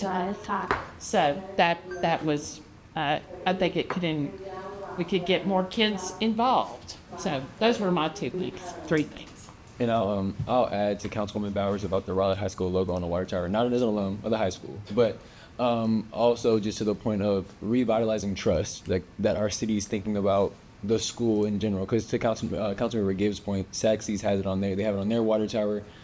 Saxy's a rival of Rowlett. I know it burns me to the core when I see home of the Mustangs. But that would just show the school. I've talked to a lot of staff, teachers. They're like, yeah, we'd love to see that if that was a possibility. So that comes from Water Sewer Fund, and you had a lot of discussion today about the state of the Water Sewer Fund. I'm not saying it would break it or anything. I just want you to understand that's not general fund cost. It's a Water Sewer Fund cost. If you tell us you want it, we'll try to factor it in.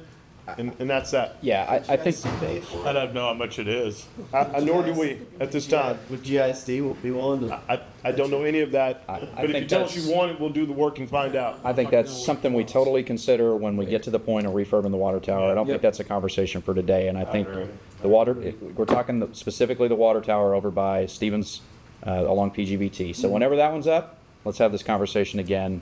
You guys will remember that, right? Yeah. I'm sure they will. I'm sure I will. Stuck it on there. Yeah, and if I could, and I understand your idea for intern for council, but it seems to me like this would be a natural opportunity to engage our youth advisory council. That rather than having a separate program, that whatever it looks like, it gets integrated in their program, and whether they cycle in and out and everything, maybe do something like that. I've got to believe that would be essentially a zero cost and might meet your objectives. And Mayor Burton, we have Youth Advisory Council interview starting next week, so we can get to that one. Awesome. Okay. I am good with that. I got it on the list. So Got it. Cha-ching. What else, you all? Just going down the list here, we talked about the homestead exemption. I mentioned additional funding for the sidewalk replacement program. All that's contingent upon capacity. If we don't have staff capacity to, deliver on that, then I don't think additional funding is going to do us any favors. Oh. Fair point. Okay. The sorry? The bridge. Yeah. The Middle Road paving on there. Yeah, let's talk about that. So that's a capital item that would be part of the asphalt rehabilitation. Or would it? Well, so what do we mean by that? You mean the expansion or just repair? I just said repair. Yeah, that's ongoing. We have funds there. Once we can finalize ownership I'm gonna reach out the next week or so, like we talked about. We started that conversation, then we got froze out of the conversation. We're gonna see if we can reinvigorate that conversation to determine ownership. You know, we made some repairs, emergency repairs. It's on our list of things to repair. The funding is there via the bonds. And Dallas County made some repairs at some point also, right? Or City of Dallas, somebody I can't did. speak to that. I know we made repairs most recently. Okay, somebody else came and laid down asphalt about a year ago as well. Yeah, well, anyway, we're gonna try to make sure if it's our bridge, we can repair it. Causeway. Removal of Scenic Point Park Bridge. That one was on a couple people's list, including my own. I think that needs more investigation, though. From conversations with others, I think there may be some alternative ideas. For me, I don't think I'm ready to really pull the trigger on going that one way or another. I think that needs more discussion. I'm sorry, which one are we talking about? Scenic Point Park Scenic Bridge. Point Park Bridge. The one that's been closed for 2 years. I mean, something needs to be done, but removal is obviously the easy answer, but it may not be the best answer, and I think there are other options, so I would like to see that tabled for a little more in-depth discussion. Any other thoughts on that? I agree. Okay, let's go on down the list. Public safety compensation, health and wellness, class support compensation, Miller Road, streets and sidewalks. Some of these are kind of philosophical in nature instead of like specific requests. I'm not really seeing anything else specifically. Anybody have anything else that's not on this list? I saw some poll, let's see. How about yours, these you look at? Oh, the one, and it's a conversation we have a lot of time, and again, I'm not sure right now is the time to make decisions, and it really hasn't showed up on any of their requests, but I think everybody in the city would agree that our website needs improvement. That project is underway. And I said, I thought it was underway, so I just wanted to highlight that and just sort of see where we were at. Okay. Project's underway. Okay, good. Well, then, cross it off. Yeah, meetings, even sheet. Community park soccer field irrigation. Anybody want to talk about that? I mean, I put that on there. I think given where we're at right now, It's good. nice to have, probably not a absolute must-have right now. And particularly what I'm talking about are the soccer fields way in the back. So most of our game fields, most of that whole complex is irrigated. Oh, okay. So this is sort of completing the park more than we don't have anything anywhere. So that was sort of what my thought was when I put that on there. Okay. All right, last call. Anything else from this list? Excellent. Let's move on and talk about our grant requests. So we heard our grant requests this morning. There were 5 of them. From that list, we had the Rowlett Citizen Corps Council request $100,000. We have Friends of Rescue Animals request $20,000. We have the DEI Community Project request $5,500. The Harvest Family Life Program request $40,000. And STP, what was that? Sensory. Thank you. Sensory Tent Pals request $23,500, or differing tiers that they requested as well. I'm going to start at the top. I think Rowlett Citizen Corps Council at $100,000 is totally acceptable, and I'm on board with that. I'm Agree. So, great. Don't blink. See what happens? All right. So I heard several I agrees on that. So Citizens Corps Council is on the list. Got that, Wendy? I know it was already in the budget, but Can I pulled up? KRB is in check. That other sheet was better. yeah. So KRB did not request again this year, so they are. Yeah, they are. They have a separate MOU with the city. Chamber Foundation also did not request this year. All right, Friends of Rescue Animals requested $20,000. I am going to suggest that perhaps we consider giving them an increase because of the amount of work they do and all the volunteer coordination that they do. I know they did not ask us for an increase this year. What do you think? 25. Up to 25, I should say, a $5,000 increase. Well, but it is a $10,000 increase over last year. Yep. So you're a $15,000 increase is what you're suggesting. And mine's As per That's for 20s. That other sheet. No, Flash of that. Let's say the same. It's getting tallied. Yeah, that's okay. My eyes are going. That's okay. Yes, I agree. So we can tally it up the next. In your headers, point two. Oh, it's just, I was suggesting FY 25. Instead of And this is FY 26. The 15,000 research. 5,000. They got 20 last year. Oh, they got 20 on? Yeah. This is how we, I'll have to solve that. We want to be able to tally. Sure. Any, I mean, they do a lot, and I think they're saving us a lot of money for what they do and taking things off staff, so I'm okay with it. yeah, I think just looking at their financial records, they spend, I mean, a vast majority of their money on caring for animals. And when we talk about animal surgeries and things like that, amputations and all that, I think it makes a tremendous difference to have them as. Agree with you. Yeah, good partners. Okay, FRAS 25. FROS 25. Yes, ma'am. Okay. DEI Community Project, the request there was 5,500. I did talk to Ms. McKee during a break, and if you could just elaborate a little bit more from what Susan said on the topic of kind of how that program would work. I think it might help give us all a little bit more context. Oh, well, the question earlier was about where the information would come from. And she said that the Texas Department of State Health Services provides the Texas Inpatient Public Use Data File. And it comes from there, and that combined with other data from public record databases it's all compiled together. And that's where the data comes from. And from that she can extrapolate the different groups, the different demographic groups. And it gives like the addresses of where to mail these info? You can get that, yeah. It's older data from the state. It's over 5 years old, but it's still recent enough to be helpful. But that's PHI information? Personal health information? Personal health. It doesn't give you that, no. It doesn't give you that data. It probably just gives you contact information, but not specific. Demographics. No, it doesn't give you like that they were recently hospitalized or what they were hospitalized for, but it gives you demographic data. All right, so I think that gives us the information we need to kind of make a decision on this program. Council, what are your thoughts on this $5,500 request for that program?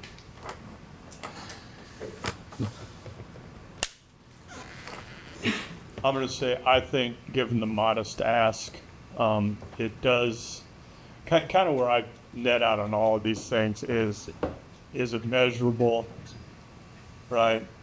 And does it benefit the city at large? And I think that this particular program is broad enough in its scope. Again, a fairly modest ask. I would be inclined to support it. Yeah. I'm wanting to support it. I'm wanting to understand it, but I can't see where they're going to get the information extrapolated to get to folks in need. Well, as I feel the same way, and I'm not sure what they're going to do with the information, so right now I don't know that I can give consensus on it. So I will say, I think it's important to note that the grant application that everyone completes does have a provision on it that says that if they do not complete essentially what's assigned, I don't have the exact language, but if they don't complete what's assigned or what they've requested, the funding can be clawed back. We can revoke the funding. Yeah, so Ms. Wade, can you just speak to that real briefly? You'll do a way better job than I just did. I don't know that I will. I didn't have that. I'm sorry. So yes, there's several things that make you ineligible for the funding, and then there are some things that make you have to give the money back if you don't adhere to it. And one of the major things is if you don't comply with the contract provisions, what you said and what the council agreed that you were going to expend the money on during the period of time for which you should expend the money, then you do have to give the money back. And so there is also an audit provision in our policies that staff will have interaction with the ones that you're giving money to to find out how they are spending the money. Councilman Shoot, you asked earlier, how are we going to get the tally? Like, what are you going to spend the money on? How are we going to know how you're spending the money? Those type of things. Those are the type of things that are be collected back from staff, from those people to be able to give the end of year report out as to how they performed as far as the funding was concerned. So there's accountability, and Yes. that's really That's- the big thing. That's part of what we built into the program when we made the changes in March. And so for me, I think, kind of to your point of it being a modest ask, I think give them the grant and allow them to deliver on it. And if they can't for some reason or can't hold themselves accountable at the end of the process, revoke the funding and don't give them any more. And Mayor, just for clarity, I believe they're definitely sending out mail to the individuals that they find with the public record information to make sure that they continue to stay healthy post being in the hospital. Sure. And that's for everyone in the city. See? And seminars. Correct. The seminars is the other side. Yep. And 4 seminars? And Yep. 4 seminars. It wasn't just about money. You're looking at me to talk. Well, you're the only one that hadn't said anything. So. Well, I'll just make this easy. I'll sum up all of these in one. Now that you created $5,000 more to Frost, not you, I'm not saying you, us. We're at a $12,000 savings from last year. You know, the way I land on all of these is we have people in our community, organizations in our community that are trying to do good. Some of them are asking for the first time, so there's not a measurable, sort of demonstrable look back period, but it's an overall cost savings from last year or less grants. So the way I land on all of these requests is grant them all to the requested amount, because at the end of the day, they're all looking to do some good in our community, and so that's just kind of where I land on all the requests. So I would say, for me, for all of them, I'm in. I think we should give them a shot. Call back if they don't do what they say they're going to do. But I see benefit in all of them, so that's where I land. Well, the call back goes towards the animal. Yeah. So I just think if people are trying to do good in the community, and it's in our budget, like let's help them.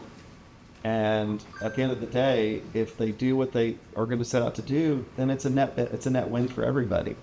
So that's where I land. So I don't have to comment on individual. That's where I land. Okay, he sold me on this one. Let's give him the chance. Okay. All right. So $5,500 to DEI Community Project. Number 4 is Harvest Family Life. They requested $40,000. Thoughts? I have a hard time with this one on a number of levels, and I do not question, what they're doing and the programs they're doing. It's $40,000, and it's $40,000 for. I mean, let's be quite honest, and you sort of talked about, let people go ahead and then let's let them perform. I don't know that I want to set $40,000 out there to somebody to prove themselves. Everything that we've talked about right now, I feel is measurable. You can put metrics on it. There's going to be accountability. This one to me seems, and this is my opinion, pretty nebulous. We're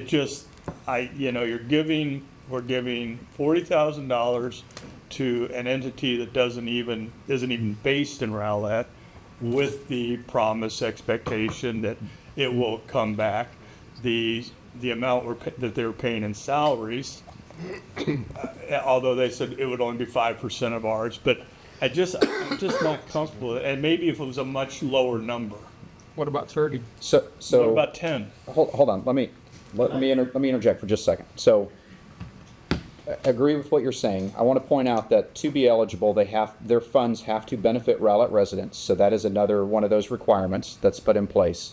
But also, their funds cannot be used as gifts. And in talking to Ms. Wade again about this one, the issue there is basically what they said with the Heroes and Helpers. They have a different name for it. Shop with a Cop, whatever it was. Yes. Mm-hmm. They had that program, and that would be considered as gifts. And so when you look at that being as part of their application, that would be an ineligible activity that they could not do.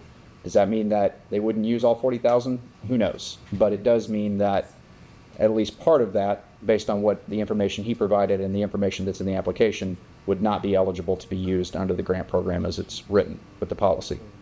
Again, there's that clawback, all of that still exists. With that, you said 30, you said 10. I kind of landed in the middle and said 20. But let's discuss from there, knowing what we just said. I'll just say it from my limited experience with Care Portal, they do provide metrics, and they do measure what they do with the funds, and they do report that. So how it works in the context of this, I couldn't speak to, but anyway, I have seen that they do measure that, because they do want to make sure that the funds are going to where they intend them to go to.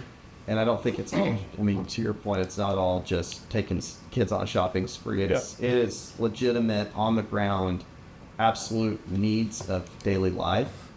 And so I just think that, again, if we have people that are in the city that are benefiting residents that have needs, that's why I'm in support of it. Now, you guys can, decide on the amount, but I just think that, again, if they can report it, they can demonstrate that they're actually meeting the needs of people that have tremendous issues going on, then we should support that. So, well, and your experience means a lot to me. I mean, that certainly lends credibility to the whole program. One of the things I talked about earlier, because in their grant they make fairly clear that sort of their agent, or whatever you want to call them, is Freedom Church. For me to support this at any level, really, this has to be a citywide program, and it has to be presented to, whether it's the faith community, whether it's everybody. I just want to make sure that everybody that swims in this pool here not only has access, but knows they have access. Yeah, and I think that's maybe one of my real big hanging points, is I just want to make sure if we're going to give this money, it is for the benefit of the citizens of Rowlett, and it should be able to be administered by a wide range of organizations that touch different people at different points. Sure. Yeah, and I think I heard this morning that the commitment was that it would be available to anybody, any organization, church, whatever, in the city. In my limited knowledge of this, Freedom Place was involved because they took advantage and they asked to be a part of it. That doesn't mean that United Methodist Church couldn't be a part of it. That doesn't mean that Cornerstone, whatever church, if they wanted to be a part of that Care Portal, they could participate and take on needs themselves. So. But I think, and I understand what you're saying, I think I've taken it a step further. I don't want them just to have access to it. I want them to be specifically told that you do have access to this. I mean, as part of this whole thing, this Harvest Ministries proactively lets that community, whether it's a service community, faith community, they don't wait for them for the word to get out. I want this to be a part of an action item, that the type of organizations that can benefit from this and have people that can benefit from this, I want them to know all up front that this is a program that is being funded by the city of Rowlett for the citizens of Rowlett. And that's, to me, that's kind of where the rubber hits the road. Yeah, that makes sense. Okay, it sounds like we have 4 people in favor of this at some level. So with that stipulation in mind, that the grant would be awarded on the contingency that they open it up to everybody in Rowlett and are actively engaging different organizations to work with. Not only faith-based organizations. Right. Do we have an amount that we would like to work with? I mean, the 20 that you threw out, it maybe is for me a compromise number. And I threw out 30. I just threw it out, just kind of try to, get above 10. I can do 20. 20. Y'all decide the number. You're easy, yeah. Okay, I heard, you said 20, sound like you kind of agreed with 20, but, Well, I said 30, but whatever Yeah. the consensus is, I'll go with. so 20, 20, 20, 20, 20, 20, okay. 20. So we've got a question here. Fire away. You basically expanded the scope and installed a metric, a compliance metric. Right. But how would you wish for us to measure that? Well,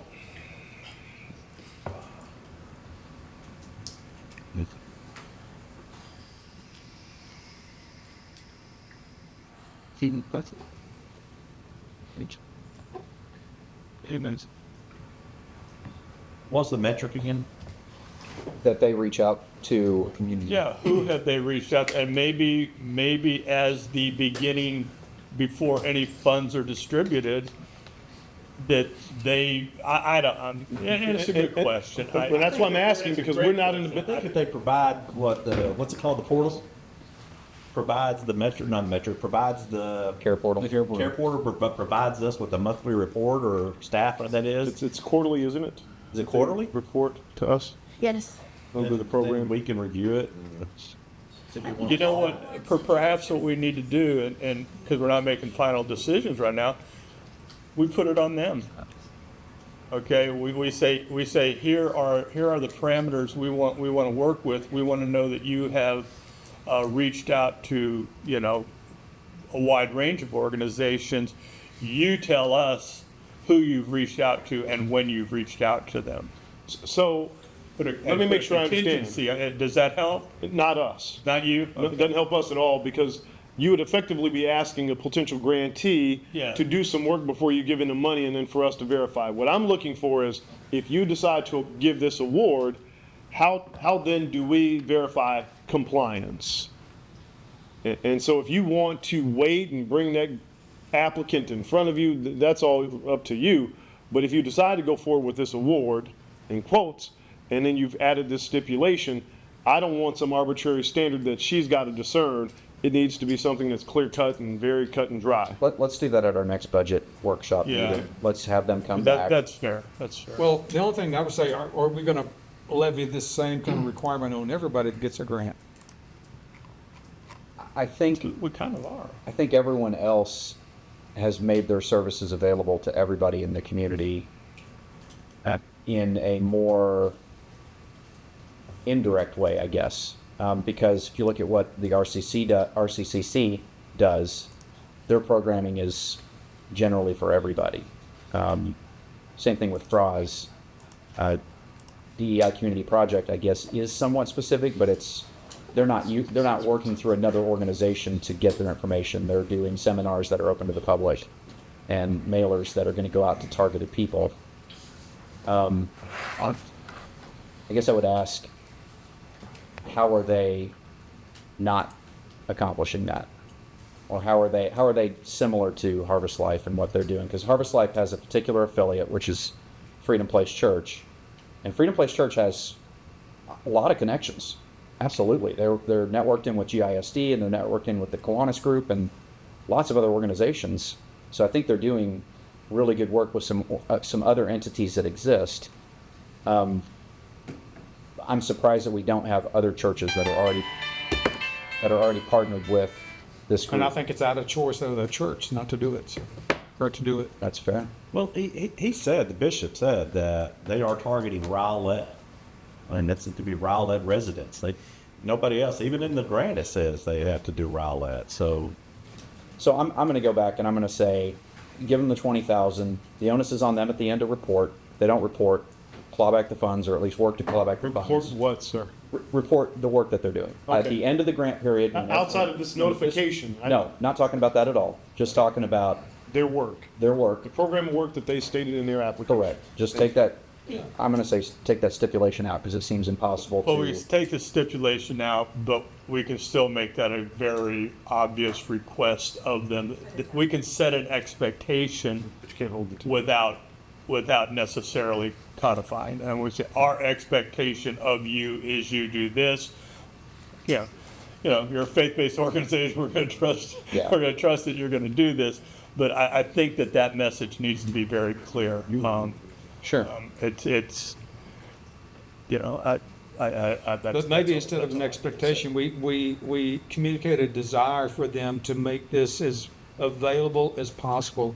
Desire or expectation. To all, you know, when we set an expectation, means, okay, I'm gonna have to meet an expectation. But we're asking them to do everything they can to make sure that they get this information sent out to organizations, whether they're face-based or whatever, that can participate in that program. It's a request, and at the end of the reporting period, if they don't fulfill that request or they don't fulfill the terms of their grant application, we either claw back the funds or we say, thank you, we've appreciated the work you've done here, have a And we nice don't do it day, again. and we send them on their way.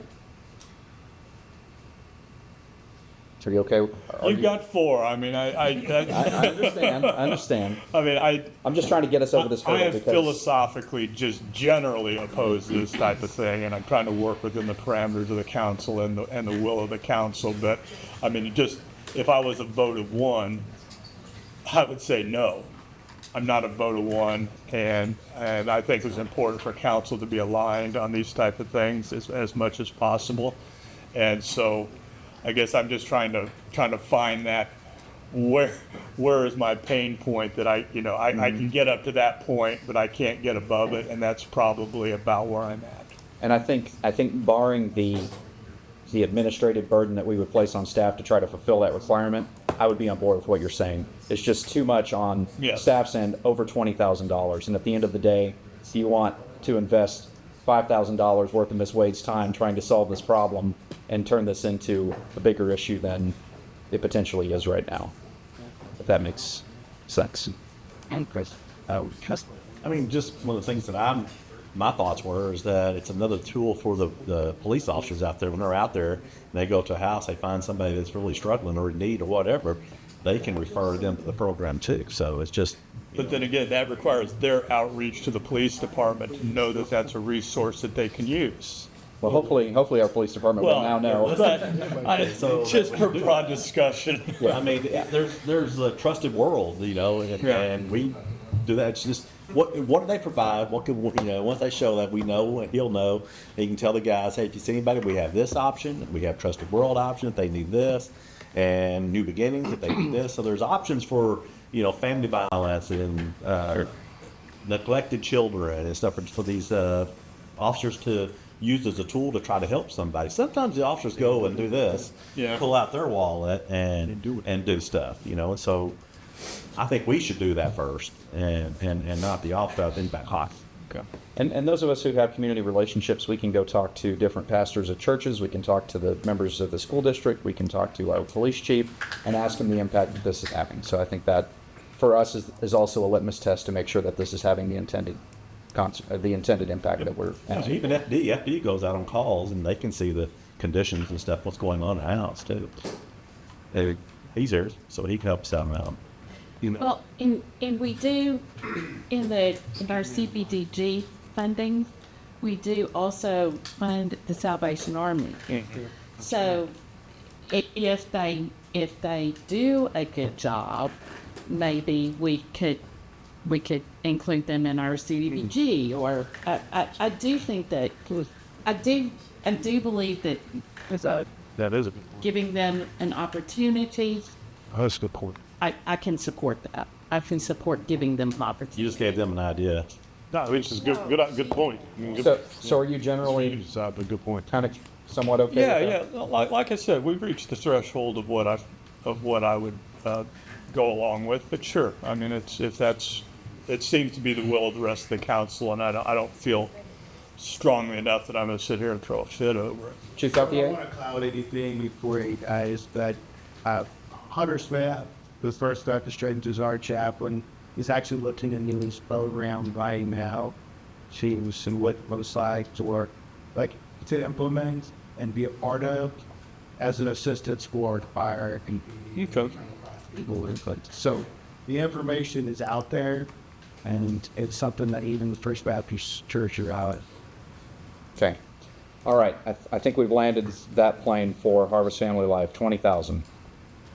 20? Yes. Okay. All right. Sensory Tent Pals, The request there was either 23,500 or tier 2 or 3, which I don't remember the number for. I think it was 15,000, it was 8,000. And 8, yeah. I'm going to say that I would not want to put them in a position where I think we either do it all or we don't do it. Because I don't want them to have to go out and purchase a used trailer that they have to retrofit and make into something that could potentially be a financial burden down the road because it starts falling apart or it leaks or whatever. I would rather give them the full funding so that they have the opportunity to do it right from the beginning. And again, this is kind of a one-time commitment that we're doing, and then from here on out, if council so chooses, they could continue to fund them at a level that allows them to maintain and kind of keep their program going. And they've already been a partner to us at our events and those types of things. I don't foresee that changing. They've committed to that in the application, so that's where I sit on that one. Thoughts? Devil's advocate again. See the pattern developing here.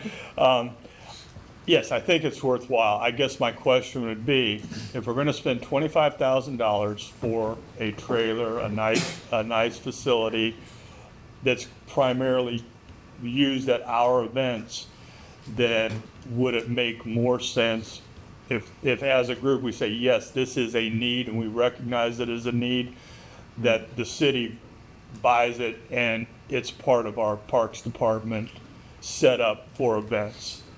But, I mean, the cost is what it is. And it's not it's not a huge ask, but it's still 25 grand. And again, if the feeling is among council, yes, this is worthwhile, I think it's worth exploring. Well, perhaps we should buy it and put it in our inventory. Maybe we work with them as staffing and stuff, but the actual asset itself belongs to us. Now we have control of the asset, and we can deploy it as we need. So that's an option. So I would say no, because to me it's a similar situation to the equipment CERT has, the assets that CERT has. CERT has their own assets because they deploy in different ways, and that still benefit our community, but it just affords more opportunity for them to deploy on their own timeline, their own basis, without worrying about having to get staff permission, get a key to a lock, borrow the trailer, all that kind of stuff. I really think that, from my perspective, it makes more sense to give them ownership of it and them also liability for it. But they also have the purchase and insurance for it. Yeah, they also have the expertise, in my opinion, to do that versus either us having to hire someone, which then is a financial obligation, or having someone in there who may be a member of the parks team, but may not just be the right person to do that. Whereas we obviously have a volunteer who's passionately committed to this program. Again, throwing it out as an option, just because it's still, I consider, a significant ask, and at least want to consider that. Yeah, I love the concept. I wish we were in a position to do that if we were flush with cash and could hire someone that has those expertise, that has special needs expertise to work with the special needs community, specifically in instances like this. But I just don't think we're in that position right now. We have a volunteer that's willing to do it, so I'm excited about that. I agree with you, Jeff. I think that it is very similar to the CERT trailer in the RCs, CCCs. Love to see so I fully support fully funding it, and I'm very grateful that we have volunteers that are willing to staff it and take care of it. Any other feedback? I just want to make sure that is in fact a single. So ongoing. It's in the ongoing cost line, but it really is a one-time grant. That's the header for the general fund items. Yeah. Ignore that header. Yes. It's a one-time cost. It is a one-time cost. All of our grant applications are a one-time cost. We're not committing ourselves to Okay, anything yeah, I long-term. just want to, just to clarify. With that clarification, I'm fully in agreement. So what's the consensus? So we have 4, but if you have thoughts, please share. No, I don't. I'm in favor. Okay. Okay, all right, so 23,500 on sensory tent pals, and that gives us a total of 145, 168 and a half. Did you say 2,500? Did you say 25? No, I'm doing math. 23,500, sorry. Sorry? 174. Thank you. Applicants, not inclusive of, so I do. Right, they don't count. All right, so our grant applications total $174,000. And last year that number was 206. 206, thank you. Any other discussion on grant applications before we go on to boards and commissions, which I think is our last topic of the day? It is. Okay. Boards and commissions. Let's go down the line. I thought that was already included in everything. It We is have, we just included. haven't approved it. Yeah, we just need to kind of officially say that we're good with all these numbers. So Except for the arts, food. let's bring up if there are any questions or issues with what the requests were. My first one is going to be the COAD, and there was $5,000 in the COAD, which was for the emergency preparedness fair.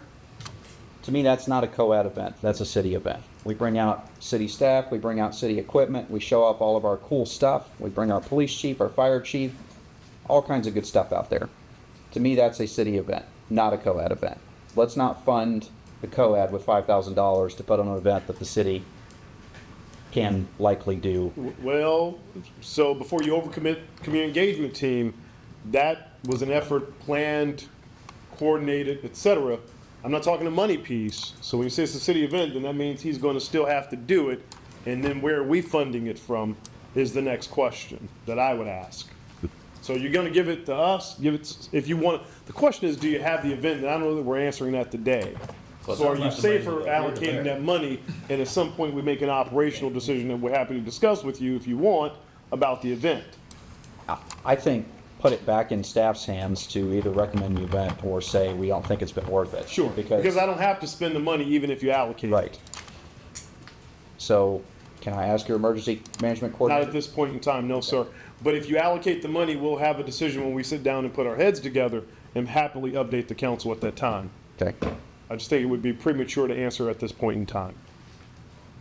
And in my experience, although the money went to the COAD, staff was the one planning it anyway. That's correct, generally. Thoughts on that? Any discussion? Listen, hearing it? I mean, it just sounds like the money just is staying in the same place, going from his place to that place, that's it. So the money's still coming from somewhere here, so. Right. That's fair. All right, so COAD would then go to 2,500 or whatever. It's staying here. Yeah. It's not going anywhere. And that's It's what staying in the city. I also have a comment on the Golf Advisory Board. So the Golf Advisory Board had asked for 65,000. 40 or 50 of that we already identified. We're kind of given the directive to staff that they're going to work on that for the driving range, excuse me. But the other 25 that's in there, I talked to Christoph during one of the breaks. That's really a parks maintenance item, and it's already in there. I don't know why the Golf Advisory Board is also asking for it. What's administration? The 20,000 is. This would be a $5,000 increase. But yeah, it's already in parks. Well, but that's where we put the boards and commissions money. It's not necessarily part of the parks maintenance program. So I don't want to confuse the two. So to me, it's not allocated separately. Right, and so I'm interested in the way that works, because with all of our other boards and commissions, we give the board and commission money, they develop a budget, they determine how it's spent. It's Is the the Golf same. Advisory Board determining where that Christoph was 25 goes? referencing where the money is placed, which is placed in all of these respective departments. It's no different than any other group. I would ask that you strike that and simply recognize if you want to allocate them the money. It's all administered the same way. Okay. It really is. All right, then no other comments. So that does mean, yes, they're getting the 25? Yes. Okay. If you say yes. Yeah. Yes. And Yes. that 40 is being changed to 50. The only other thing I had was the Library Advisory Board. I would propose that we give them a modest budget of $500. That covers their name tags and some other funding that they can determine. I don't think it's appropriate for them to provide lunches to the staff 6 or 7 times a year. I'm good. All right, from what was proposed, are there any other Reduce it by 5,000. points of consternation with the boards and commissions budget? I was talking to the. Well, they said about like. So let's look at those really quickly, just down the line. Oh, Just the name.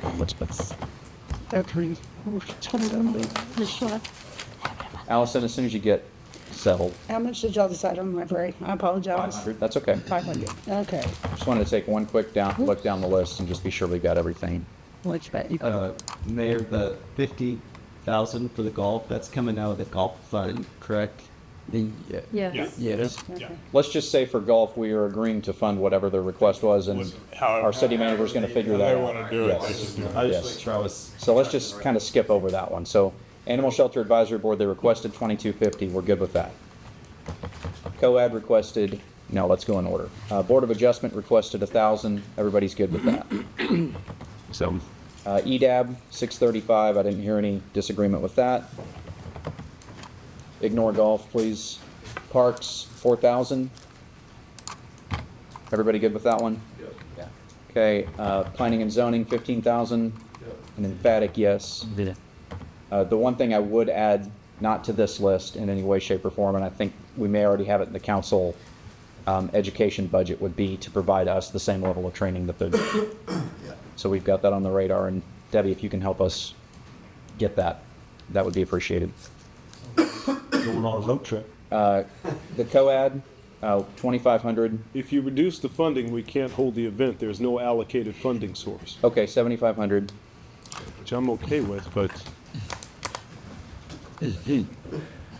Senior Advisory Board, 2,370 was their ask. Yep. Any issue with that? I'm good. Youth Advisory Council, 6,000. It's the same as last year. Any issues with that? And again, that's mainly their council summit trip that they take. Arts and Humanities, 27,436, a nice round number. Any question on that one? All right, and then lastly was library, which we set at 500. Yes. 69. Now, just for clarity though, do we capture on this list the fountain? How much did it? So Come out of a different. that's where I think there was a bit of confusion. Yes.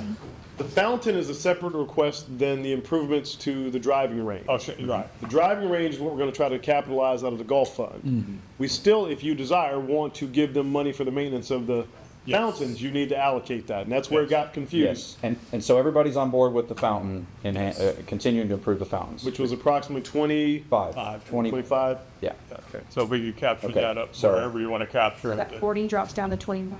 Yes, because part of that was 50, for 50 plus 25. Yeah, the 50's Right. on the golf fund, 25. 25 in the other one. Yeah, thank you. So weird. It must be getting late. Okay, so that, What? again, the goal here was to provide staff that direction. They'll work out all the numbers now, knowing what they've heard. Are there any questions from staff or any areas where we're unclear of direction on any of these budget items? I have a question. So on the library advisory board, the $500 is filled with. It's name tags. It's name tags, and they need to figure it out. Okay. I like that. Well, did they get shirts? They could. That's $500. We're spending $500 right now. Yeah. I would like to give them an opportunity to come up with a budget, figure some things. They've not had a budget before. This is a good way to introduce them to that process. In talking to their chair, she wasn't a part of the meeting where they were talking about meals and things like that. So I think having her attend the next meeting and be a part of those discussions, I think they can work out what that looks like. If they come back to Laura as their staff liaison and say, you know what, we actually only need the 150, great. We can do the 150 and they can get their name badges and go on their merry way. Councilmember Gibbs will be part of that discussion too, since he's Right. liaison to them. Oh, I'll blame you for everything. Perfect. Wouldn't have it any other way. Well, throw him under that bus and pack it up. I will deliver. Staff, anything else? None. Pardon? Utility rates. Yes, utility rates. Utility rates, You saved okay. till last. Perfect. All right. Do you need a moment to get that pulled up, or Pulled up. it's already pulled up? Perfect. You was looking for a break since you're looking for. I'm looking for an exit. That's what I'm looking for. Looking for a nap. Yeah, we got an hour. Are you kidding? Come on, y'all tighten up. Oh, we got another 2 hours. Y'all tighten up here. We'll do it. Can wait a minute. Let you know. Sorry, sir. I lost that. You still got your mind dead. All right, utility rates. So here on the, where are we at? What is this? Dialysis. Water rates. Your scenarios. We talked about the 3 different scenarios, and we talked about where we wanted to be. Is this the right slide? It's the same information presented differently. Same information. Those 3 rate scenarios that Mr. Jackson presented are here as well. And where you want to land, if we're looking at the all-in debt service coverage ratio, Consideration. the fiscal year 26 shows the bold number, what would be produced by choosing that scenario. Right now, we're 1.12. Definitely don't want to drop any further. Trying to go up the scale. This conversation about our ratio. And keep in mind that our water increase from North Texas Municipal Water District is 9%. So we're actually passing on 1% less at higher costs to what's there. Sorry, it's full pass through to Which presentation is Where are this? we? I think I'm on the wrong one here, kid. Is this in the Wildan slide? No, this is the one that Wendy gave beforehand. The all-in deck? The all-in, yes. Sorry, we just took a major leap, like to the same slide. 11 a.m. or something, so Yeah. I need a second to reset my brain.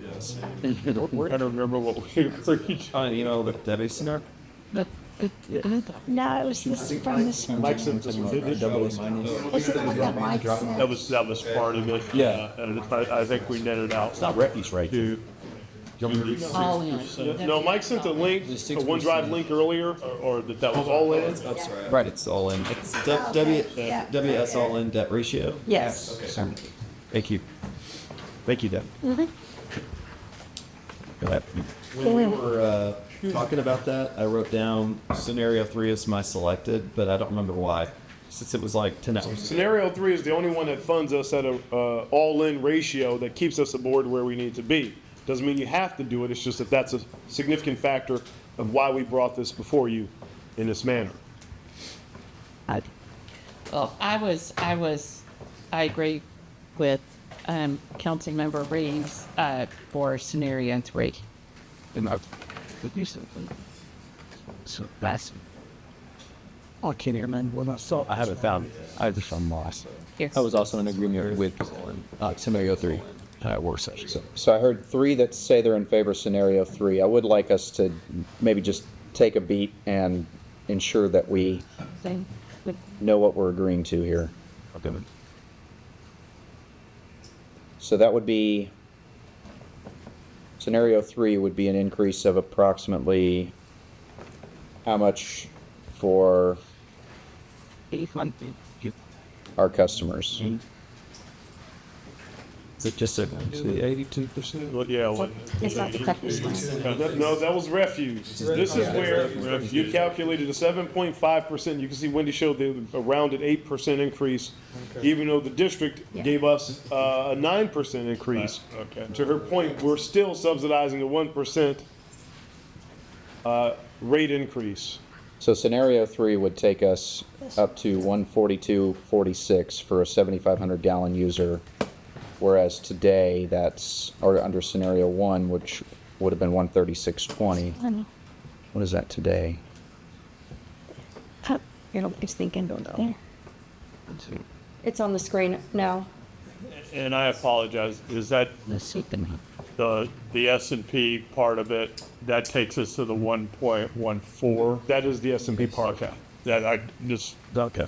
I'm caught up now. So scenario 3 says for a 7,500 gallon user, there's an $11.48 increase in their water cost. Water and wastewater cost, Yes. both. Yes. Yep. And scenario 2 is a $9.19 increase for the same user. And that was only like a break even. Correct. Exactly. Yes, sir.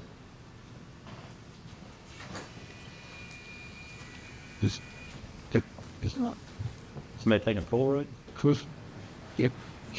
Wendy.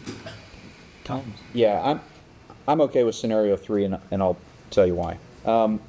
That price increase at 1148 is 8.76% increase over what that customer would pay today. And when the North Texas Municipal Water District is giving us rate increases that are 9% and 11% and those types of things over the next couple of years, we can easily justify those increases as simply passing on those costs because of the district. Well, and I don't want to lose our debt. Right. Our debt rating. Yeah, I think that that's important. So Jeff, you said scenario 3? Yep. Which is, I've heard from at least 3 other people. And then Jonathan said scenario 3. I'm good with it. Okay. Scenario 3 for water and wastewater. Okay. Refuse, or are we good with? You settled refuse. Okay. Boy, we should have done water and wastewater way back. Lesson learned. Yes, yes. All right. Any other questions from staff? We're in a good spot? Okay. There is an item on here, item N, closing remarks. Mr. City Manager, you have any closing remarks? We heard, we'll be back. Thank you. You got 15 minutes.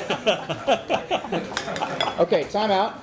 We're not adjourned yet, and I want to take a moment, and I want to recognize all of our staff who have been here all day long. Thank you all very much. And I want to give an extra special recognition to a few ladies in the room who made sure our day went really, really smoothly, and also that we were fed and hydrated, and that is Monica, and where's Rhonda? She's there. Rhonda is back there. And also Debbie, because she is the oil that helps everything. Thank you. All right, council, it is 8:04 p.m. Whoever made the 8 o'clock bet lost, and we are adjourned. Thank you.